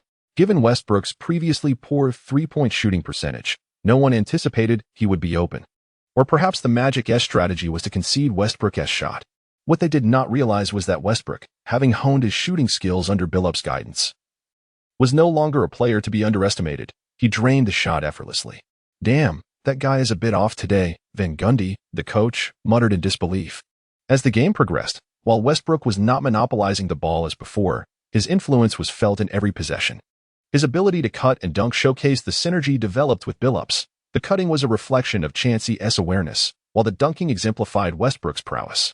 Defensively, even though Billups lacked speed, he excelled at leveraging his body to outmaneuver smaller guards, employing excellent positioning to thwart opponents' drives. Unlike Paul, who often struggled to shake off Billups despite his quickness, Westbrook's unparalleled speed made him a formidable defender, leaving Nelson in his wake. Offensively, Billups had a knack for overpowering smaller guards, and in this game, Westbrook adapted by playing off the ball, utilizing his physicality to dominate the Magic's guards, namely the diminutive Nelson and Brooks. Consequently, Westbrook, endowed with a strong scoring ability and Billups' basketball IQ, left the Magic's guards in dire straits. Chapter 33. The Timberwolves on the right track. Oh, how splendid I feel today. I am immensely grateful to my coach and my teammates, who have accompanied me through the most arduous journey. I have emerged victorious. From now on, you shall witness a better version of me. This match is merely a beginning. I also hope that all those who have disparaged my esteemed mentor will extend their apologies to him. He is truly a remarkable individual, excelling both in basketball tactics and in the management of our team. You owe him an apology. This was remarked by Westbrook during his post-match interview. The Timberwolves triumphed over the Magic with a resounding score of 113-88, as Westbrook delivered an astonishing performance, accumulating 28 points, 8 rebounds, 8 assists, 3 steals, and 1 block without a single turnover. Following the game, it was rare for him to accept an interview. Indeed, as Westbrook stated, this is merely the beginning. Though many did not take it to heart at the time, perceiving it as just a rookie enjoying a meal. However, subsequent performances by Westbrook and the Timberwolves silenced the skeptics.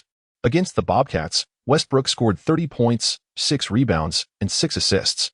Against the Nets, Odin amassed 26 points and 19 rebounds, single-handedly overpowering the young Brook Lopez. This game saw Xu Xiao secretly reveling in the fact that using a star player card effectively against the actual star player is truly an overwhelming advantage. Against the Clippers, Roy scored 33 points, heralding the return of the King of Los Angeles, and against the Jazz, 3 players simultaneously surpassed 20 points, while the bench player, Atrilo, contributed 14 points, 5 steals, and 4 blocks, leaving AK-47 utterly thwarted and rendering Darren's defense impotent. A 5-game winning streak in December brought the Timberwolves back into the public eye. The laughter ceased, and people began to regard this opponent with seriousness. Such a 5-game streak is not daunting. However, the variety exhibited by the Timberwolves during these matches was far from the monotonous performance of their losing streak in November. Each game showcased a different tactical system, with strategies so diverse they were almost countless. Yet, Xu Xiao did not intend to conclude here. He aimed to capitalize on this momentum. The Timberwolves still occupied the 12th position in the Western Conference. Presently, they only left a stunning impression. But soon the Timberwolves would feast upon their rivals. The terrifying pack of wolves was on the prowl. In an away game against the Nuggets, Westbrook faced Billups, showcasing what true talent looks like: 30 points, 11 rebounds, and 12 assists, marking his first career triple-double. Following this match, Xu Xiao understood that while star player cards enhance a player's abilities, encountering the actual star player maximizes their potential, provided they are correctly utilized. Giving Westbrook a Shaquille O'Neal card would likely result in a plethora of debuffs. Against the Kings, Malisic dazzled with 7 three-pointers, claiming 29 points and 9 rebounds, reminding everyone not to overlook such a talented second overall pick. With Odin's rise, Malisic's role within the team has indeed been diminished. Although he possesses exceptional three-point shooting skills, his other capabilities have yet to be fully unveiled. Currently, Malisic resembles a long-range artillery piece, a sizable 3D player, yet, under Xu Xiao's guidance and development, he is no longer the disappointment of previous years. His mid-range shooting, playmaking, footwork in the paint, and defensive skills have all improved significantly after Malisic regained his confidence through diligent training. Nonetheless, he now adheres more to tactical arrangements. If one were to speak candidly, Malisic is perhaps Xu Xiao's greatest achievement, as all his abilities have been cultivated under Xu Xiao's direct supervision. Each off-season, Xu Xiao personally oversees Malisic's training, ensuring he practices defensive drills against 3 attackers daily, while offensively, he collaborates with Xu Xiao, an amateur player, to refine his skills with semi-professional or professional trainers, resulting in increasingly exquisite passing. Next, against the Spurs, the entire team exploded, sinking 23 pointers, nearly leaving Popovich breathless, culminating in a 128-101 victory that marked their 8th consecutive win. Against the Heat, Odin again fell into foul trouble, but the backup center, Pau Gasol, delivered 19 points, 17 rebounds, 7 assists, and 5 blocks, dismantling the Heat's interior defense, leaving Wade in despair as another formidable opponent emerged. In a showdown against the Grizzlies, the Timberwolves displayed their formidable defensive prowess, limiting the Grizzlies to a mere 61 points, with only rookie Eric Gordon managing to score 11 points during garbage time, while no other player exceeded 10 points. At this juncture, the Timberwolves had secured a 10-game winning streak, propelling them to the precipice of the playoffs with a record of 13 wins and 12 losses, ranking 9th in the Western Conference. However, a genuine challenge loomed ahead, as the Timberwolves were set to face a treacherous 3-game road trip against the Lakers, Cavaliers, and Rockets. These 3 matches would serve as the ultimate test of the Timberwolves' capabilities. The matchup against the Lakers was of particular significance to Xu Xiao. He once again invited Yilin to witness the game live, though this time he could not accompany her in the stands, as he was determined to confront the Lakers as the coach. This was to be his proving ground. Xu Xiao vividly recalled the moment he was revered by the audience during his previous visit to Staples Center. It was a memory he found both humiliating and motivating. This here is merely the beginning. Los Angeles, let us see what unfolds. When the time comes, you shall weep and curse me. Upon entering the Staples Center, a surge of anger welled within Xu Xiao. Tonight belongs to us, my friends. Victory shall be ours. Let Los Angeles cheer for us. His pre-game rallying cry was simple yet filled with vigor. Westbrook, the native of Los Angeles, was prepared to showcase his talents before his hometown crowd. As the game commenced, Xu Xiao's strategy focused on dominating the interior. However, unexpectedly, the Timberwolves did not aggressively attack the paint but instead sent Odin to the left corner, leaving the Lakers momentarily bewildered. Initially, Malisic was designated as the outside shooter, prompting the Lakers to implement a 3-2 zone defense. But they were caught off guard by Odin's positioning, leaving a gap in the Timberwolves' interior defense. After a pick-and-roll with Malisic, Westbrook dished the ball to Ariza, who immediately passed it to Odin, who, seeing Bynum's reluctance to guard him, confidently launched a 3-pointer that found its mark. The Lakers were momentarily stunned. How could Odin also be an outside threat? In the following possession, the Lakers, skeptical yet undeterred, faced the same play, this time from a different corner, resulting in another 3-pointer. Odin's 2 early 3-pointers caught the Lakers completely unprepared. With no choice left, the Lakers were forced to extend their defensive coverage, inadvertently creating space for the Timberwolves. Swiftly, the Timberwolves adjusted their positioning, executing a play that opened up the left side, allowing Roy to deliver a high pass to Odin, who, facing Bynum, engaged in a physical confrontation to create a bit of space, effortlessly scoring with a soft floater. Bynum, already considered a pinnacle among centers, possessed exceptional size, strength, and leaping ability, yet Odin proved to be equally formidable, justifying his title as the Emperor. In this clash, Odin leveraged his proactive strength, gaining the upper hand and employing Big Lo's finesse to execute a beautiful floater. Bynum, undeterred, sought to reclaim possession for a shot, but facing the dual threat of Odin and Malisic proved challenging, ultimately leading the play to Garnett, who successfully sank a mid-range jumper to conclude the offensive sequence.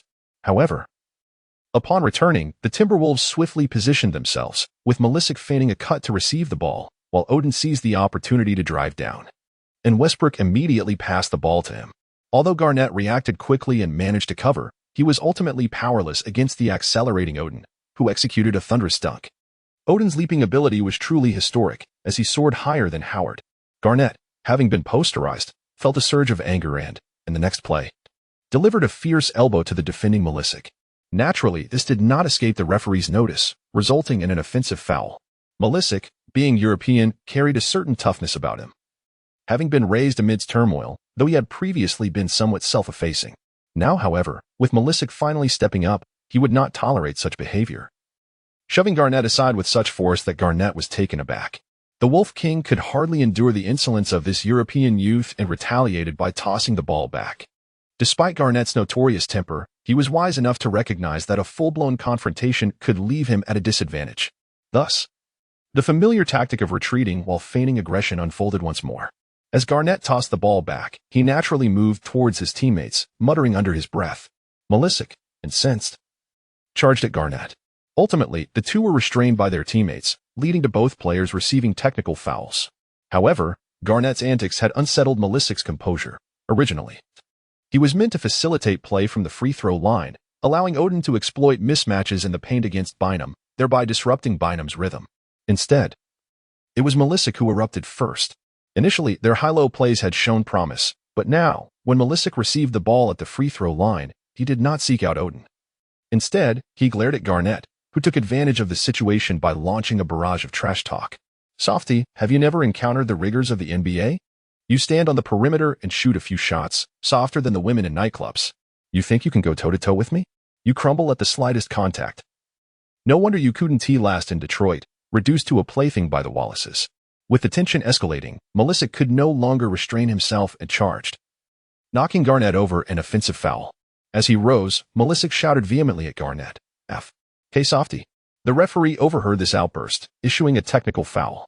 And with the previous infraction, Malisic was ejected from the game, unable to participate not only in this match but also in the next against the Cavaliers. This development left Xu Xiao somewhat astonished, but he soon realized that Malisic was still too young to handle Garnett, a veteran known for his notorious trash-talking. It was no coincidence that Garnett had once been confronted on a bus by Anthony. Though later clarifications emerged, the incident stemmed from Garnett's provocations. As Malisic walked back to the locker room, his face still flushed with anger, Xu Xiao understood that Garnett had genuinely riled him up.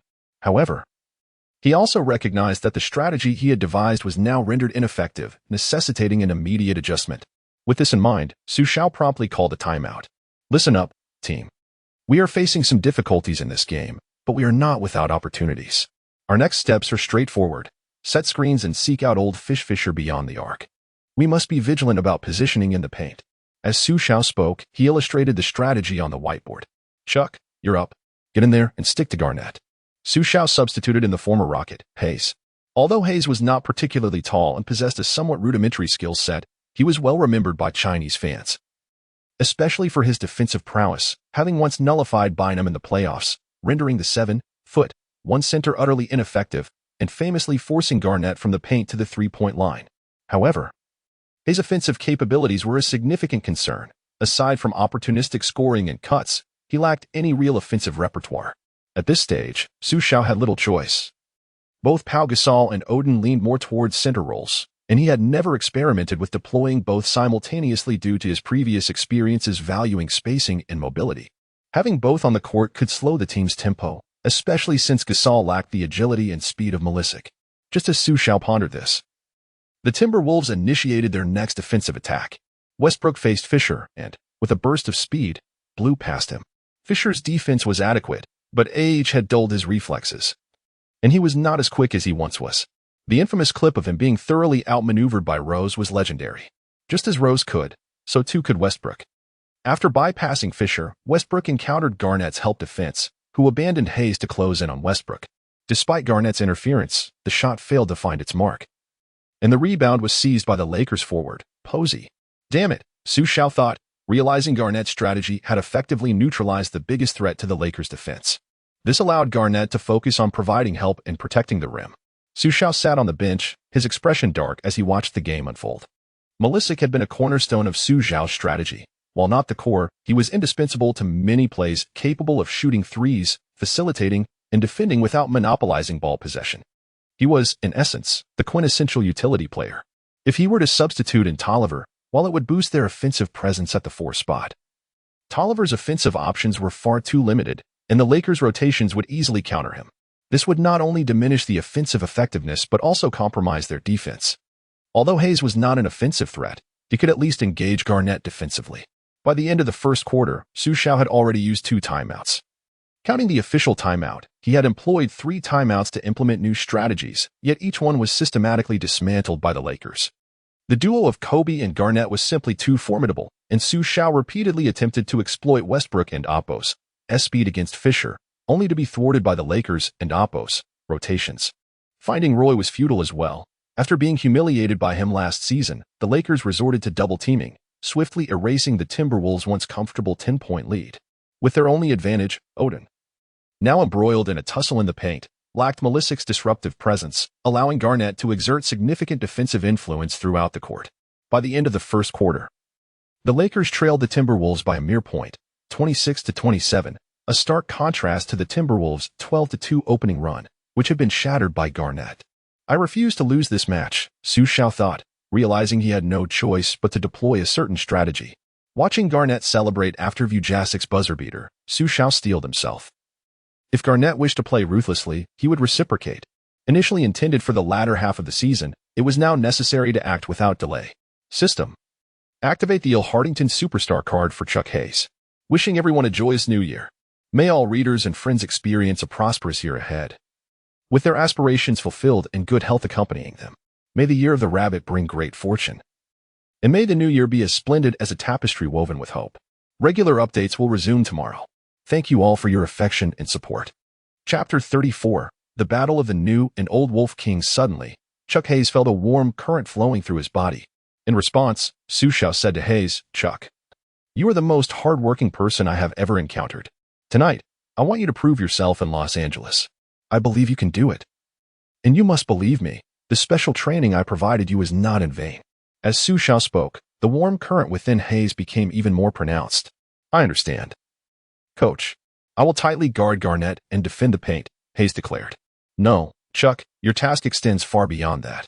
Do you remember the specialized training I conducted with you? Shooting?" Hayes gazed at Xu Xiao incredulously. "Yes, your offensive capabilities are your bottleneck. If you can break through this barrier in tonight and Oppo's game, then, Chuck, you will truly establish yourself in this league. And do not forget, your shooting during training was exceptional." "But that was just training, Coach," Hayes replied. "If training is not for the purpose of competition, then what is its significance? To appease your fragile psyche?" Xu Xiao's gaze remained resolute as he looked at Hayes. "Listen, Chuck, I require you to make 1 3-pointer and 1 mid-range shot in this quarter. Trust me, you can do it." His teammates offered encouraging glances. Odin even embraced Hayes, saying, "Chuck, if you cannot open up the perimeter, I will face considerable difficulties inside." The break between quarters was brief, and soon the second quarter commenced. "It's all right. Don't be nervous. I can do this," Hayes repeatedly reassured himself internally, though his teammates were somewhat anxious. They were well aware of Hayes' abilities, and under such pressure, demanding these feats from him seemed overwhelming. They could not comprehend why Xu Xiao had issued this request. They had other strategies.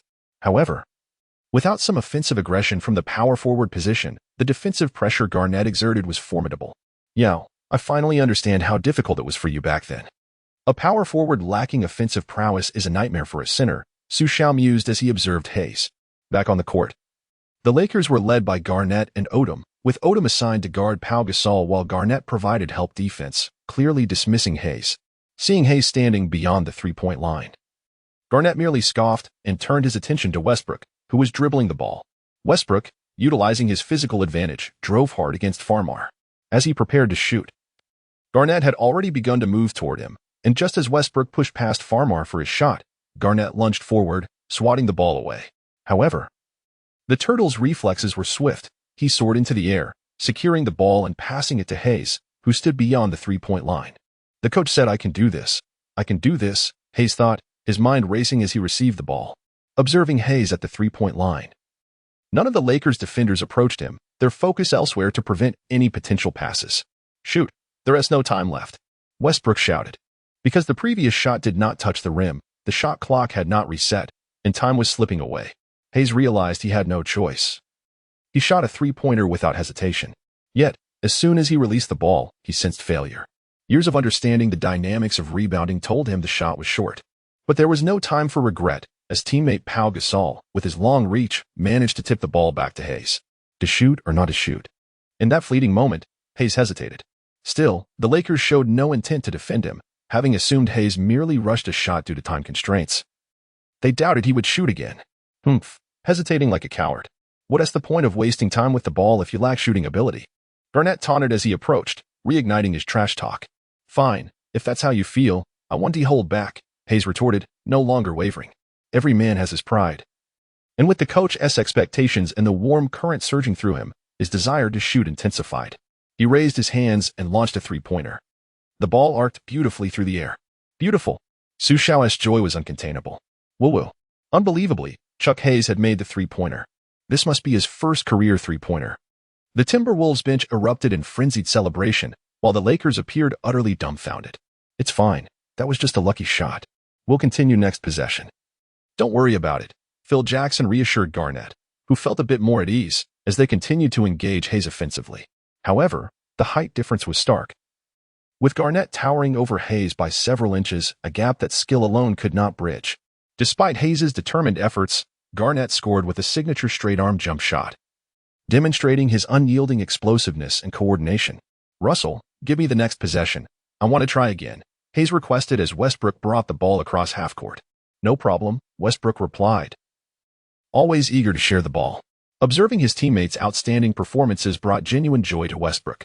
In the next possession, Hayes was again left unguarded. This time, without a moment's hesitation, he shot again. Double kill. Another three-pointer silenced the Staples Center. Phil Jackson, noticing the shift in momentum, immediately called a timeout. Damn it. When did this guy learn to shoot threes? What kind of sorcery did that damned Chinese coach use on him? Though Jackson had mentally cursed Xu Xiao countless times. The game continued. Next, Lamar, you guard him. For now, he should only be able to shoot at a slow pace. He has no other skills. Kevin, you still protect the rim, Jackson directed, laying out his strategy before returning to the game. On the Timberwolves side, Xu Xiao's instructions were much simpler. Instill greater confidence in Hayes. Encourage him to keep attacking and explore various offensive tactics. If Hayes could open up his scoring, Pau Gasol could execute the classic Spanish high-low game. Back on the court, the Timberwolves continued to create space for their offense.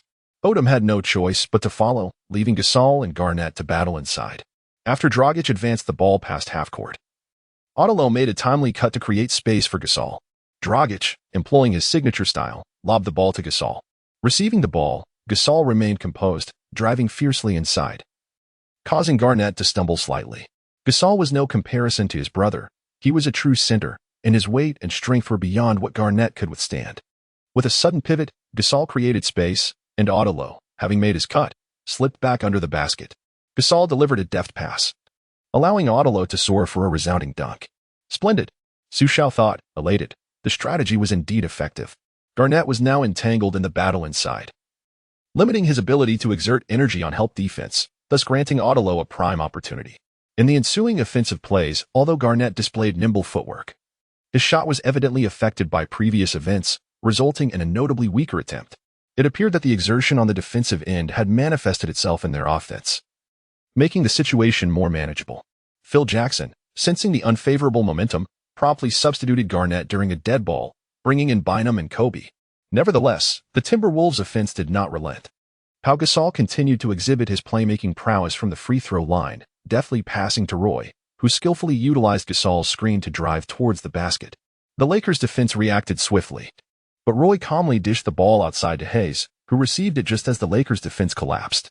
This showcased the discipline of the Lakers' defensive strategy, as Posey quickly closed in on Hayes. In a moment of composure, Hayes executed a deceptive move that nearly fooled the defensive specialist Posey. As Posey shifted his weight, Hayes immediately lowered his center of gravity and surged forward, with Kobe appearing in the path. However, Hayes performed a seamless spin to elude Kobe and, amidst Kobe's interference, managed to convert a 2-1 opportunity. Regrettably, Hayes lacked the height and leap of Harrington. Otherwise, it could have been a thunderous dunk, which was Harrington's forte. The bench erupted in excitement. Hayes, having scored a 2-1 against Kobe, let out a triumphant roar, as if releasing pent-up frustration from earlier. Shortly thereafter, Kobe quickly retaliated with a layup of his own, securing a 2-1 in return. As the second quarter approached its midpoint, Xu Xiao made yet another adjustment, substituting Tolliver for Hayes. Compared to Hayes, Tolliver, standing at 2.03 meters, exhibited greater height, agility, and defensive capabilities, albeit his defensive positioning and awareness were somewhat lacking. Yet, he possessed his own advantages. In the latter half of the quarter, Xu Xiao abruptly altered his strategy, opting for a frenetic pace of fast breaks. Both teams became embroiled in chaotic exchanges. However, the Lakers clearly preferred a more structured approach, given their towering presence. The Timberwolves, undeterred by the Lakers' and Oppo's tactics, employed relentless fast breaks, counterattacks, and three-pointers, disregarding any semblance of decorum. While the Lakers attempted to impose their tempo, the Timberwolves consistently found openings, executing various pick-and-rolls that left Bynum struggling to recover defensively. By halftime, the Timberwolves led the Lakers by 11 points, 59-48. Well done, team. Let us continue this momentum in the second half. Victory is within our grasp, Xu Xiao encouraged his players. Indeed, coach, tonight Los Angeles belongs to us, they echoed. Yes, coach, you can finally hold your head high in Los Angeles, Xu Xiao replied with a smile, certainly, but that is still far from sufficient. Believing Xu Xiao was merely offering encouragement, the players unanimously agreed to strive harder in the second half to make a statement. However, Xu Xiao shook his head, stating, "Do you know the one aspect of your first half that I found unsatisfactory?" The team appeared puzzled, and Xu Xiao directly revealed, "My expectations for the second half are simple. If the opponent plays well, we shall respond in kind. If they wish to provoke us, do not hesitate to retaliate. If they insult you or intentionally provoke you, stand your ground. If it is necessary to respond, then so be it. The team will cover any fines incurred." Xu Xiao articulated these fervent words with a calm demeanor, prompting an eruption of applause within the locker room. As professional athletes, they understood that engaging in physical altercations could tarnish their reputations and evoke severe criticism, creating a constraint that allowed certain aggressive players to dominate. However, with the coach and owner endorsing this stance, the players felt emboldened. "Hey coach, are you serious? If Garnett gets mouthy, can I really hit him?" An excited Odin inquired. "That might not be wise, considering he was once the Wolf King," the cautious Roy remarked. "Since he left Minnesota, he is no longer the Wolf King, he is your adversary. Should we meet in the playoffs, he may escalate his provocations. It is best to convey to them that you are not to be trifled with." Xu Xiao continued with unwavering composure. Xu Xiao recognized the necessity of imparting this lesson to the young players, particularly in this arena. If they entered the playoffs, they would be devoured without mercy. The Timberwolves returned to the second half fueled by this fervor, while the Lakers remained oblivious to the underlying changes within their opponents. As the second half commenced, the Lakers adopted a more cautious approach, aware that an 11-point deficit was not insurmountable, especially given their history of overcoming similar situations in the past. Garnett engaged in a physical battle with Odin in the paint. However, it was evident that Garnett was at a disadvantage against Odin's imposing stature. Consequently, Garnett resorted to his trademark trash talk, believing that provoking the proud young Odin might incite a reaction akin to Melisic's. "Your trash talk is as feeble as your playing style, pitiful creature. After all those years in Minnesota, we have surpassed your achievements, and this is all you can muster to provoke me?" Odin, with Xu Xiao's approval, responded without hesitation. Unexpectedly, this retort struck a nerve with Garnett, who retaliated by hurling the ball at Odin. "All right, you initiated this." Garnett had no time to react. "Garnett, why provoke Odin? He practiced boxing in college," Xu Xiao mused with satisfaction as he watched from the sidelines. Both players received technical fouls, resulting in Garnett's ejection due to prior infractions, while Odin received a second-level foul and was also dismissed from the game. Despite Odin's exit, the Timberwolves still had Pau Gasol at their disposal. However, the Lakers' defensive structure was severely compromised with Garnett's departure. What followed was a showcase by Westbrook and Roy. "Old fish? Just a washed-up fish, I will dismantle your defense. Kobe, you guard me, and Roy, you take over." As the backcourt duo erupted with intensity, Gasol in the paint faced Bynum without trepidation. With Garnett's exit, the match lost all suspense. Chapter 35. Charging into the playoffs, Odin shackles Garnett, and the new king of the Wolves exacts vengeance upon the former ruler. Following Garnett's departure, the Timberwolves began to awaken. What did Garnett's trade bring to the Timberwolves? After the Timberwolves' resounding victory over the Lakers, a plethora of similar headlines emerged. Xu Xiao granted the players a day off, covering all expenses in Los Angeles. while it was ostensibly a day for the players. It felt more like a respite for himself, as he hadn't spent time with Yilin in quite a while. Congratulations, Xu, it's finally time for you to prove yourself. Yilin said sweetly. Haha, it's not I who need to prove myself, but rather these players are quite impressive. You know, my judgment has always been astute, Xu Xiao replied. Somewhat bashfully. Though typically formidable in front of the team, he felt a bit restrained around Yilin. He generally shied away from socializing and struggled with interactions with the opposite sex, often lost in his own basketball world. Do you think my outfit looks good? Yilin asked. Candidly and without hesitation. It looks good. Oh no, it's simply stunning. Xu Xiao wanted to say more but swallowed his words, feeling that they sounded overly flattering. At merely 23 or 24, he felt too youthful to express himself like a middle-aged man. If it's beautiful, then take a photo for me. I adore photography. You enjoy photography? Of course, I love capturing beauty, whether it's around me or my own beauty. Photography is all about preserving beauty, even if just for a fleeting moment, Yilin said, her large, captivating eyes sparkling. Then it seems we share a common interest. You also like photography? I enjoy capturing you. Oh no, I also like preserving your beauty, Xu Xiao said with a mischievous smile, unsure if Yilin understood. The two strolled through Los Angeles, embodying the essence of a typical couple. I have a year and a half until graduation. Can you help me find an internship? I don't plan on pursuing further studies, Yilin asked straightforwardly. Why not continue your studies? You have the capability, Xu Xiao replied. Well, I'm not particularly fond of this major. I wish to intern while exploring topics I truly enjoy. What are you studying? Xu Xiao suddenly realized he had never asked Yilin about her major despite their long acquaintance. I'm studying materials architecture, but I prefer my elective course in financial management. I believe I am more suited to managing finances, Yilin said with a confident smile. Perhaps I could assist you, Xu Xiao thought to himself. This could help him manage his finances in the future. That sounds fantastic. It's a deal then. Who knows? I might even help you manage the team's finances one day. Rest assured, I will ensure you assemble the strongest roster at the lowest cost. Crushing the Lakers along the way. This seemingly innocent girl spoke boldly, leaving Xu Xiao both surprised and charmed. However, joyful moments are often fleeting. Xu Xiao would soon accompany the team to Cleveland, followed by a back-to-back challenge against the Houston Rockets, a grueling schedule. Before departing, Yilin personally saw him off. Xu Xiao leaned in close and whispered, "Be careful. My feelings for you have grown more profound." He then pulled a funny face, leaving the innocent Yilin momentarily speechless before he dashed away. This guy is becoming increasingly mischievous, Yilin pouted. After a brief period of happiness, Xu Xiao led his Timberwolves on a new journey to Cleveland.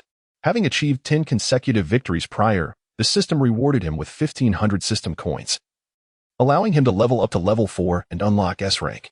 Gazing at his remaining 7,100 starting coins, Xu Xiao felt an irresistible urge to try his luck. With S rank players now unlocked, it would be remiss not to take a chance after enduring years of hardship. An S rank player could be among the top 10 in any position. If he were to draw Jordan, it would be monumental. Without further ado, he began to draw. And in a 10 consecutive pulls, aside from the friendly loyalty points, he received a special skill card, a star card, and 2 tactical ability cards, items he had never drawn before. This haul seems a bit underwhelming, which indicates that this player card might indeed be S rank, Xu Xiao mused, having discerned a pattern in the system's lottery mechanics. Generally, when one felt they were gaining, they encountered pitfalls, while losses sometimes led to unexpected windfalls. Without a second thought, Xu Xiao activated the star card. Congratulations, host, you have obtained an S rank star player, Chris Paul skill card. Wow, it's Paul, the god of point guards, Xu Xiao exclaimed, jumping from his bed.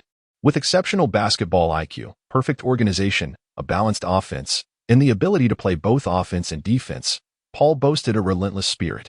His strengths flooded Xu Xiao's mind.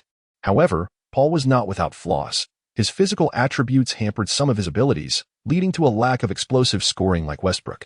In crucial moments, he could score a few points, but when facing strong defenses, relying on Paul to secure a game with 40 points often resulted in a mere 2010 stat line and a loss.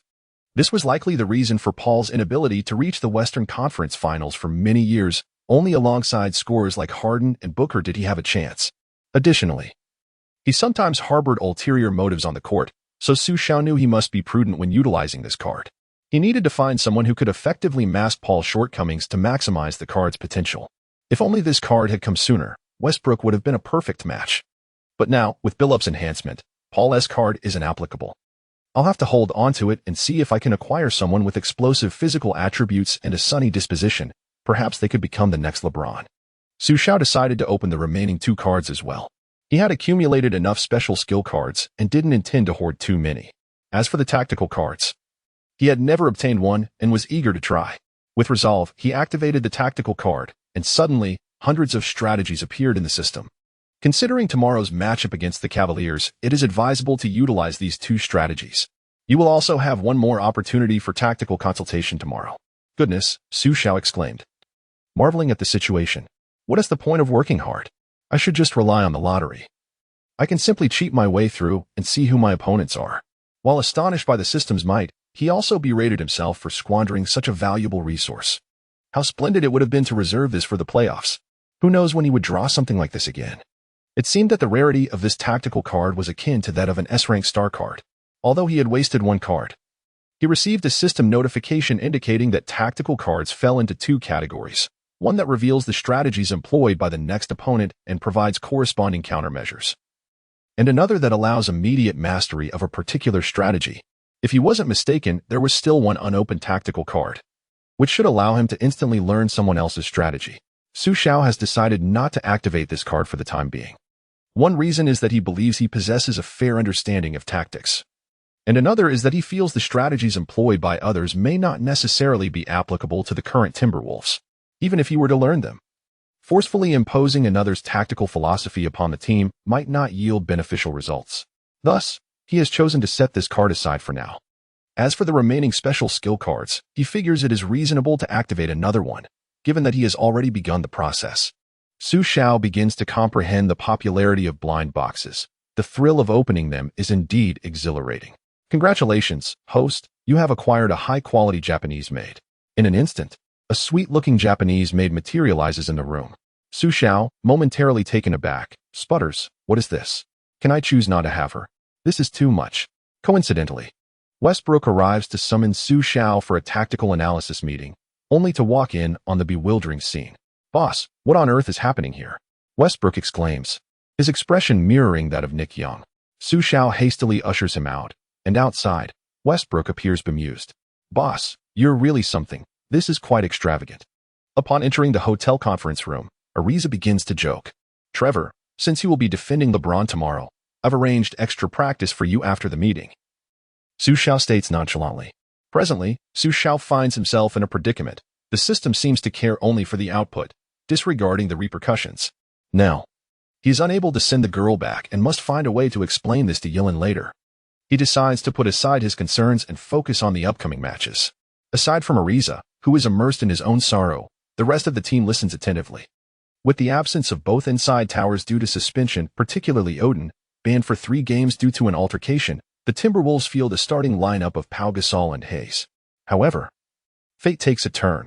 Although Pau Gasol excels in rim protection, the lack of substitutes means that once he steps off the court, only Hayes and Tolliver remain. Furthermore, James enjoys the benefit of favorable officiating in this match.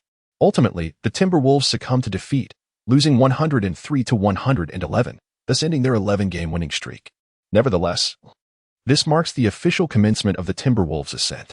In the upcoming game against the Rockets, Odin continues to serve his suspension while Malisic makes his return. Meanwhile, Arteist is sidelined due to injury. Prior to the game, Yiming engages in friendly conversation with Xu Xiao. Xu Xiao expresses his aspiration to establish a basketball training camp domestically this summer, aiming to assist more talented youth in realizing their basketball dreams and to inject fresh energy into Chinese basketball. Yao Ming is in full agreement with this vision. Xu Xiao is aware that Yao Ming will acquire the Shanghai team, becoming a minor owner, and he wishes to collaborate with him. Yao Ming's reputation in the country is impeccable, and such an alliance would greatly facilitate Xu Xiao's plans for the future. In this match, the Timberwolves ultimately fall to the Rockets, primarily due to McGrady's explosive performance, who scores 41 points and dishes out 11 assists, overpowering Ariza and Outlaw. In this iteration, McGrady has avoided any medical interventions, significantly extending his peak performance. On the Timberwolves side, Hayes emerges as the standout player, having seamlessly adapted to Harrington's style while integrating his defensive skills and rebounding abilities, along with his developing playmaking. He records an impressive 28 points, 10 rebounds, 5 assists, and 4 steals. Yao Ming can only shake his head in disbelief, lamenting, "Hayes, you are not this kind of player. If you had possessed this ability earlier, there would be no question of first-round exits or being overwhelmed by double teams. Hayes, you have changed." Despite the loss, the Timberwolves' morale remains unshaken. Following a victory over the Mavericks, they achieve a record of 17 wins and 14 losses, successfully securing a place in the Western Conference's top 8.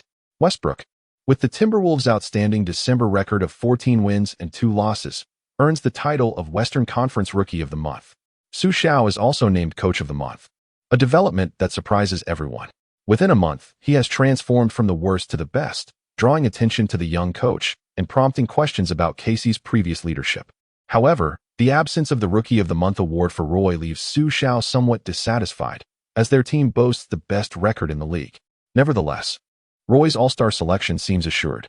In a previous life, Roy made the All-Star team last year, and after a year of struggling alongside Xu Xiao, he is now poised for his first All-Star appearance in this timeline.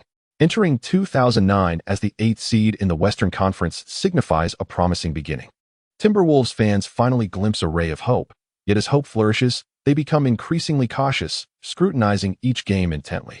Such is human nature. When devoid of hope, no one pays heed, but when a glimmer of hope emerges, people become particularly wary, fearful of losing it. Having finally entered the top 8 in the West, the fans implore the team to remain humble and vigilant, lest they slip back down. As the new year dawns, the Timberwolves embark on a 5-game winning streak, solidifying their position in the Western Conference's top 8 and alleviating the fans' anxieties. During this month, the Timberwolves achieve an impressive 11 wins and 3 losses, climbing to 6th place in the West, just half a game behind the 5th-placed Mavericks, having played 1 less game. If they can defeat the Celtics in their next away game, they will surpass the Mavericks and claim 5th place. This sudden surge of success overwhelms the fans, as they struggle to comprehend the rapid transition from vying for the first pick to contending for home court advantage in the playoffs. However, the unforgiving nature of the Western Conference does not allow the young Timberwolves to progress smoothly. As their tactics become predictable, they endure several setbacks, but fortunately, Xu Xiao makes timely adjustments. Moreover, Westbrook's growth has thrilled Timberwolves fans. As one of the most explosive point guards in history, his playstyle is consistently electrifying. Yet his mind remains clear and composed. His clutch shooting during critical moments has become a reliable solution for the team during times of stagnation. Westbrook is increasingly embodying the characteristics of a superstar. It seems that the decision to cultivate Westbrook early in the season was indeed a wise one, making it all worthwhile. At this juncture, such sentiments begin to circulate, with more individuals lining up to apologize to Xu Xiao. Of course, there remain those stubborn enough to insist that Westbrook's success has little to do with Xu Xiao, despite being rebutted directly by Westbrook himself. Xu Xiao, however, pays no mind to such naysayers, believing that if these individuals do not maintain their stubbornness, there would be nothing left for them to stand firm on. Chapter 36. The Best Rookie. Westbrook, gentlemen, bonuses have been issued. Congratulations on our return to the playoffs. After training, Xu Xiao shouted to the crowd, marking this moment as one of elation for everyone. Playing basketball is not solely about financial gain. It is fundamentally about family and life. Ultimately, the Timberwolves triumphed with a record of 53 wins and 29 losses, successfully entering the playoffs. Although they ranked 5th in the Western Conference and lacked home court advantage, this outcome exceeded all expectations, especially considering their dismal start of 3 wins and 12 losses. A group of young men, supporting each other amidst disdain, emerged from adversity under the guidance of a youthful coach, delivering a resounding blow to the world. This narrative is more fiery than any other. This season has also proven to be a fruitful one for the Timberwolves. Westbrook was honored with a place on the all-rookie first team, and due to the Thunder's failure to reach the playoffs, he surpassed his greatest rival, Derrick Rose, to secure the Rookie of the Year award. Despite rumors suggesting Rose could average 18, 8 points and 6, 2 assists, Westbrook's averages of 16, 8 points, 7, 2 assists, 5, 8 rebounds, 1, 9 steals, and 0, 8 blocks remained formidable. There are high expectations for these 2-point guards. Both exhibit a fierce playing style, yet possess remarkably calm minds. Rose's driving layup is a visual delight, complemented by a consistently lucid demeanor, instilling a sense of bright prospects among Thunder fans. Meanwhile, Westbrook's thunderous dunks exemplify a spectacular display of athleticism, combined with his high basketball IQ and composure in critical moments. His passion seems capable of igniting the cold winter of Minnesota. From being initially scorned by Minnesota fans to now being affectionately dubbed the KG of point guards and the new king of the Wolves, Westbrook's popularity is undeniable. The media capitalized on this opportunity, fervently portraying Westbrook and Rose as rivals hailing from the Northwest Division. Joining them on the all-rookie first team were Beasley from the Bucks, whose innate talent remains top-tier despite the absence of Pat Riley's stern oversight. Provided he refrains from drug-related incidents, he stands among the elite in the league. Additionally, O.J. Mayo from the Clippers, who averaged 19.6 points, and Brook Lopez from the Nets also made the cut. The Timberwolves' Pau Gasol was named to the all-rookie second team. Alongside Rudy Fernandez, Kevin Love from the Heat, Nicholas Batum of the Spurs, Eric Gordon from the Grizzlies, and DJ Augustine from the Bobcats. The previous iteration of Chalmers was not selected, as he had not joined the Heat but instead served as a backup to Harris on the Nets. A consequence of Xu Xiao's butterfly effect. However, Xu Xiao's butterfly effect extends beyond this. Both the team's ranking and the all-rookie selections have significantly deviated from previous seasons. The first team remains unchanged, with Kobe, Wade, LeBron, Nowitzki, and Howard still in their places. The second team, however, features Paul, Roy, Yao Ming, Duncan, and Garnett, with Garnett's absence of injury allowing him to displace Pierce. The third team also witnessed alterations, with Billups and Anthony remaining, while Pierce and the aging O'Neal were pushed out. A familiar yet unfamiliar name emerged, Tracy McGrady, whose decision against cortisone injections has allowed him to maintain competitive prowess, still averaging 22.65, thus securing a spot on the third team.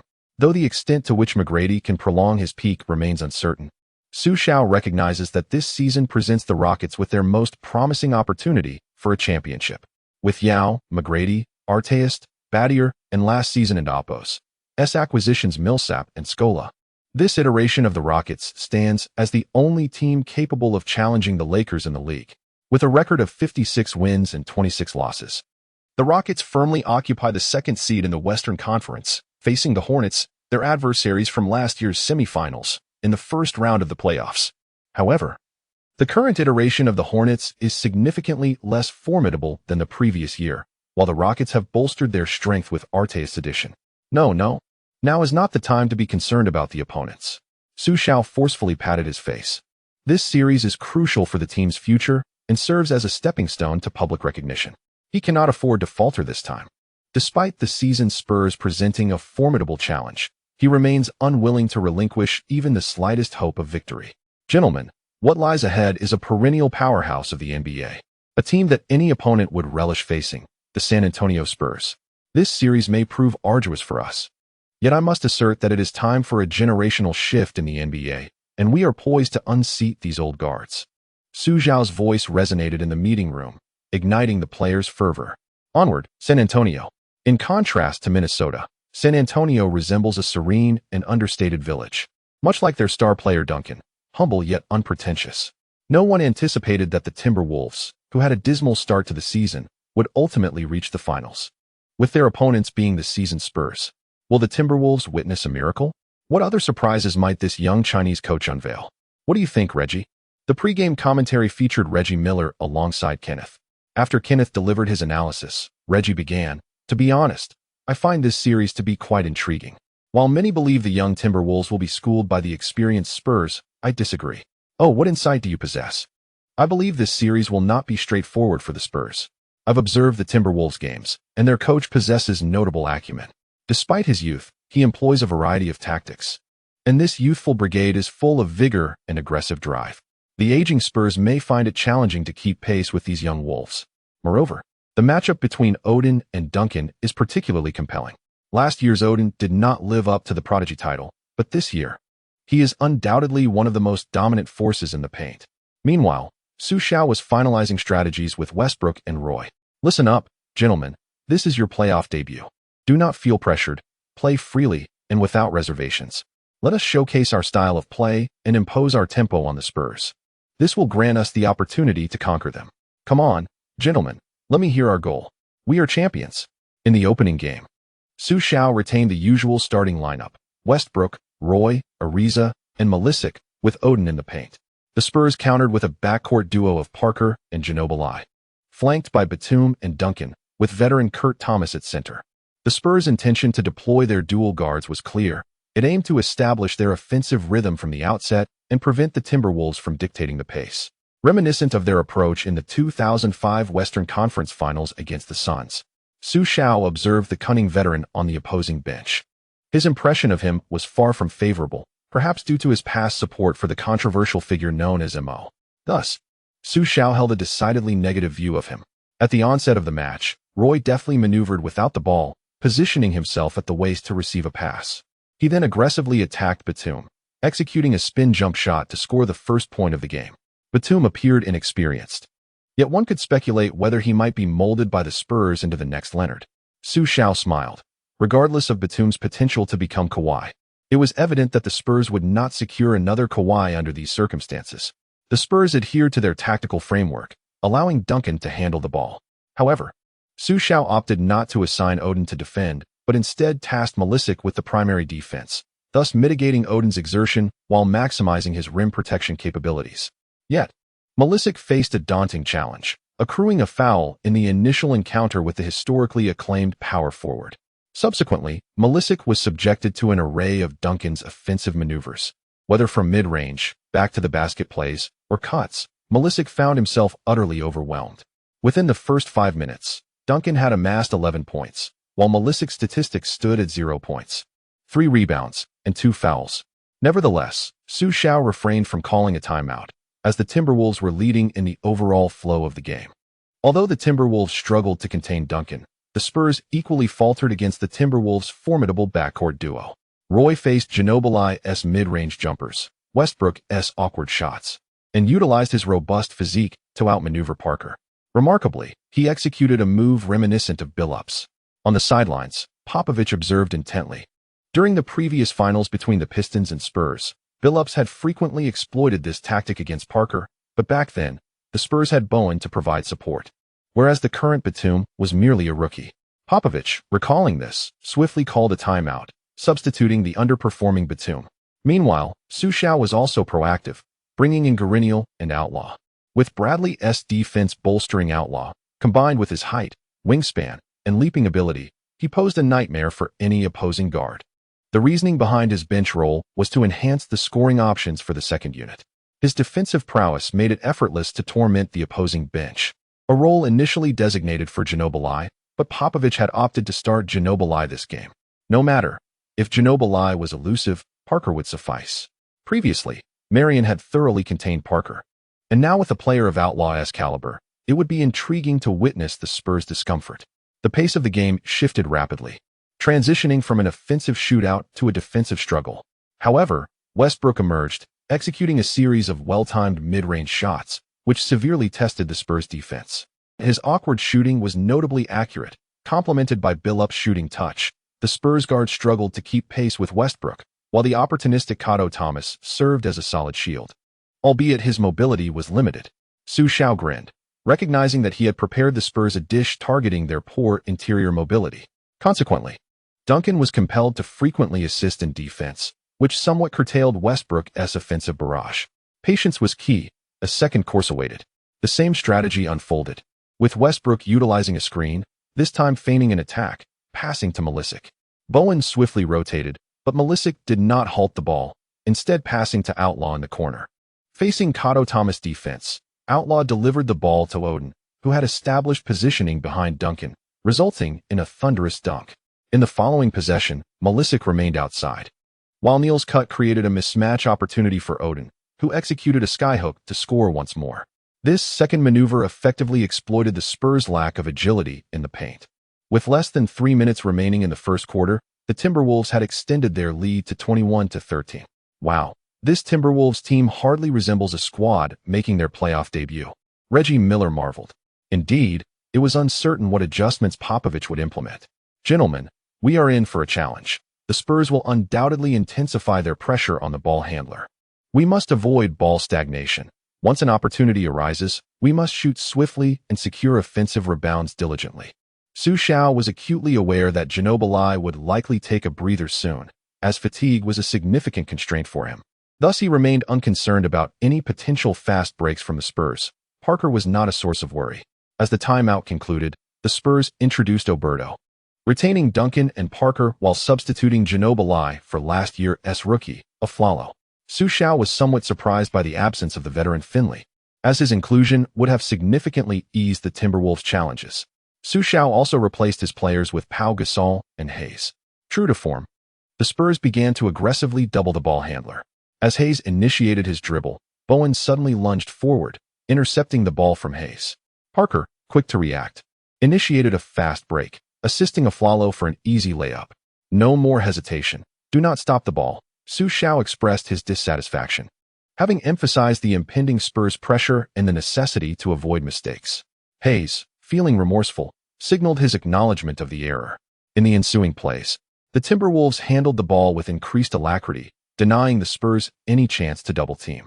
The ball was efficiently moved inside, yet Gasol hesitated against Duncan's defense, reluctant to assert himself in the paint. Fortunately, Outlaw managed to sink a buzzer-beating three-pointer.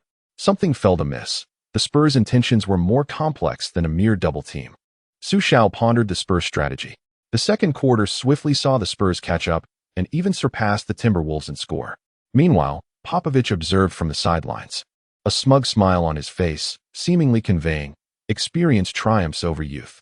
Chapter 37. The cunning Spurs. Listen up, team. Although they have managed to turn the score around, we still have a chance.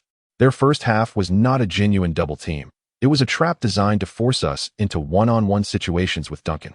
In the locker room during halftime, Xu Xiao patiently explained the Spurs' tactical system to the players. I apologize, coach. We were unable to fully execute your strategy, Pau Gasol said, visibly remorseful. At halftime, the Timberwolves trailed the Spurs by a score of 48-53, with Gasol and Hayes' performances being disastrous. I'm not asking for your apologies. The game is far from over, Xu Xiao stated, his voice carrying an intensity that was unusual for his typically gentle demeanor. Listen, they will continue to employ the same defensive strategy. I expect you to take decisive shots whenever opportunities arise from the perimeter. Xu Xiao endeavored to maintain his composure, speaking in a calm tone. The first half was merely a lesson. In the second half, we will strike back. His words resonated with conviction. With the sound of the whistle, the second half commenced. The Spurs continued to double-team the ball handler, while Royce swiftly moved the ball, and Milicic, without hesitation, launched a three-pointer. The league's foremost three-point shooting percentage was indeed well-deserved, as the first shot of the half found its mark. One basket led to another, with the second and third following suit. Although there were a few misses, the Timberwolves' relentless pursuit of rebounds, disregarding their defensive responsibilities, proved to be a source of frustration for the Spurs. After Odin hit a corner three-pointer, the Spurs began to feel the pressure, and the Timberwolves took the lead decisively. Our offense is functioning well. Now we must focus on defense. The Spurs excel in defense, but their offense should not be underestimated. Avoid unnecessary double teams. Utilize switches instead. When Parker and Ginobili reach certain positions, do not fall for their tricks or rush out. Xu Xiao instructed, sketching tactics on the board, leaving the assistant coaches bewildered. Surely the Spurs will adjust their defense against our offense, especially since Popovich is particularly meticulous about defense. Shouldn't we alter our offensive strategy? One assistant queried, perplexed. Our shooting is on point, and we have regained and surpassed their score through offense, so there is no need for a proactive adjustment. However, we must remain vigilant on defense, especially as everyone is riding high on offense, which can lead to lapses in defensive focus. Falling for the tricks of seasoned veterans could be detrimental, Xu Xiao calmly elucidated, earning him a newfound respect from those around him. As anticipated, the Spurs adjusted their offensive strategy, increasing the ball-handling responsibilities of Parker and Ginobili. Yet, with the Timberwolves players fully in rhythm, Parker and Ginobili's efforts to score became increasingly futile. Xu Xiao's strategy proved sound, as long as they did not allow Ginobili and Parker to inflict damage and slowed the game's tempo. Conceding a few points was acceptable, for they would ultimately be unable to contain the Timberwolves upon their return. Popovich instructed tight man-to-man defense, but the Timberwolves, emboldened, shot over defenders. And the aging Spurs struggled to keep pace with the youthful vigor of the Timberwolves, despite the fourth quarter featuring younger players like Aflalo and Batum, temporarily improving the Spurs and Oppo's defensive efficacy. Relying heavily on inexperienced players meant accepting their growing pains including offensive missteps and poor shot selections. Though the Timberwolves and Oppos shooting cooled in the fourth quarter, they maintained an aggressive approach to defense, particularly in rebounding. Throughout the game, the Timberwolves secured 15 more rebounds than the Spurs, dominating the fourth quarter by an 8-rebound margin, with 6 of those being offensive boards. Consequently, the Spurs managed only 16 points in the fourth quarter, ultimately losing the game 94-99. With the Timberwolves celebrating their opening victory, Xu Xiao swiftly convened a team meeting. Being a young team, this was their inaugural playoff experience, and many errors needed addressing. I was not entirely satisfied with our last game. We did not fully implement the strategy we devised. Our once proud offense became hesitant. If it weren't for the barrage of three-pointers in the third quarter and our rebounding in the fourth, we would have lost, Xu Xiao expressed, frustration evident in his voice. For the next game, our primary adjustment lies in our mindset, especially regarding our favorite offense. We will continue to rely on our dynamic duo. Greg, do not obsess over one-on-one battles with Duncan. You are still young, and there is a long journey ahead. Do not let momentary successes or failures weigh you down. Xu Xiao reassured Odin, who had struggled in his attempts against Duncan. Duncan is the greatest power forward in history. Even if you possessed Olajuwon's skills, you might still find it challenging to outplay Duncan, he added.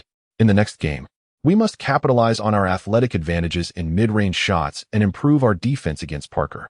We should not focus solely on blocking him in the paint. Rather, we need to devise ways to prevent him from entering the paint altogether.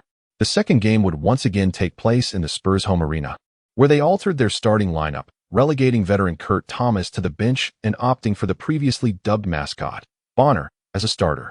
The implication was clear: to create space on offense for their dynamic duo while placing the defensive burden squarely on Duncan. Popovich, you are fortunate indeed. Were it not for Duncan's presence to support you, would you dare to play this way? Duncan, from the outset, indeed pressured the Timberwolves on defense, as Milicic's post skills were still in development and his ball handling was average. Popovich recognized this and assigned a less capable Bonner to defend him.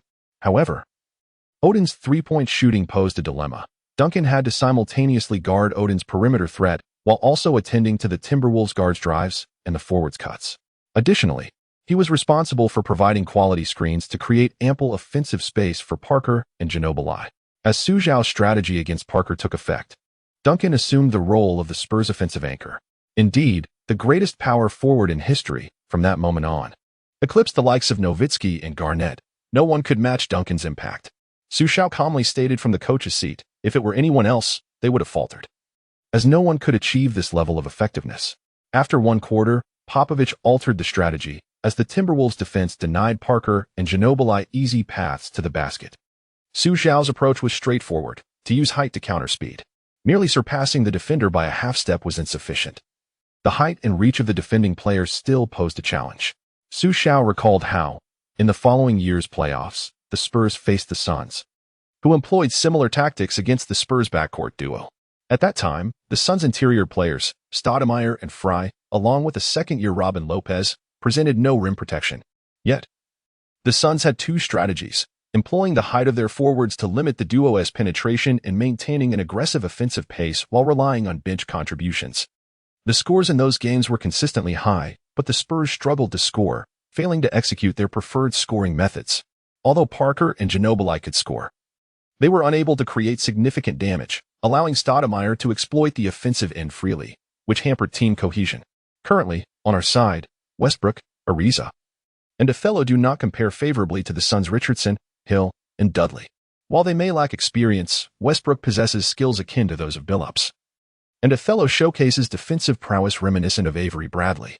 Moreover, we need not worry about our offense, although Westbrook is not yet in peak form. The Timberwolves are riding high on morale, rendering the Spurs incapable of mounting a defense. In the second game, the Spurs faced a decisive defeat, losing 91-107.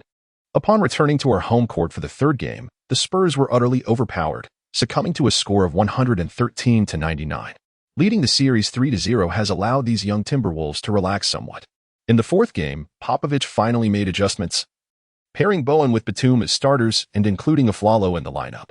This new Spurs configuration displayed a more rational approach, with a defense that kept pace and a balanced offensive firepower, complemented by Ginobili maintaining the team's attacking rhythm off the bench. The Spurs emerged victorious in the fourth game, triumphing 105-88 over the Timberwolves, thus securing a glimmer of hope. Listen, children, no team has ever overturned a 0-3 deficit in the playoffs, Popovich remarked as he surveyed the room. He continued, yet history is shaped by human endeavor, and records are meant to be broken. This year, let us be the pioneers, defeating our opponents at home and creating history. Popovich inspired his players before the match. The Spurs played with greater discipline in this game, forcing the Timberwolves into 20 turnovers and ultimately claiming victory with a score of 110-90, narrowing the series to 2-3. At this juncture, an increasing number of voices and forums began to question the Timberwolves. The Spurs' aspirations to make history became increasingly prominent. While the Timberwolves have indeed performed admirably this season, the Spurs are a seasoned powerhouse. Should they seize an opportunity, they could indeed etch their names into history, as the Timberwolves remain rather inexperienced. The sixth game was set to take place in Minnesota, marking a do-or-die scenario for the Timberwolves. Should they fail to secure a win, the subsequent seventh game would pose a tremendous psychological and morale challenge. No worries, team, remain relaxed. The Lakers have already advanced. If we wish to challenge them, we cannot allow the Spurs to impede our progress, Othello declared, starting the game. At this moment, Xu Xiao remained calm, recognizing that pressure only exacerbates the difficulties of the game. Under his guidance, the players maintained a more composed mindset. The game commenced with fierce physical confrontations. Although Bowen had aged, his defensive footwork remained intact, coupled with his notorious strategies targeting the lower lanes, making life difficult for Milicic. Milicic, reliant on his three-point shooting, lacked stable scoring alternatives, which meant that as long as Bowen stayed close and denied him the opportunity to shoot, the threat he posed diminished significantly. Moreover, Bowen's own three-point ability compelled Milicic to stretch his defense. However, the Timberwolves' Twin Towers still held an advantage on the boards, preventing a substantial lead from developing. At this point, Xu Xiao devised a strategy, summoning a timeout during a dead ball situation. "Mark, you're up," he called. Upon hearing Xu Xiao's summons, Marc Gasol quickly prepared to enter the game, while Odin, noticing Gasol changing, headed towards the bench. "Greg, return. You'll join Mark. We shall employ a Twin Tower strategy. Greg, you occupy the low post, while Mark takes the high post, executing a high-low cooperation.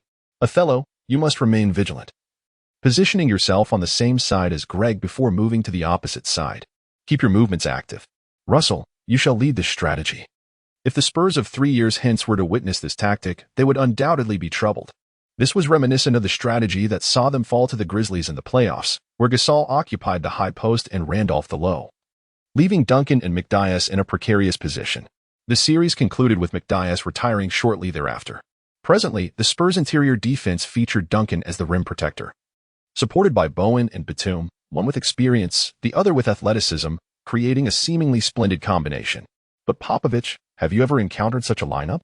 Chapter 38. Tuition paid. Upon returning to the court, the Spurs were momentarily taken aback by the lineup before them. What was this? A Twin Towers formation. Westbrook advanced the ball, while Pau Gasol positioned himself at the high post, and Odin established position in the low post against Duncan. Gasol, towering over Bowen, effortlessly passed the ball while simultaneously making a move towards the basket. Odin, understanding the cue, elevated and completed a seamless collaboration in midair. On the defensive end, Gasol, adept at low post defense, matched up against Duncan, while the more agile Odin covered Bowen, coupled with the Timberwolves' overall height advantage. The only player under 2 meters on the court after Ariza replaced Roy was Westbrook, known for his rebounding prowess among guards. Westbrook's ability to secure offensive rebounds was undeniably elite, despite suspicions of stat padding during his triple-double seasons in the past. The Spurs found themselves in a stalemate as the high-intensity physicality of the first half resulted in a low shooting percentage for both teams. However, the Timberwolves focused on interior play and rebounding protection, granting them a significant advantage, leading the game 48-39 at halftime. As the second half commenced, Ginobili emerged, scoring 6 consecutive points, forcing a timeout from the Timberwolves. Throughout the third quarter, he amassed 13 points, reminiscent of the graceful Argentine during the defensive battles between the Spurs and the Pistons. Yet, Xu Xiao was acutely aware that Westbrook was not yet the scoring champion he could become. Although Westbrook had developed skills akin to Billups, he remained a rookie, unable to fully harness Billups' capabilities, nor did he exhibit the level of play from his MVP season. "Coach, pass me the ball. I'll take him one-on-one," Roy asserted, stepping up. Yes, Roy was still a formidable asset, Throughout this series, Xu Xiao had been eager to showcase his strategies before Popovich, aiming for tactical victories. However, he overlooked the fact that these players were all capable of standing on their own, particularly Roy, who was now regarded as one of the top guards. Second only to Kobe and Wade. "All right, Brandon, it's your turn," Xu Xiao instructed, sketching a simple play for his team. Upon returning to the court, he noticed the Timberwolves' positioning, prompting Popovich to chuckle from the sidelines. This was a triangle offense he was all too familiar with. Did he truly believe Roy could rival Kobe? Popovich regarded this with skepticism, believing only Kobe could dismantle the Spurs' ironclad defense. Throughout the season, Xu Xiao had emphasized the importance of discipline within the team. The Timberwolves were renowned more for their tactics and teamwork, with Roy being a highly intelligent player. Consequently, Roy's performance lacked the individual heroics of his previous existence. Yet he had evolved into the league's third-best guard, with a playing style reminiscent of Kobe, initiating from mid-range and employing similar scoring methods. Now, the shackles were off, and it was time to unleash their full potential. Facing the aging Bowen, Roy first established physical contact, then explosively pushed past him, accelerating towards the basket.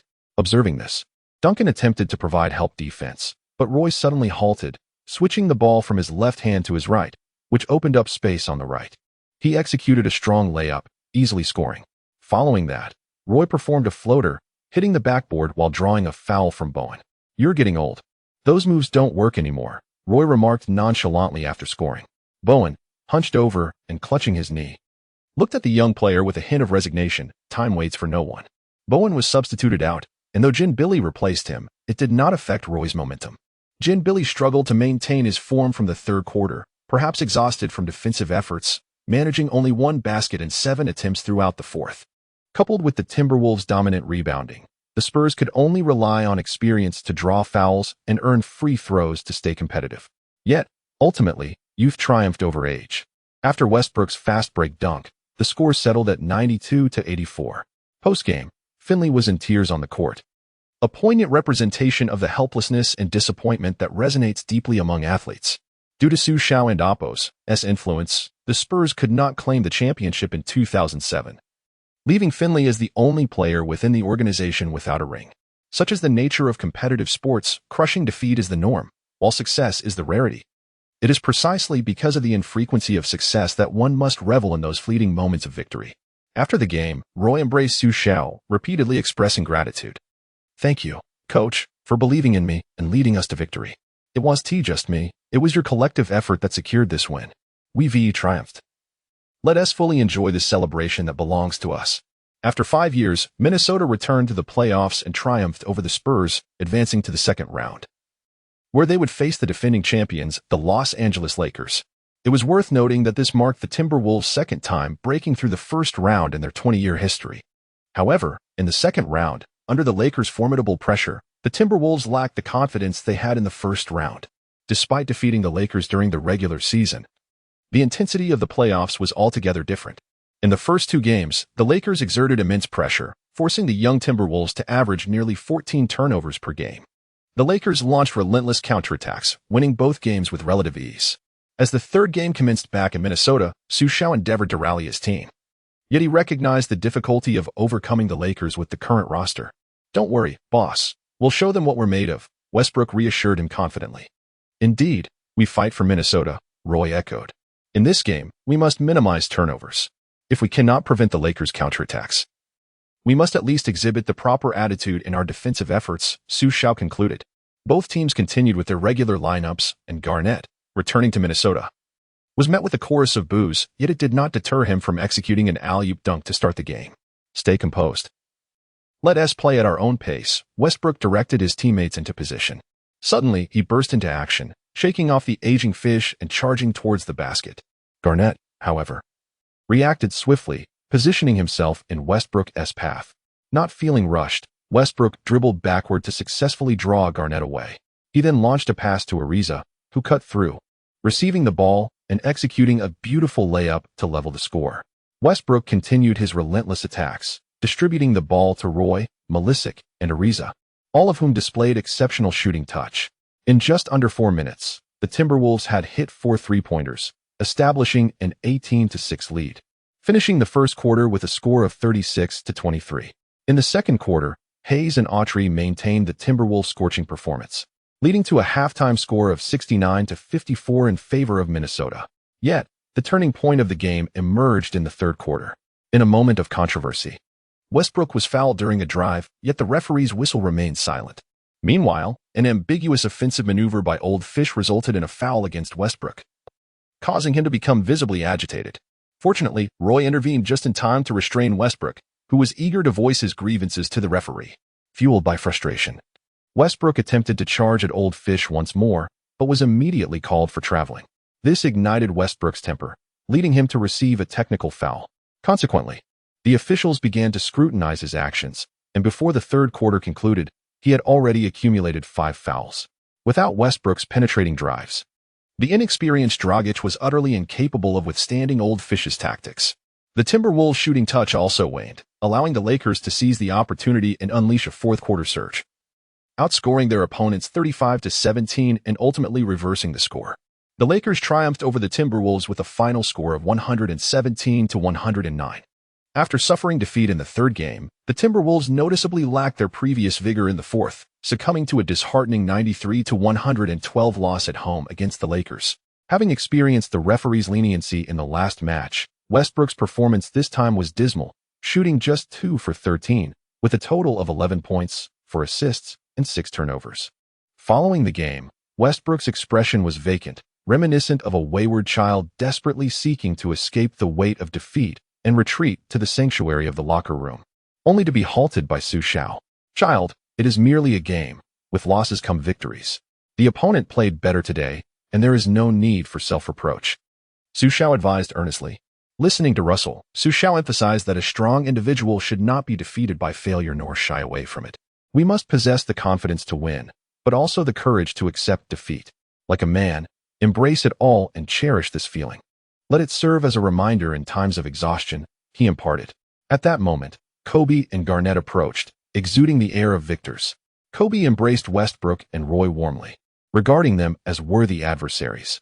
Garnett sought out Xu Xiao, expressing his gratitude. "Thank you for your support.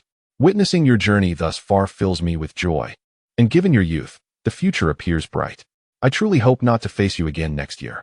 "It's not too late for you to return," Xu Xiao humorously replied. Garnett, reflecting on his 11 years with the team, felt genuine happiness for their achievements, having developed a bond during his tenure. Following the Lakers' victory over the Timberwolves, they faced another formidable challenge in the Western Conference Finals against the Rockets, led by Yao Ming, a healthy McGrady, and Artest, proving to be no easy task.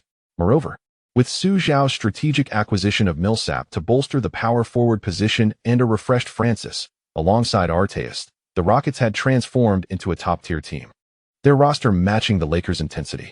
Although the Rockets lacked the young guards Brooks and Lowry, Alston had shown this season that he could serve as a starting point guard in the finals, demonstrating his capability to compete at the highest level. The clash between these two teams promised to be a monumental showdown, with fans prepared for a best-of-7 series, which indeed unfolded, albeit with a few unexpected twists. Chapter 39. Strengthening targets for the new season rather than merely a contest between the Lakers and the Rockets. This matchup can be seen as a testament to Xu Xiao's substantial contributions. On one side stands the Wolf King, Kevin Garnett, while the other features the formidable duo of Ron Artest and Paul Millsap. Regardless of the outcome, one would assume that Xu Xiao should earn respect from both sides. The Rockets surged ahead, taking a commanding 3-1 lead against the Lakers, winning 2 consecutive games on the road. Had it not been for Garnett's extraordinary performance, boasting 23 points, 9 rebounds, 10 assists, 5 steals, and 4 blocks, the Lakers might have faced a humiliating defeat in the third game. Throughout these 4 encounters, Kobe Bryant averaged 30 points per game, yet the Lakers' interior defense, particularly Andrew Bynum, was nearly overwhelmed. Bynum managed only 5 points and 75 rebounds over an average of 19 minutes on the court, while his counterpart, Yao Ming, averaged 18 points and 9 rebounds. Xu Xiao watched with great excitement, eagerly anticipating the end of the Lakers dynasty, which had already claimed 2 championships. Surely, enough was enough. However, in the 5th game, Xu Xiao's concerns materialized. The Lakers finally awakened, making significant adjustments on both offense and defense. On the defensive end, they began employing aggressive strategies to thwart Yao Ming's attempts to dominate Bynum. Offensively, They moved away from relying solely on Kobe's one-on-one battles against the Rockets' elite defenders, Artest and Battier. Instead, the tactics shifted to a triangle offense centered around Garnett, allowing Kobe more opportunities for cuts and mismatches against Rafer Alston and Tracy McGrady. This forced the Rockets to adjust their defensive strategy, leaving gaps in the corners. In this match, Kobe scored 28 points and dished out 8 assists, while the previously underperforming Peja Stojakovic contributed 19 points on 4 of 5 shooting from beyond the arc.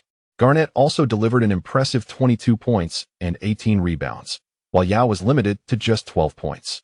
If the Rockets failed to devise a plan to counter the Lakers' defensive schemes, particularly with the lack of sufficient firepower from their forwards, Scola and Millsap, they could find themselves in jeopardy. A 3-1 deficit could very well turn into a series comeback. Yilin, don't you agree? I analyzed this from the very start. See how insightful I am, Xu Xiao said, hastily grabbing Yilin as she attempted to leave.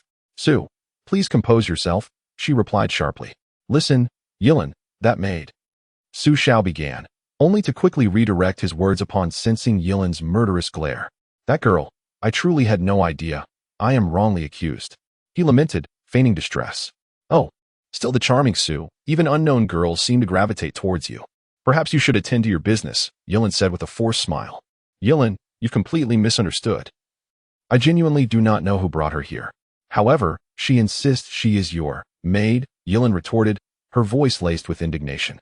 Xu Xiao found himself at a loss for words, mentally cursing the system 1,000 times. I assure you, I have no knowledge of where she was taken. I cannot explain further, but I swear I did not engage with her. At the very least, do not misinterpret my innocence, he insisted, thumping his chest for emphasis. With a huff, Yilin departed. Boss, Anzi nudged Xu Xiao. What do you want? Xu Xiao glared, still simmering from the earlier encounter. I wanted to ask about our scouting report. Anzi stammered, intimidated by Xu's fierce expression. Of course we need to review it, Xu Xiao replied, suddenly alert to the importance of their work. The year 2009 marked a significant draft year, often referred to as a super weak draft. The Timberwolves held 3 first-round picks, having established their positions following the lottery. They were set to pick at 13th, 23rd, and 29th. Xu Xiao had no desire for the 29th pick, given that the Wolves only possessed one 59th overall second-round pick. He intended to trade the 29th pick for a higher second-round selection, as it was an awkward position that would still require a first-round rookie contract, being someone who had traversed time. Xu Xiao understood that the players he desired either could have been selected earlier or could be found later in the second round. Thus, there was no need to squander funds on this pick. When is the joint workout scheduled? Prepare accordingly. I must attend in person. Also, arrange for these few rookies to come for a workout, he instructed Anzi while on the move, eager to fly to Houston for the following Western Conference Finals match. Such high-caliber games were too precious to miss. Additionally, reach out to Serge Ibaka from the Spanish League. He should be returning soon. Furthermore, I have a player in mind. Discuss with Burks about making a trade, but Roy, Westbrook, and Odin are untouchable. Once he had delegated tasks, Xu Xiao felt lighter and promptly set off for Houston to watch the game. No wonder everyone envied the life of a boss. In the 6th game, the Lakers dealt a crushing blow to the Rockets in Houston. The pivotal aspect of this match lay not with Kobe, but rather with Garnett, who had long been criticized for his postseason struggles. Garnett delivered a stellar performance, amassing 22 points, 11 rebounds, and 10 assists, thoroughly overwhelming the Rockets' power forwards. Neither Scola nor Millsap could contain the peak version of Garnett.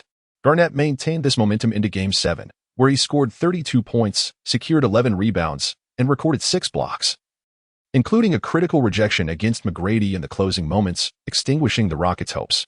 Ultimately, the Lakers triumphed 99-96, completing a remarkable comeback from a 1-3 deficit to win the series 4-3 and advance to the finals.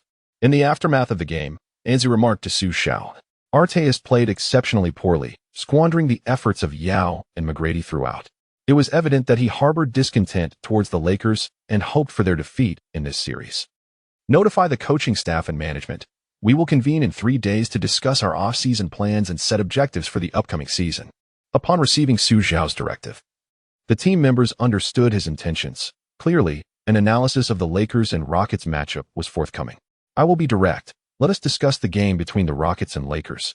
What are your thoughts? Xu Xiao began without preamble.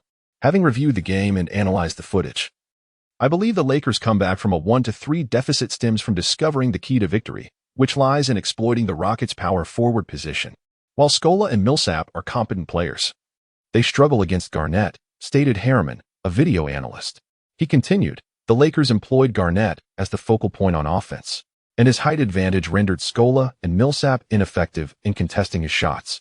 This necessitated that Yao concede space in the paint. By utilizing screens on the weak side, Kobe could receive the ball in the low post without simultaneously facing both Yao and Arteis defenses. This was their initial tactical approach, leveraging Garnett's dominance to manipulate the Rockets' interior defense. Even though Bynum may be inexperienced, his physicality still provides quality screens and positions for rebounding. After listening to Harriman's opening remarks, Xu Xiao felt quite satisfied with his response. Although it was somewhat incomplete, it was commendable for such a young video analyst to perceive these nuances. Following his introduction, everyone voiced their opinions, predominantly revolving around Garnett. Esteemed colleagues, we are all discussing that the tactical core of the Lakers is Garnett, yet I wonder, how did we lose? What distinguishes us from the Rockets, and what can we learn from them? Furthermore, what should our strategy be for the upcoming season? Xu Xiao posed these profound inquiries, prompting those present to reflect deeply. They were no longer a bottom-tier team. They needed to consider how to confront this formidable opponent. In contrast to them, the Rockets executed their tactics with greater maturity, committing fewer errors and effectively leveraging their strengths against the Lakers. For the next season, it was imperative to bolster their front line, potentially trading draft picks for players who could match up with Garnett, focusing on a slower-paced, defense-oriented style of play. The first to speak up was Ans. Xu Xiao was dissatisfied with this response. It seemed that after all these years by his side, he had learned nothing. It was time for him to undergo rigorous training, or perhaps even be replaced, Xu Xiao mused. This sentiment of discontent was echoed within the management team as well. Setting aside the challenge of finding someone capable of matching Garnett, even if such a player could be located, would the current assets suffice for a trade? Moreover, the Rockets' rhythm, defense, and strong interior presence still succumbed to the Lakers, abandoning their youthful advantages to engage in a half-court battle with seasoned veterans was a perilous strategy. Boss, I have a differing perspective, a faint voice emerged from the corner. Lou, be confident. You are now part of my coaching staff. Speak your mind, Xu Xiao encouraged. Recognizing the familiar face of Tyronn Lue.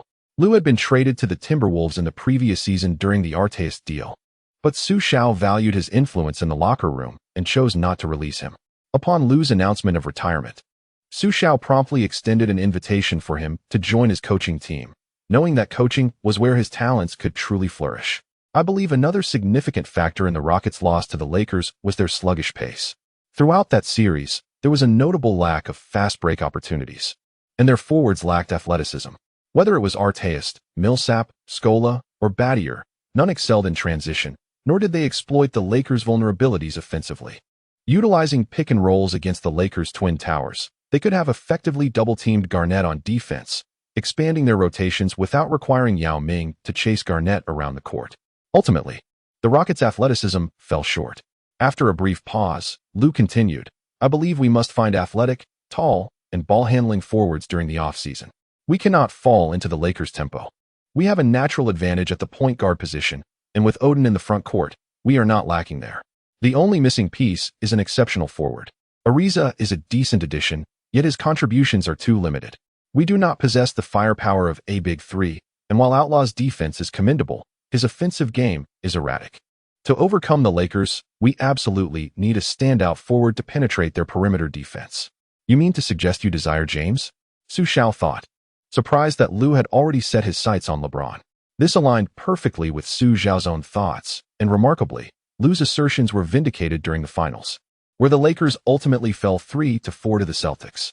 Paul Pierce decisively overwhelmed his defensive counterpart, averaging 26.7 points and shattering the Lakers' hopes for a three-peat. It seemed my strategy was sound. The Lakers were likely to sign Arteis next season, making it an uphill battle for them, but at the very least, they must feel the pressure, as our goal lies in the year 2012. Chapter 40. Cultivating in my way on the day following the Lakers' heartbreaking loss in the championship. Xu Xiao hurriedly returned to his homeland. The basketball training camp he had previously discussed with Yao Ming was officially launched. Yao Ming's esteemed reputation in the domestic arena was undeniable, and coupled with the influence of the previous streetball king phenomenon, the influx of applicants was ceaseless.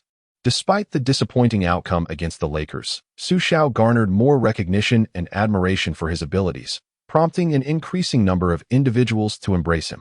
With formidable talent at his disposal, this basketball training camp was entirely free of charge, allowing participants to join without the exorbitant fees previously required. Only those with sufficient skill or innate talent were permitted to enroll. Having organized basketball training camps in the past, Xu Xiao was familiar with the logistics. This time, however, he sought to witness the proceedings firsthand, thus limiting the camp to a single location in Beijing. He believed that in the future, his training camps would flourish throughout China, leading to greater acknowledgement as his team ascended to the pinnacle of success. Yet, he soon became aware of a potential issue. Would his actions incite resentment among his peers or threaten the interests of influential figures? The streetball king had already garnered considerable animosity from many in the industry. After careful contemplation, Xu Xiao resolved to establish the headquarters of his training camp in New York. Exceptional talents selected from China would be sent to New York for training, where he would personally sign contracts with them. Until the age of 22. All expenses for the players would be covered by Tianhong Group, while they would simultaneously have opportunities to try out for NBA teams. Xu Xiao would arrange everything for them, including participation in Timberwolves and Oppos training sessions. If they were unable to secure a spot in the NBA, they would all join Tianhong Group. Upon the announcement of this initiative, it quickly ignited a frenzy across the nation, creating waves of excitement.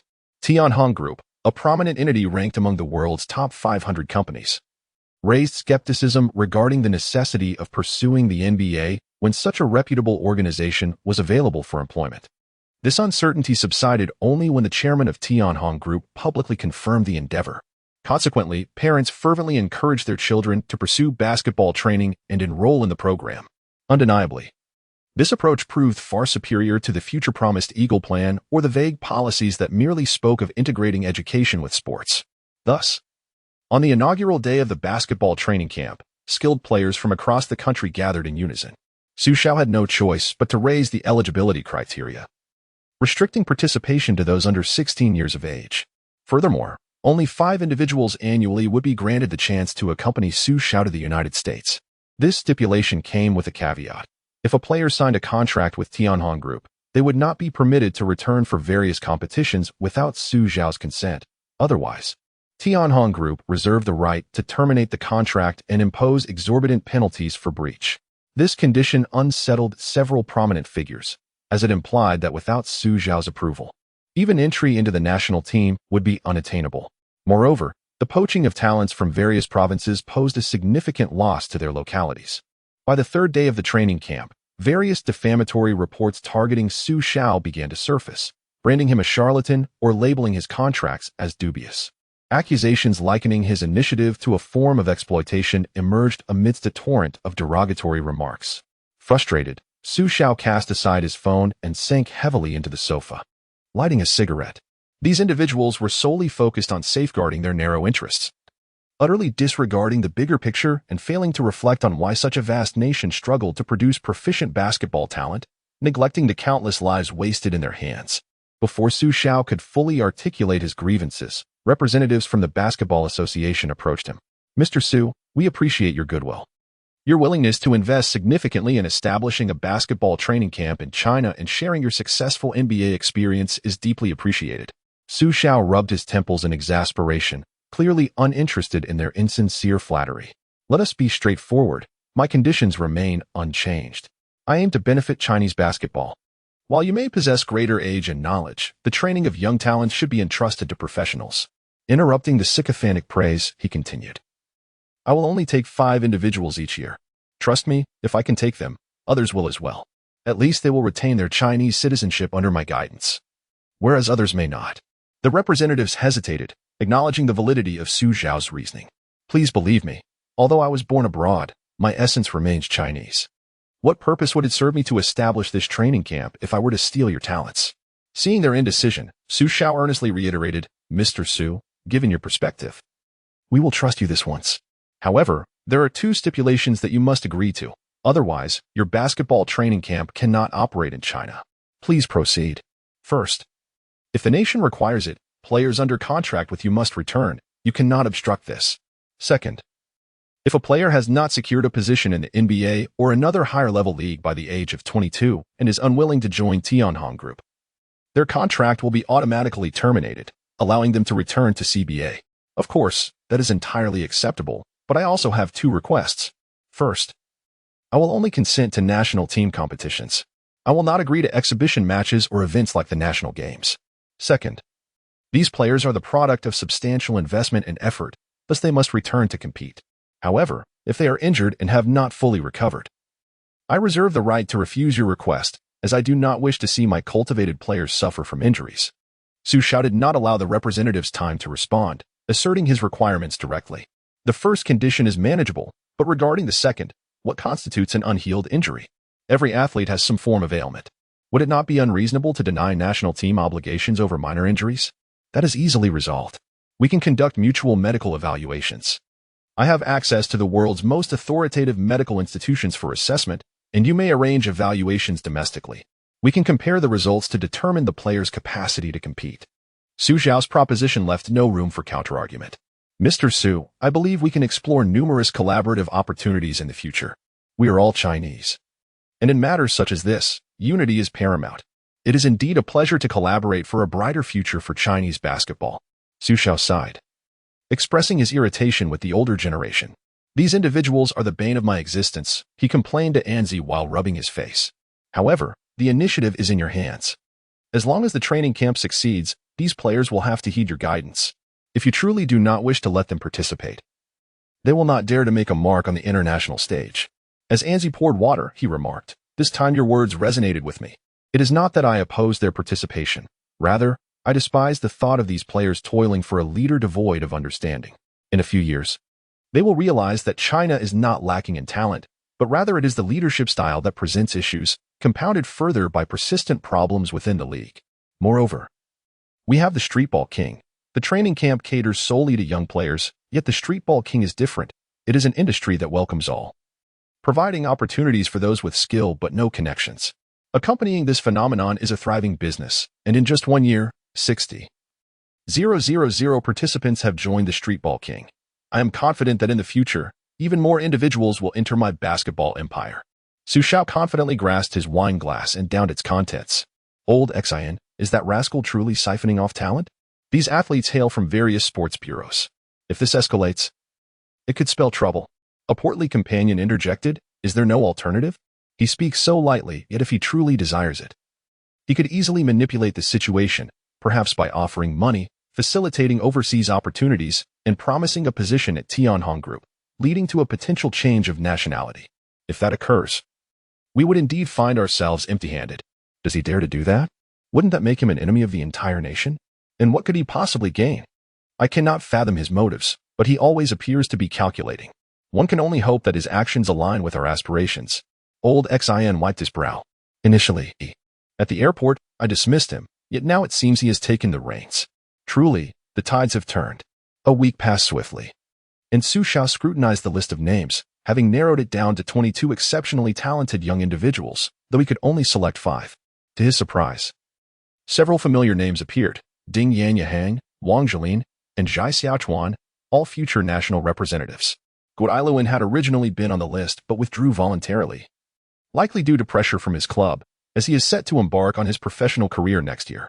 Among the less conspicuous figures, Abu Shalamu and Shou Qi caught Xu Xiao's attention. Both were merely 13 years old. When considering their abilities, they ranked as the weakest among the 22. Yet their potential was undeniably high. Notably absent from the list were Sun Mingwei and Hu Jinxiu, familiar faces who would have to wait for another opportunity. Xu Xiao pondered whether his next return would be as smooth as this one. After his departure, it was likely that various training camps would begin binding these players with stringent contracts. I cannot remain passive. I must take the initiative to gather this talent. De Yao, how are things on your end? Progress is satisfactory, thanks to you, Xu boss. Without your resources, I would have had no chance to proceed with acquisitions. No need for gratitude, but do not forget our agreement. I have already offended all the necessary parties domestically. The next steps rest on your shoulders. Talented individuals will be sent to Shanghai, bolstering your team as reserves. Those who cannot be retained here will also be dispatched to Shanghai. along with the exceptional talents selected from the Appos, Street Ball King, and Appos, ensuring your team is brimming with promise. I extend my gratitude in advance, Subos. When you return next year, I will ensure you leave with great rewards. Thus, the two forged a clandestine pact. Driven by personal motives yet united in their genuine desire for the advancement of Chinese basketball, Xu Xiao surveyed the 5 chosen players. Feeling assured that he could guide Wang Zhilin, Ding Yanyanhang, and Shou Qi to the NBA, Wang Zhilin's talent is self-evident. He had shone brightly in the 2012 Nike World Championship with 19 points and 8 rebounds. Had he entered the draft that year, he would have been a lottery pick. Even in 2013, he could have averaged 2010 in his rookie season in the CBA, likely ending up as a late first-round selection. Regrettably, his focus on the national games and subsequent injuries diminished his athletic prowess, yet even while resting at home, he remained a viable NBA prospect. Xu Xiao was confident that with his guidance, a path to the NBA was assured. As for Shou Qi, his normal progress sufficed, with the primary focus being his mentality. Ding Yanyanhang presented a slight challenge. His physique did not favor him in the NBA, yet Xu Xiao had deliberately reserved a skill card reminiscent of Jin Billy S, awaiting the perfect moment for its application. Regarding Zhai Xiaochuan and Abuda Shelamu, Xu Xiao believed their talents were at least on par with Watanabe Yuta. If they were resolute in pursuing the NBA, it was certainly feasible. Xu Xiao began to envision the future national team with anticipation. The paramount challenge lay in instilling an unwavering winning mentality within them, akin to Watanabe and Appos' approach, viewing basketball and their dreams as a lifelong pursuit rather than merely a job. Neither Wang Zhilin nor Shou Qi possessed Watanabe and Appos' determination, though Ding and Abuda Shelamu could be trusted. As for Zhai Xiaochuan, he was a player who would push through cramps to secure a basket, truly a figure worthy of belief. Children, you have traversed vast oceans to reach this shore, not merely to join Tianhong Group, but to pursue the dreams that burn within your hearts. I recognize that basketball holds far greater significance for you than any corporate entity. Now that you are here, embark on your journey towards your aspirations. I implore you not to let your efforts amount to naught. While Tianhong may provide a safety net, your future lies within your own realm. Upon their arrival in New York, Xu Xiao orchestrated a welcoming ceremony, and these words flowed from his heart. Although he understood that such sentiments might not engender profound transformation, at the very least, they would ignite a fire within them. However, Xu Xiao could not afford to dwell solely on them, for a more pressing matter awaited him, the 2009 draft. Su Boss, you have finally arrived. Upon Xu Xiao and Appos' entrance, the Timberwolves breathed a collective sigh of relief. Here's the report on the rookies. I have organized it for you, Algian reported. With the draft looming the following day, Xu Xiao dared not relax. Though he was well acquainted with this year's rookies, certain details still required attention. For instance, Curry had no desire to come to Minnesota. Even if the Timberwolves managed to trade for the draft pick to select him, it could very well end in a Francis-like outcome. By the way, how did your discussions regarding the trade fare? The other party is not interested in our Lakers pick or this year's selection, instead hoping for a higher draft position this year and more secure picks for the future. Additionally, the Grizzlies proposed a trade offer. They are quite interested in our draft pick. However, this would mean losing both Marc Gasol and Malisic. Is such a move truly worthwhile? Certainly, it is entirely acceptable. Marc Gasol would merely serve as a backup to Odin here, a waste of talent. Inform Gerald that I approve, and let the trade commence tomorrow. Chapter 41. The Artificial LeBron? The 2009 NBA Draft has arrived as anticipated. This time, the Warriors secured the first overall pick. It was indisputable that the top choice would be Griffin. However, the question remained, if the Warriors selected Griffin, who would take Curry? With the Warriors no longer in the running, could the Knicks finally get their wish? The owner confirmed that discussions with the Grizzlies had been fruitful, and the draft pick offered by them was highly satisfactory. At that moment, Stern officially announced the commencement of the draft. Without a hint of hesitation, the Warriors made their selection, choosing Griffin with the first pick. The Thunder held the second pick. Previously, due to Xu Xiao and Appos' influence, they had missed out on Durant. Who would they choose this time? As James Harden and Appos' name was called, Xu Xiao exhaled in relief. It seemed that General Manager Pu had a keen eye, opting for Harden instead of the previously favored the Beat. The Kings followed suit, selecting Tyreke Evans with the third pick, mirroring their choice from the past, albeit with an earlier selection. True love, indeed. The Raptors, surprisingly, chose Rubio with the fourth pick. Despite already having a Spanish point guard, Calderon, many questioned this decision, especially given their frail interior, shouldn't they have selected the beat for rim protection? The Grizzlies promptly chose the beat with the 5th pick, demonstrating that even a 3-spot drop couldn't save them from this predicament. However, they soon announced a trade, sending their center Al Jefferson to the Pistons in exchange for the 16th pick and Glenn Davis from 2009. This marked the draft's first significant transaction, and many speculated it was a strategic move to pave the way for the beat. Soon after, a second trade emerged, this one a 3-way deal involving the Grizzlies, Timberwolves, and Hawks. The Grizzlies traded the 16th pick from the Pistons, along with their 2010 and 2012 first-round picks, and players Mike Miller and Warwick to acquire Pau Gasol, Gary Neal, and the 29th pick from the Lakers. The Timberwolves relinquished Gasol, Neal, Malisic, Tolliver, and Tucker, alongside their first-round pick from the Lakers, in exchange for the Grizzlies and Oppo's 2010 first-round pick. Miller, Warwick, and Josh Smith from the Hawks, along with this year's 39th pick. The Hawks sent Smith and the 39th pick to obtain the Pistons' 16th pick. The Grizzlies' 2012 first-round pick, Malisic, Tolliver, and Tucker. This exchange sent the atmosphere of the draft into a frenzy.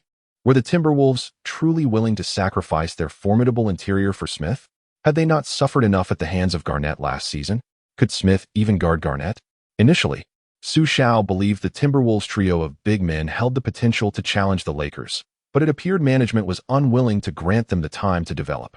With this roster, facing the Lakers next season would likely result in a humbling defeat. Commentators unleashed their opinions, a situation Xu Xiao had grown accustomed to. Whenever he made a trade, criticism was inevitable, as he had cultivated a reputation for naivety. Yet, as the season progressed, those who had lambasted him gradually faded away. The decision to trade for Smith, a player noted for his explosive talent yet limited basketball IQ, left many perplexed. The Hawks had previously demonstrated that relying solely on physical gifts was insufficient, and Smith's ambiguous position, lacking proficiency in both shooting and defense, only added to the confusion surrounding the trade. Undeterred, Xu Xiao focused on the unfolding draft. The Milwaukee Bucks selected Stephen Curry with the 7th pick. This unexpected turn surprised Xu Xiao, even without the Warriors. Curry was snagged at the 7th pick, leaving the Knicks in despair. Curry himself felt disheartened, for who would desire to play in a place like Milwaukee? With Curry's selection, could the Bucks' historical trajectory be altered? Xu Xiao mused, foreseeing that they likely would not acquire Giannis. He held a personal disdain for Giannis, believing he lacked commendable attributes aside from his extraordinary physical gifts and detesting his petty antics on the court. Nonetheless, Xu Xiao contemplated the possibility of refining Giannis, hoping to instill some discipline in him. The Knicks, left in tears, ultimately selected Jordan Hill, mirroring the narrative from the past. The Bobcats chose Jennings, only to announce shortly thereafter that he would be traded to the Warriors in exchange for Jackson, a move likely influenced by their new coach, Larry Brown. Known for his reluctance to utilize rookies, the Nets followed suit, choosing DeRozan, shortly before reports surfaced indicating an agreement with the Magic, suggesting Carter would likely be seen in Orlando next season. As the Timberwolves approached their 13th pick, they selected the older rookie, James Johnson, from Wake Forest University. Johnson boasted impressive athleticism. Although not particularly tall, he possessed a robust physique and remarkable lateral quickness, often playing between the 3 and 4 positions. Moreover, he hailed from a martial arts family, a quality Xu Xiao highly valued. The Timberwolves, filled with youthful exuberance yet predominantly composed of well-behaved players, needed a fierce presence like Johnson to safeguard their interests.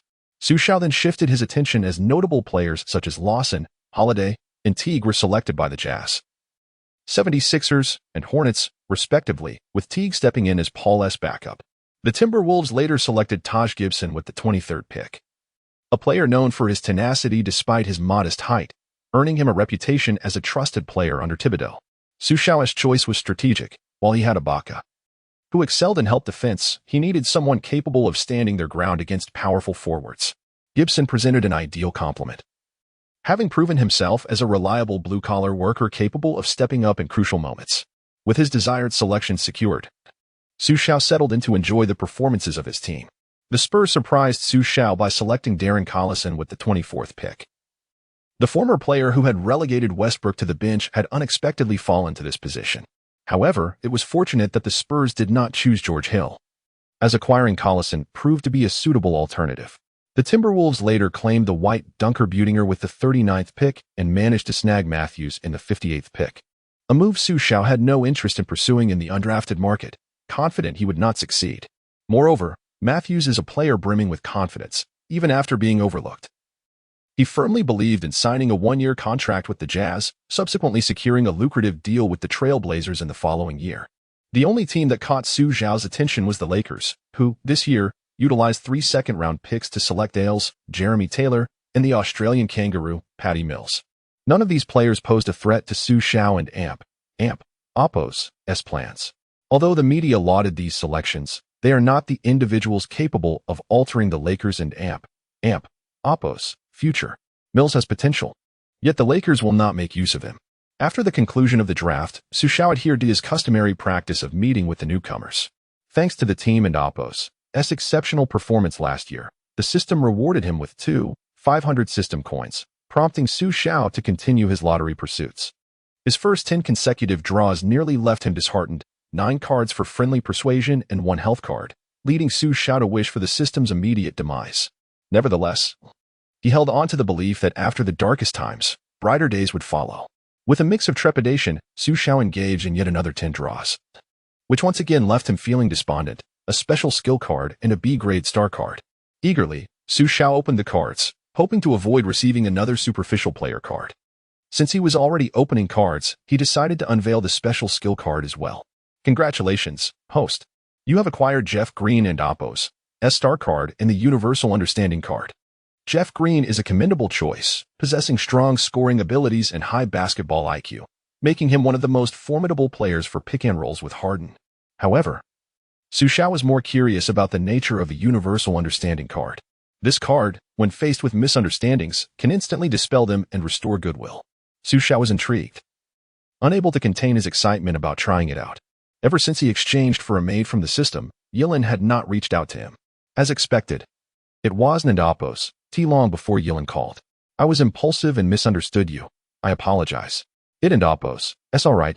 I forgive you. Xu Xiao felt an immense relief as he spoke those words, akin to a heavy burden being lifted. The joy of forgiveness surpassed even that of wearing a forgiveness hat. With the misunderstandings in life resolved, he was now wholly committed to his work, aiming to construct a brand new Timberwolves team. Without hesitation, he bestowed Paul's skill card upon Josh.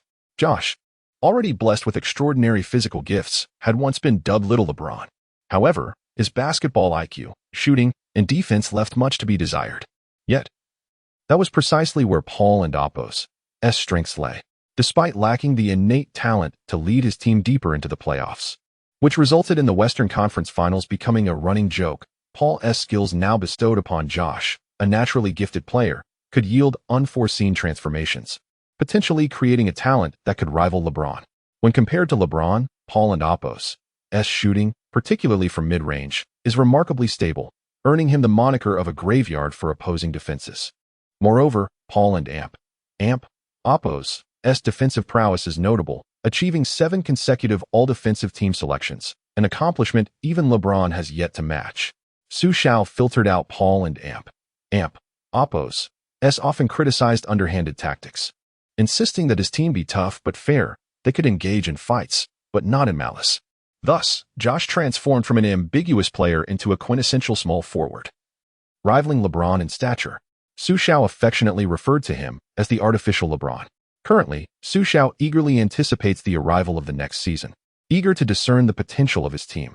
Although they may not yet reach championship caliber, it is evident that next season and Oppo's Timberwolves will embody a blend of talent and skill. They merely require time to solidify, adapt, and accumulate experience for a promising future.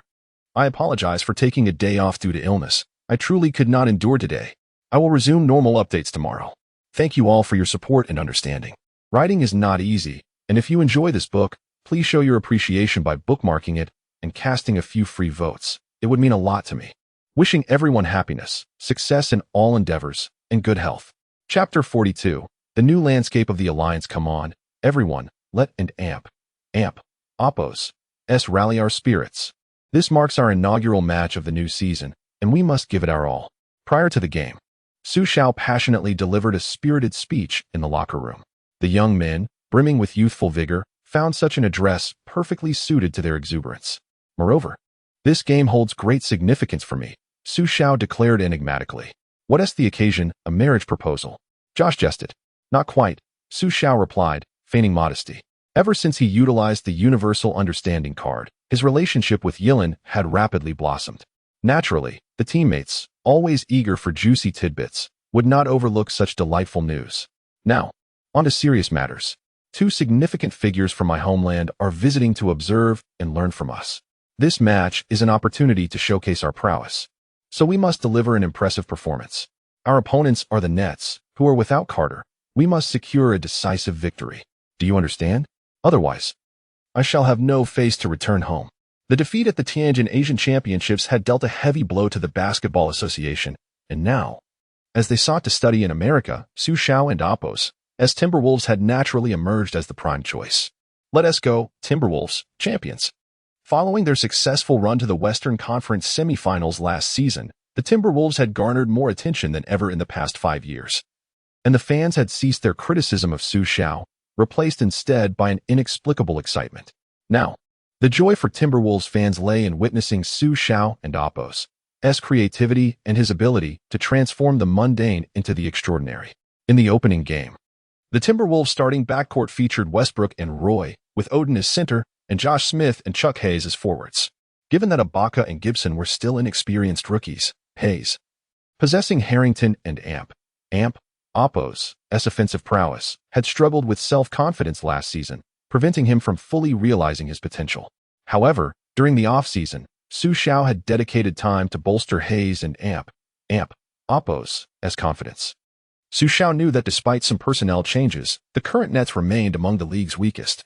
Their starters included Devin Harris, DeRozan, former Timberwolf Darius Miles, Xu Xiao and Appos' old acquaintance E. Jianlian, and center Brook Lopez.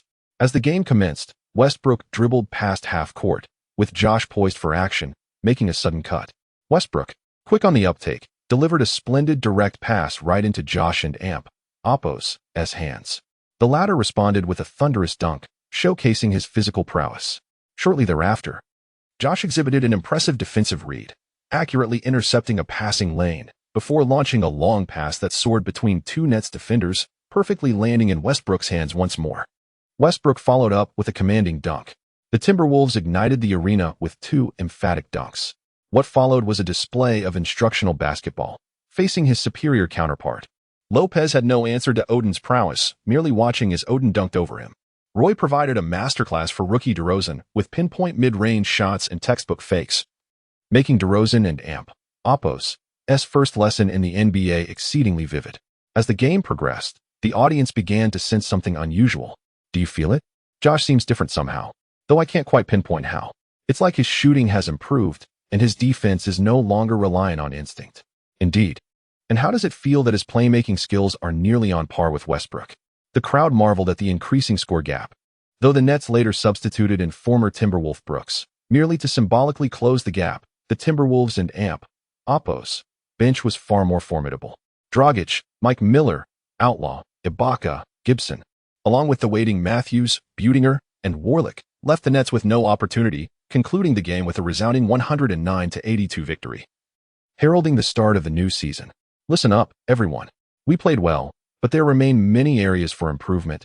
Xu Xiao addressed the team on the flight home, outlining the season and Appos' objectives. Josh, I believe in your potential.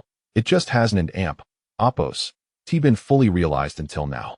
This season, I expect you to step into the role of a LeBron. Absolutely, coach.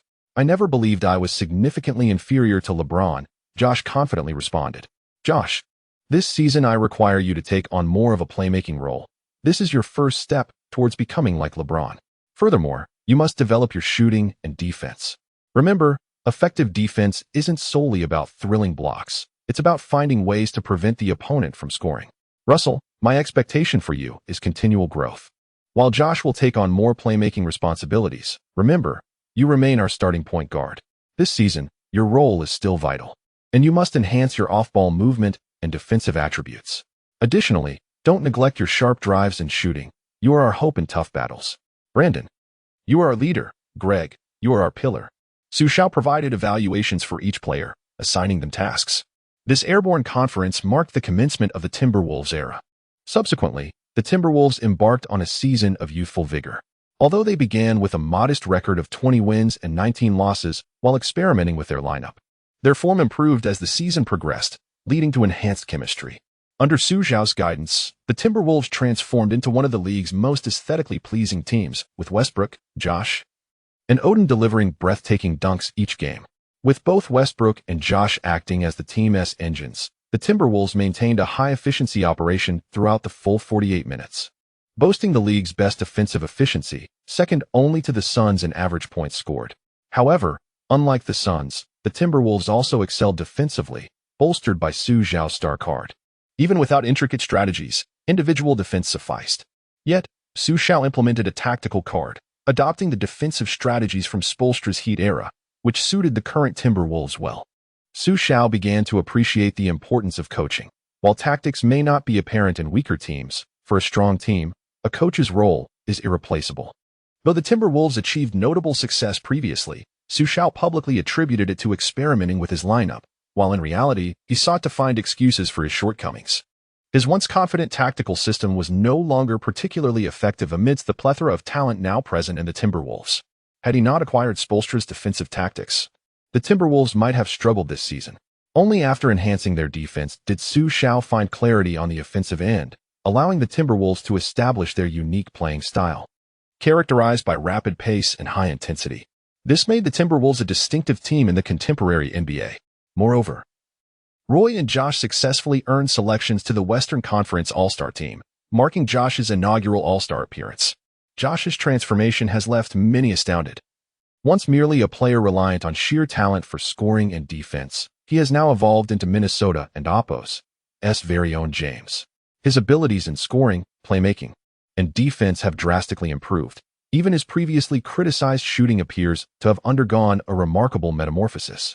When asked about the catalyst for these changes, he often attributes his success to Xu Xiao, whom he regards as his savior, having fundamentally altered the trajectory of Josh and Oppo's career. Xu Xiao, a Chinese national, has gradually shed the initial negative perceptions surrounding him, and the public has begun to embrace and admire this charismatic, wealthy, and talented scion. In China, Xu Xiao and his Timberwolves have become a frequent topic in NBA news, second only to the Rockets and Lakers, with some voices advocating for Xu Xiao to return and assume the role of head coach for the Chinese national team. Following the disappointment of the recent Tianjin Asian Championships, Chinese fans have come to realize that there may be no one more suitable for the position than Xu Xiao, who has led an NBA team from the depths of despair to great heights. However, Yao Ming, Xu Xiao and Oppo's fellow townsman, has faced a much more unfortunate fate.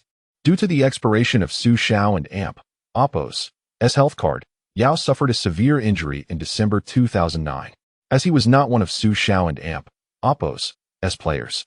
The health card could only be utilized once, leaving Xu Xiao powerless to assist his friend as Yao fell. The more tragic outcome is that Yao would miss the entire season, and his contract would officially expire in 2010. This injury could very well cost him a lucrative maximum salary. Xu Xiao silently prayed for Yao, hoping that he would join his team next year to pursue a championship together. Simultaneously, the Rockets experienced a significant upheaval. Following Yao and Oppo's injury, irreconcilable differences arose between Tracy McGrady and the management, prompting the Rockets to execute a major trade and embark on a complete rebuild. In the end, the Rockets, Kings, and Knicks engaged in a three-team trade, where the Rockets sent McGrady, Alston, and Dorsey to the Knicks in exchange for Kevin Martin from the Kings and Jordan Hill from the Knicks. Subsequently, the Rockets found themselves mired in a losing streak, while the Knicks, bolstered by McGrady, entered a winning streak. Unlike in his previous life, this time McGrady had not undergone a closure, and although he experienced some decline, his athleticism remained intact as he averaged close to 20 points, 5 rebounds, and 5 assists per game. Accompanying McGrady back to the Knicks was Alston, a beloved figure in New York, having grown up in Queens and emerged as a streetball legend at Rucker Park. Alston found himself thriving in this environment, feeling the adoration of New York fans with each game, and rather than declining as he had before, he became increasingly emboldened. Under their leadership, the Knicks surged into the Eastern Conference and Oppo's top 8, reclaiming a playoff spot. The Wizards also underwent a rebuilding phase, although they avoided the infamous gun incident involving Arenas. It was evident that the management was dissatisfied with the team and Oppo's current state. After 4 consecutive first-round exits, all at the hands of the same foe, LeBron James, they sought to break free from mediocrity. Aside from the challenging contract of arenas, they decided to part ways with their other 2 stars, Butler and Jamison, effectively giving them away to the Mavericks and Cavaliers. Ultimately, amidst this shifting landscape, the Timberwolves secured the 3rd position in the Western Conference, unable to surpass the Mavericks and Lakers due to a disparity in strength. Additionally, the Timberwolves set a remarkable record in their matchup against the Suns, engaging in a grueling double overtime battle that culminated in a 159-155 victory. The game featured an astonishing 36 dunks, with the Timberwolves contributing 19 and the Suns 17, marking a historic first. The quartet of Westbrook, Josh, Ibaka, and Odin delivered 16 dunks, with Westbrook executing a spectacular coast-to-coast slam in the second overtime. The Suns, bolstered by off-season acquisitions Richard Jefferson and the reigning dunk champion Richardson, along with Stoudemire, also showcased their prowess with 11 dunks. The thrilling nature of this contest has been hailed as one of the most memorable games of the 21st century, epitomizing the exhilarating blend of offensive prowess and youthful exuberance. Chapter 43. The Wolves and Oppos collapse? I have the pleasure of announcing some delightful news. Upon hearing about Xu Xiao and Oppos' announcement, everyone promptly gathered around. We extend our congratulations to our team Brandon Roy and Josh Smith for being selected to this year and Oppos' NBA All-Star second team. Additionally, Josh, you have also been named to the second team of the All-Defensive Squad, which must be a double blessing for you. Come on, let Oppos' all cheer for them.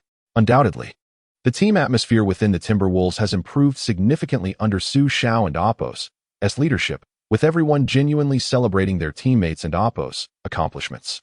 As a result of Josh and Oppos' inclusion in the second team, a clause in his contract has been activated, which means tonight, the treat is on you.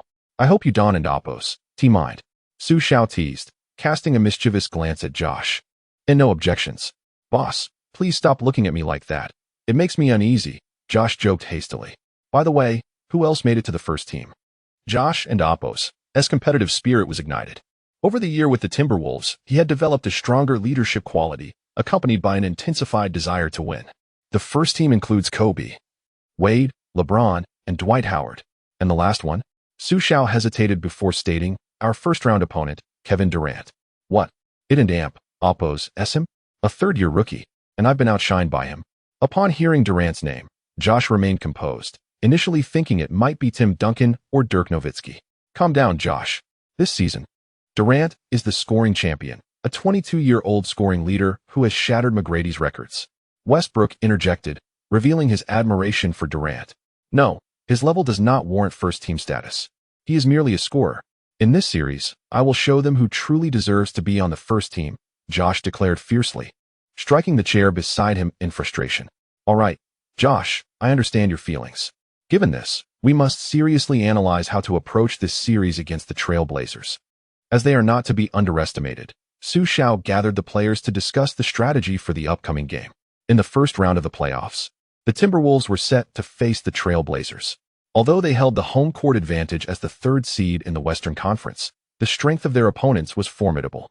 The Trail Blazers boasted the newly crowned scoring champion Durant, alongside Aldridge, forming one of the strongest duos of former number 1 picks in recent years. Additionally, veteran guard Andre Miller anchored their team, while Xu Xiao had nurtured Kwame Brown in the post, complemented by talented reserves such as Rudy Fernandez and Wilcox, making for a challenging matchup. The Timberwolves fielded their most familiar starting lineup, Westbrook, Roy, Josh, with Odin and Hayes in the frontcourt. Hayes, having developed his offensive capabilities, overwhelmed the rookie Gibson and Ibaka, securing his position as the starting power forward. Xu Xiao's decision to start Hayes aimed to leverage his defensive skills to contain Aldridge, as even a peak-performing Ibaka would struggle against Aldridge, let alone a rookie. The Trail Blazers also deployed their standard lineup, Andre Miller, Randy Foye, Durant, Aldridge, and Kwame Brown. Boss, you have finally fulfilled your promise, one of the players remarked. Upon encountering Xu Xiao, Kwame Brown greeted him warmly and embraced him. You too have proven your worth in the league, and now undeniably stand as the starting center for a playoff team. Frankly, I have a slight concern that you might cause us some trouble, Brown remarked, with Xu Xiao patting him on the back appreciatively. Haha, boss, while I am grateful, I assure you I shall not hold back during the game.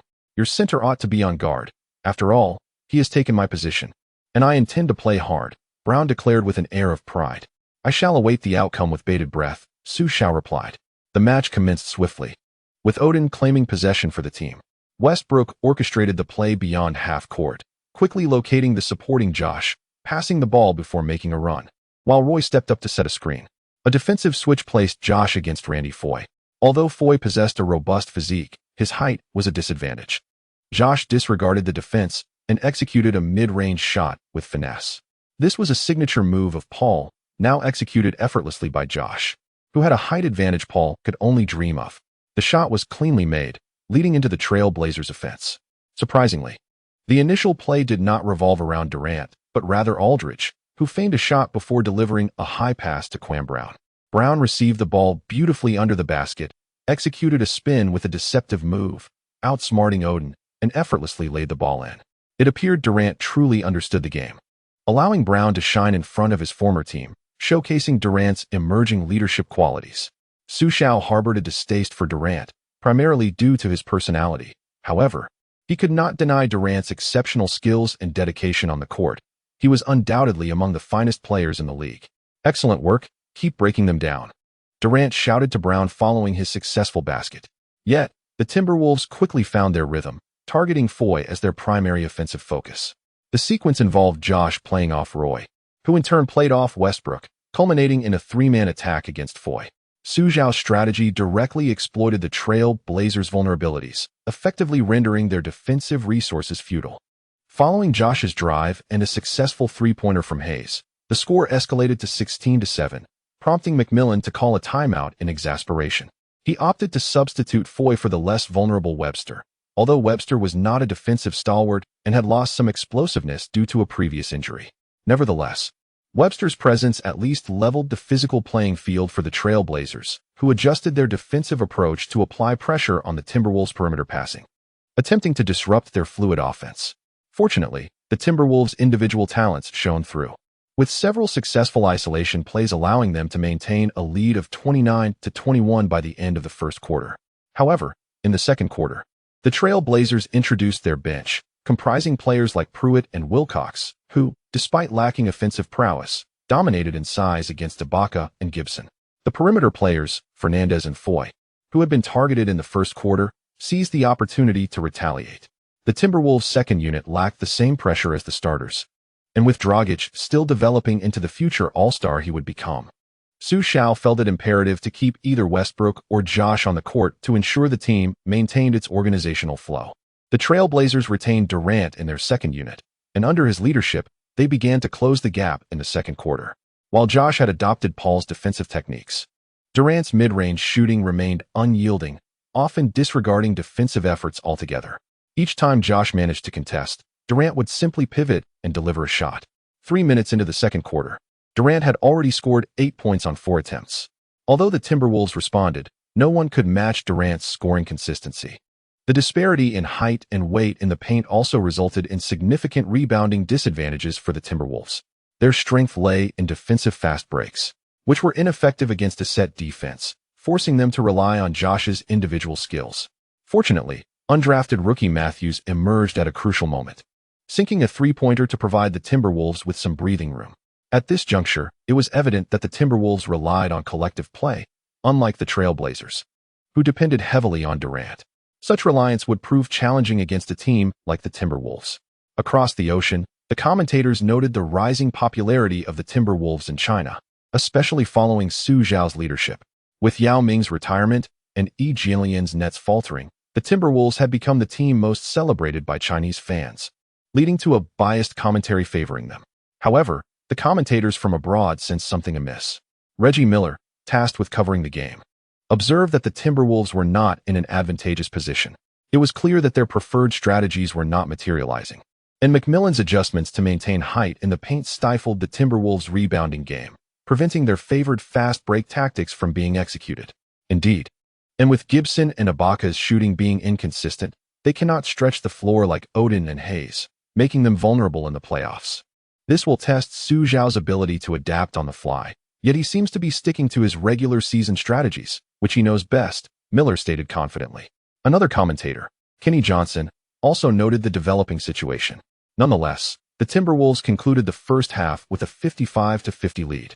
Gentlemen, we must intensify our defensive efforts in the second half, particularly against Durant. When he receives the ball at the waist, we must immediately double-team him, as his ability to counter such pressure is limited. We cannot allow him to score so effortlessly in the first half, Xu Xiao instructed, drawing from past experiences that indicated Durant's scoring efficiency diminishes under duress, which was why he thrived during his time with the Warriors. Xu Xiao believed the current margin, while not secure, still afforded him confidence in his team. However, as the second half commenced, the tide shifted dramatically. Durant unexpectedly ceased to receive the ball at the waist, with Aldridge taking that position instead. Hayes had defended Aldridge well in the first half, successfully disrupting him on several occasions. Yet this time Aldridge received the ball cleanly, executed a screen with Old Miller, and passed to the cutting Miller, who immediately swung it to Foy in the corner. As Durant rotated to a 45-degree angle, he launched a three-pointer that swished through the net, narrowing the deficit to 2 points. The Timberwolves attempted to exploit Foy again, but his defense was unexpectedly tenacious. Josh aimed to overpower him, but Foy's physique was formidable for a guard, often likened to a miniature Dwayne Wade. As Josh contemplated a forced shot, Durant swiftly rotated over for help defense, prompting Josh to deliver a crafty pass reminiscent of Paul to Westbrook, who opted not to shoot immediately, but to drive instead. However, Kwame Brown had already provided defensive support. Westbrook passed the ball to Oden, but it was thwarted by Aldridge, resulting in a turnover. Upon resuming play from the baseline, the ball was delivered to Roy, who skillfully concluded the offensive sequence with his signature floater. Conversely, the Trail Blazers executed a similar strategy. This time, Fry opted to take the shot himself instead of passing, successfully sinking a three-pointer from the baseline. No worries. Let's stay composed and seize the opportunities, Xu Xiao encouraged from the sidelines, clapping his hands. Westbrook appeared somewhat flustered, yet Billups's basketball IQ quickly brought him back to a state of calm. Following a pick and roll, he surged towards the basket, but did not penetrate deeply. Instead, he distributed the ball to Roy from mid-range. Opposing him were Aldridge and Kwame Brown guarding the paint, along with the lengthy Durant providing help defense. Venturing into their territory would likely result in a turnover. Thus, Westbrook opted for an early pass, with Roy delivering the ball to Josh. The latter executed a pump fake before smoothly converting a Paul-style floater. Faced with the towering Trail Blazers, the floater was indeed the most reliable option. Nevertheless, those 2 points were merely a minor salve, as the Trail Blazers' offense was flourishing, with Durant again scoring effortlessly from mid-range despite defensive pressure. In contrast, their own offensive efforts were faltering, leaving Hayes stranded in the corner. Although he possessed Harrington-esque scoring and shooting capabilities, his height could not be overlooked. Josh had already noted Hayes' predicament. However, even when the ball reached him, Aldridge, with his extraordinary wingspan, was able to leap and disrupt Hayes' shot in the nick of time. This marked the second instance. Observing the unfolding situation, Xu Xiao felt a cold sweat trickle down his brow. Both times, once when Josh passed to Hayes and once when Westbrook did the same from the other side, the Trail Blazers' timely defensive interventions had thwarted them. Moreover, their offense was being completely stifled by the imposing trio of Durant, Aldridge, and Kwame Brown, with no rebounds and insufficient fast break opportunities to capitalize on. Was I destined to succumb to the curse of the Wolves' collapse as well? Xu Xiao felt a wave of discouragement wash over him, as he found himself devoid of any strategies to halt the Trail Blazers' momentum. Chapter 44. Xu Xiao's bottleneck. Oh, how miraculous the NBA truly is. The Timberwolves, whom we had high hopes for prior to the game, suffered a loss in their opening match to the equally youthful Trail Blazers. The disappointment in the voice of the Timberwolves' home commentator was palpable, yet it could not prevent the Trail Blazers from triumphing with a score of 114-102. Durant shone in his playoff debut, scoring 36 points, while Aldridge contributed 32 points and 11 rebounds. Former Timberwolf Kwame Brown also added 12 points, 9 rebounds, and 2 blocks. This left Josh, who had boldly claimed he would prove his worthiness for the All-Star team, with a bruised ego. In this inaugural game, Xu Xiao experienced the intensity of the playoffs, feeling a singular, suffocating frustration. He was unable to showcase his strengths, as the tempo was firmly controlled by the opposing team. The formidable duo of Durant and Aldridge, with their unanswerable mid-range prowess, rendered the Timberwolves' young, dynamic players powerless. It dawned on Xu Xiao that this opponent was formidable indeed. The towering presence of Durant, Aldridge, and Kwame Brown created a defensive fortress that was not easily breached. Aldridge and Brown's Twin Tower strategy proved unexpectedly effective, while Durant's defensive prowess covered Aldridge's mobility deficiencies. The backcourt, led by veteran Miller and the capable Foy, posed additional challenges with their mid-range shooting skills. Even the bench players, Rudy Fernandez and Webster, could sustain the offensive momentum. This opponent was indeed a tough nut to crack. Xu Xiao rubbed his temples, repeatedly watching the game footage, struggling to devise a strategy to overturn the Trailblazers and Oppo's advantage. Before he could formulate a plan, the next match in Minnesota loomed on the horizon. He could only hope to utilize pick-and-rolls to exploit the Twin Towers' lack of agility while leveraging the strengths of his bench players. He could only arrange his strategy temporarily, hoping the opponent would not replicate their previous explosive shooting performance. "I won't allow Durant to run rampant again," Josh boasted before the game, fueled by his frustrations. Yet, predictably, he was met with another dose of reality. Once again, Durant showcased his prowess, amassing 29 points, 9 rebounds, and 7 assists, an almost triple-double that was exasperatingly precise.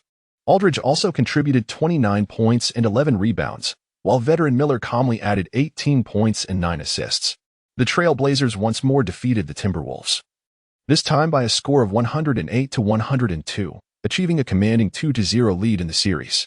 As the halftime buzzer sounded, the disappointment among Minnesota's fans was unmistakable.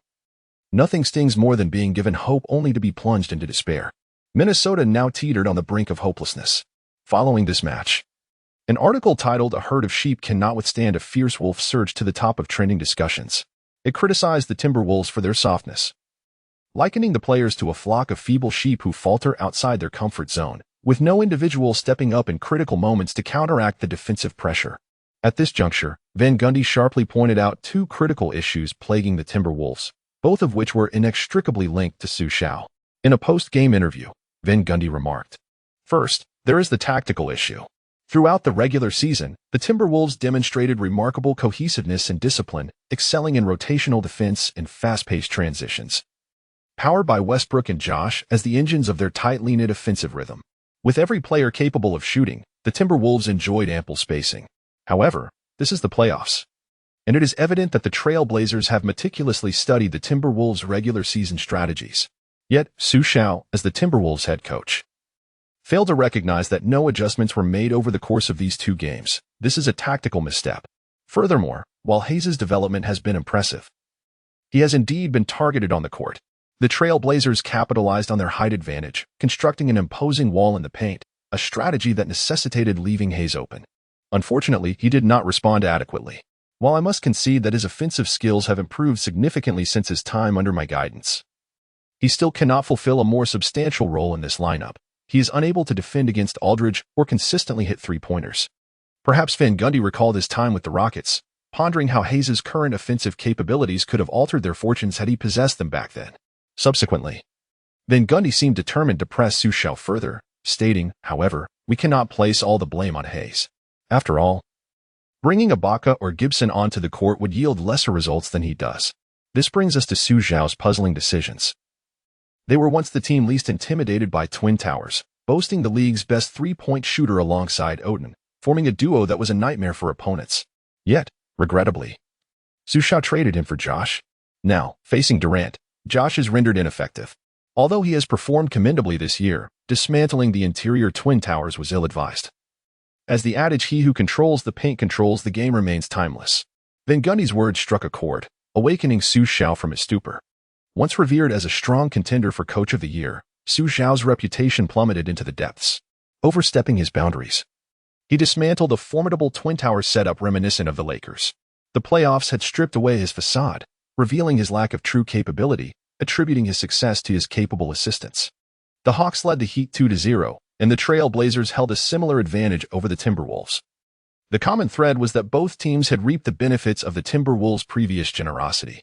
Netizens expressed their frustrations, venting their anger at the first sign of adversity, conveniently forgetting the accolades and cheers for Josh during his victorious moments, as well as Xu Xiao's triumph over the universally acclaimed best coach, Popovich, in last year's playoffs. Nevertheless, Van Gundy's remarks resonated with Xu Xiao. Indeed, If Hayes was struggling, perhaps it was time to remove him from the lineup. Xu Xiao pondered. Especially with the next game being a do-or-die situation, altering the lineup at this juncture could either demonstrate adaptability and victory or plunge him into irredeemable defeat. Xu Xiao needed to make swift decisions, but the mounting pressure only intensified his uncertainty. Ultimately, he was human, fearful of making mistakes. He could accept a loss to the Lakers, but being ousted in the first round by the Trailblazers was unacceptable, instilling a fear of failure within him. Now, Xu Xiao found himself alone in his office, repeatedly reviewing game footage, his thoughts drifting far from the match itself. He was entirely oblivious to Yilin, who had approached him. "Don't burden yourself with such pressure," Yilin entered, observing Xu Xiao's hollow gaze. She took his hand and said, "If you continually fear failure, all success will be devoid of meaning. If failure is not complete, then success brings no sense of achievement. A timid pursuit of psychological comfort pales in comparison to a bold quest for victory." Yilin, recognizing Xu Xiao's turmoil, sought to console him with her understanding. And her words resonated deeply, alleviating the weight on his heart. "Thank you." Xu Xiao took a moment to collect himself, refocusing his energy on preparing for the next match.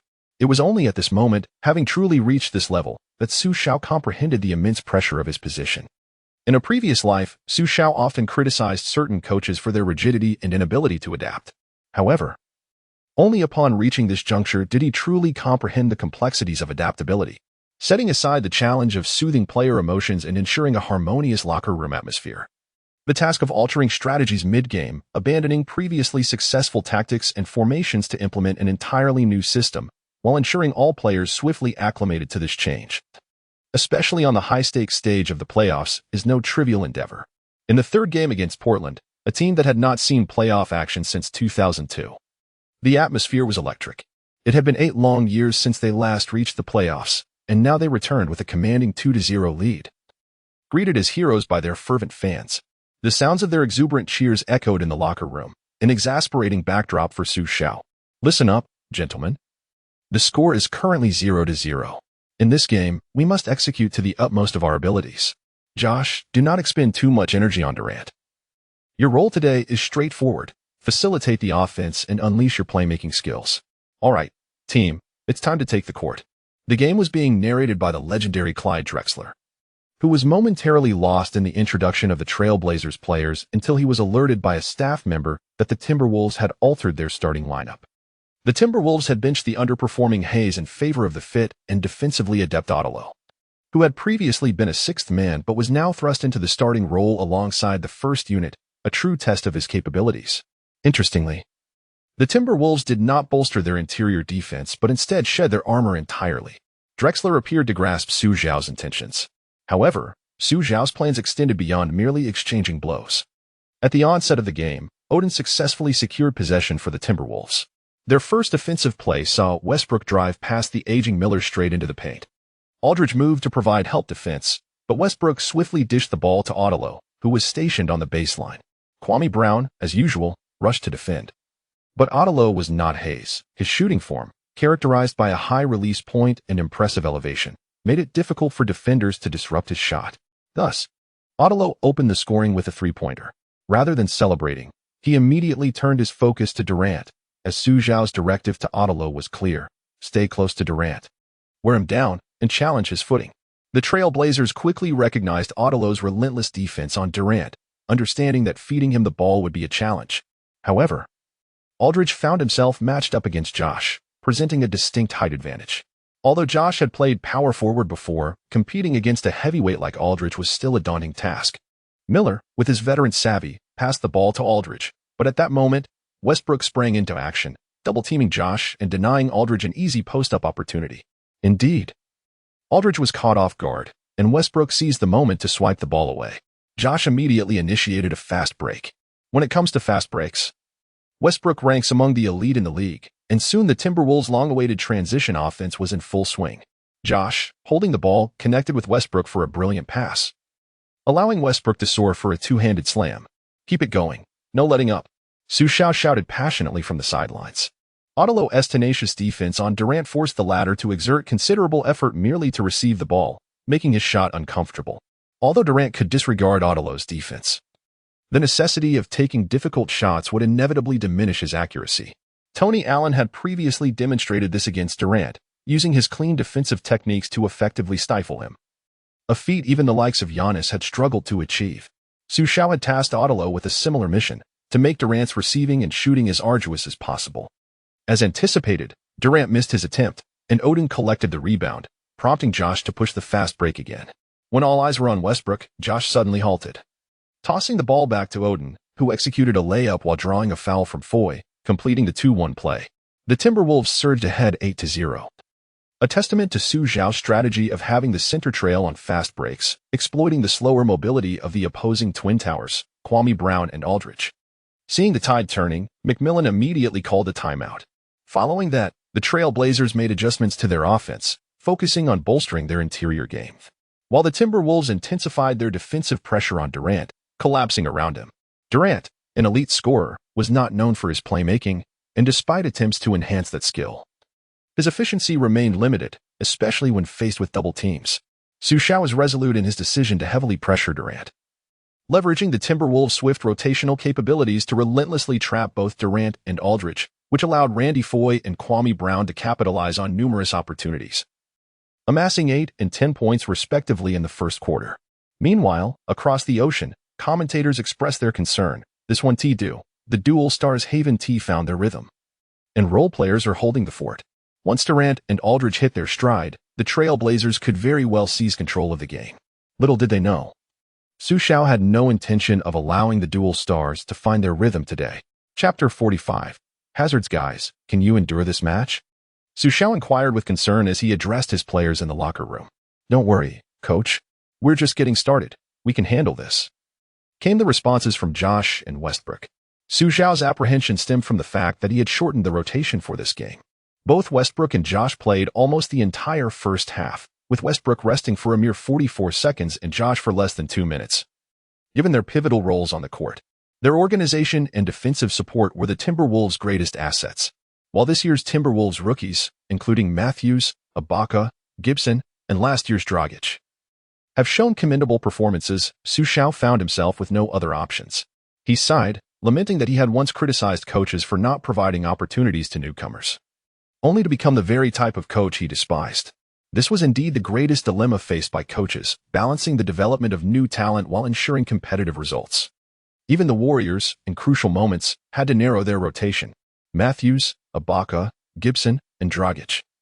Please understand that it is not your lack of excellence that limits your playing time, but rather my own inadequacy as a coach, regardless of whether you comprehend my decisions. I must inform you that I will be reducing your minutes, as I previously mentioned.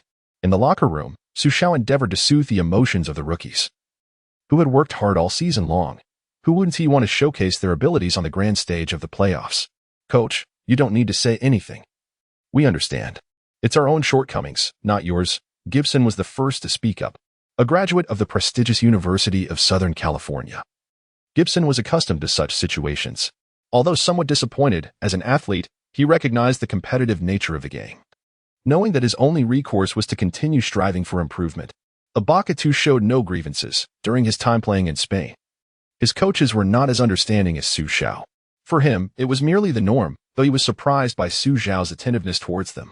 In contrast, Matthews and Dragic could not conceal their disappointment. Dragic, who had enjoyed considerable playing time last year, had demonstrated his scoring ability during this season, yet now found himself facing a reduction in minutes, leaving him with a sense of discontent. Matthews, despite being the lowest in rank among them, harbored ambitions of starting. Even if he did not secure a starting position, he believed he could outperform Mike Miller. Xu Xiao was certainly aware of their sentiments. As the second half commenced, he continued to rely heavily on his starters. The efficiency of the starting five was remarkably high, although Durant and Aldridge found their rhythm in the second half. Josh, unlike Hayes, had experience playing the power forward position with the Hawks. He frequently exploited Paul's ability to create mismatches against Aldridge, making it difficult for Aldridge to defend effectively. Meanwhile, Durant was worn down by Outlaw, as the Blazers sought to close the gap during the rotation. Unexpectedly, Westbrook appeared invigorated, attacking the opposing bench with fervor.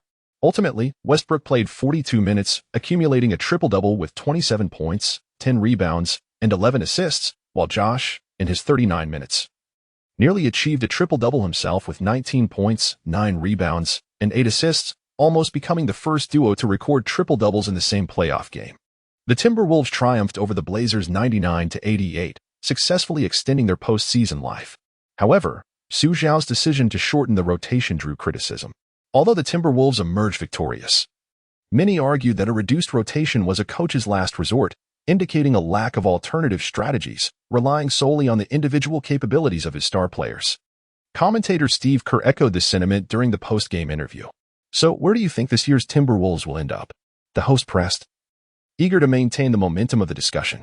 To be honest, this year's Timberwolves have a commendable roster, but the players are too young. More critically, their coach is also inexperienced. Last year's Xu Xiao proved to be somewhat of a fleeting phenomenon. He has now been thoroughly analyzed and lacks effective methods to navigate the current challenges. Therefore, I believe this year's Timberwolves may not surpass the first round, Kerr's remarks, seemingly objective, resonated with the sentiments of the majority. Xu Xiao, however, was unfazed. He had faced skepticism too many times to be affected. Following Kerr's comments, the Timberwolves team was invigorated. The fourth game took place at the Rose Garden, the Blazers' home ground. Former Rose Garden maestro Roy dominated once more, scoring an impressive 38 points as the Timberwolves defeated the Blazers 110-101. Spirited by their recent victories, the Timberwolves grew more formidable. By the fifth game, back on their home court, they decisively overwhelmed the Blazers with a score of 123-94, the outcome becoming apparent by the third quarter. In this match, Dragic, who had previously seen reduced playing time, erupted, scoring 21 points in one quarter and finishing with 26 points and 6 assists, seemingly demonstrating to Xu Xiao that he possessed the capability to shine on the playoff stage. In the sixth game, returning to Portland, Xu Xiao, inspired by the previous match, slightly expanded the rotation. This is the advantage of a young coach. As long as you perform well, Xu Xiao is willing to grant you opportunities. However, the Blazers were no longer inclined to offer chances so readily, given the dire circumstances they faced. Durant shot 14 of 21 from the field, sinking 10 of 12 free throws for a total of 41 points, along with 9 rebounds and 6 assists. Aldridge scored 26 points and grabbed 11 rebounds, making a pivotal offensive rebound and assisting Durant for a game-tying three-pointer with just 9 seconds remaining. In overtime, however, Durant exhibited signs of fatigue, while the Timberwolves, oh my, this is extraordinary. Westbrook snatched a defensive rebound and surged down the court for a layup. Once again, it was Westbrook executing a spectacular fast break dunk. Having played for 50 minutes, he still had the stamina for such an explosive move. His athleticism was astounding.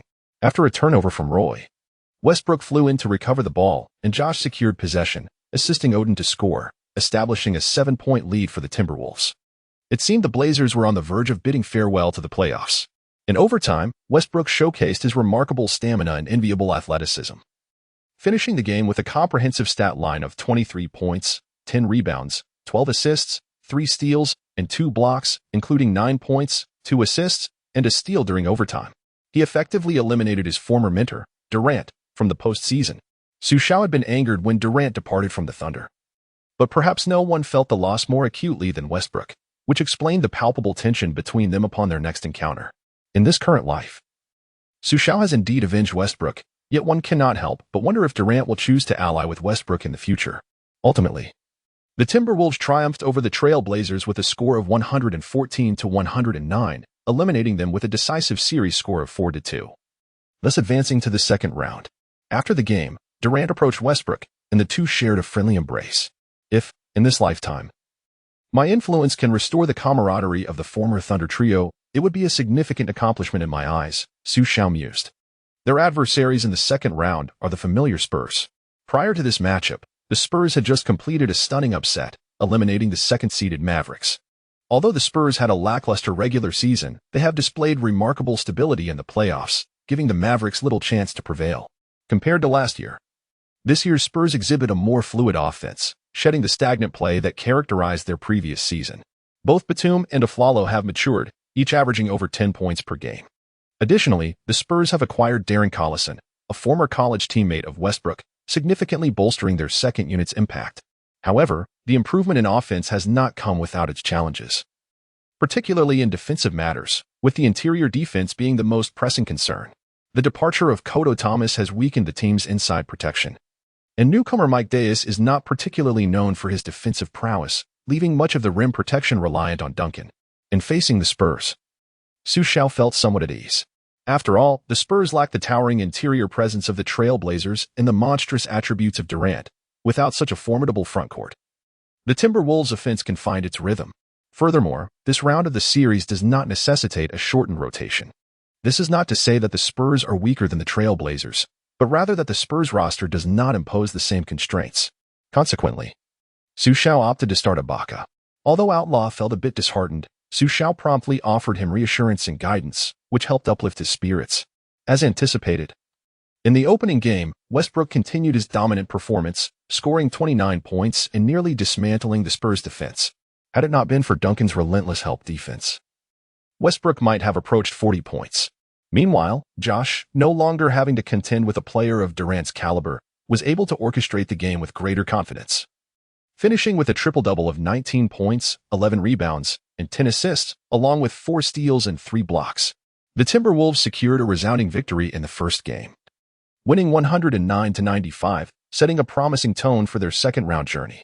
In the second game, the Timberwolves continued their winning streak, heading to San Antonio with a commanding 2-0 series lead as they progressed further into the playoffs. Chapter 46, a rare Spurs-style game in the third match.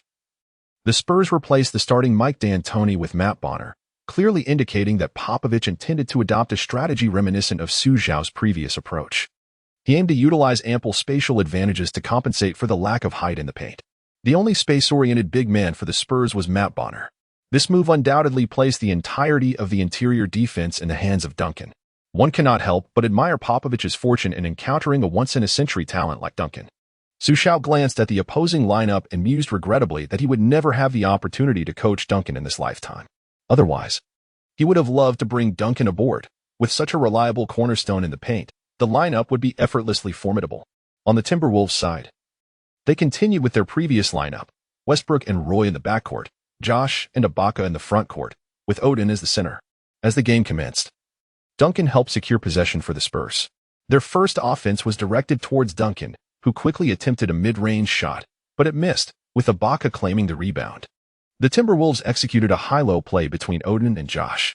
Once Josh received the ball, he directed Odin to cut, and Odin drove in with ferocity.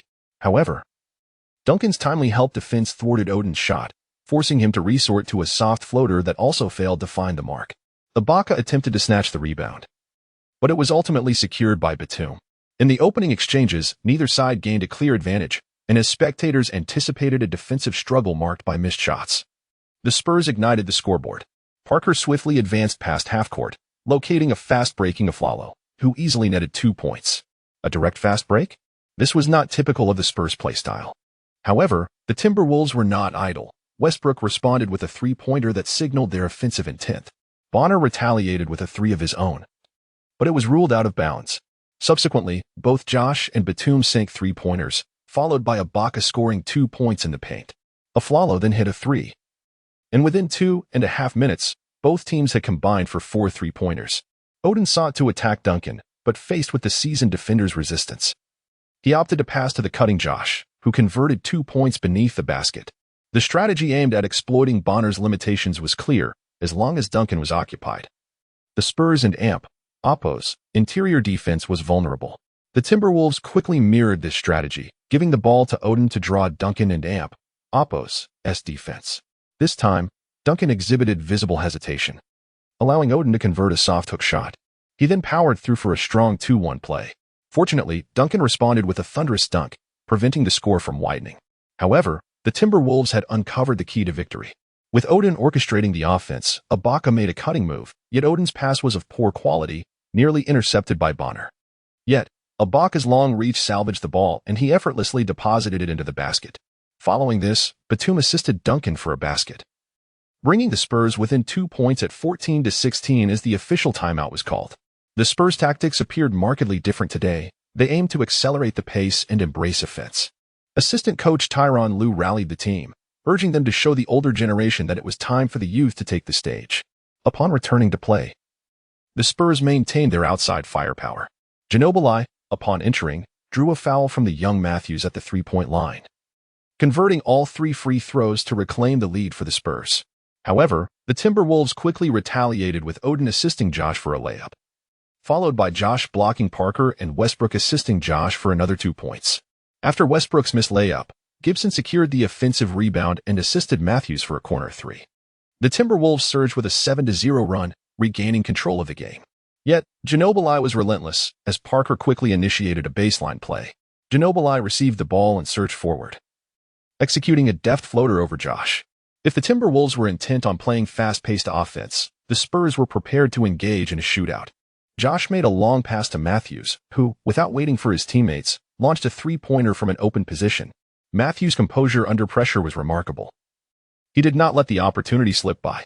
The three-pointer was solidly converted, extending the Spurs' lead to 7 points. On the sidelines, Xu Xiao recognized Popovich's audacious gambit. The losses in the previous matches had imparted a vital lesson. Merely relying on a slower tempo and defensive prowess would not suffice.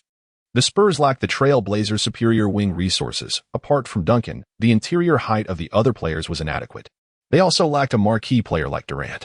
Solely focusing on defense would lead to being overwhelmed by Westbrook and Josh, and the aging players struggled to replicate the rapid rotations of the Blazers. Most critically, the Spurs were ill-equipped to counter the Timberwolves and Oppo's pick-and-roll tactics, as each player possessed shooting capabilities and the ability to cut effectively. If Xu Xiao remembered correctly, the Spurs had previously been eliminated by the Suns' pick-and-roll strategy, suffering a 4-0 sweep without any suspense. Thus, Popovich altered his strategy, aiming to employ offense to counter the Timberwolves. Reminiscent of the 2005 playoffs against the Suns. Regrettably, the Duncan of today was not the same as 5 years ago.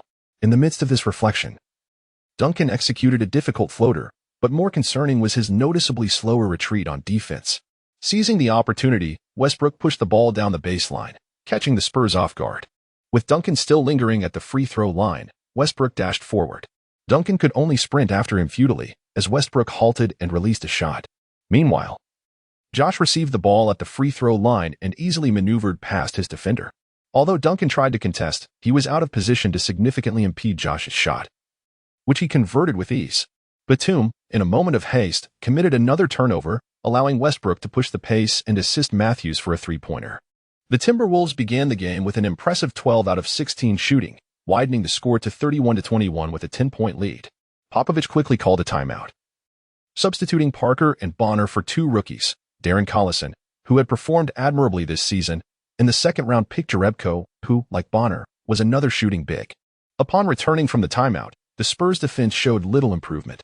Outlaw hit a three-pointer, marking the Timberwolves' remarkable start of 6 three-pointers without a miss, an astonishing feat for a Popovich-led team. Despite defensive shortcomings, this offensive lineup was arguably the strongest the Spurs had ever fielded. In the final 2 minutes of the first quarter, the Spurs began to rally. Duncan drew a foul from Gibson, converting both free throws.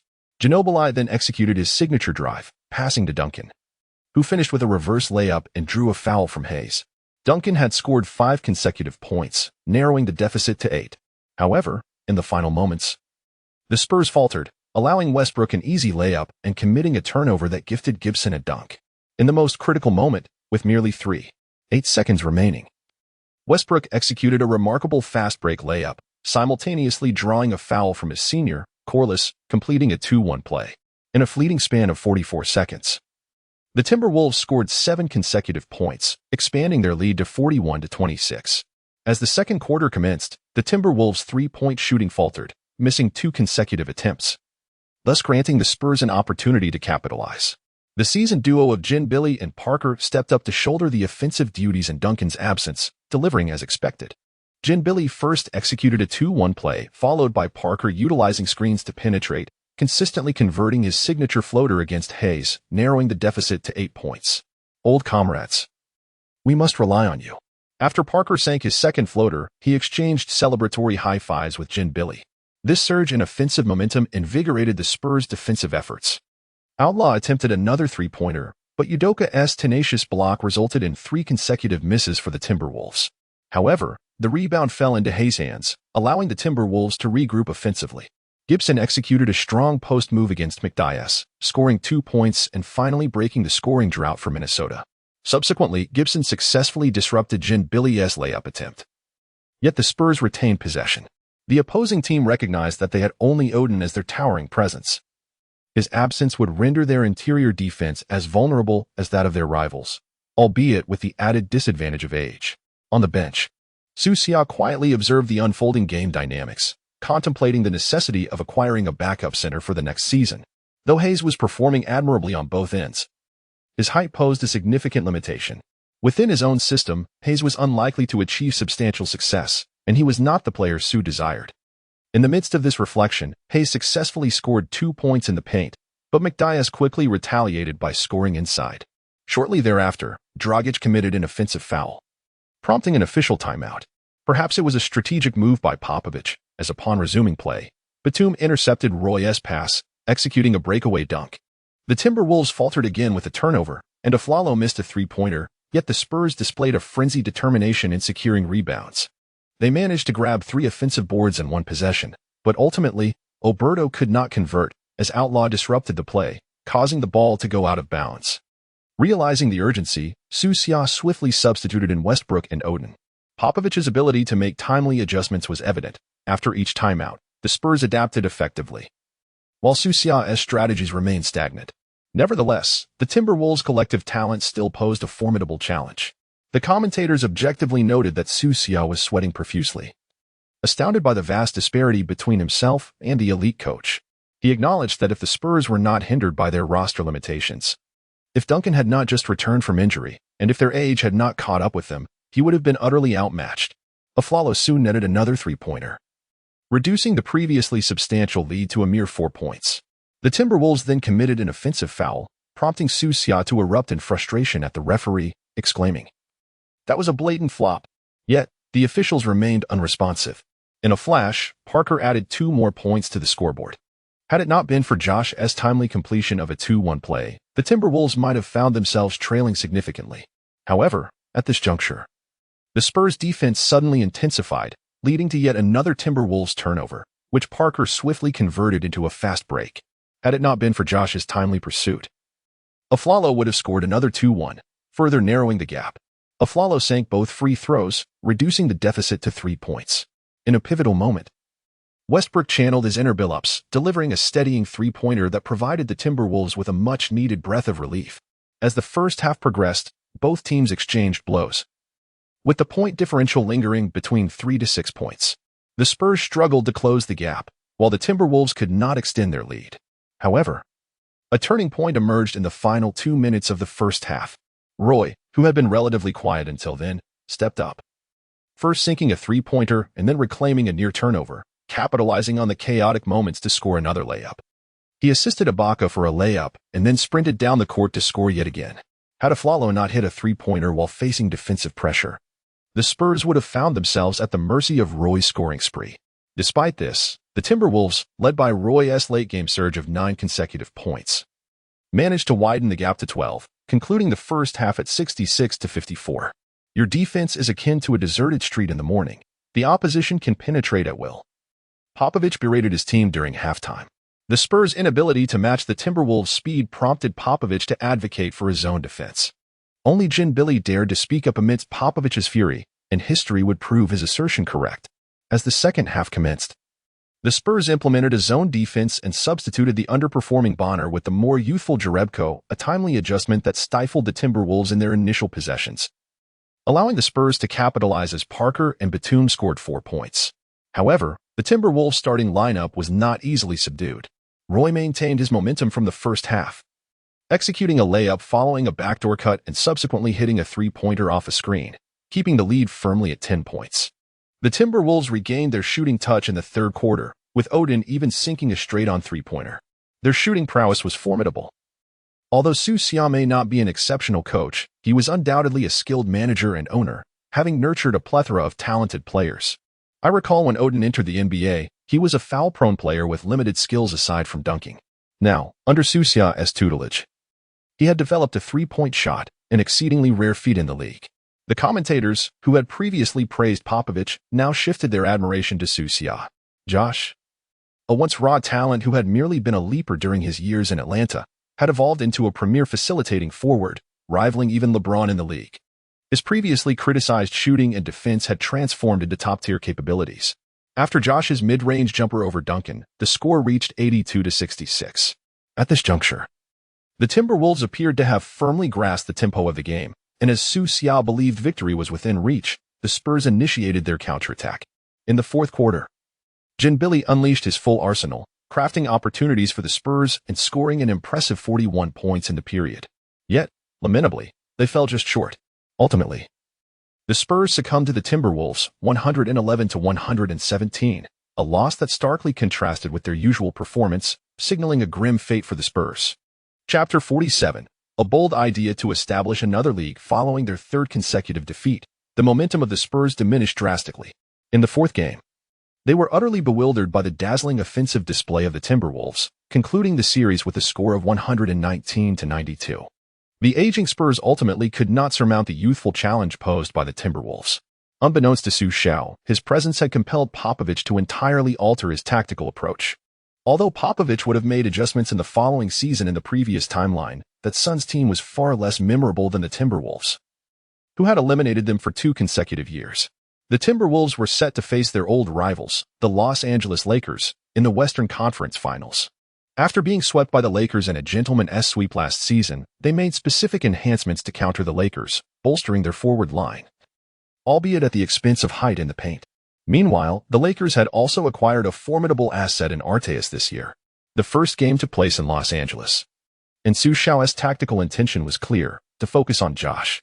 While Westbrook still possessed an absolute speed advantage against Fisher, he was not the explosive Westbrook who had previously overwhelmed the Lakers' backcourt. Therefore, the strategy centered around Roy and Josh. For this match, Xu Xiao opted to start Gibson over Ibaka.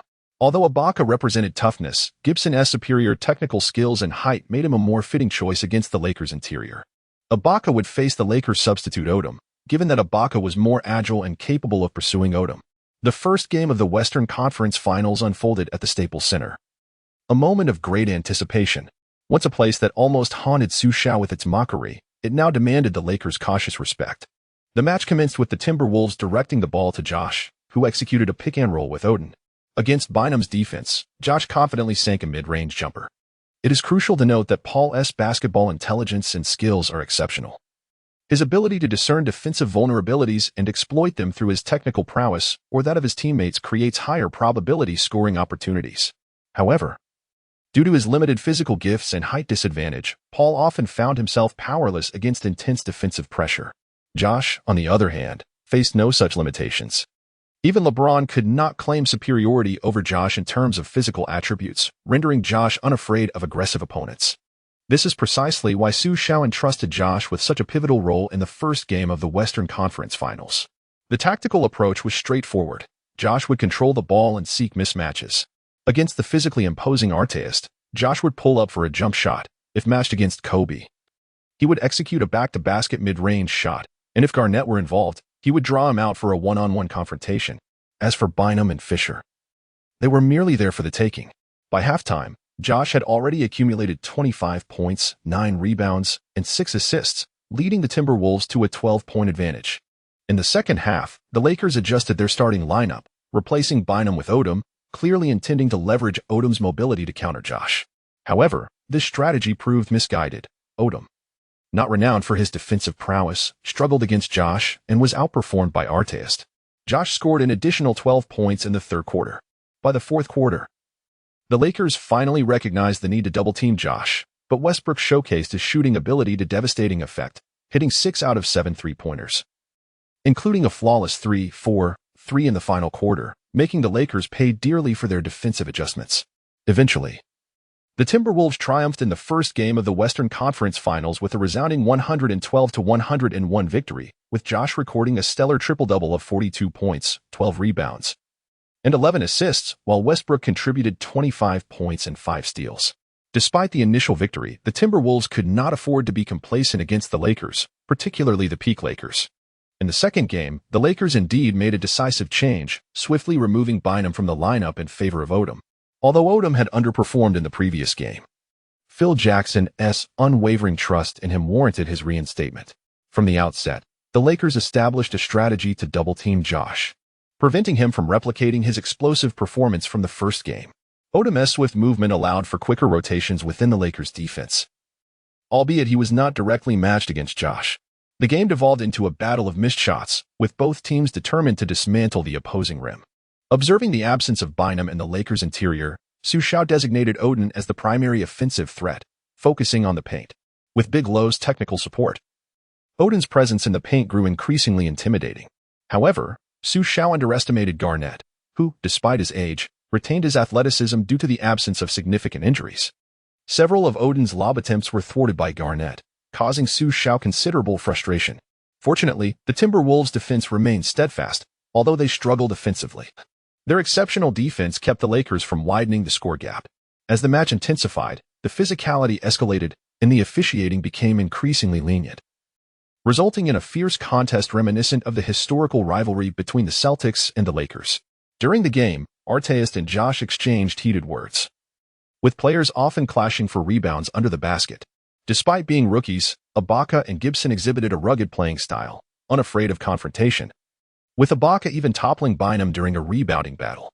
The contest persisted until the final moments when the impact of superstars became evident. Roy's missed layup provided the Lakers with a swift transition opportunity. Kobe drove hard to the basket, completing a 2-1 play that nearly sealed the game for the Lakers, who secured an 88-83 victory on their home court, leveling the series at 1-1. As the series shifted back to Minnesota, commentator Steve Kerr expressed his views. The Timberwolves are a formidable team, but they are not yet ready to achieve success this season. What leads you to that conclusion? The host inquired. The only shortcoming of this team is its coaching. I must admit that Xu Xiao has exceeded my expectations. Yet merely reaching this level is insufficient to become a championship team. In what areas do you believe the Timberwolves need to improve? Primarily on the offensive end. While the Timberwolves' regular season offense flowed seamlessly, their strategies are overly simplistic. Their high-level offense relies on their players' basketball intelligence, enabling instantaneous cooperation. However, when faced with targeted defenses, their system falters, rendering their offense ineffective. Colton continued, stating that regardless of a player's basketball intelligence, it necessitates a tactical framework for support. A coach's strategies must be complemented by players capable of breaking through, as the relationship between coach and player is symbiotic. In this regard, Xu Xiao has yet to demonstrate sufficient prowess. Although his defensive system is commendable, his offensive strategies are rather limited, which proves inadequate for the current Timberwolves, especially given the wealth of exceptionally talented young players at their disposal.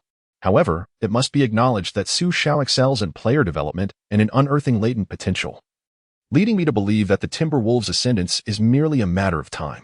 Should Xu Xiao diversify his offensive tactics as adeptly as he has with defensive strategies, the Timberwolves will undoubtedly become a formidable force in the upcoming season. Conversely, if he fails to do so, enlisting an offensive-minded assistant coach would greatly enhance the situation. I trust that, following this year, several capable assistant coaches will seek to join Xu Xiao. Colton indeed spoke some truths. The Timberwolves' offense has been severely restricted by the Lakers. Their ability to compete has relied heavily on player individualism alongside Spoelstra's defensive framework. Yet, in critical moments, the Lakers consistently deliver the decisive blow. After all, defense is a reactive choice, while offense is inherently proactive. It is precisely this offensive deficiency that has been magnified against the Lakers. Ultimately, the Timberwolves, after initially gaining a lead, succumbed to 4 consecutive losses, resulting in a gentleman's sweep at a total score of 1-4, thus being eliminated from the Western Conference Finals, a regrettable end to their journey. Following their victory over the Timberwolves, the Lakers advanced to the finals, where they faced a formidable opponent in the Boston Celtics. This marked the 3rd consecutive year that these two teams clashed in the finals. Last year, the Celtics, led by Pierce's exceptional performance, thwarted the Lakers' bid for a three-peat. However, with Artest's addition this year, the Lakers' strength has undeniably escalated. They ultimately avenged last year's defeat, triumphing in a hard-fought series with a score of 4-3, thereby securing their 3rd championship trophy in 4 years. Kobe Bryant became the 2nd player, following Michael Jordan, to claim 6 championship titles, asserting his rightful position as the foremost successor to Jordan. Kobe's championship victories significantly spurred LeBron James, propelling him toward a forthcoming quest for glory. However, Xu Xiao had no time to dwell on these matters. This summer, he found himself preoccupied with pressing responsibilities. Primarily, as a reward for reaching the Western Conference Finals for the first time, he received 3,000 system coins. Xu Xiao decided not to conserve these coins and utilized them entirely, aiming to acquire additional tactical cards and health cards, as Odin's health card was nearing expiration, and Roy had already used one. For the next season, Xu Xiao also aspired to recruit Yao Ming, who had previously participated in a single game. He was curious if, upon becoming his teammate, he could leverage this opportunity once more, a potential loophole Xu Xiao sought to exploit. If successful, it would yield substantial benefits. Moreover, even after spending all 3,000 coins, he still retained over 7,000 system coins, which was more than sufficient. After expending the 3,000 system coins, he acquired 4 health cards, 3 special skill cards, 3 tactical cards, 3 star player cards, 3 basketball intelligence cards, and 1 personality card. Overall, the outcome was quite favorable and acceptable. With the completion of the draw, the next event on the agenda was the draft. Additionally, there was another matter to consider. Following his collaboration with Yuming, Xu Xiao had gathered numerous talented players domestically and now harbored a new ambition. He envisioned establishing a league of his own. This would not only allow these gifted players to familiarize themselves with professional competition early on, but also serve as a promotional opportunity for his league, particularly as the NBA was poised for a potential lockout in the following season. According to historical trends, a rift between the NBA and the nation was inevitable, leading to a decline in the NBA's influence thereafter. As a reborn individual endowed with unique advantages, Xu Xiao could hardly tolerate the arrogance of a mere NBA. This aspiration had been on his agenda since entering the NBA, and he had been diligently preparing for it, establishing a league that could rival the NBA. This was his original intent, or perhaps more accurately, his ambition. Time was of the essence. Based on historical trajectories, the pivotal rupture was set to occur in 10 years. Everything needed to be accomplished within this decade, and Xu Xiao possessed unwavering confidence in his ability to do so. Chapter 48. A powerful alliance, however. There are concerns plaguing Xu Xiao at present. The foremost worry pertains to the senior members of the team and whether they can all be retained. Currently, Odin has begun to harbor some dissatisfaction regarding his role within the team, though he has yet to express it fully. He has made some complaints during player meetings, lamenting the scarcity of his ball-sharing opportunities. Roy, too, has shown signs of discontent, albeit less overtly than Odin, with his sentiments becoming apparent through subtle expressions and on-court nuances. As for Westbrook, there is no cause for concern. His unwavering loyalty to the team is beyond question. If he can remain committed to a city like Oklahoma, Minnesota should be a mere formality. The most troubling figure, however, is Josh. Xu Xiao has invested heavily in him, having gifted him the sole S-level star card. Following the normal trajectory of history, it is almost certain that Josh will seek a lucrative contract in 2013, while Xu Xiao can meet his financial demands. There is no guarantee Josh will consider Minnesota, especially given his rising market value. He may very well aspire to cities like Los Angeles or New York. Thus, it is imperative to accumulate additional talent for future contingencies and expand the team's salary cap. Xu Xiao's immediate objectives are straightforward. First, to bolster the interior defense by acquiring expiring contracts during trades to enhance next year's cap space, particularly as Odin's substantial contract will soon take effect, followed by Westbrook's. Second, he must seek fresh talent. This year's draft presents a pivotal opportunity for Xu Xiao to implement sweeping reforms within the Timberwolves. The Clippers secured the first overall pick, somewhat compensating for their failure to obtain it last year. The consensus is that the top pick will certainly be for Wall. With no doubt, the Rockets, having endured a turbulent season marked by the trade of McGrady and Yao Ming's injury, have naturally found themselves in a rebuilding phase and thus claimed the second pick, selecting Evan Turner. The Warriors followed suit by choosing Favors with the third pick, aiming to pair him with the soon-to-depart Griffin. The Nets then selected Wesley Johnson, the top small forward in the nation, who, as time would reveal, proved to be a disappointment, most notably known for being left in the dust by Harden and for 2 consecutive turnovers while inbounding the ball against Anderson. Thus far, the selections have followed a predictable pattern without any surprises. However, the 5th pick by the Wizards took a curious turn as they bypassed Cousins to select Beijing legend Yao Ming. Xu Xiao found this decision perplexing, wondering if it stemmed from their satisfaction with Hibbert and their reluctance to pursue another center. The rationale behind their choice remained elusive, compelling him to keep an eye on subsequent selections. The 6th pick, the Philadelphia 76ers, showed no hesitation and promptly chose Cousins, disregarding the presence of their excellent center, Joakim Noah. The Raptors then picked the handsome Hayward, the Kings settled on Monroe, the Pistons claimed the most formidable Paul George, and the Hornets acquired Aminu, while the Bulls unexpectedly selected Patterson. The moment approached for the Timberwolves. Following the Pacers' selection, it was now the turn of the Timberwolves, who held the Grizzlies' first-round pick. The 13th position is advantageous. Who should be chosen? Ultimately, Xu Xiao opted for Bledsoe over Bradley. Although Bradley is a commendable piece, capable of both defense and shooting, Bledsoe possesses superior physical attributes and bears a resemblance to Westbrook. With the appropriate skill cards, Bledsoe could emerge as one of the premier point guards in the league. As for the Nuggets, their stance is relatively straightforward, but the Clippers are less predictable, as they place significant value on their first-round picks. Xu Xiao sighed and remarked, "Let us offer them a bit more, sending our first-round pick this year along with a second. We won't be drafting any rookies this year." "Boss, that seems somewhat risky. We only selected Bledsoe this year." "Exactly. We don't have the luxury of allowing too many newcomers to develop. This year is pivotal for our resurgence." "All right, I will make contact." "Boss," they have agreed. Before long, the first transaction of this year's draft unfolded. A significant one at that. The Timberwolves traded away Hayes, Outlaw, Dragic, Matthews, and Budinger, securing the 25th overall pick and the 55th pick of this year's draft, along with a second-round pick from 2011. In return, they received J.R. Smith, Birdman Anderson, a first-round pick from 2012, and the Clippers Davis, along with a first-round pick from 2014. The Nuggets acquired Hayes, Outlaw, Dragic, and Matthews, while sending Klutza, Anthony Carter, and center Petro to the Clippers in exchange for Elston. The Clippers received Budinger. The Timberwolves' first and second-round picks from 2010 and a second-round pick from 2011. Xu Xiao's intentions were clear: next season, the Timberwolves would be in a fierce contention for the championship, with limited opportunities for rookies to grow, simultaneously providing these young talents with a superior platform to showcase their abilities. This trade proved to be mutually beneficial for the Timberwolves and the young players involved. Moreover, the two first-round picks obtained were exceedingly valuable. With the Timberwolves' initial move complete, a flurry of subsequent trades ensued. The Nets swiftly followed suit, trading Ejiofor to the Clippers. The 76ers then sent Noah to the Celtics to clear space for Cousins. The Rockets, in a fire sale, let go of Battier and Millsap, almost as if they were giving them away to the Thunder. Amidst the flurry of teams fortifying their rosters, a bombshell was dropped upon the league. LeBron James announced that he would be taking his talents to South Beach, joining Wade and Bosh to form a triumvirate. The Miami trio was officially formed. The release of this news sent shockwaves through the basketball community, plunging James into a maelstrom of public scrutiny. Xu Xiao had once scorned James's decision.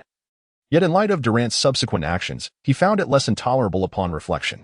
Xu Xiao could accept it, but that did not mean others would share his sentiments. The individual most affected by this seismic shift was none other than James's close friend, Anthony, now in the prime of his career.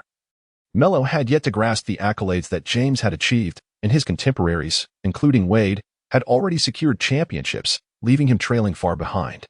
With Bosh joining Wade and James, a championship seemed inevitable, while Anthony found himself without a single accolade, having never even advanced to the conference finals.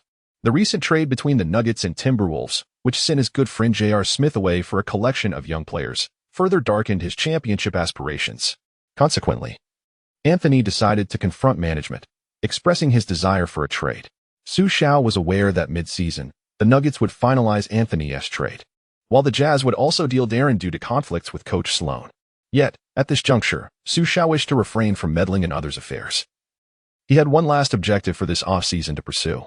Yao, you are well aware of your injury situation. Having suffered such a significant injury, even if you were to recover, it would be unlikely for you to remain among the elite centers in the league. Thus, I sincerely apologize, but we cannot proceed with this maximum contract. On the other end of the line, Morey continues to attempt to persuade you, trying to negotiate your value down to a mere $4 to $6 million, hoping to secure you with a mid-level contract. After all, you still represent a prestigious brand, a veritable cash cow for the Rockets. Even in a rebuilding phase, the Rockets require your presence to attract attention. I understand, and I will consider it further. Yao abruptly hung up the phone, clearly feeling discontented, as he had put in years of hard work with the Rockets, even if he hadn't garnered accolades. Over the past 3 years, he had maintained perfect health and had showcased remarkable moments with the team: an All-Star selection, 2 All-NBA team selections, a trip to the Western Conference Finals, and another to the Western Semifinals. Such achievements are not to be taken lightly. However, now, due to his injury, they were ready to cast him aside, a sentiment particularly difficult for a player from China, who values loyalty. At that moment, the phone rang again. I told Mr. Morey that I needed to think it over. What is there to ponder? Do you wish to toil in that hopeless Rockets team until the end? The other end of the line resonated with a melodious tune of traditional Chinese music. Yao then realized that it was Xu Xiao calling. My apologies, Mr. Xu. What can I do for you? Yao said apologetically. Big Yao, I will be brief. I urgently need a backup center, one capable of overpowering Odin. I have the space and time to allow you to recuperate, and I possess the potential to contend for the championship within the next 2 years. The weight of the word championship hung heavily in the air as Xu spoke. Mr. Xu, I truly need to consider this. You see, my family is in Houston, and I have some business interests there as well.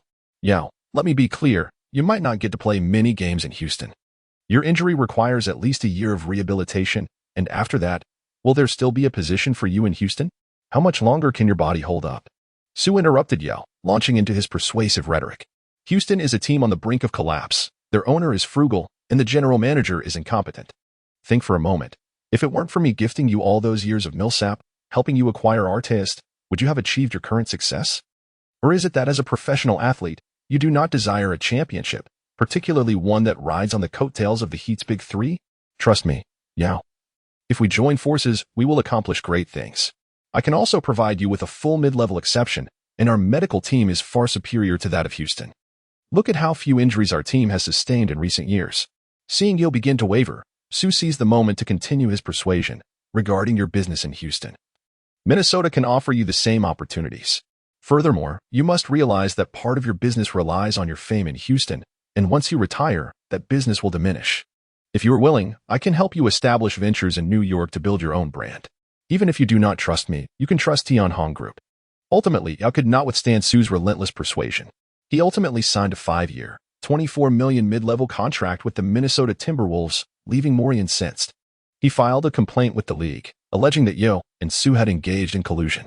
However, upon investigation, the contract was found to be both legal and valid. The league ultimately penalized the Timberwolves with a second-round pick forfeiture for a separate violation. Whether or not they desired that pick was questionable. If the Timberwolves wanted it, they could easily trade for it.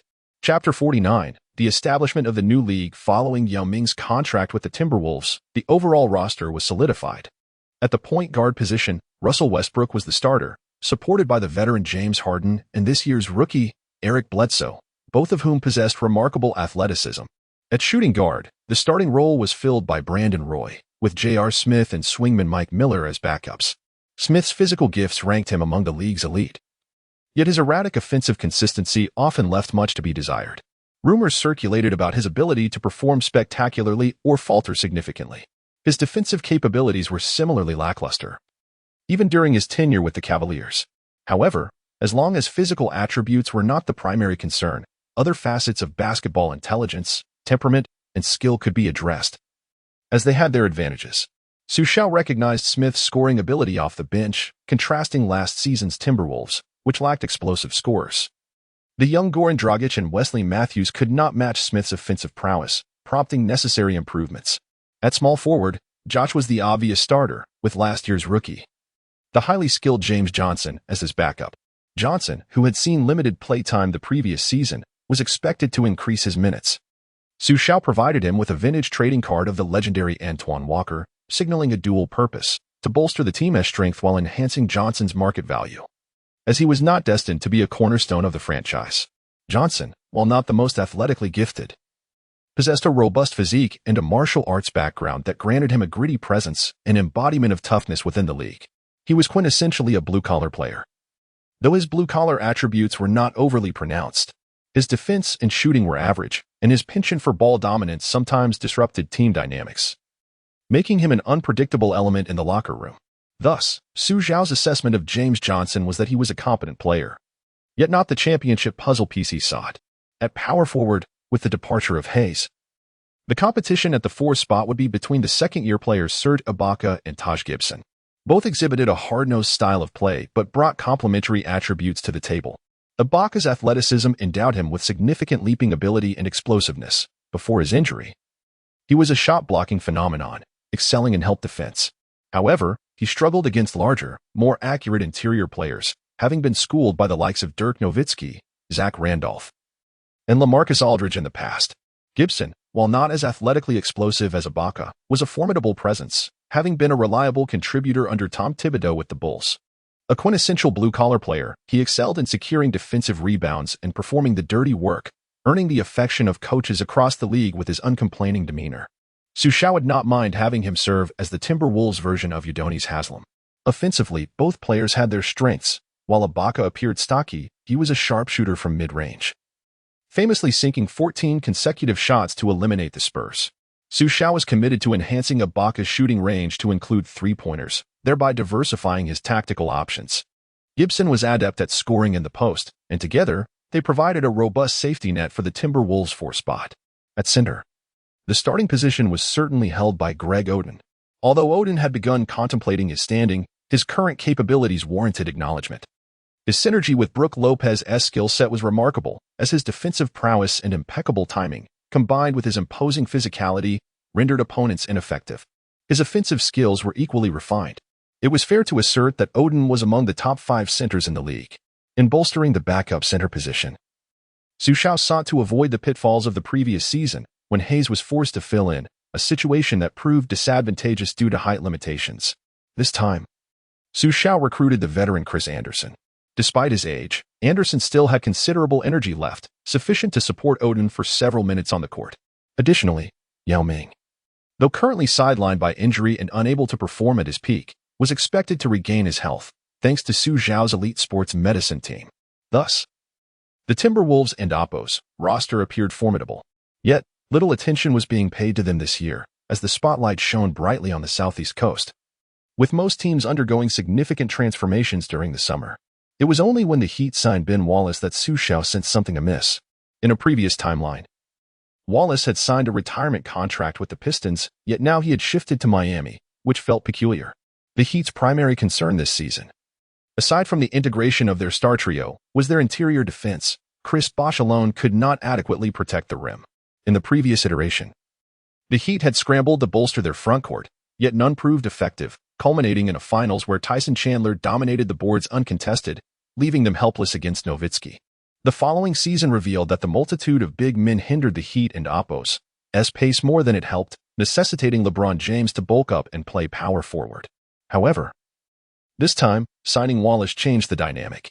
Although Wallace was past his prime, he still possessed substantial skill, far surpassing the likes of Dampier, Ilgauskas, or Anthony. Nevertheless, Xu Xiao reassured himself that while the competition was fierce, his team was equally capable. There was no need to concede before the game had even begun. Yet, he understood the necessity of preparation. Relying solely on optimism would not suffice. With confidence and resources at his disposal, he strategically employed a tactical card to successfully unveil his desired offensive system, Mike D'Antoni's offensive philosophy. A wave of elation washed over him. But just as he was about to savor this triumph, the doorbell of his office rang. "Who is it?" Xu Xiao asked, a hint of impatience creeping into his voice. "It's me. Are you busy?" came the soft inquiry from Yilin outside the door. "Not at all. Please come in." Upon hearing her voice, Xu Xiao's irritation dissipated. "Our school requires us to complete an internship in our final year, and I would like to gain some experience here. Would that be possible?" Yilin entered without hesitation. "Of course. You are an exceptional student, and we could greatly benefit from your talents. How about becoming my assistant secretary?" Xu Xiao jested, his mind racing with vivid images of an Eastern FBI. "What are you grinning about?" "Ah, nothing." He pulled himself back to reality, noticing Yilin's graceful figure and swallowing hard. "I want to find a department related to my major.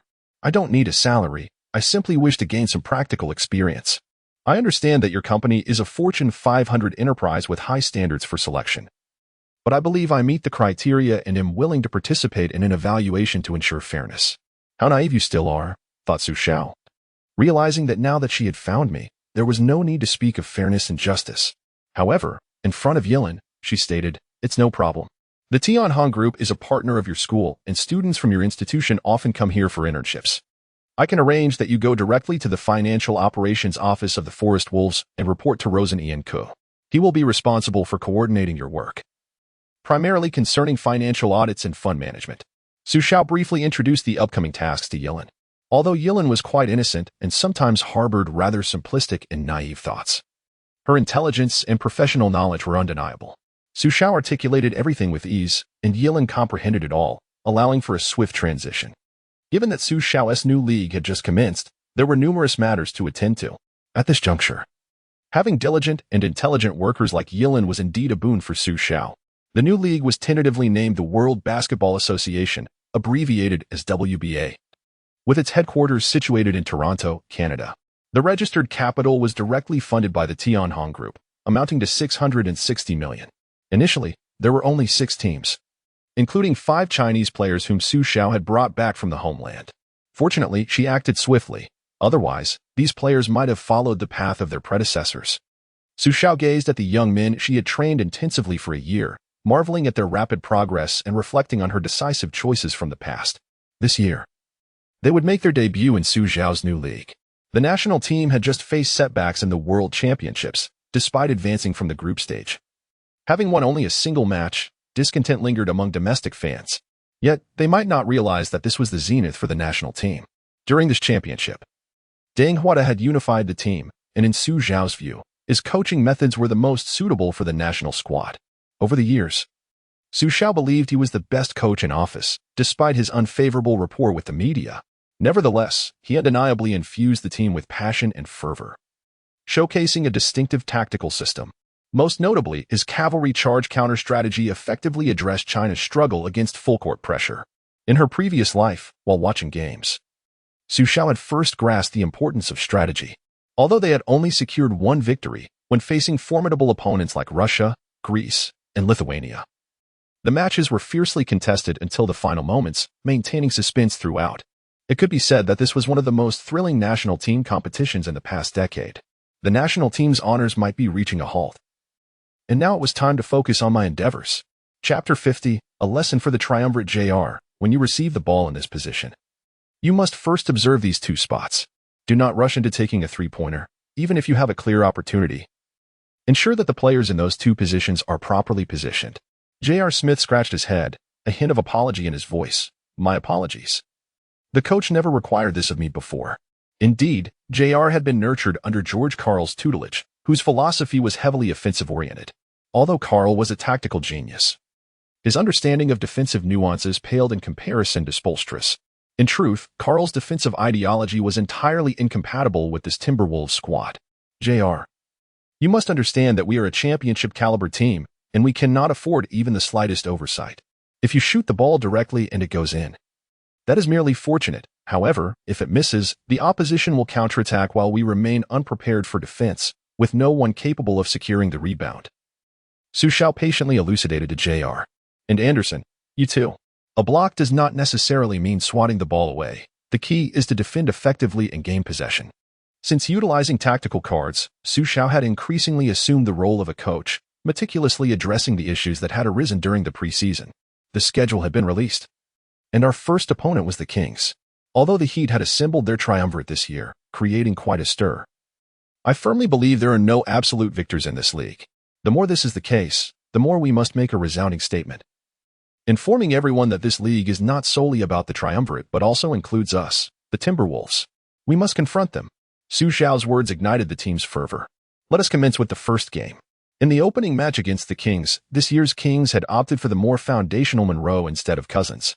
However, the inexperienced Monroe found himself utterly overwhelmed by Odin, finishing the game with only 5 points and 3 rebounds on 2 of 6 shooting. Last year's sensation, Evans, managed only 17 points and 6 assists. In contrast, the Timberwolves flourished, with newcomer J.R. Smith contributing 19 points and 25 minutes off the bench, while Westbrook recorded 28 points and 12 assists. The Timberwolves triumphed decisively with a score of 117-93, marking a successful start to the season. The second game saw them face the Bucks. The Bucks starting guard was now Curry instead of Jennings. However, Curry appeared notably uncomfortable in Milwaukee, expressing his dissatisfaction, and his father had repeatedly requested a trade, though the team showed little interest. Milwaukee was perhaps the most inconspicuous city, and in a previous life, Curry had yearned for New York. While he ultimately did not make that move, San Francisco was still an acceptable alternative, and he wished to play for D'Antoni. Yet, this year in Milwaukee, under the defensive-minded Skiles, Curry was genuinely struggling. Since you are feeling so discontent, allow me to add to your woes. The Timberwolves showed no mercy, winning 119-101 against the Bucks. Westbrook exploded against Curry, amassing 30 points, 11 assists, 9 rebounds, and 3 steals. During this game, Xu Xiao suddenly spotted a familiar face on the Bucks bench, Michael Redd. Once a prominent player, Red was now hindered by injuries and nearing retirement. Xu Xiao pondered if trading for Red this season could prove advantageous. The Timberwolves eventually returned home, facing the Grizzlies in their first home game of the new season. This year's Grizzlies aim to make waves in the West. Having merged the Black and White Bears last year, they welcomed Tony Allen, completing their roster. The Timberwolves served as a formidable opponent, renowned for their offensive prowess. The game proved taxing for Odin and Ibaka, but substitutes Gibson and Anderson held their ground. The heroes of this match were Josh and JR. Josh dominated his matchup against Rudy Gay, showcasing his superior talent, aided by Paul's mentorship. Finishing with a triple-double of 26 points, 16 rebounds, and 10 assists, while J.R. Smith shot an impressive 6 of 9 from 3, netting 25 points and becoming the key to victory. The Timberwolves secured their first home win and achieved a 3-game winning streak. Their next opponent would present their first true test of the season, the newly formed Heat. After losing their opener to the Celtics, the Heat had begun to discover ways for their triumvirate to coexist, now boasting 2 consecutive victories. This game would serve as a significant challenge for them. The Timberwolves fielded their regular starters, Westbrook, Roy, Josh, Ibaka, and Odin. The Heat countered with former Timberwolf Arroyo alongside Wade, with LeBron and Bosh on the wings and Ben Wallace in the center. Odin won the tip-off. Initiating the Timberwolves' first offensive play, Westbrook faced Arroyo, a clear mismatch. Without calling for a pick, Westbrook effortlessly bypassed Arroyo, prompting Wade to rush over for help. Westbrook dished the ball to Roy, who swiftly passed it into the paint, where Odin received it and, against the virtually immobile Wallace, executed a reliable layup. Despite the Heat's 2 wins and 1 loss, their interior defense had been consistently exploited. Wallace, lacking the height and explosiveness he once possessed, struggled against a player like Odin. "No worries, we will respond." LeBron advanced the ball past half-court. At this point, the Heat's approach primarily consisted of isolations among the 3 stars. With little in terms of teamwork, yet their individual skills were undeniable. LeBron aimed to overpower Josh, but having faced him previously, LeBron recognized that Josh was no longer the naive player he once was. After failing to shake him off, LeBron attempted a contested shot, which naturally did not find the net. Ibaka secured the rebound, and the Timberwolves launched a fast break. Westbrook sprinted down the court, leaving Arroyo behind. He attacked the rim against Wade, resulting in a foul that sent him to the line, where he made both free throws. The Heat then shifted their focus to Wade. Roy's defense, while sound, lacked the athleticism to contend with Wade, who skillfully navigated past him for a floating jumper that opened the scoring for the Heat. After being scored on, Roy was eager to retaliate but found Wade to be a rhythm master, forcing him to hastily call for a screen. With Wallace now defending, Roy attempted a mid-range shot, but it too failed to find its mark. However, Josh snagged the offensive rebound and assisted Ibaka for a thunderous dunk. The Heat's interior defense was alarmingly absent. Even the commentators could not ignore this glaring issue. In the next possession, Bosh had his layup swatted away by Ibaka. The Heat's triumvirate managed only one successful isolation play, as the Timberwolves surged ahead with a 9-2 lead, prompting a timeout for the Heat. After the timeout, the Heat's offense became less monotonous, incorporating numerous pick-and-roll plays. However, the most significant transformation occurred on the defensive end, where the pressure exerted by LeBron James and Dwayne Wade on the ball handler was notably intense. Without the support of star cards, Russell Westbrook and Josh would have struggled to withstand it. Even the reliable Roy experienced 2 turnovers in the first quarter, both resulting from being double-teamed by James and Wade. Nevertheless, the Heat's interior issues remained unresolved. The Timberwolves secured a 7-rebound advantage in the first quarter, with Odin contributing 14 points and 8 rebounds, half of which were offensive boards. In the second quarter, the Heat introduced Zydrunas Ilgauskas, an old teammate of James. With Ilgauskas on the court, the Heat gained height in the paint, and unlike Ben Wallace, he possessed offensive skills, including a precise shooting touch. However, Ilgauskas' lack of speed was evident. He became a target for pick-and-rolls defensively and severely disrupted the Heat's offensive rhythm, forcing them into stagnant half-court sets. Udonis Haslem would have fit well into the Heat system with his speed, tenacious defense, and mid-range shooting, but unfortunately, he was sidelined due to injury. Consequently, the Heat struggled in the first half, playing in an uncomfortable rhythm while the Timberwolves showcased their fluid offensive play, leading 63-49 at halftime. The Timberwolves maintained their formidable form in the regular season, leaving fans curious about their postseason prospects. Commentators praised the Timberwolves' performance, contrasting it with the Heat's somewhat disheveled display. The Timberwolves were a team to be reckoned with, overcoming them was essential for any championship aspirations. Another commentator suggested that the Heat could learn from the Timberwolves system, as their playing styles were somewhat similar, particularly in their reliance on rotations and aggressive defensive pressure. At this juncture, Reggie Miller chimed in, recognizing the intense pressure that such on-ball defense could exert on an ordinary ball handler, especially when executed by James and Wade, whose intensity surpassed that of Josh and Westbrook. It would be intriguing to see how Xu Xiao, the Heat's coach, reacted to this observation, given that it echoed the tactics he had borrowed from Spoelstra. In the second half, the Heat's offense showed improvement as they allowed Wade to handle the ball while James executed pick-and-rolls. Although Josh could hold his own against James, containing his downhill attacks proved challenging. After James and Wade successfully completed 3 consecutive pick-and-rolls, Xu Xiao decisively called a timeout. Ibaka, you must focus on help defense. Keep an eye on James's positioning and prevent him from getting close to the rim. Regardless of who their center is, be it Wallace or Ilgauskas, let them go. Xu patiently outlined his strategy. Upon returning from the timeout, the Heat altered their approach, having James take control while Wade drove to the basket.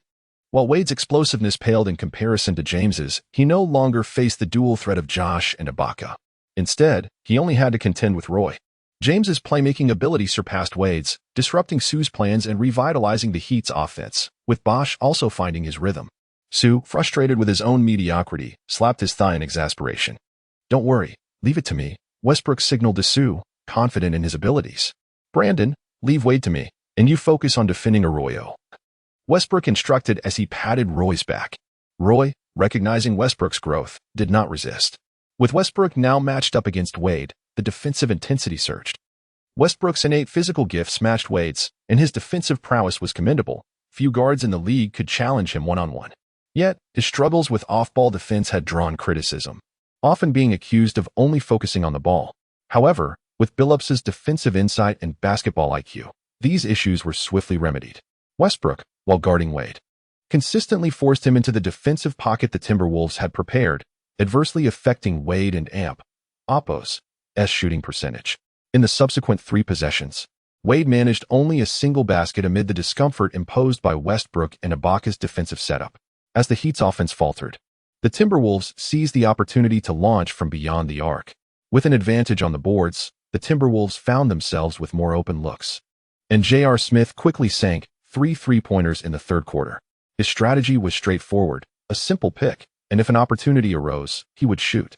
With James Johnson and Gibson providing support, the lead, which had shrunk to 6 points, was swiftly extended by Smith's sharpshooting. In the fourth quarter, the Heat aimed to respond with 3-pointers, but James was their most reliable shooter, and his shooting percentage was insufficient for a comeback. The connection between James and Wade faltered as well. Meanwhile, the Timberwolves grew increasingly invigorated, with Anderson rallying the crowd in the Heat's paint. Had it not been for James Jones sinking 2 three-pointers in the fourth quarter, the Timberwolves might have run away with the game. Although it was merely a regular season match, it was evident that the Timberwolves outperformed the Heat. Following the game, Reggie Miller remarked on the Timberwolves' commendable display. Another prominent figure, Chris Webber, took to social media to share images of the Timberwolves defeating the Heat, captioning it, an exhilarating game. Basketball is a team sport that cannot be resolved by a few superstars alone. Brothers, I've hit a writer's block and may need an extra day to update. Recently, I've been struggling with a creative lull, feeling that the upcoming events are too mundane. If anyone has good suggestions, please share. In the last couple of days, I've barely written 2,000 words. It's been a cycle of writing and deleting, lacking any solid ideas. I would also appreciate hearing everyone's thoughts. If you enjoy this book, please consider bookmarking it or providing some feedback. Thank you all. Chapter 51. Reinforcements. Basketball is a team sport. It cannot be resolved by merely a couple of superstars. This sentiment may have stung LeBron James and the Miami Heat. Although it was merely a regular season game, it evidently instilled a sense of urgency within the Heat. In the subsequent matches, the Heat displayed a newfound structure, deliberately executing plays and seeking collaboration. Consequently, they suffered several defeats. However, after more than a month of adjustment, the Heat appeared to have discovered the correct approach to the game. Particularly following their resounding victory over the Lakers on Christmas Day, the Heat had fully embraced their rhythm. During this period, the NBA was also undergoing seismic shifts. The discord between Deron Williams and Jerry Sloan had begun to surface, and as divisional rivals, the tensions between the Nuggets and Carmelo Anthony had become increasingly entrenched. The former opted to remain off the court, while the latter displayed a lackluster effort when he did play. Ultimately, after 2 months of turmoil, both were traded to New York, one to the Nets and the other to the Knicks. The Nuggets acquired immediate talent and draft picks, while the Knicks fulfilled their long-held desire for Anthony, forming a formidable trio with Tracy McGrady and Amare Stoudemire. In terms of notoriety, this trio rivaled the Heat's renowned trio. Yet, while the Heat had completed their integration, the compatibility of the Knicks trio remained uncertain. The Nets successfully acquired the superstar Deron Williams, leading to Sloan's emotional departure and the dissolution of the resilient Jazz.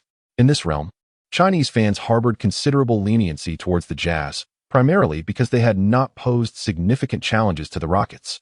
Thus, many approached the situation with an objective viewpoint, ultimately attributing the discord to Deron's misdeeds, which drew the ire of Chinese fans. However, the most significant development for Xu Xiao was the inclusion of 3 Minnesota Timberwolves players in the All-Star game: Russell Westbrook, Josh Smith, and Greg Oden, marking a historic first for the franchise. Brandon Roy had curtailed his scoring and playmaking to better fit the team's system this season, resulting in his absence from the All-Star roster. Yet, as a foundational player and 2-time All-Star, Roy did not dwell on such matters. For him, health and victory were paramount. Seizing the All-Star break, Xu Xiao executed a minor trade. He was generally averse to mid-season trades, fearing disruption of team chemistry. Thus, any trades he made were typically minor adjustments. This time, he exchanged the underperforming Baron Davis and 2 second-round picks to the Bucks for former star Michael Redd and the well-traveled Ismail Smith. To Xu Xiao, second-round picks held little value, as he sought out truly talented players, which were seldom found in that round. Davis had struggled this season, averaging merely 5 points and 4.1 assists, failing to provide the offensive support Xu Xiao had hoped for during Westbrook's rest periods. Moreover, Davis appeared disgruntled with his playing time, a sentiment Xu Xiao understood, especially with Davis entering the final year of his contract, making it unlikely for the team to exercise their option. Michael Redd, in the final year of his contract, presented an opportunity to free up space during the upcoming offseason, and Xu Xiao felt confident in restoring his health. A healthy Redd was undeniably potent. Thus, upon the trade and Oppo's completion, Xu Xiao promptly reached out to Redd. "Michael, you know our medical staff is among the best in the league. I will ensure you regain your health. While it may not be at your peak, it will extend your career without injury concerns." Xu Xiao's words resonated deeply with Redd, who was primarily worried about his knee and had considered retirement. He had contemplated joining the Suns next year, and if they faltered, he would likely retire. Xu Xiao's call felt like a lifeline, especially since taking over the Timberwolves, the team had largely avoided significant injuries. Xu Xiao's establishment of a renowned sports medicine facility rivaled that of the Suns. The prospect of prolonging his career was enticing. Who would wish to retire under such circumstances? Accepting a decline in performance was easier when considering the Timberwolves' strength, as they might secure a championship before his retirement, a delightful prospect. With this in mind, Redd promptly set off for Minnesota. Chinese fans were somewhat familiar with Redd, recalling him as Jianlian's former leader, primarily for his reluctance to pass the ball and his peculiar shooting form. Despite the mixed opinions from fans across the ocean, Xu Xiao was elated. The suggestion that Redd might not regain his peak merely revealed the capitalistic nature of the league, aimed at negotiating a lower price during the offseason. As a new round of labor disputes approached, it was prudent to avoid triggering luxury tax issues. Once the disputes were resolved and the salary cap increased, any prior contracts would become exceedingly favorable. Securing a top-tier shooter for a contract around $3 million per year would indeed be a remarkable achievement. Upon acquiring Redd, Xu Xiao received another exhilarating update. Yao Ming's ACL surgery had nearly completed its recovery after a year and 2 months, a commendable timeline, especially considering the less-than-optimal treatment he had received from the Rockets. Yao Ming was poised to return to the NBA, yet Xu Xiao preferred a cautious approach. He did not wish for a repeat of the previous era when Yao returned, played briefly, and then succumbed to injury, leading to his retirement. This time, prudence was essential. Even a conservative strategy was preferable. Furthermore, with Oden and Anderson available, there was no immediate need to risk Yao's health. Following the All-Star break, the competition intensified. Teams, having fortified their rosters, were entering a critical phase, and the Timberwolves were about to face a grueling schedule. Their first challenge was an away game against the Grizzlies, who were no longer the easy target they had been earlier in the season. Tony Allen had fully integrated into the Grizzlies system, and the Western Conference was beginning to take shape. Additionally, the acquisition of veteran Hill during mid-season had significantly bolstered their roster depth. Under the care of the Suns' medical staff, Hill had regained his vigor, and in the last matchup against the Pacers, he scored 27 points, leading the Grizzlies to a comeback victory. With the season Hill paired with the youthful Eric Gordon, the Grizzlies' depth was formidable. Following that, the Timberwolves would face the Magic at home, and then the Thunder, featuring the formidable Dwight Howard and the exciting young backcourt of Derrick Rose and James Harden, two challenging encounters, before heading to New York to confront the Knicks and the Heat, both of whom were flourishing. Thus, February's schedule would conclude. However, nearly all teams would endure a similar challenging phase, and early exposure to such trials could prove beneficial. What seemed like a daunting schedule might, in fact, reveal one's true mettle as they progressed. What surprised Xu Xiao was not the devilish schedule, but rather the newly established league he founded in Canada. Logically, there are numerous leagues of this caliber, yet only his has garnered such significant attention. Initially perceived as merely a corporate league, it has now evolved into an independent commercial league, a development that has left the Chinese Basketball Association quite uneasy. They do not wish to witness their promising talents migrating to foreign leagues, prompting the association to create various obstacles for Xu Xiao, embroiling him in a series of international disputes. In Xu Xiao's room, a striking young woman was giving him a shoulder massage. She was a maid generated by the system. Although Xu Xiao had little fondness for maid outfits, finding them a tad juvenile compared to black stockings. However, at that moment, he had neither the time nor inclination to dwell on such trivialities. Xu Xiao had indeed been overwhelmed lately. What he intended to be a straightforward league had spiraled into a chaotic situation. Over the past few days, he had noticeably slimmed down, and many of his brands had been adversely affected, with his team suffering the most. His performance had also faltered, often failing to keep up with the on-court strategies, a flaw that even the tactical cards could not remedy. Consequently, the Timberwolves experienced a streak of defeats in March, slipping behind in the race for the top spot in the Western Conference against the Spurs. Fortunately, personnel from Tianhong Group had been dispatched to take over management, or else Xu Xiao would have certainly been overwhelmed. Next time, if you encounter such issues, feel free to share them with me. Although I may not be able to assist you at present, I am at least an excellent listener, he teased, though the words almost escaped his lips before being swallowed back, as Yilin, a young woman in her 20s, felt flustered by her sudden emotions, unsure of how to express them. It's all right. You're quite busy over there, with much to learn. Please focus on your studies. My future truly depends on you. Xu Xiao remarked playfully from the other end of the line. Indeed, while Yilin was merely an intern, they both understood the importance of her work. Each day, she needed to familiarize herself with her tasks while absorbing new knowledge, a responsibility that was far from easy. By the way, what were you about to say earlier? Xu Xiao recalled Yilin's unfinished sentence and hurriedly inquired. Nothing. I was just saying. Actually, I also learned massage. Yes, I have quite a good touch, Yilin replied, her face flushed. She had intended to mention that she looked good in black stockings, but the words remained unspoken. She could not quite decipher her feelings towards her boss. Yet, after spending over 4 years in the United States, Xu Xiao was her sole friend. He always thought of her during good times, naturally fostering a fondness over time. On the other end of the line, Yilin's face was already flushed as she hurriedly uttered a few words before hanging up. Meanwhile, Xu Xiao wore a perplexed expression akin to that of Nick Young. What on earth is happening? As a quintessential straight man, he would not overthink the situation. With dedicated personnel now managing affairs, he felt liberated to immerse himself fully in the upcoming matches.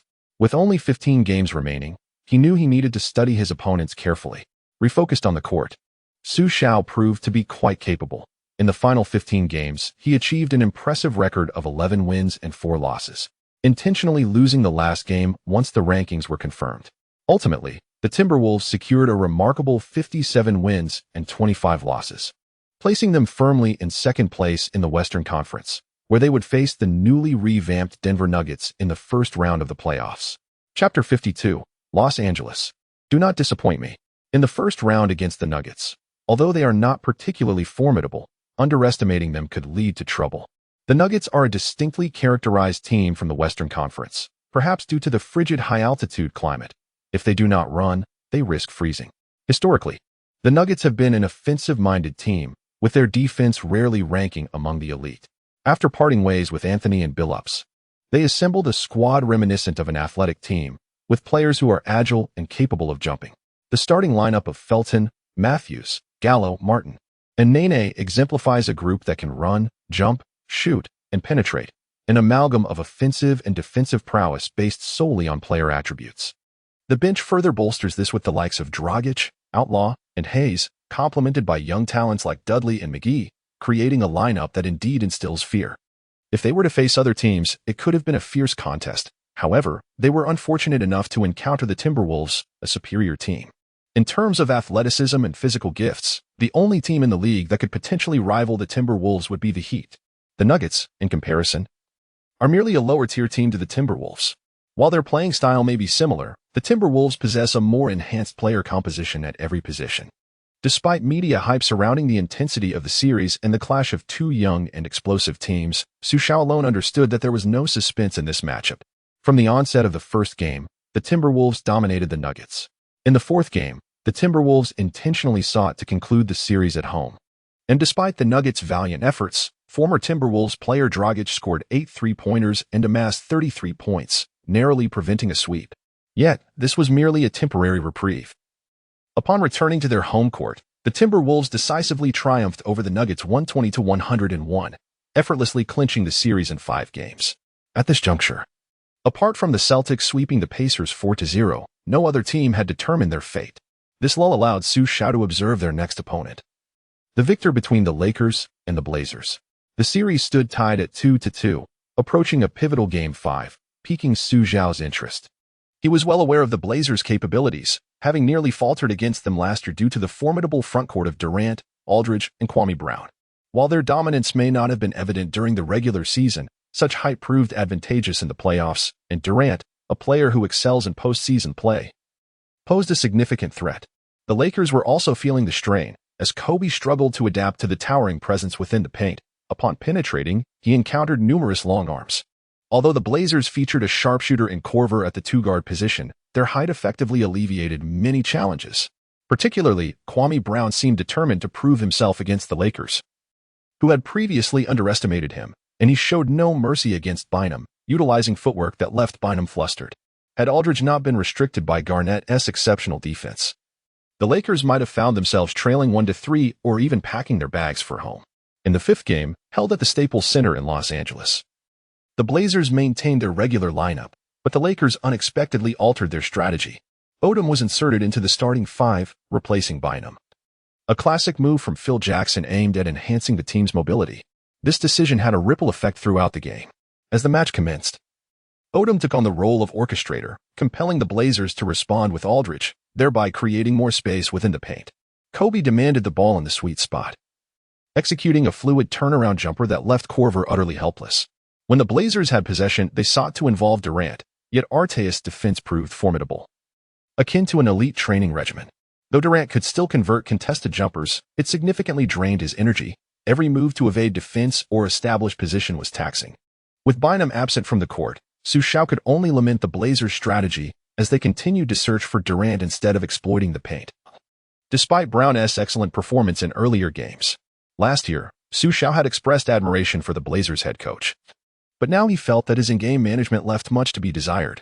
With such a prime opportunity, they should have been attacking the interior rather than persistently seeking Durant. Although Xu Xiao muttered to himself, his comments were overheard by those around him in the Los Angeles arena, igniting murmurs about his coaching acumen. At that moment, a somewhat jarring voice reached Xu Xiao and Dapo's ears, causing him to feel slightly displeased. He intended to turn and assert his identity, having coached for several years with notable success. Speaking assertively at Staples would be imperative, lest he wait until the Lakers were in disarray to assert himself. However, the instant he turned around, both he and the other person were taken aback. Kristen Stewart, the woman who had captivated countless hearts. Sue, is it? I recognized you from your previous collaboration with Tianhong Group, and your prominence in the NBA is well known, Kristen acknowledged. Yet, Sue, being the quintessential straight man, had never dared to breach personal boundaries with her. Despite being a devoted fan of the Twilight series, his introverted nature prevented him from acting inappropriately. Now, Kristen stood before him, a radiant star amidst the fervor surrounding the release of twilight, breaking dawn. This realization momentarily rendered Xu Xiao speechless, as he momentarily forgot his own identity and purpose for speaking. My apologies, Xu. I didn't mean to intrude. I know you're also an exceptional coach. Kristen was the first to speak again.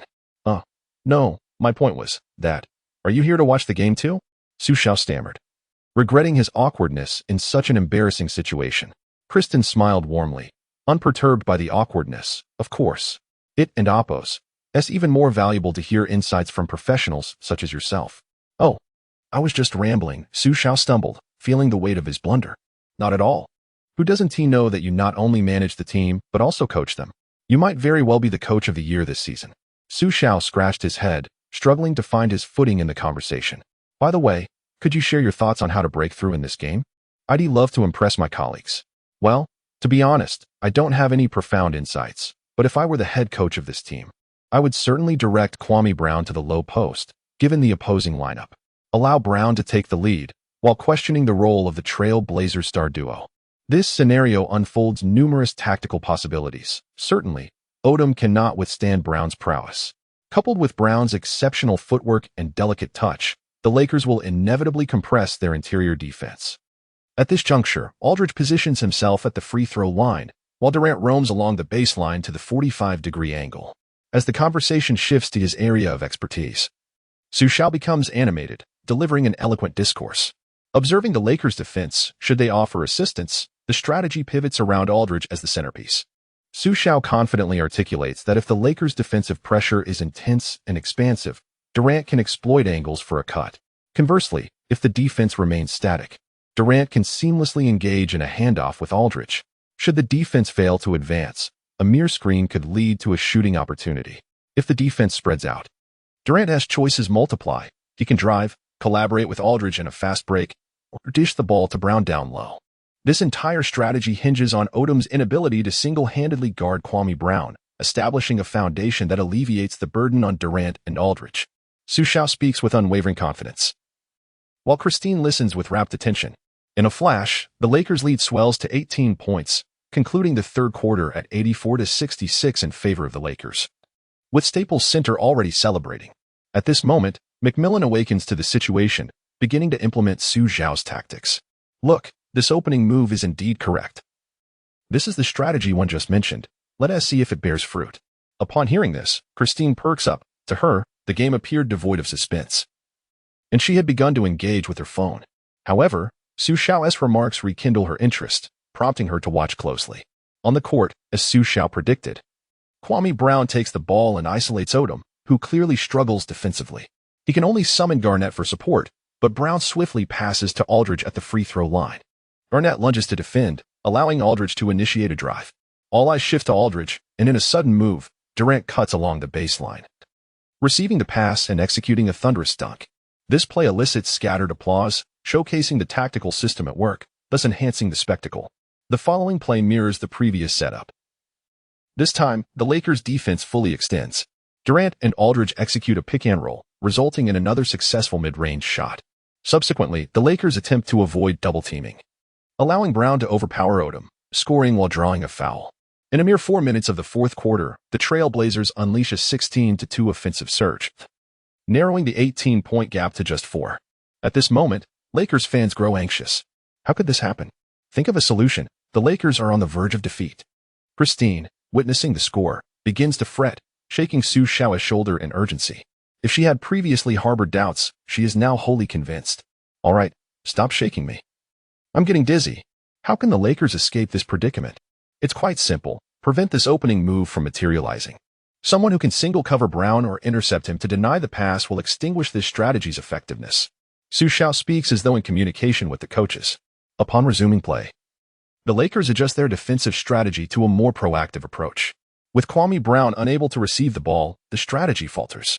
Durant, having endured a challenging game, can no longer be expected to perform miraculous feats. After all, even the Grim Reaper has limitations, and his shooting percentage plummets, while Aldridge becomes a mere pawn in Garnett's hands, failing to carry the load.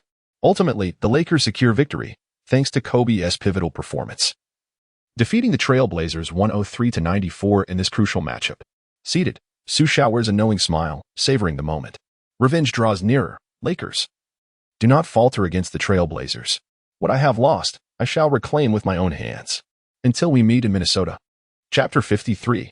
I am eager to see what you are capable of. Ultimately, the Lakers triumphed over the Trailblazers with a score of 4-2. Advancing smoothly to face the Timberwolves in the Western Conference semifinals. The Lakers fans, upon realizing that their opponents were the Timberwolves, whom they had subdued for 2 consecutive years, could hardly contain their joy, grinning from ear to ear. The Lakers supporters affectionately dubbed the Timberwolves as their beloved children. Each time Roy encountered Kobe, he was met with a fierce response, while Josh, a younger version of Garnett, found himself overshadowed by the real Garnett. In the eyes of Lakers fans, they were already guaranteed a spot in the Western Conference Finals, especially after witnessing their greatest rival, the Spurs, fall to the Grizzlies. This development only inflated the Lakers fans' confidence further. Their sights were now set on the Heat, with numerous forum discussions erupting regarding strategies to combat Miami and defend against LeBron James. With that, Xu Xiao closed the forum. For the time had come to confront the Lakers. He had prepared for this moment for 2 years, and now Westbrook, Josh, and Odin had completely melded into a cohesive unit, improving remarkably. Last year it was about personal growth. This year it was about devising tactics specifically against the Lakers. He had worked diligently for this day to redeem himself. Los Angeles, I have prepared a formidable dish for you. Are you ready? Before the game, Xu Xiao gazed at the locker room door for an extended moment before speaking softly. Today, I have no excessive demands. Just play according to the rhythm we established earlier. Once we fall into our tempo, we shall be invincible. Xu Xiao stepped out of the locker room alongside his teammates, slowly entering the arena. As they made their entrance, the crowd erupted into a thunderous cheer, something Xu Xiao had never cared for in the past, but now he simply wanted to bask in the adulation of the masses. At that moment, a microphone was handed to him, signaling for a few words of motivation before the battle. Xu shouted at the microphone and, after a brief moment of contemplation, proclaimed, "Perhaps only you all believe in me now. 5 years ago, I arrived on this land, greeted with skepticism and disdain. But today, we stand here, able to continue guiding our team forward, and I owe my deepest gratitude to the fans in Minnesota. It is thanks to you that we have persevered here for 5 years, weathering the toughest of times. Now we gather to reap the rewards. Trust in us. We shall prevail." Xu Xiao's words resonated powerfully, bringing tears to the eyes of many Minnesota fans. Following him, Garnett approached to pay his respects. Acknowledging the 2 most outstanding figures in Timberwolves history, regrettably now rivals on the court. Both teams presented their starting lineups. For the Timberwolves, it was Westbrook, Roy, Josh, and Ibaka, with Odin at center. The Lakers fielded Fisher and Kobe in the backcourt, with Artest and Garnett in the frontcourt, and Bynum as the center. The match commenced, with the Lakers initially focusing on Kobe. However, Xu Xiao understood that Garnett was the linchpin of their strategy. He directed Ibaka to funnel forward while Westbrook intercepted from behind, denying Garnett the opportunity to receive the ball, which forced the Lakers' strategy to devolve into isolations for Kobe beyond the three-point line. While this approach was one Kobe frequently employed with a commendable success rate, it proved uncomfortable for him to operate outside his preferred zones, exhausting him and undermining the Lakers' tactical execution. Westbrook swiftly penetrated Fisher, creating an iconic moment. Fisher braced himself, eyes fierce. "Let me see what you can do." In the next instant, Westbrook dashed into the paint, while Fisher remained stationary. "You do possess some skill." Garnett, attempting to provide help defense, muttered in disbelief. This image echoed a past moment where Rose was the protagonist, now replaced by Westbrook, with only the bewildered Fisher remaining unchanged. This encapsulated the match. Fisher was utterly unable to keep pace with Westbrook, whose speed, unhindered by injury, was in a league of its own compared to other guards. Xu Xiao had never doubted Westbrook's physical prowess. In a previous life, Westbrook had joined the Lakers, maintaining an athleticism that allowed him to dunk over Gobert at will. In contrast, the highly praised Morant sought to challenge Gobert but was unsuccessful even once. However, in that previous existence, Westbrook's floaters were inadequate and post-injury, his mid-range stops were inconsistent. Yet now, without injuries, Westbrook had acquired Billups floaters, complicating the Lakers' defense further. Time and again, as Garnett sought to help, Westbrook would effortlessly launch a floater that found its mark. Whether it was the aging Fisher or the bench player Farmar, they were relentlessly pursued by Westbrook. Until the fourth quarter when the Zen master finally concluded that Kobe should guard Westbrook. Kobe's defense constrained Westbrook's audacity, yet liberated Roy, who, suppressed by Kobe throughout the game, exploded for 18 points in the fourth quarter, allowing the Timberwolves to secure victory. After the game, the sentiment was, "It's all right. It's their home court. Let them have one." Last time they also took one, and then they didn't know how to play anymore. After all, we are the visitors. A little courtesy is in order. They hit us harder than expected. We will retaliate in the next game at home. 2 years ago, we won none. Last year won.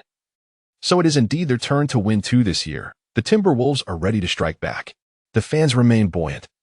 Yet the Lakers found themselves in a dire situation. If the first game had elements of luck and self-inflicted errors, the second was a stark reality check. From the outset, they were thoroughly dominated. The Timberwolves were no longer the fledgling Cubs of the previous 2 years. They had evolved into a relentless pack of wolves. What frightened the Lakers most was the Timberwolves' depth. A typical team would have settled into an 8 to 9 man rotation by this stage, yet the Lakers, akin to last season's Timberwolves, were now compelled to shorten rotations to maintain competitiveness. Meanwhile, the Timberwolves comfortably fielded a 10-man rotation, with only minor weaknesses in their backup point guard, Bledsoe, still adjusting as a rookie, yet consistently making his mark in limited minutes. Moreover, the team included the injury-plagued Reed and the recuperating Yao Ming. Should Reed and Yao return next year, coupled with a draft pick, the Timberwolves' future would be immeasurable. Meanwhile, the Lakers found themselves in a declining state, with future draft picks potentially becoming a gift to the Timberwolves.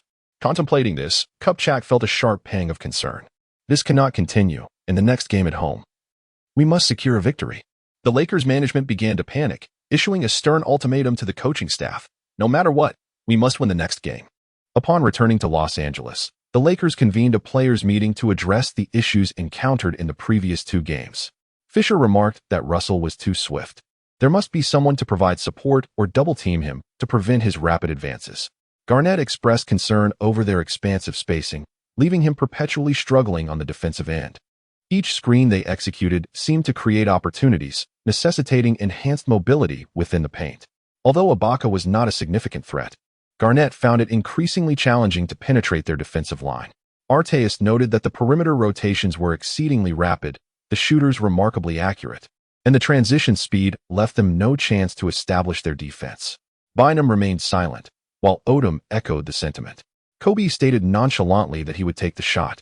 Following their fervent discussions, they reached a unanimous conclusion: Odom would start in the next game.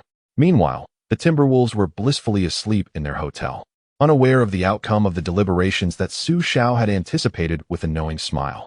After observing the previous round of the playoffs, the Lakers' tactics had been thoroughly unveiled, leaving them utterly exposed before Xu Xiao. Upon the conclusion of the last match, Xu Xiao understood that the Lakers would inevitably allow Odom to start, enabling them to better implement their triangle offense by exchanging mobility for height. At this juncture, the focal point was not Odom but Garnett, which underscored Xu Xiao's assertion that Garnett was, in fact, more suited to the Lakers than Gasol. Within this system, the defensive aspect was the most vulnerable due to the loss of interior height, relying heavily on the power forward to contend with the center position. While Gasol performed adequately against opposing centers, the interior players could not solely rely on one-on-one defense. They needed to engage in help defense and rim protection. Historically, the Lakers struggled against teams that utilized pick-and-roll strategies. In the past, they narrowly defeated the Thunder and the Suns. Had it not been for Arteas' critical offensive rebound and put back in a pivotal game, the Lakers might have faced dire consequences. When matched against the Mavericks, they were ruthlessly exploited by the pick-and-roll. Garnett's substitution for Gasol significantly bolstered the Lakers' ability to defend against screens, while his help defense alleviated the pressure on the Lakers' backcourt. Although Westbrook had an explosive performance in the first game, it paled in comparison to the brutal series between the Thunder and the Lakers in a previous iteration. This was the result of Garnett and Apos' effective help defense. However, in the first match, Westbrook and Apos' mid-range shooting was on point, and Bynum was excessively targeted. In the second game, the Timberwolves bench unleashed their firepower. The decision to bench Bynum and start Odom was transparent, aiming to thwart the Timberwolves' rapid perimeter rotations and fully entrust the defense to Garnett. On the offensive end, Odom and Apos' playmaking would substitute for Garnett and Apos' ball handling, allowing Garnett to devote his efforts entirely to defense. Phil Jackson believed his strategy was flawless. Yet little did he know that Xu Xiao was already operating on a higher level while he remained confined to a lower tier. Chapter 54.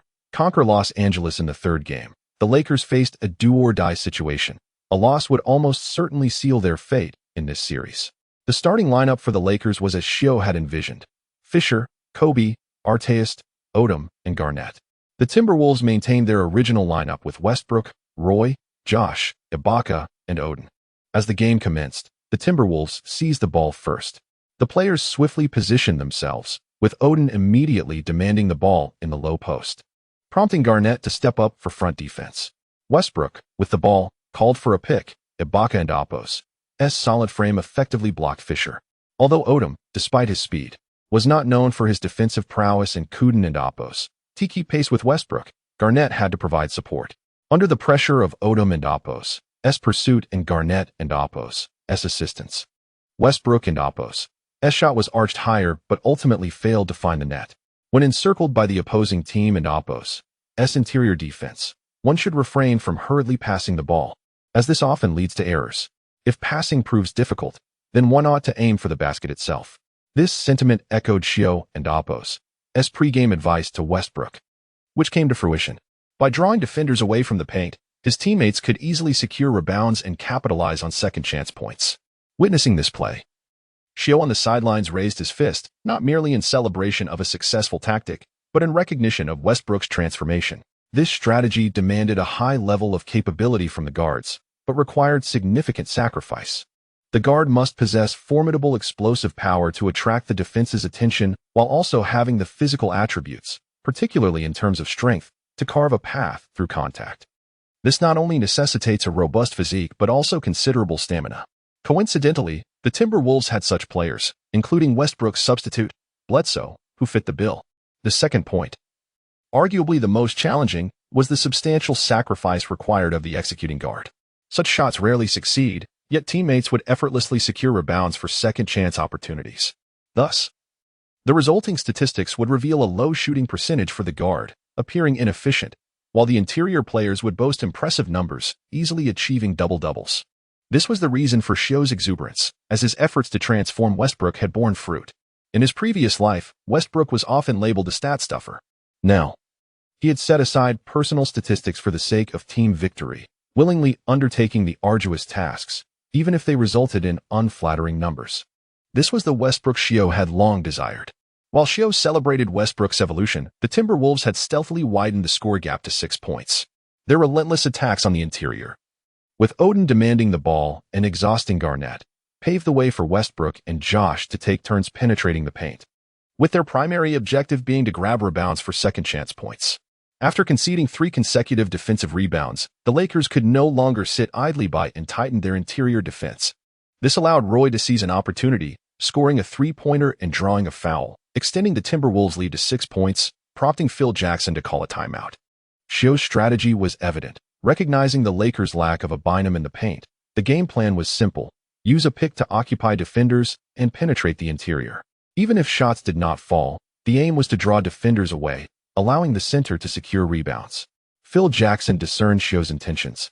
Astonished that the Timberwolves' youthful players could exhibit such selflessness, they were willing to sacrifice everything for victory, while the Lakers seemed unprepared to win, repeatedly allowing themselves to be penetrated and outmuscled, failing to protect their own paint. During the timeout, Phil Jackson posed 3 soul-searching questions to his players. Upon resuming play, the Lakers exhibited a marked improvement in their performance. Although Xiao's strategy involved the center crashing the boards, rebounding was as much a matter of attitude and eagerness as it was about physicality. Energized by Jackson's motivational speech, the Lakers fiercely pursued rebounds, undermining Xiao's tactics. Surprised by the extent of Jackson's distrust in Bynum, Xiao adjusted his strategy. With the Lakers tightening their interior defense, he opted to abandon the inside game and avoid direct confrontations. Odin received the ball at the free throw line, aware of his shooting ability. Garnett was compelled to step up his defense. Josh called for Ibaka to set a screen, positioning himself against Odom while he began to back in. Suddenly, Odin surged towards the paint. The Lakers anticipated another familiar tactic from the Timberwolves and quickly contracted their defensive line to box out and prevent rebounds. In that moment, Josh deftly passed the ball to Westbrook on the perimeter, who had expertly navigated through Ibaka's screen to find himself wide open. Catching the ball, he swiftly launched a 3-pointer. With a resounding clap, Xiao celebrated on the sidelines, exclaiming to himself how perfectly Westbrook's playstyle aligned with that of Billups. The action did not end there. According to Zen Master S design, the Timberwolves struggled to counter the Lakers' offensive strategies, particularly with Odom leading the attack, his playmaking being crucial for the Lakers. However, Xiao had already discerned Phil's intentions, deploying Josh to apply pressure, with Ibaka serving as the secondary line of defense to sweep and assist. Artest, not known for his cutting abilities, posed little concern for Xiao. With Ibaka's speed and reach, even allowing a few steps would still result in interference on his shots. Furthermore, Josh, who had previously played the 4 spot with the Hawks, utilized Paul's basketball IQ to adapt effectively, especially against Odom, who was not a traditional power forward. When faced with someone of similar attributes, but lacking in strength, the outcome was predictable. Odom's playmaking faltered, leaving the Lakers trapped in isolation plays. Kobe's attempts to take on Westbrook were not straightforward. In their previous lives, even at this age, Kobe would have needed to tread carefully against Westbrook, who now had the defensive prowess of Billups backing him. Ultimately, after much effort, it became clear that the most reliable matchup for the Lakers was Garnett against Odom. Although Garnett struggled to contain Odom in the paint, his agility allowed him to commence attacks from the free throw line, a pace that Odom could not match. The Timberwolves refrained from double teaming, allowing Odom to defend Garnett one-on-one, fully aware that Garnett could only sustain such an effort for a half before waning. Sometimes, tactics are simply about making the opponent uncomfortable, compelling them to deviate from their preferred, most efficient methods of scoring and forcing them to resort to less effective means. In devising strategies against the opponent's strengths, such as employing a zone defense against a formidable inside game or man-to-man coverage against a sharpshooter, one adheres to fundamental basketball principles. However, at this elite level, tactical refinement is paramount. Similarly, on the offensive front, one must identify the adversary's defensive vulnerabilities and exploit them with familiar methods, striving for maximum efficiency while establishing one's own rhythm. Currently, the Minnesota Timberwolves are executing this approach effectively. In the first half, the Timberwolves led the Lakers 58-53, holding a slender 5-point advantage. Although the score remained close, it is noteworthy that 22 of the Lakers' points came from Garnett, which starkly contrasted with Phil Jackson's pregame strategy. Additionally, Artest contributed 11 points, a tactical choice by Xu Xiao, who aimed to involve more of his forwards in defensive rotations. Consequently, the focus against Artest was to disrupt his shooting as much as possible. He managed to convert 3 of 5 3-point attempts in the first half, a commendable rate. In contrast, the Lakers and Oppo's primary scorer, Kobe, was limited to just 7 points, while Odom and Oppo's performance was underwhelming, yielding 6 points, 4 rebounds, 3 assists, and 3 turnovers. As the second half commenced, Xu Xiao persisted with his initial strategy. However, this time, Kobe began to exert himself. He powered through Westbrook for a 2-1 play and secured rebounds amidst the fray on the defensive end. Kobe and Oppo's resurgence reminded Xu Xiao of the intense Game 7 against the Celtics a decade prior, a pinnacle of competitive basketball in the 21st century. The Lakers and Oppo's players exhibited increased tenacity, particularly in their pursuit of rebounds, evidently a directive from Phil Jackson during halftime. Recognizing the shift in momentum, Xu Xiao promptly called a timeout as the Lakers scored 5 consecutive points in a minute, leveling the score. Subsequently, Xu Xiao made a bold decision, substituting James Johnson for Roy. In the face of such intense competition, Roy struggled to adapt to the physicality, resulting in stalled or erroneous offensive plays during his initial attempts. James Johnson, an adept player with notable skills, stepped in. Although Mobley may not be the most formidable opponent, he once averaged over 20 points per game at his peak, boasting a reliable mid-range jumper and above-average shooting proficiency. This ensured the court featured 5 players capable of scoring while also holding their own in physical confrontations. Previously, Kobe and Artest had targeted Roy, with Artest leveraging his physicality to assert dominance defensively. Now, Johnson, a seasoned competitor, would be the one to contend with. As the game intensified, the physicality among players escalated, leading to increasingly uncontrolled actions. James, we need your offensive prowess now. Hit those open shots and relax. You and Oppo's got this. Westbrook encouraged Johnson, as the latter had faltered on 2 prior opportunities due to a lack of confidence, resulting in a travel and a turnover that allowed the Lakers to counterattack. Inspired, Johnson seized the moment in the next possession, sinking a 3-pointer and regaining the lead for the Timberwolves. On the Lakers side, Garnett, who had amassed 22 points in the first half, seemed to vanish in the second, missing several shots before Odin opted to relinquish tight coverage on him.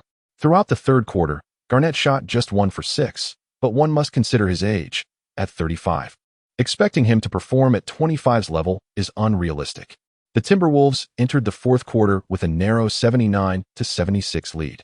At this juncture, strategy gave way to individual star power. Kobe, eager to re-enter the game, found his energy sapped after Xu Xiao adjusted the lineup to have Josh defend him.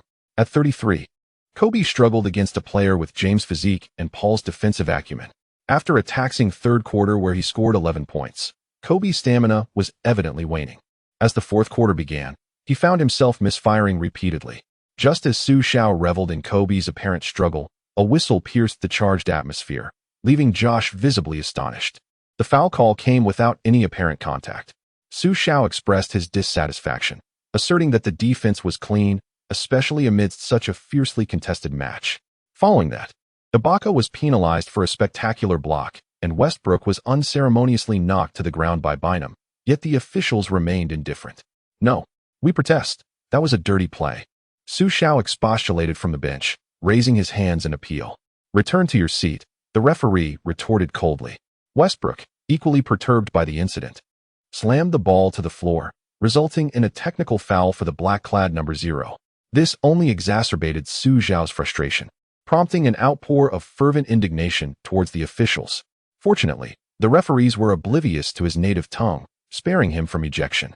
Nevertheless, Xu Xiao recognized the evident bias in officiating. After all, how could the Los Angeles Lakers be eliminated by the Minnesota Timberwolves? Just as Xu Xiao prepared to unveil his trump card, chaos erupted on the court. Westbrook's frustration culminated in a confrontation with Arteist, leading to a violent push. Arteist, not one to back down, retaliated. Bynum, sensing the fray, rushed in. The Timberwolves, already discontent with the recent officiating, could not tolerate an attack on their teammate. Ibaka and Johnson, former rivals on the court, now stood shoulder to shoulder, embodying the league's future powerhouses. They swiftly became Westbrook's protectors, one engaging Bynum while the other subdued Arteist. The scene devolved into utter chaos. However, under the Timberwolves' show of force, order was quickly restored. Westbrook, Josh, and Ibaka were ejected, along with Arteist and Bynum from the Lakers. "Coach, win this game for me," Westbrook urged Xu Xiao as he departed. "Fear not, they cannot prevail." Whether in play or in brawl, Xu Xiao reassured him. After the ejections, the referees moderated their calls. After all, brawls in such settings could incite the league's wrath. If they continued to show bias towards the Lakers, any further incidents could spiral out of control. As normal officiating resumed, it became evident that the Lakers were flagging in stamina. While Westbrook's absence was felt, Josh, imbued with Paul's instincts, ensured the Timberwolves maintained their organization. Roy, now fully invigorated and free from Arteist's harassment, emerged as a fourth-quarter warrior, scoring 8 points in 3 minutes and extinguishing the Lakers' hopes of a comeback.